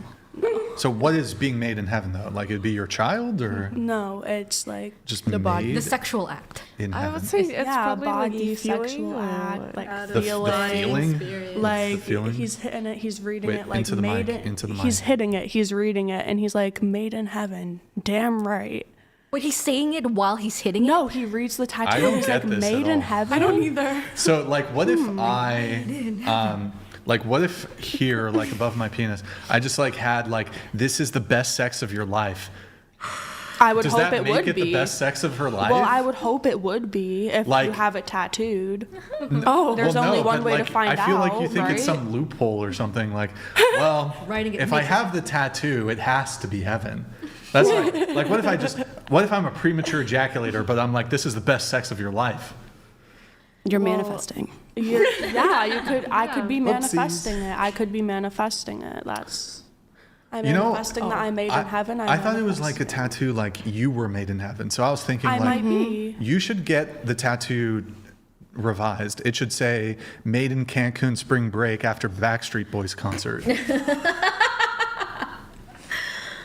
I will say that They did perform Oh, in Cancun, I think, in the late '90s. Or I will say 2000, that I don't know. depending on tattoos, if I can't really, and I have some, but it's like a certain style. If I don't like the type of tattoos you have, it'll be hard for me to be with you, just because I have to continuously stare at them. And it's like, you do what you want, get what you want, but I can't. Who here has tattoos? Show of hands. Tattoos? You know what I just realized? My tattoo, I could have proved it to you so much longer ago. My tattoo is my son's name, my first baby. What does it say? Stefan. Oh, Stefan. Oh. Yeah. Yeah. My first son. No, that's good. Yeah. That's good. No tattoos? am I the only one that doesn't have? I don't have. Anybody else I have? mean, me and You have bro tattoos? Brian. I have a sleeve. We're the only ones without tattoos. Sleeve? What? Great. Now I feel bad. I was mean to her earlier. Okay, don't listen to me. I'm a grumpy, old, jaded man. I don't know. Don't listen to me. Don't listen to me. Yeah, now you find out that I don't drink, don't smoke, don't have tattoos, and Oh, I didn't know about the not drinking and smoking thing. No, but I'm just saying. It's not even that. I just, you know. I gotta apologize. Anyway, so wait. Oh, you wanted an apology? No, I don't know if look. I don't know if an apology is warranted, but I will say, look. You want to pursue your dreams? Pursue your dreams. You know, you want to do it. Don't listen. What do I know? Yeah. What do I know? I don't know anything about music. I fucking listen to Pearl Jam. Well, Pearl Jam is great, but I don't listen to like modern music. I don't know who Sway Lee is. Obviously, I'm not a cool guy. Obviously, I'm not in the know. You know, I'm not in the know. You know, but listen. I will say though, in the one criticism, you said that the minimum, and I don't know if you're trolling, but because you wrote a smiley face and a heart. What is the minimum yearly income to be for your future husband? You said $10 million. I'm sorry, I had to bring you down. I had to bring you back down a little bit. $10 million, but you want $10 million because you'll make $10 million. Yeah, so I hear women say this, well, I'm going to make this much money, so, well, of course, I want the man who makes the same as me or more. Yeah. It's kind of like if I don't make that amount, then I don't expect him to make that amount. No, but you believe you'll be making that much amount because of the career. I mean, I'll work on it. Would you give up your career for the perfect man? Like your dream to sing, would you give it up as a career for the perfect man? No. But hear me out. The perfect man, I think sometimes people misunderstand what I mean. So perfect. So whatever you think perfect would be. So perfect looks, perfect personality, perfect loyalty. He would never leave you. Perfect money. So I guess you would maximize this and say he's a billionaire. So he makes so much money, or he has so much money, you never have to work again. Perfect at best in bed, everything that could be perfect, treats you the best, perfect family, perfect, he'd be the perfect father, all these things. Perfect man. Do you give it up? Do you give up your dream for the perfect man? No. I'd rather be single. You'd rather be single? Well, okay. I am. Hey, look, people have their pursuits, and it is what it is. I think, though, I don't think that there's I don't think there is anyone who's perfect. You're going to make a lot of compromises when it comes to who you ultimately end up with. You might end up with the love of your life, and you might think they're beautiful and very attractive, but I think ultimately there are some things that, perhaps might not be maximal in all aspects in terms of who you end up with. Like me, for example, even though there's a sort of, for men are, like I would give up my career for the perfect woman. Now you might say, well, Brian, you're not steadfast enough. You don't have the mission in you. I think I do, but I acknowledge simultaneously that the perfect woman is so rare. Well, it's not that she's rare, she doesn't exist. So for the perfect woman, how about this? Let me ask a question. Going around the table, if you could get, I know some of you are in relationships, but hypothetically, if you could get a man who's 80% of all the things that you want, but he's missing like the 20% or whatever. I don't know if I'd frame it as settling, but would you accept that? That's already what I'm doing. Good to know. Would you accept that? He's 80% of all the things that you want. Well, yeah, probably. Yes, you would take him? Yeah. Okay, what about you? No. No? I don't think so. Wouldn't take him? What about you? Yeah? What about you? Yes, but also I'm curious what the 20% is. Yeah, it depends on the 20%. Yeah, that is fair to say. That's fair to say. I'm not actually sure how I would frame it, but what about you? I think it depends as well. If it's like, if the 20% is just like looks based, like height, weight, eye color, genetics, whatever, then sure. But if it's like deal breakers for me, like 20 personality too. Well, I feel like personality matters to an extent, yeah, but not deal breaker. Okay, sure. What about you? No, because it's not my husband. Well, I mean, she's committed. I think they've done this as a study actually, or they polled men and women on this question, and men jumped at it. Oh, of course, 80%, that'd be fantastic. Whereas a higher proportion of women are like, no, if I can't get 100%, I don't want anything. I was surprised. I was surprised for this time. Most of you guys said I'm no. not looking for 100%. I'm looking for whatever amount he can give, and the rest, what he can't give, can we find a way to find common ground? Can I look past those things? Because not everyone's perfect. Everyone has Like their flaws, issues, whatever. So I'm not saying I'm 100% either. There are things that I do and think and say that, you know, aren't, that make me not even close to 80%. $10 million though, a year. You won't settle for less. Well, around that amount. It doesn't have to be exact. Okay, 9 million, 8 million, 7 million. Even if you said 1 million, that's a lot of money. But so you're saying, let's say hypothetically, of course, we all know you're going to be extremely successful, but let's say for whatever reason, it doesn't happen. And you are like many actresses and whatever, well, you're not trying to be an actress, I guess. You end up as a waitress or, you know, whatever it is. You you're a barista.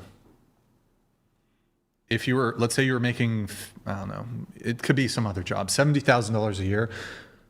Would you be fine dating a guy who makes $70,000 a year? I'd probably stay single till I achieve my dreams. I have a question for you. Yeah. Do you think, as you are 18 years old, that your aspirations and dreams, they might be a little naive? I mean, I already mentioned that I think that my self-esteem's a little too high, and Do you think it'll change? Yeah, no. Your opinions, as you grow, or do you think this is gonna be like your mindset forever? Well, I think it's gonna lower a little bit as I grow because life experience is gonna hit me someday, and maybe eventually you'll want that 70K man. Not 70K though. Not 70K. I would rather, like, if I have to work on myself, I'd rather stay single till I actually consider myself worthy of being able to hold up something. What's the definition of worthy? I mean, if I can't support myself, I mean, 70K supports me, but not to the point where I'm glad with how it supports me. So I guess that just goes back to like what you were saying about those high expectations and the high self-esteem thing you were saying. It's okay. She's 18, dude. Well, that's why I'm calmly asking, like, you know, to reflect that maybe this is like a naive thought that you could grow to adjust as you go on. What are you like triggering at? Like, what are you pushing at towards me for? I'm not trying to trigger you. I'm just just saying something that you might think about. So you're telling me to consider to neglect that. No, I'm saying I'm trying to get you to reflect if this is what you're thinking now, is it really what you think you're going to think forever? Dude, when I was 18, I thought that if I couldn't figure out what I wanted to do in college, I was going to chop my hair off and move to France. Okay? Like, we all have different ideas and expectations. You know what I mean? So let her figure shit out. So why did you not chop your hair But wait, hold on. France? I'm tired. Look, I think, we can let her dream. However, I don't think there's anything wrong with wanting to pursue a passion or pursue your dream or pursue your career. I think my primary objection is the number. Well, look, also my confusion here is if you're making $10 million, would it really matter all that much? Like, you're making so much money, $10 million a year. You could date a guy who's technically broke and be totally fine. No, financially. Okay. Then I'm a sugar mommy. I'm not a sugar mommy. But you realize, like, okay, so when you say you want to date a guy who makes $10 million a year, that's such a small proportion of men, a really small amount of men. It's 0.0001% or something. Very few men make this much money. I don't even. How many, I'm not even interested in a percentage. How many men, here, let me just ask ChatGPT. Let's just do this. How many men in the US earn 10 million a year? I hope they don't give me a percentage. Let's see. One sec. Okay, so according to IRS statistics of income, 2,080 individual tax returns reported adjusted gross income of 10 million or more. 2,000 men. And most of those men are probably old, probably already in a relationship, most likely, married, kids, old. So you probably want a guy, I don't know, let's say you make, by the time you're 30, you're making that much. The amount of men like that you would, I don't know, like, do you date older men? Like how older? How much older? No. I don't know, like 50? No, I would not. So, okay, if say you're 30, would you date a guy, maybe you date a guy between 30 and 40? If I'm 30, maybe. Yeah. Yeah, it's just so few men that make that much money. So it's a bit unrealistic. But then, like, let's say you don't make that much money. The question is, what do you reduce your threshold of the man's yearly income to be? I would like say 100,000, or is that too low? At least $1 million. Still $1 million. I can't so let's say go you're below broke. the number. Let's say you're broke. Minimum yearly income to date you. If I'm broke, minimal income for him. How much does he have to make? If I'm broke. If you're broke. If I'm broke, then I'm probably single too. Well, I mean, you can be broken as a woman and still date, but just for the hypothetical. If I would be broke, I'm just trying to think. Okay, let's say you are a barista and you have a studio apartment. Mm-hmm. So you're not broke, but you're kind of broke. But what's the minimum yearly income for a man to be your future husband in those circumstances? Well, that's a kind of like a wide range because I don't know where I'm gonna be in. You're a barista. That doesn't mean making $20 an hour. How long am I gonna be doing that? I mean, hey, you gave it a shot, but my future husband. How am I gonna know what I'm gonna be earning in the future?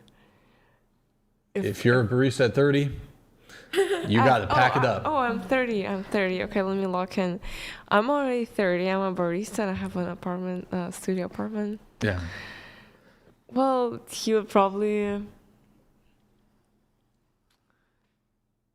No, I'd probably be single then. I don't deserve to have a relationship. Wait, what? That doesn't even make sense. If I don't make it, I don't deserve to. Wait, women don't need to make money to deserve a relationship. I consider that my opinion. Okay, but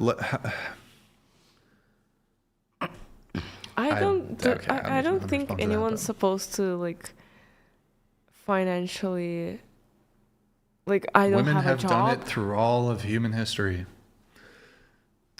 Let me ask, your parents, are they still together? No. They're separated?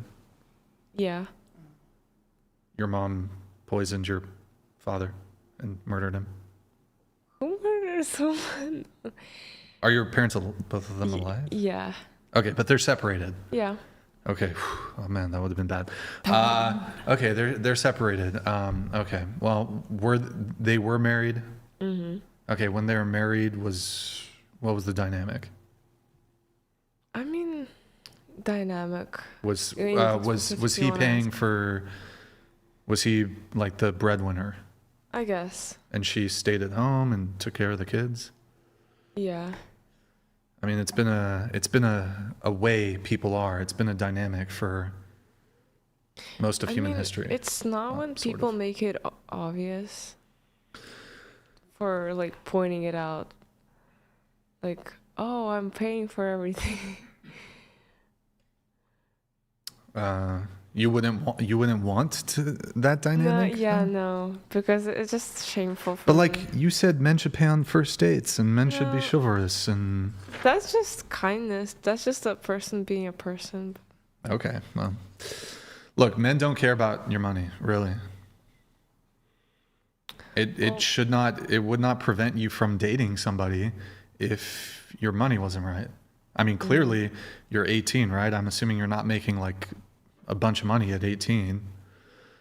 But a bunch of men probably want to date you. You're an attractive girl. You live in Los Angeles. I'd prefer staying single. You have like 3 boyfriends. Sorry. And like 8 dudes on your roster. Who said they're boyfriends if they're Well, they're 3 guys. in the range? Bro, they've been you said. with you for 6 months, a year, 3 years. I don't even know. I feel like you're holding something back about this. I don't know. It's kind of confusing. Are any of them married or in relationships? No. Do you like cuddle with them? No. So I don't know if we fully grasp what exactly is the nature of these. Because like when I asked you, like if there's guys in the picture, but that question would imply like it's not just friends. I mean, it's okay. So I don't know. From my standpoint, I envision people who have feelings for me. Like they are in the picture, they're talking to me, and they have feelings for me. And you have feelings back, I would hope. No. Why do you kiss him? Oh, she kisses them? I don't know. Yeah. Yeah. Yeah. How do I you, just feel bad. you mercy kiss? I wouldn't go any Pity further than that. As I said, Exactly. the pity fuck. No, the pity pity. fuck. No. I Pity would kiss. not do that. Exactly. I mean, the 3-year guy, you should at least give him a couple pity fucks. That's a long time. Right. It was asking, Or a cuddle. but I was like, no. You pity kiss? Oh, I only kiss. I said I don't go any further than that. jeez. Hand holding. If they ask for a hug, I'm like, It just seems like you're wasting your time. Do they know that you hate them? Like literally. They're probably in love with her. Yeah, Are they in love so with in you? love Have they with said her. I love you? yeah, Are they like Wait, all of significantly them? older? yeah. Have you said I love you back? No, I can't say. I Oh, can lie. fuck. How are you benefiting from this in any way? Ooh, good question. Or them? Yeah, what are you getting out of this? I thought she said she gets a place to stay when she's in New York. Oh my god. That's not worth like having like a year-long. All they do is kiss. So Get a who hotel. cares, right? No, I. Do you talk But a on the hotel phone? costs money. Yeah, exactly. Well, This only costs a kiss. Maybe well, one. yeah, but it's Yeah. like that seems like a lot of work to save that amount of money. Like if you're gonna be a gold digger, you might as well fucking go all the way.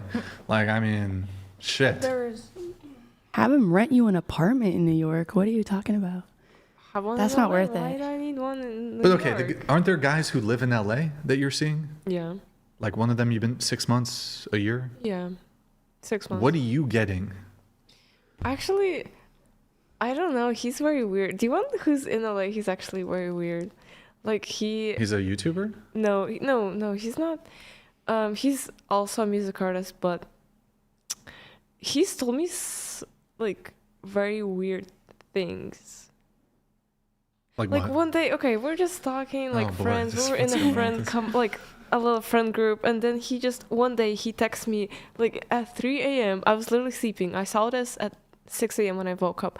There was like 7 texts. All the texts were like this long, and they say, "Hey, I have like these feelings for you, and these feelings are very strange, and let me describe them." And they were like, da, da, da, da, da, da, da, da, da, and all of that, and it's summed up as like, I still don't know what I'm feeling for you, and I think I'm like attracted to you, and you're my soulmate, and you're like, I have can to fix be her. This is crazy. with you for life, What the and I fuck? love you so much. And I was like, I don't know, like, what do I have to do with a person who has so many, like, he's literally telling me, I love you so much. I have, like, you're my soulmate for life. I don't know, I feel connected to you. Bro, you gotta let this guy down. I mean, you gotta let him down. If you're not feeling it and you're just stringing him along, I think you gotta let him down. I don't know if I might in the future. Oh.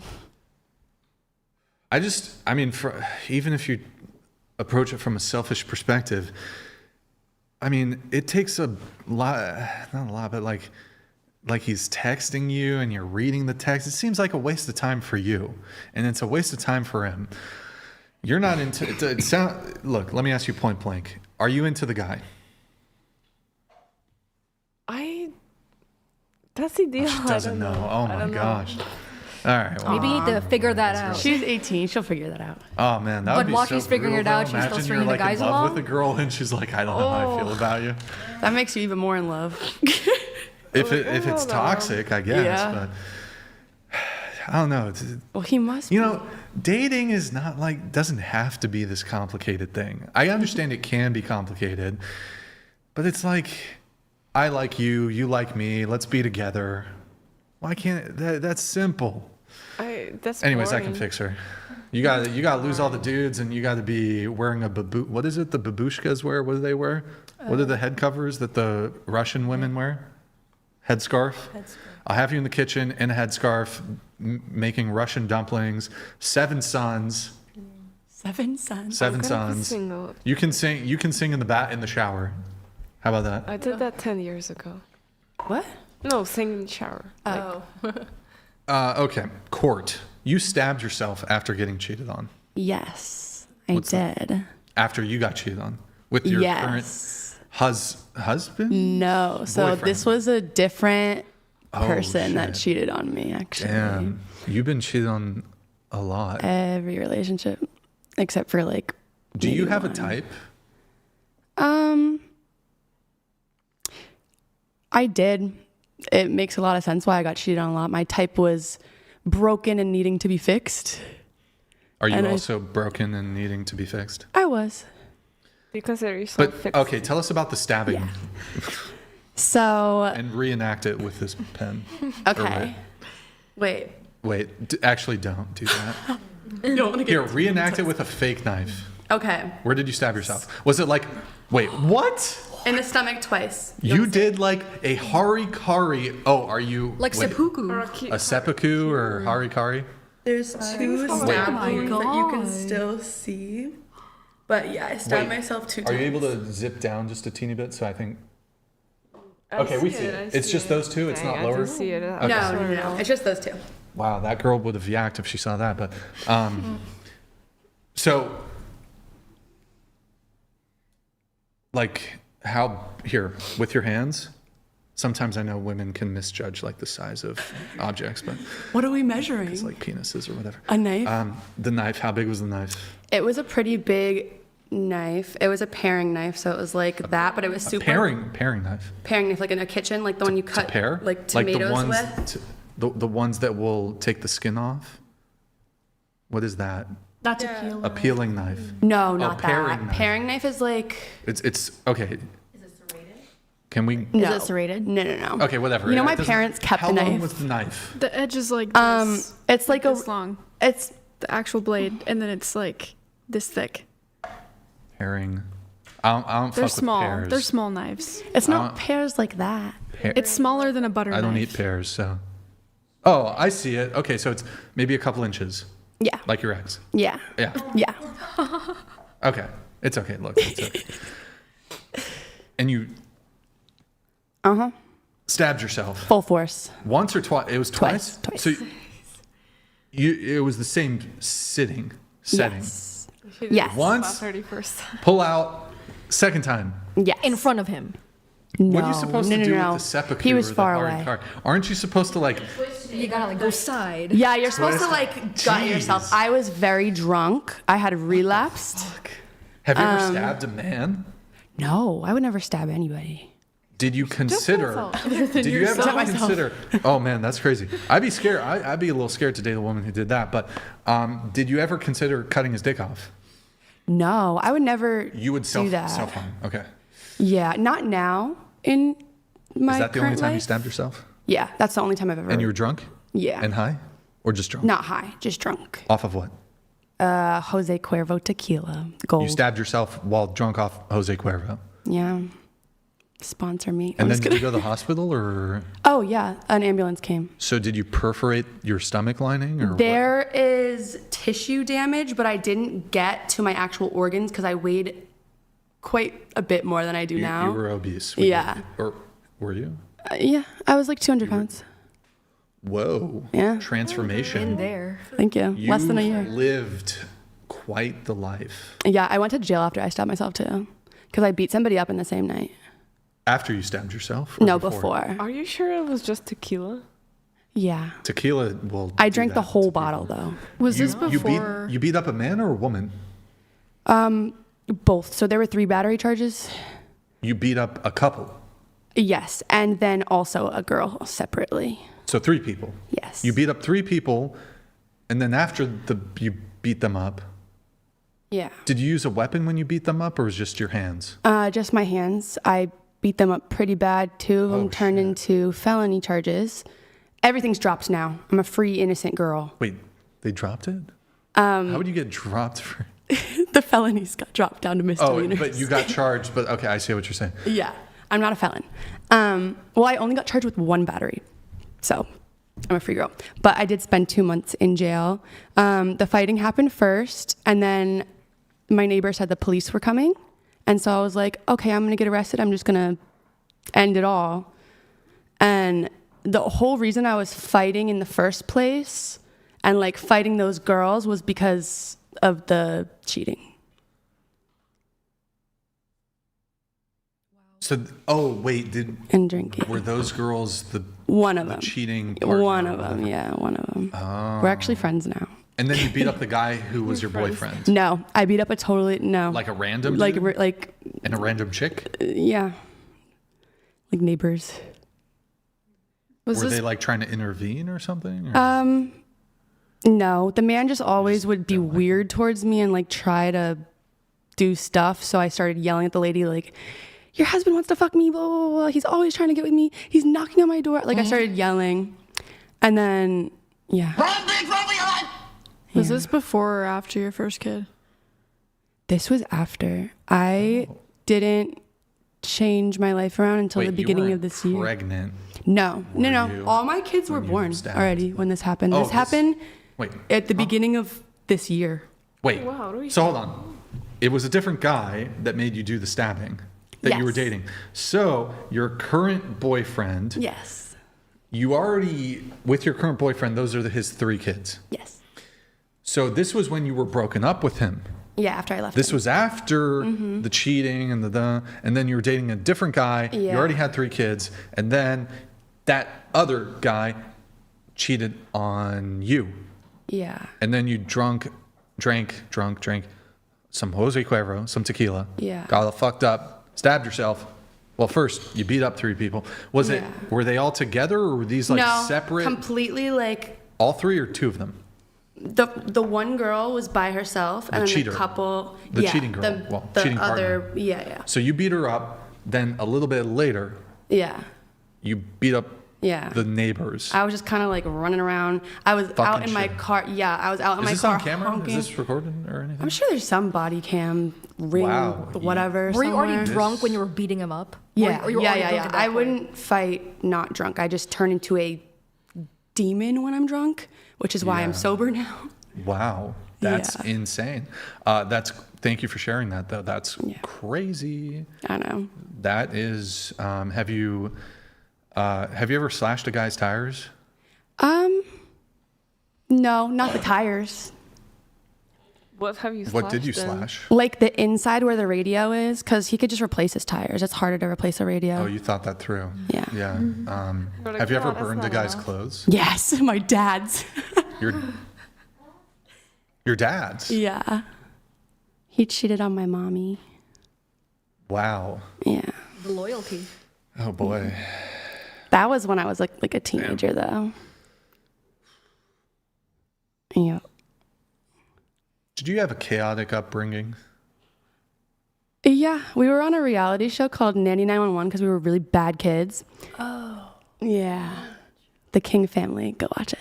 Anyway, When was this? What year? Oh, Jesus. 2004. I was 4, but I was... Okay. You should hear me curse. I was not It was horrible. I was a bad kid. Oh, boy. But okay. yeah, rough That's crazy. upbringing. The King family. All right, people are going to find that. That's crazy. Holy shit. Okay.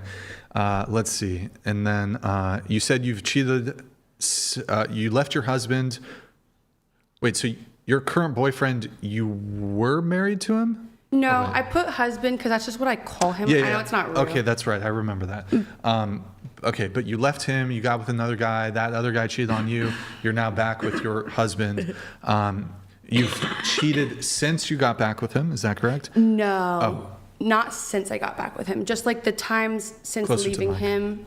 Oh, sorry. The times since leaving him, like the 2 relationships I had been in, I cheated on them so brutally, like horrible. Have you ever gotten STD or? No. herpes? Oh, my cheating is never sex, by the way. What is it's your like, cheating? like kissing or just like some dumb shit. Like something that's not really, yeah. Yeah, I mean, it's still cheating, but. Yeah, but not like, I wouldn't want to fuck. ruin my life like that. Okay. Bodies for no reason. But your boyfriend, fiance / husband, he's cheated like all the way through. Oh yeah, he's fucked other people, but I wouldn't want to do that because. Yeah, you write, modern dating is literally fucked. It seems like everyone is cheating or micro cheating. You write, it seems like becoming a cheater is way more probable. Yeah. Okay. Yeah. Alyssa, 6 months single. Elisa, 7. Yeah. you got to Thank you. be pissed off at your parents or something. Isn't it pronounced? It's pronounced Elisa Russian. because it's Elisa. Russian. Okay, all right. I'll try to get it proper. 6 months single, post 1 year relationship with a guy you thought you were going to marry. That didn't work out. Sacrificing. We can skip that. Leda. Well, I have a Lada. question for you, actually. Given, like, you know, you make the decisions a lot with your relationships, is if I was willing to move to a whole nother state where, like, I would have to essentially start my life over for him. I was willing to do that. Your life should be your boyfriend's life. Right. Right. Okay, Yeah. thank you. You're welcome. But asking to move to a town over that's 15 minutes away from where he lives, is that asking for too much? To be in an apartment that suits both of our needs. Wait, you were asking him or he was asking you? I was asking, considering that I was willing to move several states over, if he would be willing to move to a town that's like 15 minutes away from him so that we could be in an apartment that was that catered to both of our needs. Cheaper. Not necessarily cheaper, but had things that both of us needed, you know. So you wanted to move. I was willing to move for him to a whole nother state, to Massachusetts, where he lives. I wasn't asking. So wait, what's the question? I'm willing to move to another state, to Massachusetts, where he lives, but he doesn't want to. He didn't want to move to another town in Massachusetts, 15 minutes from where he currently lives in Massachusetts. Was that asking for too much? Well, what was his reasoning to decline? He didn't want to be far from the beach because he likes to step outside of his apartment to surf. Valid, 100% valid. W boyfriend. Thank you. Sorry, I'm just. No, you're fine. I'm a boy's boy. I can see that. Boy's boy. Got to have the boys back. This whole thing has been a boys conversation. No, I'm one of the girls. Sure you are. I'm a girl's girl. Yeah. It's a safe space. Okay. Few things from you. We're pretty close here. Dating in the music industry. Have you dated a?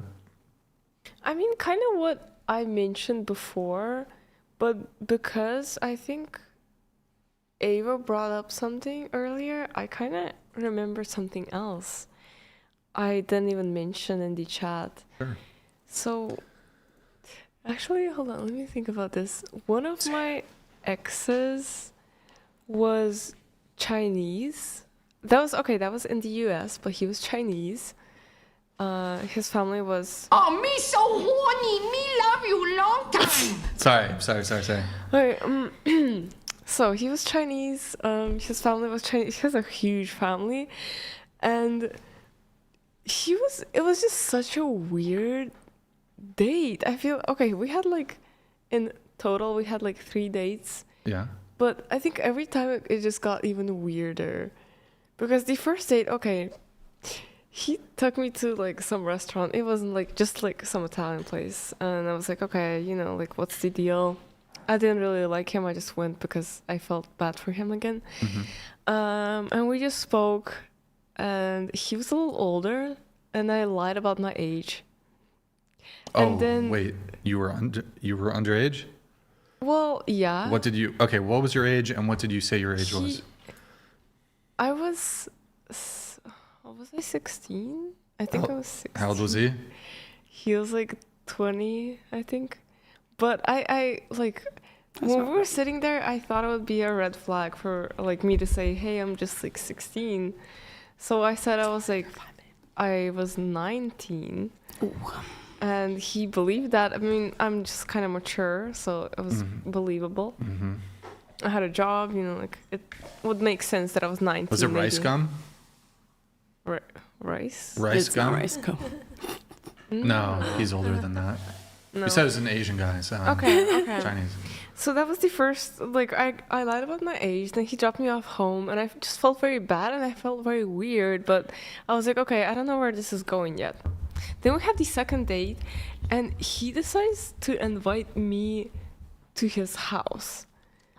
And he mentions, while we're driving there, he's mentioning that he has a huge house, he has 9 brothers, and that he has 7 snakes at home, like pet snakes. Yeah.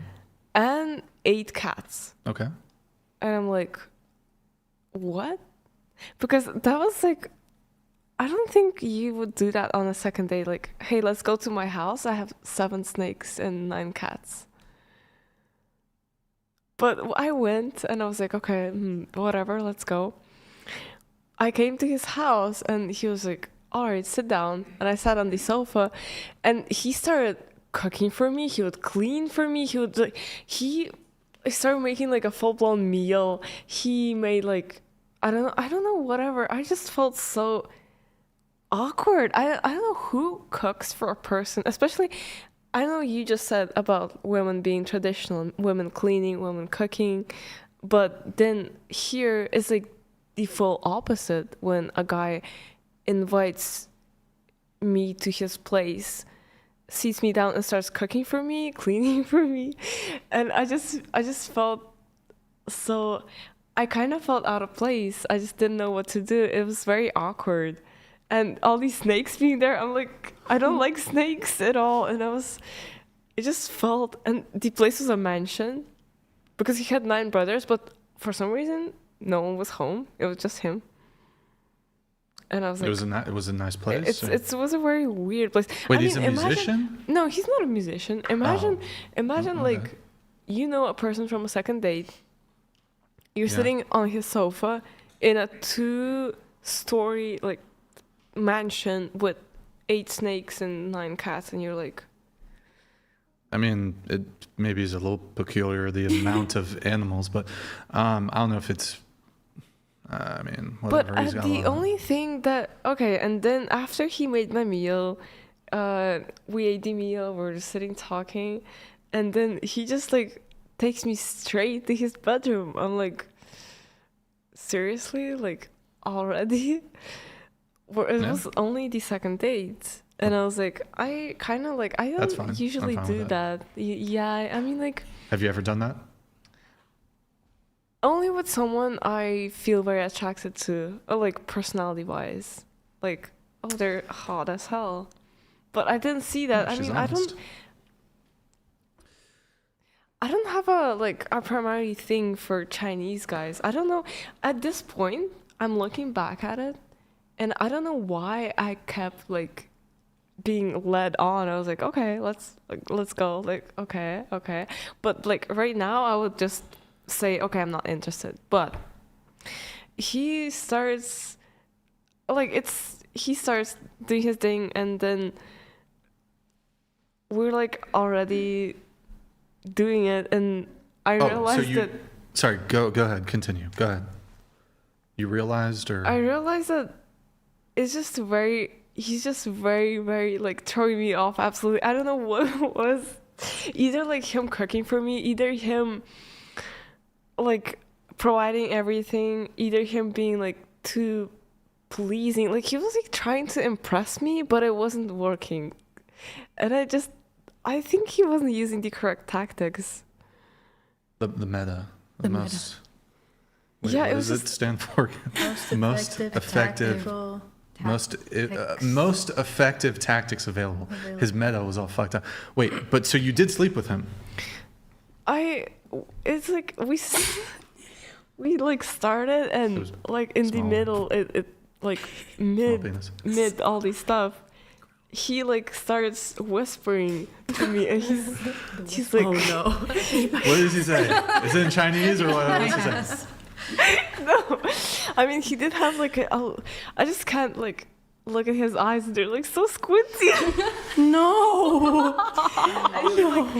No, I get it. He like bids out to me. And he's like, so horny. Me love you long time.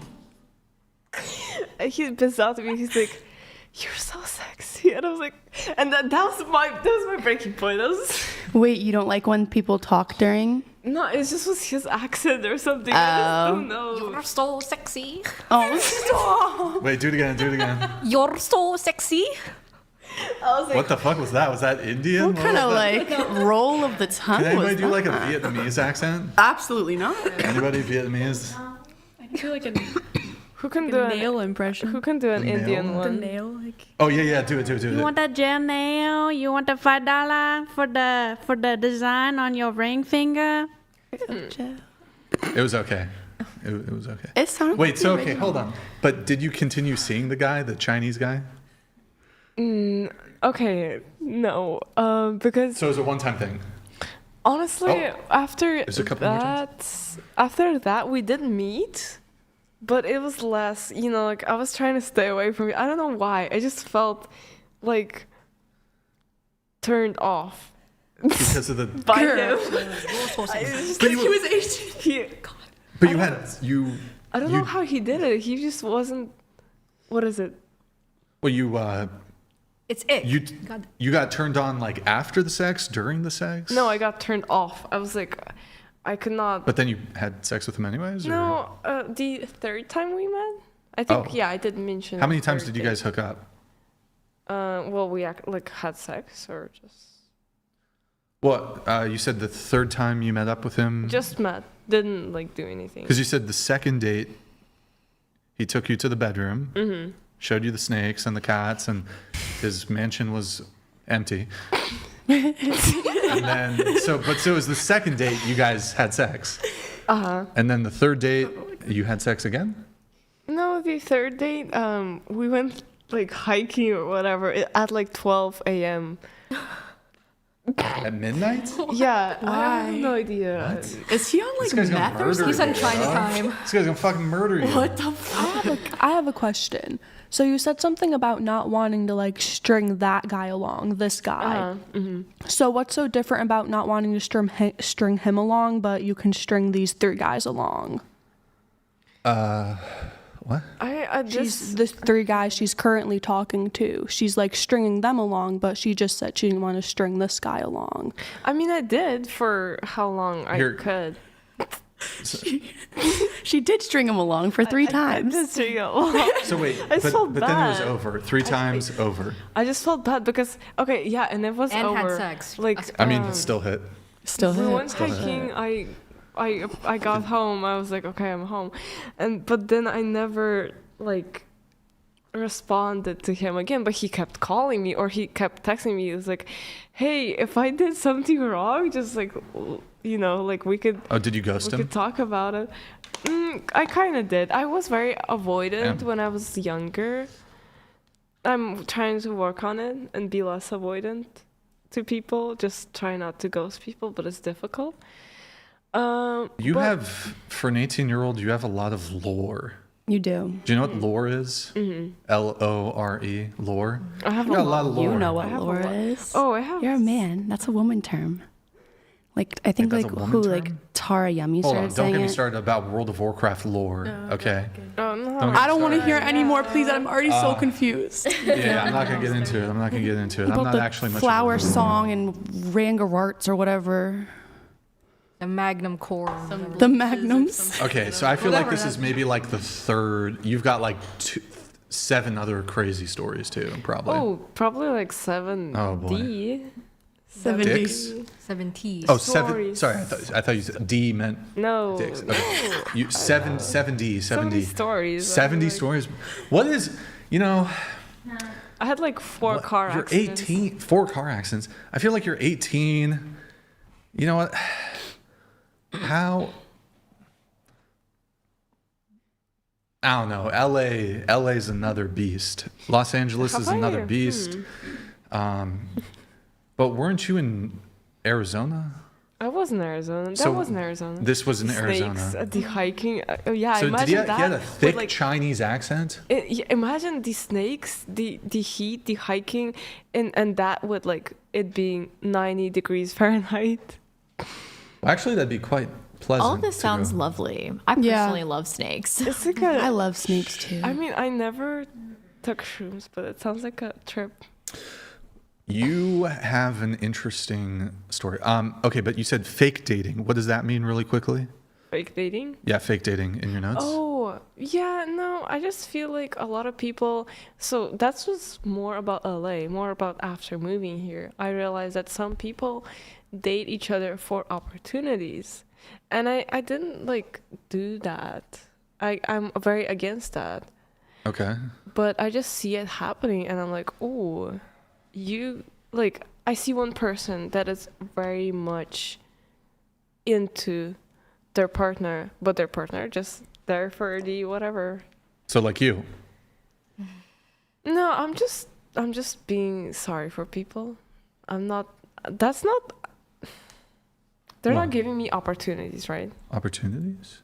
I mean, people in the industry, let's say they date for having an opportunity, like, oh, I'm with this guy, he's successful. See, that's something that resonates, because that's fake dating. That's what I call fake dating. PR. Oh. I need to go. Are there any? We're almost done. Okay. Hang tight. I swear we're at the tail end Literally, here. like, Almost done. I got you, boo. Like 5 to 10. My luggage is sitting on somebody's front porch right now. What? What? Wait, what? Oh wait, yeah. Sorry. I Yeah, we're forgot. good. Don't worry. Her notes are the last. There's like 2 or 3 other things. We're at the tail end here. I got you. Okay. Really quick. Look, honestly, the reason it's not my fault this show goes so long. I just think sometimes you guys speak on 0.5 speed. So,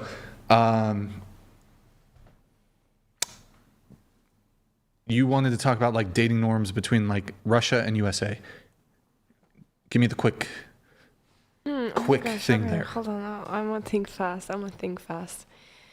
I just think she said something about people in America not knowing what they want, but I think it's the other way around. Like people, sometimes I would see people in Russia that are completely lost. They're like, oh, I don't know what I'm feeling right now. I don't know what I want to do, like with my feelings. But rather than in the US, a guy kind of knows where he's going with a relationship or where he wants to take it. Wait, so you're saying in the United States, men are more, have more of a direction, but in Russia, no? Yeah, I would say that's true, even though she said like the complete opposite thing. I don't know, maybe you had I would a different... disagree with you, like based on my own Russian husband who was very, like he just knew what he wanted. Mm-hmm. Well, you guys are maybe older. All right, a few more things here. 30. Okay, we have to do the Mary. Let's just do the. By the way, there were different gender swaps. Did you see that? Like there were 2 different batches. I did not see. You didn't catch it? Okay. All right. Can you get those going while I get those going? We'll just do that as a fun segment. I don't know, but that doesn't really matter if you can just get the other batch of them pulled up. Well, there's age and then gender swap. You have 1 batch of those, correct? Okay, get the other batch. It's in the same tab. You'll see it, I'm sure. Okay, all done with notes. We could do...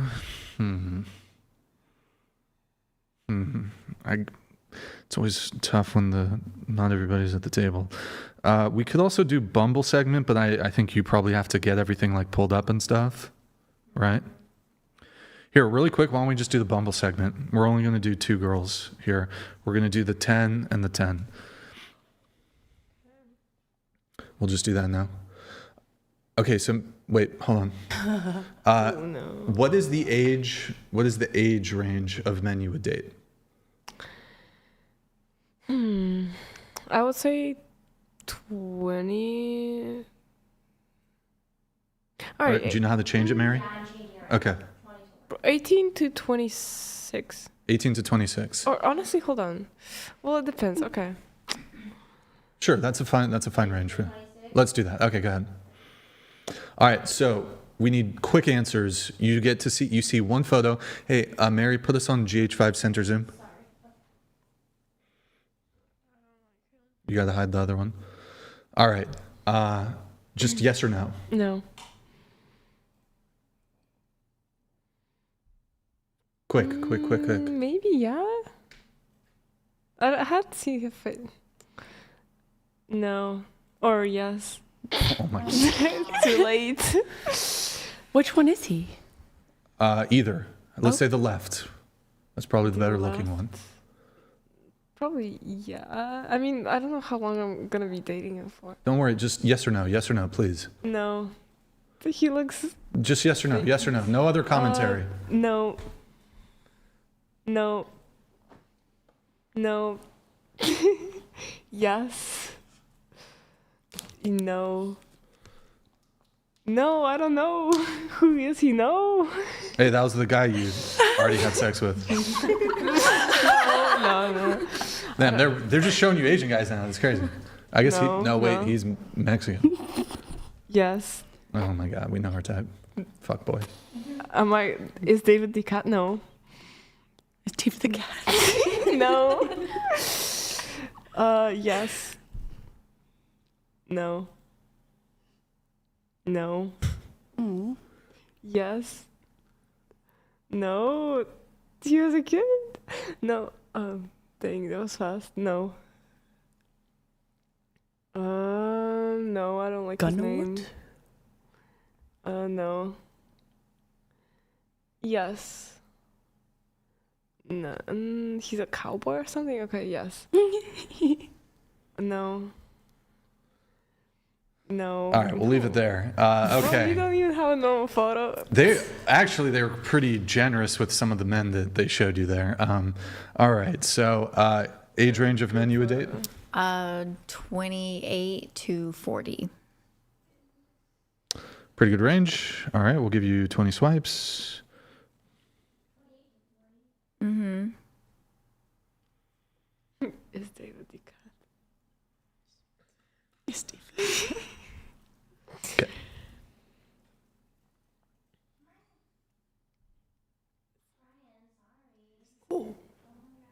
Just yes or no? No. Yes. No. No. No. No. No.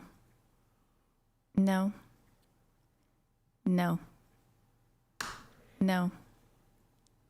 No. If he's the guy on the left, yes. No. Yes. No. No. Yes. Oh my God, these No. guys. Pretty. Just good pictures. No. No. No. Really? No. All right. No. Mm. No. Yes. No. No. No. All right, we'll leave it there. All right, not too bad. Like on the hot to cute scale, you actually prefer cute over hot. You understand Yeah. the hot to cute scale? Yeah. Okay, so that's done. Here, we'll do. Can you start working on the other batch? Okay, we are going to do a rapid fire segment here.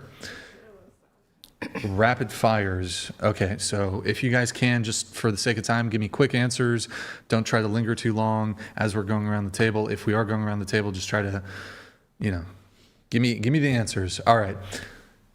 Without naming, whatever, it doesn't matter. Name 3 countries besides the USA. You can't repeat anybody.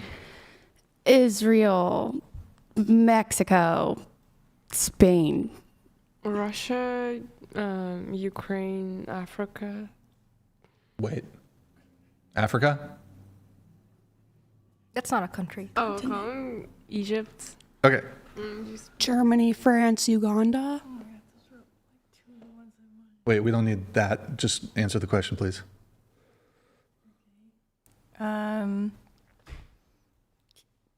Dude, what this? Okay.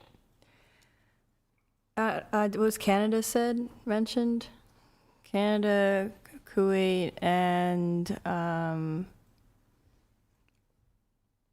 Italy. Colombia, Argentina, Chile. Indonesia, Malaysia, Thailand. United States, Kenya, Yemen. Lithuania, Latvia, Estonia. And you're not supposed to say the USA? Oh, okay. One more. Nigeria. Okay. How many continents are there? 7. Anybody have a different answer? Okay, name one continent. Europe. Oh, Africa or something. Asia. North America. Australia. New Zealand? They're their own continent, right? What? Look, I will be honest, I failed geography. New Zealand is a continent. Greenland? Greenland. This is not. Let's do the ocean. Greenland. Is it?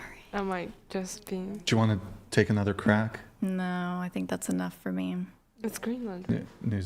No, not Greenland. No. South America. Oceania. Is that what I was thinking of? Thank you. Wait, did we just miss There's just the angles? Okay. All right. What two countries border the USA? Canada and South America. What was your question? Wait, no helping, no helping. sorry. What are the two countries that border the USA? Oh, countries. Yeah. Canada and Mexico. Okay. How many states in the USA? Is it 52? 50? 52. Isn't it 52? I've only been here for 2 years, okay? She's foreign. That's fair. Okay. How many states in the USA? 51. How many states in the USA? 50. Anybody? 50? How many states? I think there's technically 51. Technically 51? It's 50. What do you think? I made 50 one up. states, guys. What do you think? There's 50 because Puerto Rico is a territory. Okay.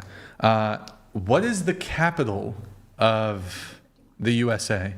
The District of Columbia, Washington, D.C. How many stars are on the US flag? 50. Okay. What century are we in? I have no clue. Can you speak into the mic? I have no clue. 21st. 21st? 21st. Yeah. 21st. Okay. How many in 1 dozen? That's a question. 12. Oh, yeah. I got She got confused it the free. way you worded it. You wanted. How did I word it? How many in 1 dozen? Like, I thought. You're like, what amount is one dozen? I thought you like what amount? Can you speak into the mic? What amount is 1 dozen? Like, I don't know. I'm a little slow. I'll be honest. I think the I'm phrasing slow. was fine, but okay. My brain is what slow. year? This one I'll give you a tough one. Somewhat tough. What year was the U.S. founded? 1845. Okay, take a guess. No fucking we go clue, around. We girl. go around. Take a guess.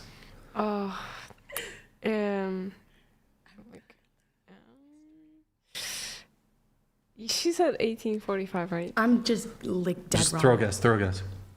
1907. 1748. Wait. Wait, into the mics, please. Into the mics. 1836. I don't know. 1776. 1700 something. 1776. 1776. Okay. Who did the U.S. gain its independence from? Starting with you. Great Britain. Great Britain. Anybody have a different answer? Okay.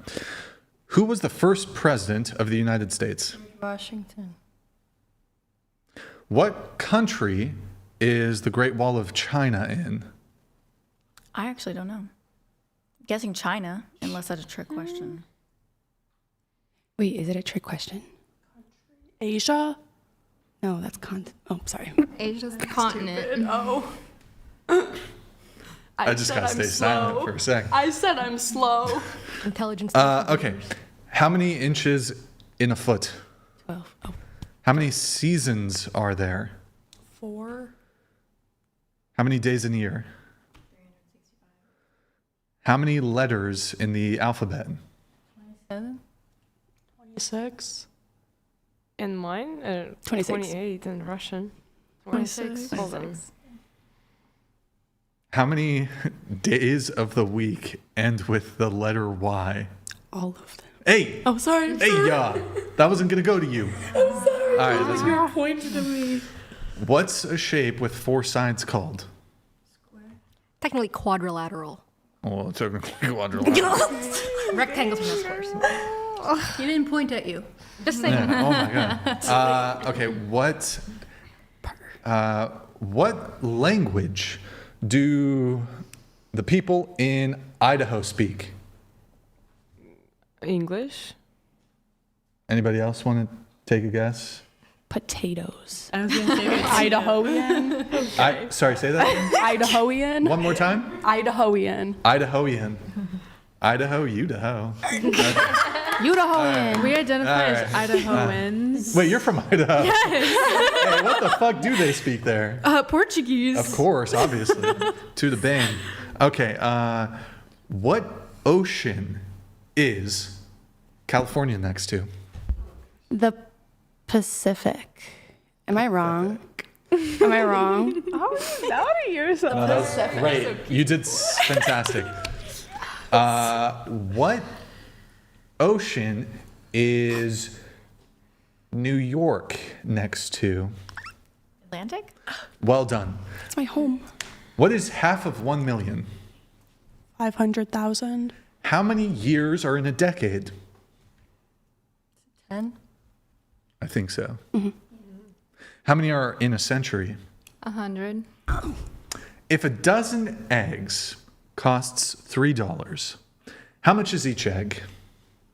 A dozen eggs cost $3. Mm-hmm. How much is each egg? I need to write. I can't. You need to write it down? Yeah. You can't brain math it? I can't, brain math on paper. It's 2:30 in the morning, my guy. 2 point. 25 cents. It's 25 cents. 25 cents. Okay. What is the closest star to Earth? The closest star to Earth. No help. No help. What is the closest star to Earth? What's it called? Like Sirius?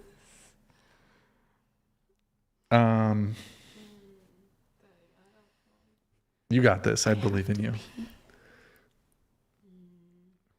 What's the name? Throw out the name of a star. You are a star. Lot of money. That's how you gotta remember it. Lotta. She's gonna make a lot of money. Is that a never mind? Is that a never mind? I was gonna say something. You know how there's like some names like you just like Rupert, like you wouldn't be able to say that like in the bedroom. Yeah, like Rupert. Yeah, no, fuck that. Like Bill too. I feel like my head's all over the place. Closest star to Earth. Pretty sure the sun is considered a star, so the sun. Good job. Good girl. Proud of you. You should not have started an OnlyFans because you're so smart. You are really smart. You're lying. I'm no, being seriously. So honest right now. You're lying. Okay. How many? Oh my gosh. How many degrees is a full rotation of a circle for you? Close to the mic. What do you mean? How many degrees? 360? Yes. If you're this one's boring. Do you know what year the world of 1812 started? 1812. Correct. What? could not have one like that. Civil War? Mine was like when? Hold on. What year the War of 1812 started? Wait, repeat. Congratulations, you got it right. What country is the Panama Canal in?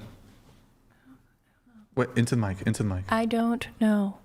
You want to guess? Just throw a guess. No, I don't. Jupiter? Jupiter. That's not a country. You Brian, don't. is it in Is it? I don't know. Is it in- Panama. I don't. Is it in Sorry. Egypt? Egypt? Is it in Can someone else answer the question, please? Djibouti? It's in Djibouti. It's in Djibouti. Oh shit. Okay. Oh shit. What country is the Panama Canal in? I think it's in South, and that's a continent. Let me think. Yeah, go ahead. Take your time. You got this, girl. No, I don't. You got this. Jordan? Yes. What is what? Don't say yes. What country is the Panama Canal in? I was saying Egypt. Egypt. Okay. Yeah, the Suez the Suez. Yeah. What country is the Panama Canal in? I don't know. You kind of we didn't hear it. I think. She did. Oh, okay. I missed that. I don't know. Where did the attack on Pearl Harbor take place? Hawaii. What country did the Vietnam War happen in?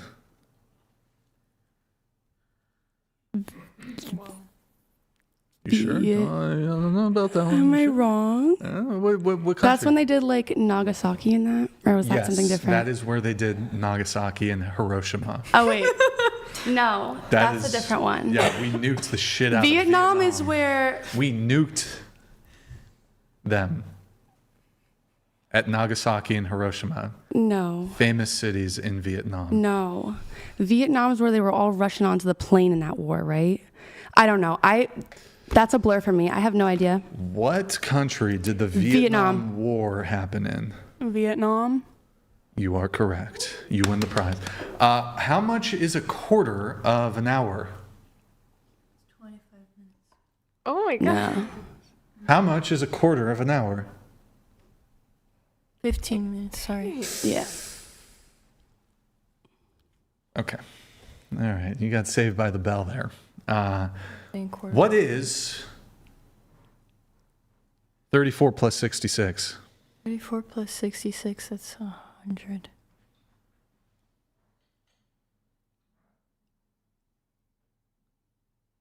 Yeah, 100. What is 7 plus 7 plus 7? 21. What is 3 times 3 plus 1?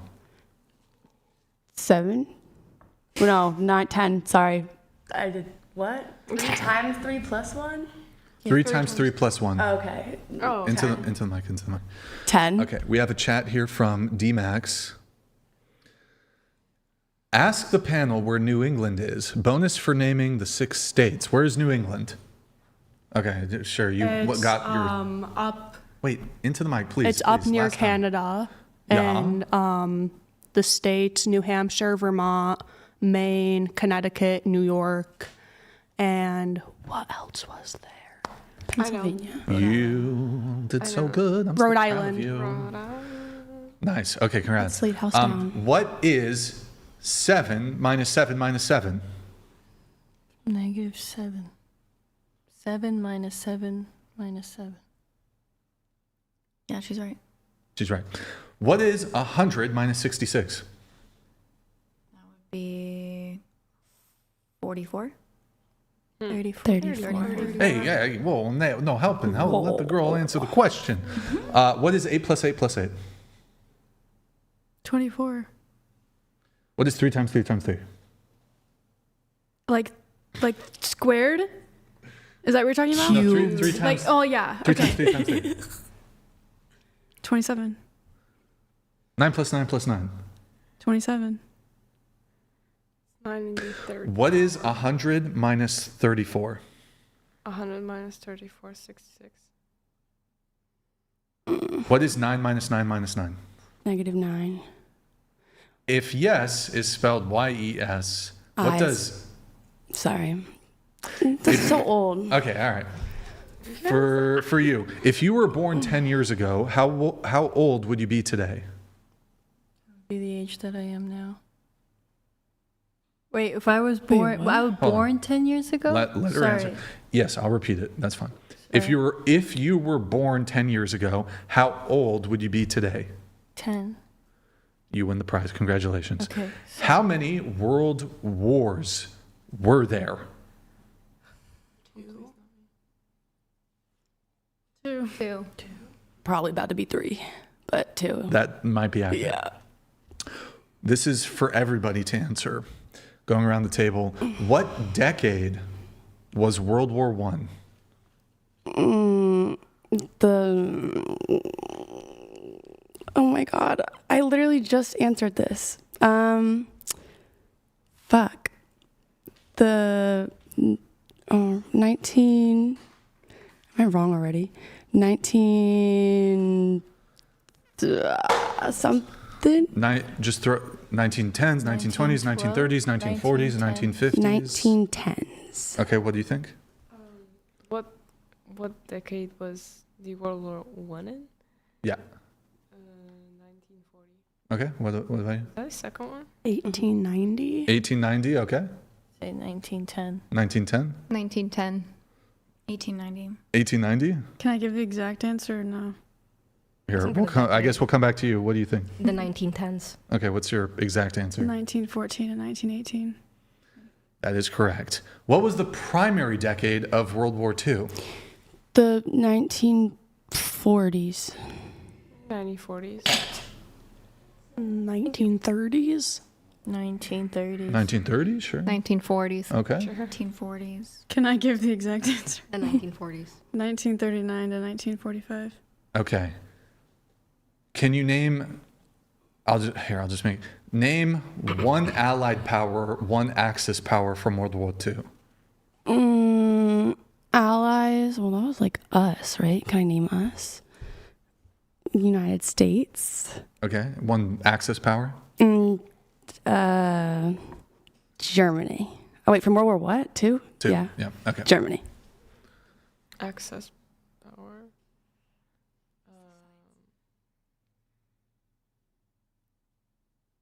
France. Axis? Okay. That's the Axis power is France? United States.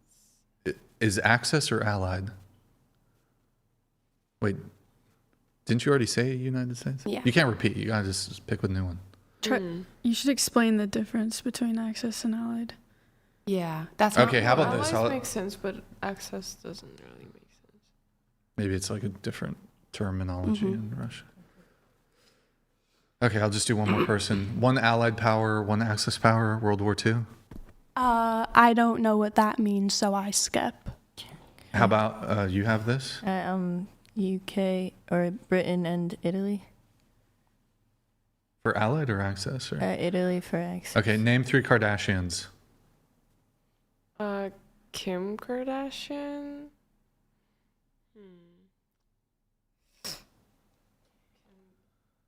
Kim Kardashian. And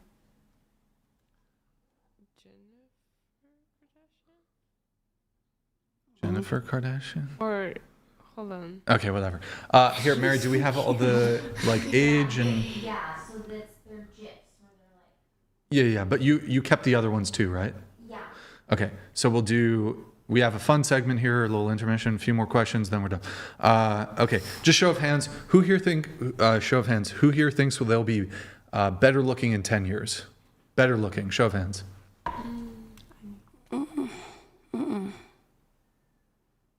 Should see my mom. She's a... Chick's a MILF. Okay. 20 years? Anybody better? Okay, whatever. All right, well, we're gonna blast through these super quick. We've put you all through AI. So just so you guys can see, we'd like to show people, what the future has in store. So we're gonna show you some AI stuff. We also gender swapped you. So you're gonna You're going to answer if you would date the male version of you. I have a question. Where did you get the pictures? From here? Oh, Yeah, just go like ahead. here. All right. Oh, you need to resize these, I guess. No, right corner, huh? When did I pose for a picture? Wait, can you resize these? What the fuck? Did I miss this? Because I came late. from the Wait, first what? video he took. This is resized. Oh, yeah. You can't go bigger? Right. Yeah, we usually have it a bit bigger. Okay. She low-key a baddie, though. When I'm like a MILF, not a Okay. GILF. She's not Here, cute. let's just, next. Can you go bigger? Like, one Also bigger? a baddie. What the fuck? That's the future. Oh god, I don't even want to see. Chick's a MILF. Huh? They're never this big, by the way. Yeah, they have to be resized with the control mouse At wheel. least I'm still skinny though. Next. At least you're still skinny. You look like You look like a Cayenne Okay, next. Next. Aw. Ooh. Next. Wait, I didn't even Girl, get you a look chance good. Next. to see myself. Next. Yeah, you look good. Next. Next. Oh boy, here we go. Of course. Oh no. Next. You look like Or- Santa. Oh, is this the gender swap? Okay. Oh my god. So quick answers. Would you date the male version of you? Yeah. Next. Cute. Oh no. You wouldn't date the male version of you? He's a good looking guy. He's looking weird. looks gay. He looks weird. I mean, maybe you look weird. That maybe He I looks look weird, you look weird. weird. Maybe He's AI cute. just doesn't know what So they're no, you doing. wouldn't date him? No. Okay, next. Go back. I mean, he looks like a I might give him a shot. someone Okay. who's like in Next. IT. No. You guys speak close into the mic, please. No. All right, next. Yeah, probably. Okay. Next. He looks good. No. That picture doesn't look like me. Yeah, that doesn't look like her. The one on first the one? left. Yeah, that doesn't look like her. That's you. See my aging. It's a weird angle. Next. It's a weird angle. Oops. Oh, it wasn't bad. Would you date the male version of you? Slap a mustache on him. Then, Wait, yeah. he's cute. Yeah. All right, next. Oh, she's gone. Actually, kind of mogs, not gonna lie. No. Yeah, that looked like Paul Walker. No, wouldn't date him. All right, let's see what they did here. Oh boy, next.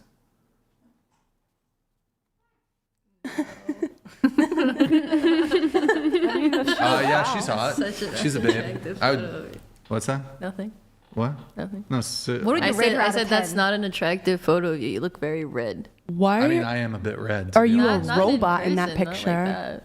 I mean, yeah, she's a babe. I date her. Next, or do we have So now it's going to be the different batch? the different batch. Yeah, we'll do it. All right. You got to zoom in on all of these. Okay. Aw, wait, what is that smile? Okay. Next. Why am I Next. Oh, too much. Okay. Oh my god. Smiling. Why is she Okay. crying? Next. Why am I crying? Why are they all? You're sad because you're old. I look Wow. Wait, I got something for this. Hold on. But like, what the fuck It is that goes mouth? like- That's not my mouth. That's your future. All right. I don't know. People were liking Next. It doesn't look like me. You look concerned. Into the mics if you're going to talk, please. Next. looks very serious. Also, it. Yeah, Taylor. Wait, that's cute. That looks damn good. Next. like funky. Yeah, no, she looks good. Okay. Next. Wow. We should have like added some puke or something. Just like a barf bag or something in the AI. Aw. Okay. Next. Oh my god. Whoa. Why? Wait, you actually look Only pretty. from the sad All song right. for Oh me. boy. I'm worried. Next. Was that me? These are all random. The rest of they sound. That's fine. That's fine. Okay. Would you date your male looks equivalent? That's me? I guess that's you. It looks like my brother, so no. These guys are gonna mog all of you, by the way. It literally looks like my brother. That's so weird. Next. What? Wait, who is that? Who the fuck is that? This is literally what Is that supposed to be her? No, it's supposed to be me. I don't even want to see me now. What the fuck? Okay, I don't next. even want. No. Next? No. He's stressed out. Period. Clock it. Receding hairline. Oh, that's you. Yeah, That's me and my you. receding hairline, my glasses. That period. is. Wow. Okay. It kind I of. think they aged the guys a little bit. I don't know. Next. What the fuck? Oh my god. Wait, he kind of he kind of mogs. He kind of does. Hot. Oh my god, his eyes. Would you smash? I would. Would smash 10 out of 10. Would smash 10 out of 10. Honestly, yeah, he's kind of Chad. Yeah. Major Chad. He looks like one of those with the hair, like a The Greek. facial expression in the beginning, it's a little weird. Like the one he closes his eyes, like I don't get Yeah. his expression. Like, Next. He's like, why are you looking at me? What? What? Who did these, bro? These are. And you gave, they're all balding too, except for you. Would you? Yeah, probably. Okay, next. Kind of fine. Yeah. Kind of looks like Tom Brady. Wait, is this you? Bro, I'm so confused. On one hand, they're like, Too gay. they're all balding, but they're all fucking mogging the shit out of the girls. No offense. Okay, next.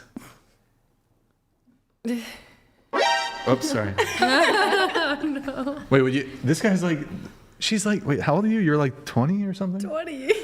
This guy's like in his 40s. What are you guys doing? What did they do to you? Oh shit, it's funny though. These are cool. Next. Oh, there's not. I didn't get one. Barf Oh, Oh my wait. god. Okay, that's you. That is That's you. disturbing. Is there another one? Oh, okay, that's it. Why did they do your skin like that? You don't have bad skin. I don't know. It's okay. I have a question. What does mogging mean? To mog? Yeah. You're Outlook better looking than them. It's like a looks maxing term, but basically, if you mog somebody, you're better looking than them, basically. Okay. Maybe I'm too old to really fully If understand. you go into a Walmart, like any average Walmart, you're gonna mog everybody in the Walmart because you look better than them. Yeah. Your looks are better than those people there. Okay. Exactly. Okay. Here, a few dating things. Do you think wait, hold on. Do you think your personality, in terms of what men want, is average, above average, or better? Above average. I'm kind. Below average. Below My average? personality, yes. Unfortunately. She's self-aware, I guess? I think it's above average. Above average personality? Other than the fact that, like, You've been a little quiet tonight. Not that, like, I mean, I don't know what I'm even trying to say there with that. I mean, I'm an observer. I observe, but I mean, Have you ever stabbed somebody? no. Shot anyone? well, fencing, yeah. It's a long story. Zoom in on the face. So I was at the mental hospital and I tried to stab the nurse with a syringe. I just have intuitions about people, you know? I look at somebody and I just know. Should be a psychic. I'm I like should. fixed I now, actually though. have a lot. There's a lot of subject matter coming from you. Oh my God. I'm detecting some crazy could fix stuff. Okay, so above average, average, better, below average. Above average. Okay. Average. Personality. I think average. I can be combative. Average. Average. Above average. Sort of related, charisma. Do you think you're charismatic? I guess this is more yes or no. Oh yeah. Yeah. Yes. No. Yeah. Yes. Yeah. Yes. You? You've got charisma. And I mean, you're nice and all, but I don't know if I feel Takes a second. the Yeah, it takes a charisma. second to like get It takes a second. Then again, no, hold how on. do you That's total. define That's total cope. If you have charisma, that shit is apparent. How do you define copium? I'm yeah, sorry. like how do you define it? People magnet. Charisma. Here, I'll just Google it so there's no disagreement. Yeah. Charisma. Riz. Is it good? A compelling personal quality of magnetic charm, appeal, and influence that draws people in. Aura. Aura. Aura. Aura. I don't know, you were a little quiet tonight. 100%. A little quiet. I don't know if I felt the charisma. I mean, Okay. I don't know what to say. What do you want me to say? I want you to say that you're a. Well, I mean, you don't have to say anything, but I think you're a. Who knows what's deep? I feel like you've got some skeletons down there. You know, I don't know if anybody is like OG. There's this, and I saw this a long time ago. Eddie Murphy had the stand-up comedy special back in the 80s. I'm sure none of you have seen it. It's called Raw. And he said, you got to be careful with the quiet, I'm going to say, not my words, his words. Okay, I'm just saying what he said. You got to be careful with the quiet bitches. Okay, I'm not saying you're a bitch. I would never say that. I'm not a misogynist. I'm a feminist, of course. I'm just saying, it's the quiet girls you gotta watch out for. Now, like they got skeletons in the closet. Someone told that to me in high school. It's the quiet bitches you gotta watch out for. Well, I mean, yeah, you do need to watch out, but we have very good characteristics. Like, have you ever murdered somebody? No, I haven't. Have you ever flambéed? I don't even know what that means. Flambe. Like flambéed. Have you ever flambéed? Like food? Actual Is that food? I thought that's something else then. No, it's I don't know English. I have. That really sucks for me. Yeah, I have flambe. See, she gets me. She gets me. I like this girl. Food. See, my humor goes over people's heads, but she gets it. She's on the same page. Good talk. Good talk. Charisma? I just don't. You're a little quiet is all, you know? I love that for you, but you're just a little quiet. And I feel like you're nice, but I didn't detect charisma. Interesting. It's actually what a lot of my friends say, that I'm very charismatic. I just think models Am I just are a dick? I don't know. people. Look, I'm. You're entitled to your own opinion. Thank you for that. I appreciate that. Thank you. You're welcome. You are so cool. We all clocked that you were a bit of a dick whenever we came in. Thank you. So you're welcome. I did not. I gave you a Thank burrito. you. I didn't either. Oh, I should eat that probably. I thought you were gonna be an asshole, and then I realized that you're actually like kind of a normal person because I've never like watched.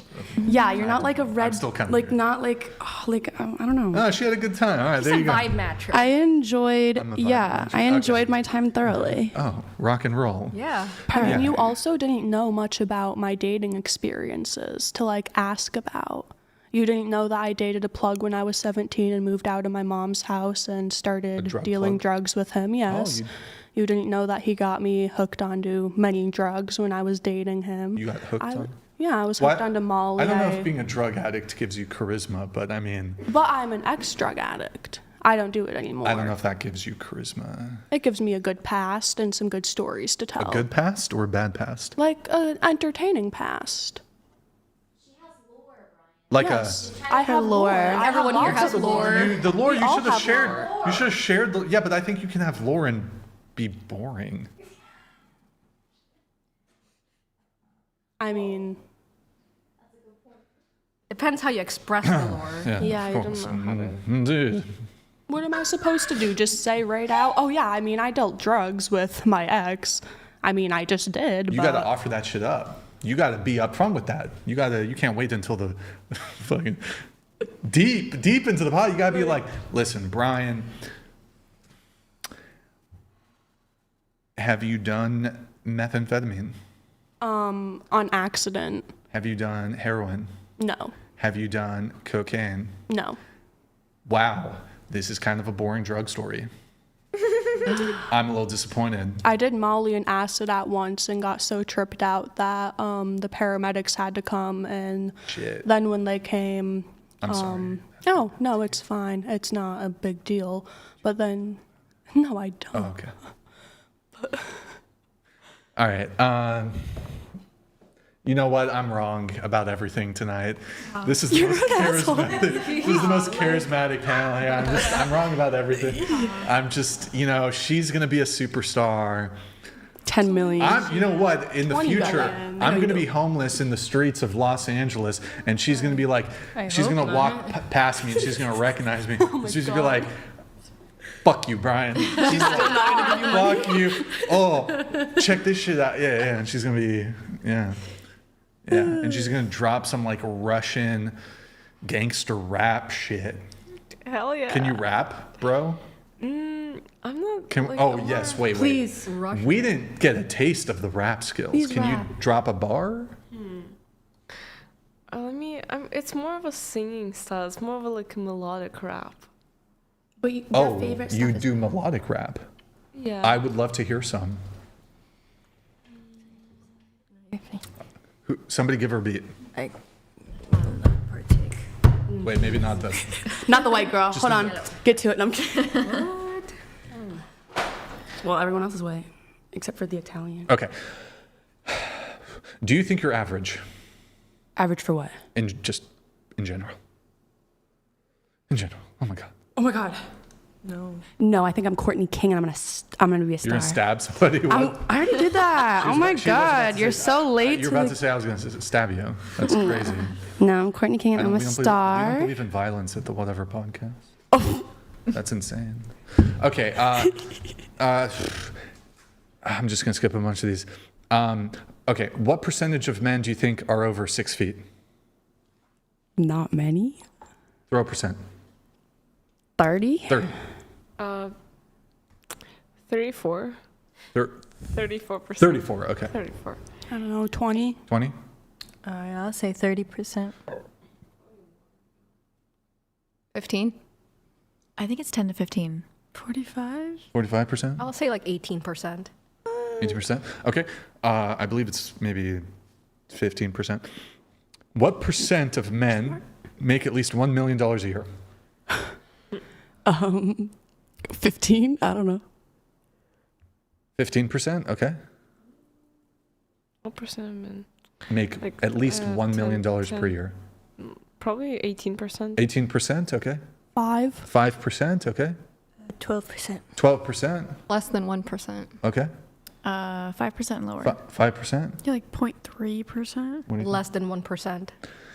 It's Is less it? than 1%. Damn. 18%, fit to 13, 40%. Well, we're Out in of 100 LA. people, I Everyone think talks 18 about of how them much are money they millionaires. have here. What percent of men have yachts? Men have what? Yachts. Oh, I thought you said fiance Like in a the weird boat. way. Well, less than 1% if it's. Probably less than 2%. Probably 0.1. 1%. Less than 1%. Less than 1%. Less than 1. Less than 1. Okay. Are you going to tell us the answers or? It's less than 1%. Okay, great. I don't know the exact. Okay, we already talked about roster stuff, whatever. Just really quick, if you want to just throw out, what's the biggest the roster's ever been for you At a time? at any given time? One. I don't talk to multiples unless Besides it's the cheating. Unless the cheating. Yeah. Well, does that count as a roster? Or Roster? single? I mean, what's considered a roster? I mean, Whatever you think it is, whatever you want it to be. I'm saying 3, but just talking. Like, Okay, just talking. roster. 1. 1, 3. 3. 3. 3. I was trying to pick between two guys one time, but I'd Okay. only been on like one date with each of them. 1. Affirmative. Okay. Have you ever slept with someone the same day you met them? No. No. Yes. Yes. Yes. Yes. Yes. Yes, I have. I know you all view me as a beacon of virtue and chastity. A holy man. But I have lore. Okay. Have you? What's the quickest you've ever hooked up with a guy? And I'll go first. Not a guy though. The guy. Wait, that sounded I knew it. sounds a little gay. That was a little gay. I'll go first. It's a little gay, but okay. I'll take the L. I'm gonna take the L on that. Oh my gosh. The quickest with a woman. With a woman. Just wanted to clarify. Not with a guy. Never been with a man. Right. Would I be gay for pay though? That's the question. For another day. Okay. For another day, we'll have to. I think it was probably under an hour. Was the quickest I slept with a woman. After meeting her for the first time? Yeah, under less than an hour. I had a college period. Same. My husband. There was a laundry room involved. And a beach one time.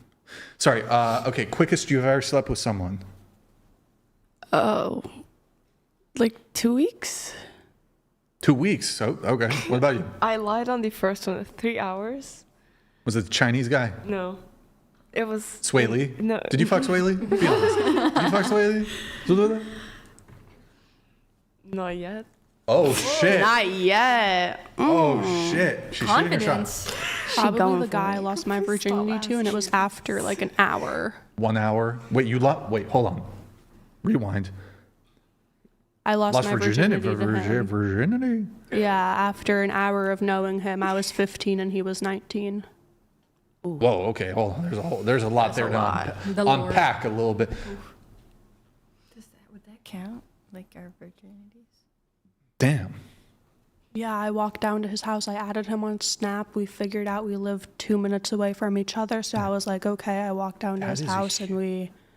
I mean, aside from the age thing, which is a little iffy, I feel like to take a woman's virginity in like an hour time, that's a big dub. I mean, the age shit, that's weird, whatever. But like, to take a virginity in 1 hour? Damn. That's crazy. That's an achievement right there. Yeah, and then like Shit. 2 months later, I saw his mugshot posted online because he robbed this hotel Wow, like that's so nearby. romantic. It was so weird. You picked such a great guy to lose your virginity to. Had you have like boyfriends before that? Before that, I did have a boyfriend. Have you ever made a guy wait to have sex? I didn't, and that's what I was getting into about like what if a woman... Wait, you did or didn't? I haven't, and that's why I was Okay. why I was getting into like what if a woman realizes her past is like wrong and wants to like change that. Yeah, well, first delete the OnlyFans, then we can talk about, you want to wait 3 weeks, 3 months, whatever. You gotta get rid of the OnlyFans though. Just delete that shit. Imagine, boys, chat, really quick for the boys. For the boys. You guys can be my boys for a bit. For the boys? Imagine you got a dick. All the women at the table, just imagine you got a dick. Who here, first off, raise your hand if you'd have a big dick, if you were a guy. Would you have a big dick? Uh-huh. Who would have a big, I'm you'd have a big Asian, dick? but- Big dick? She doesn't, she's Christian, she doesn't talk about I'm dicks. Asian. It's okay. Would you have a big banana? How about that? Is that okay? Big banana? Cucumber? Whatever. All of you would have big dicks? I would have a huge dick. 8. You would have a huge dick, but I'm not sure about the rest of you. So anyways. I'm pretty confident. Okay, well. So anyways, I actually just lost my train of thought, but now I just asked you about dicks for some reason. Oh, no, okay. Do you have a big dick? Average. It's average, sorry. We appreciate your honesty. I'm an honest guy. Who here has a big labia? I actually think my labia is decent size, honestly. I'm not gonna disclose that. I have it a an big, Audi? like, what do you mean big though? Like An Audi. because some people have like hanging like flaps The inner labia that you comes could out tie of the together. outer labia. I don't have that. Flower. What was the for the boys question? I'm getting there. Okay. You, Audi? Yeah, kind of. Just kind of. Wow, I'm in love. Okay, so anyways, wait, for the boys question. Wait, what the fuck was the question? Wait. For you boys. Oh, yeah, I got it. It was related to the losing virginity in 1 hour thing. Do you think, if you had a dick and you were a dude and like you were dating a girl and she was like, I want to wait. And then you found out that she lost her virginity in 1 hour, would you feel a bit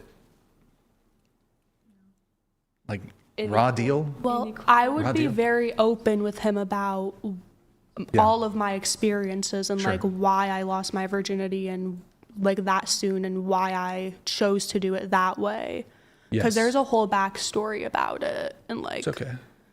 it's not something I have to get into. Yeah, we don't have to do that. Yeah, Let's no. not. I would Maybe we prefer- shouldn't do that. We probably shouldn't. But I'm just saying, I don't know.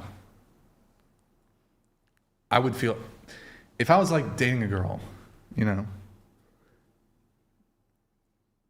and it's like the 10th date, and we're like, she doesn't even want to take her top off. I wouldn't make him wait that long though. That's sweet. Thank you. She's a nice girl. Charismatic. If I was on like if I was on date number 10 And she's like, oh, I don't know if I want to do. And then like somehow I find out through the grapevine. Is that the right grapevine? Yeah. Is it the grapevine? Yeah. It's not another kind of vine? No, grapevine. Perfect. It's the grapevine. Yes. Just wanted to check. Yeah. I don't want to misspeak here on the You've done it whatever enough pod. tonight. I'm kidding. I might just explode. Well, this is Like combustion. Like if I'm on date number 10 and she's like, hey, I don't want to take my top off. And then I find out she lost her virginity in 1 hour. But I feel would like- be I'd be like, what the fuck?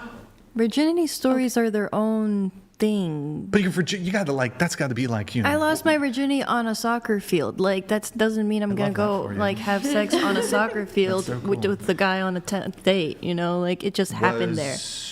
Was it artificial turf or was it No, it was natural grass? real grass. I touched grass, Whoa. bro. Whoa. Ass to grass. Ass to grass, my guy. Do I have By an the interesting losing virginity? Hell yeah. Anyways, okay. Sorry. I don't know. I think that's interesting. Okay. Quickest you've ever hooked up with a guy? Quickest, probably hour and a half. Okay. Probably a few hours. Few hours? 3 to 5 hours. 3 to 5. Less than an No, hour. nothing. Okay. Less than an hour. Okay. Has anyone here had a threesome? Show of hands. Threesome. Okay. More than the threesome? Foursome? Orgy? No. Are you raising? Oh boy. Okay. Whoa. Oh boy. Wait, where are you from? You said you're from Jersey? No, I'm from Texas. Wait, who's from Jersey? I grew up in Jersey. Oh. Because I hear in New York they got these like crazy sex clubs or They do. whatever. Okay, was it guy, girl or girl, guy? It was technically a full swap, and it was my ex's idea. Like partner swap? Yeah. So it was a kind of foursome? all together, yeah. Yeah, he was into it. I was not, but I cannot share as my you girl. say, submit to your man. No, so that's what I did. no, you don't. That is not Oh a my- man that should be leading you you. Yeah, well, we found that out. Oh boy. Okay. Who here has had a hoe phase? I think we kind of asked this maybe. Okay. Has anyone here ever hooked up with two guys in a 24-hour period? Wait, can you define? Why are you looking at me that way? Huh? Yes. Yeah. No? What does hooking up consist Sex. of? Oh, no. Had sexual, carnal knowledge. Don't tell me. P in the V. Ew. P in the V. No. What about 3 guys in 24 hours? I had a phase. Oh, you? 3 guys into the You're so real. I love Yeah. that. 4 guys? 5 guys? Great restaurant. Burgers and fries. Okay, how many in a 7-day period? Wait. Most guys in a 7-day period. 4. 4? I think 3. 3? I don't remember. 2. No. 2 in 7 days?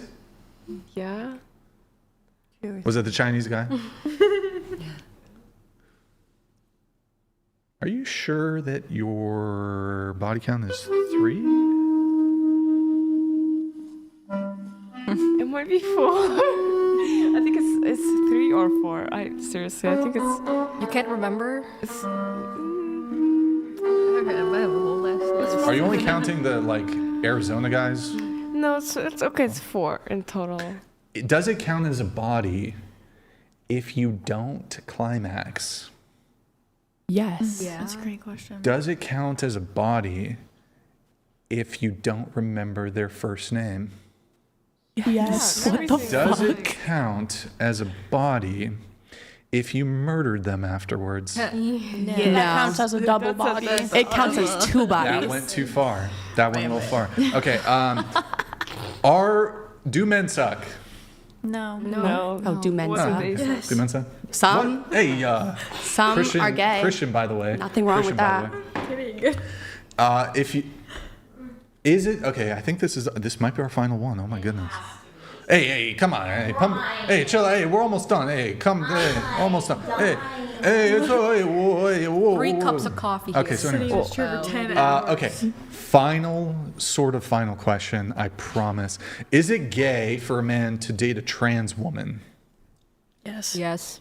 I don't know. I'm confused. There's on all still a of that. man. Wait. No. I'm would say confused yeah. too. No, it's probably yeah. A man, so like me, Right. if I dated a trans woman, so Does- born male, still male, They have a technically. vagina now. I was going to say, do they have the surgery? We could grant that there's the... Well, look, let's not be insulting to women. That's not pussy. Agreed. It's not pussy. Agreed. A That's hole is a something else. hole, though. Oh, whoa, okay. That's what guys be saying. A hole is That a is hole. what guys say. That, Not referring to That's trans crazy. people, but like when ugly girls and whatnot. is it gay for a man to date a trans woman? Yep. Whether there's a penis or whatever that thing is. In my opinion, Is it's it even gay if more you suck gay. dick once? I think that's gay. Is it gay if a guy sucks dick? Yeah. Just once, though. Just one time. Just one time to experience it. Is it gay? Yeah. Just the tip? Yeah. Just a tip, just for a second, just to see how it feels. I have a counter question for you, actually. You know, like, is he I don't know. Because if you don't consider that gay, then maybe you wouldn't consider getting with a trans person gay. But Well, if you do like consider in the that moment, gay, in the moment, it's definitely gay. Yeah. Why So would- if you were like She's actively fine, dating a right? trans woman, I would say like, but you did, and then you were like, not for me. so if you suck Probably a dick little- once and you don't like it, like with that, because that's like kind of Why- the same thing. why would Because a you, trans like, woman would wanna have do a that dick, first time? right? Because it's like my point. Well, if like you believe this idea that people are like fluid or whatever in their sexuality, then like okay, how about this? A guy when he was 20 sucked a dick. By the way, I'm not like making a defense of dick sucking, okay? Yeah. But a guy when he was 20 sucked a dick one time. Should I include that he was really drunk? Whatever, it doesn't matter. And then he's only had sex with women. He's now 40 and he's only had sex with women. He's never had the desire to do it again. Is he gay? No. I don't know. A little bit. No. A little, like a teeny bit gay. There's a drop of gay. I'd say it was like just experimenting. There's a but I drop of wouldn't say gay. he's There's a drop of gay. No. I would Experimenting say- maybe if you kiss the guy, but if you put the dick. I have a think question. it's a little, that's What's the question? Do you think it would be gay if a man were to fuck a trans man who has a penis, but was born a woman originally? Technically, it would not be gay. Technically. To have a dick in your boot? Oh, sorry. Wait. Pee-pee in your booty.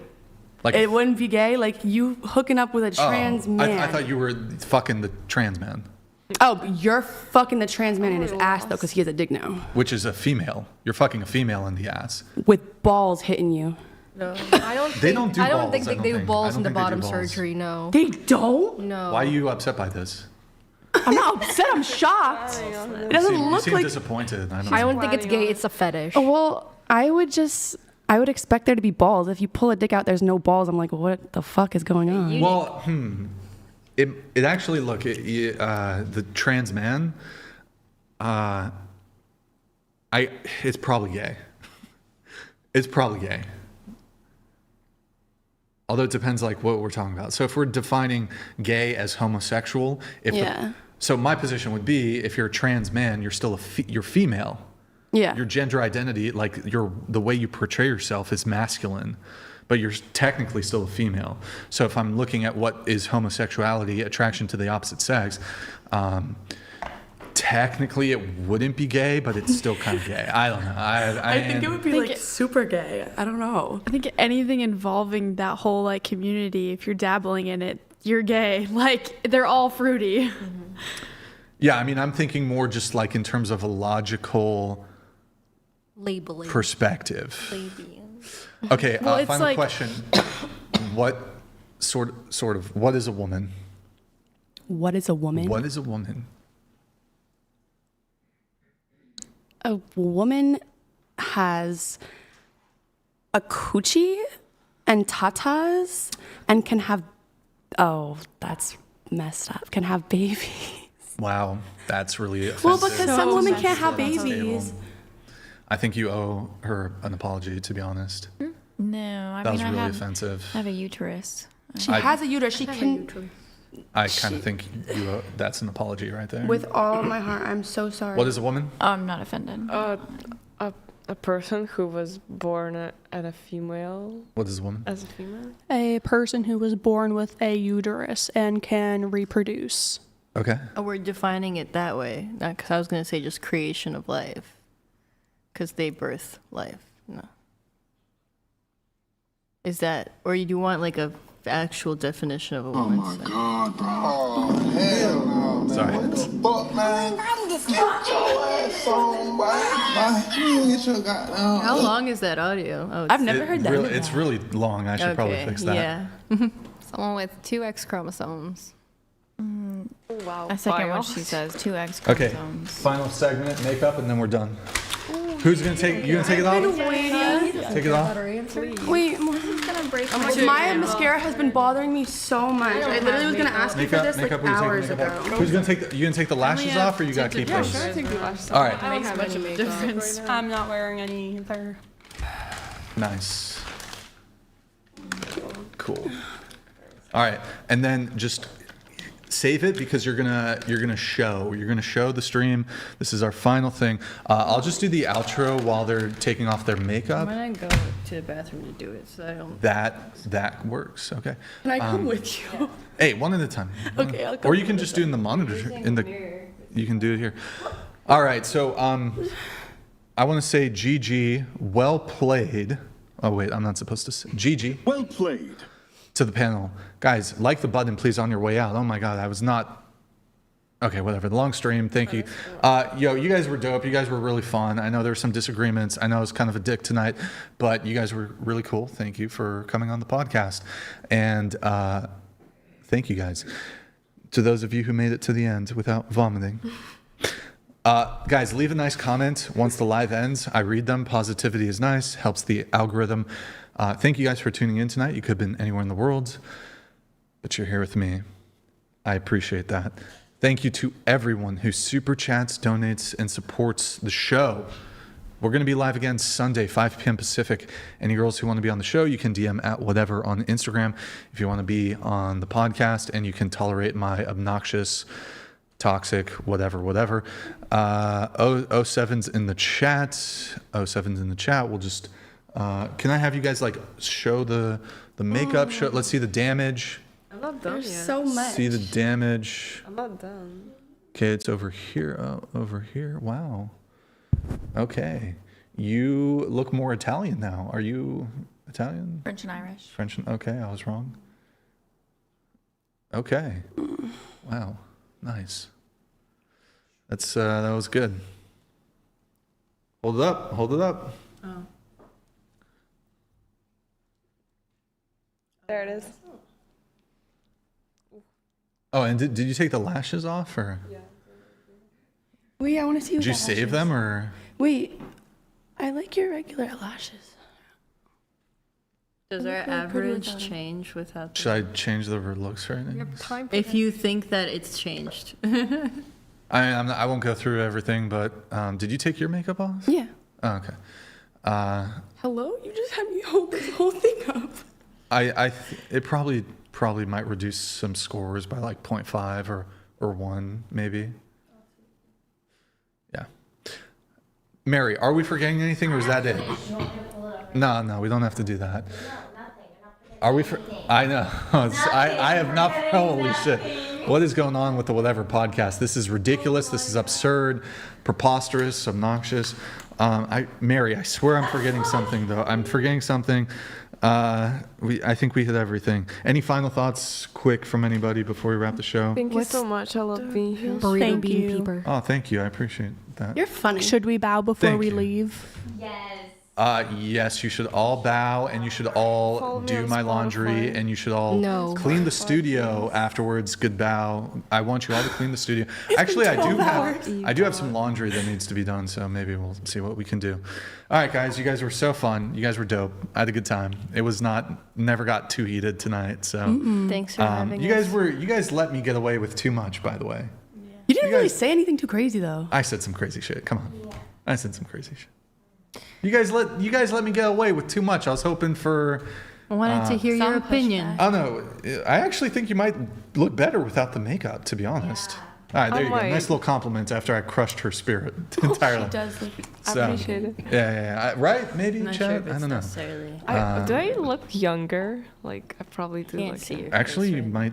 You look like older. more mature. Not like a. Can you? Not like in a bad way though. Yeah. Oh wow. You're like a model, girl. Well, this is the first time I've seen your face front like that. Oh boy. I've Okay. seen it profile. Mary, what are we forgetting? That's good. Guys, leave a comment after we wrap the show. 07's in the chat. 07's in the chat. Good night, guys, and we'll see you next time. Good night.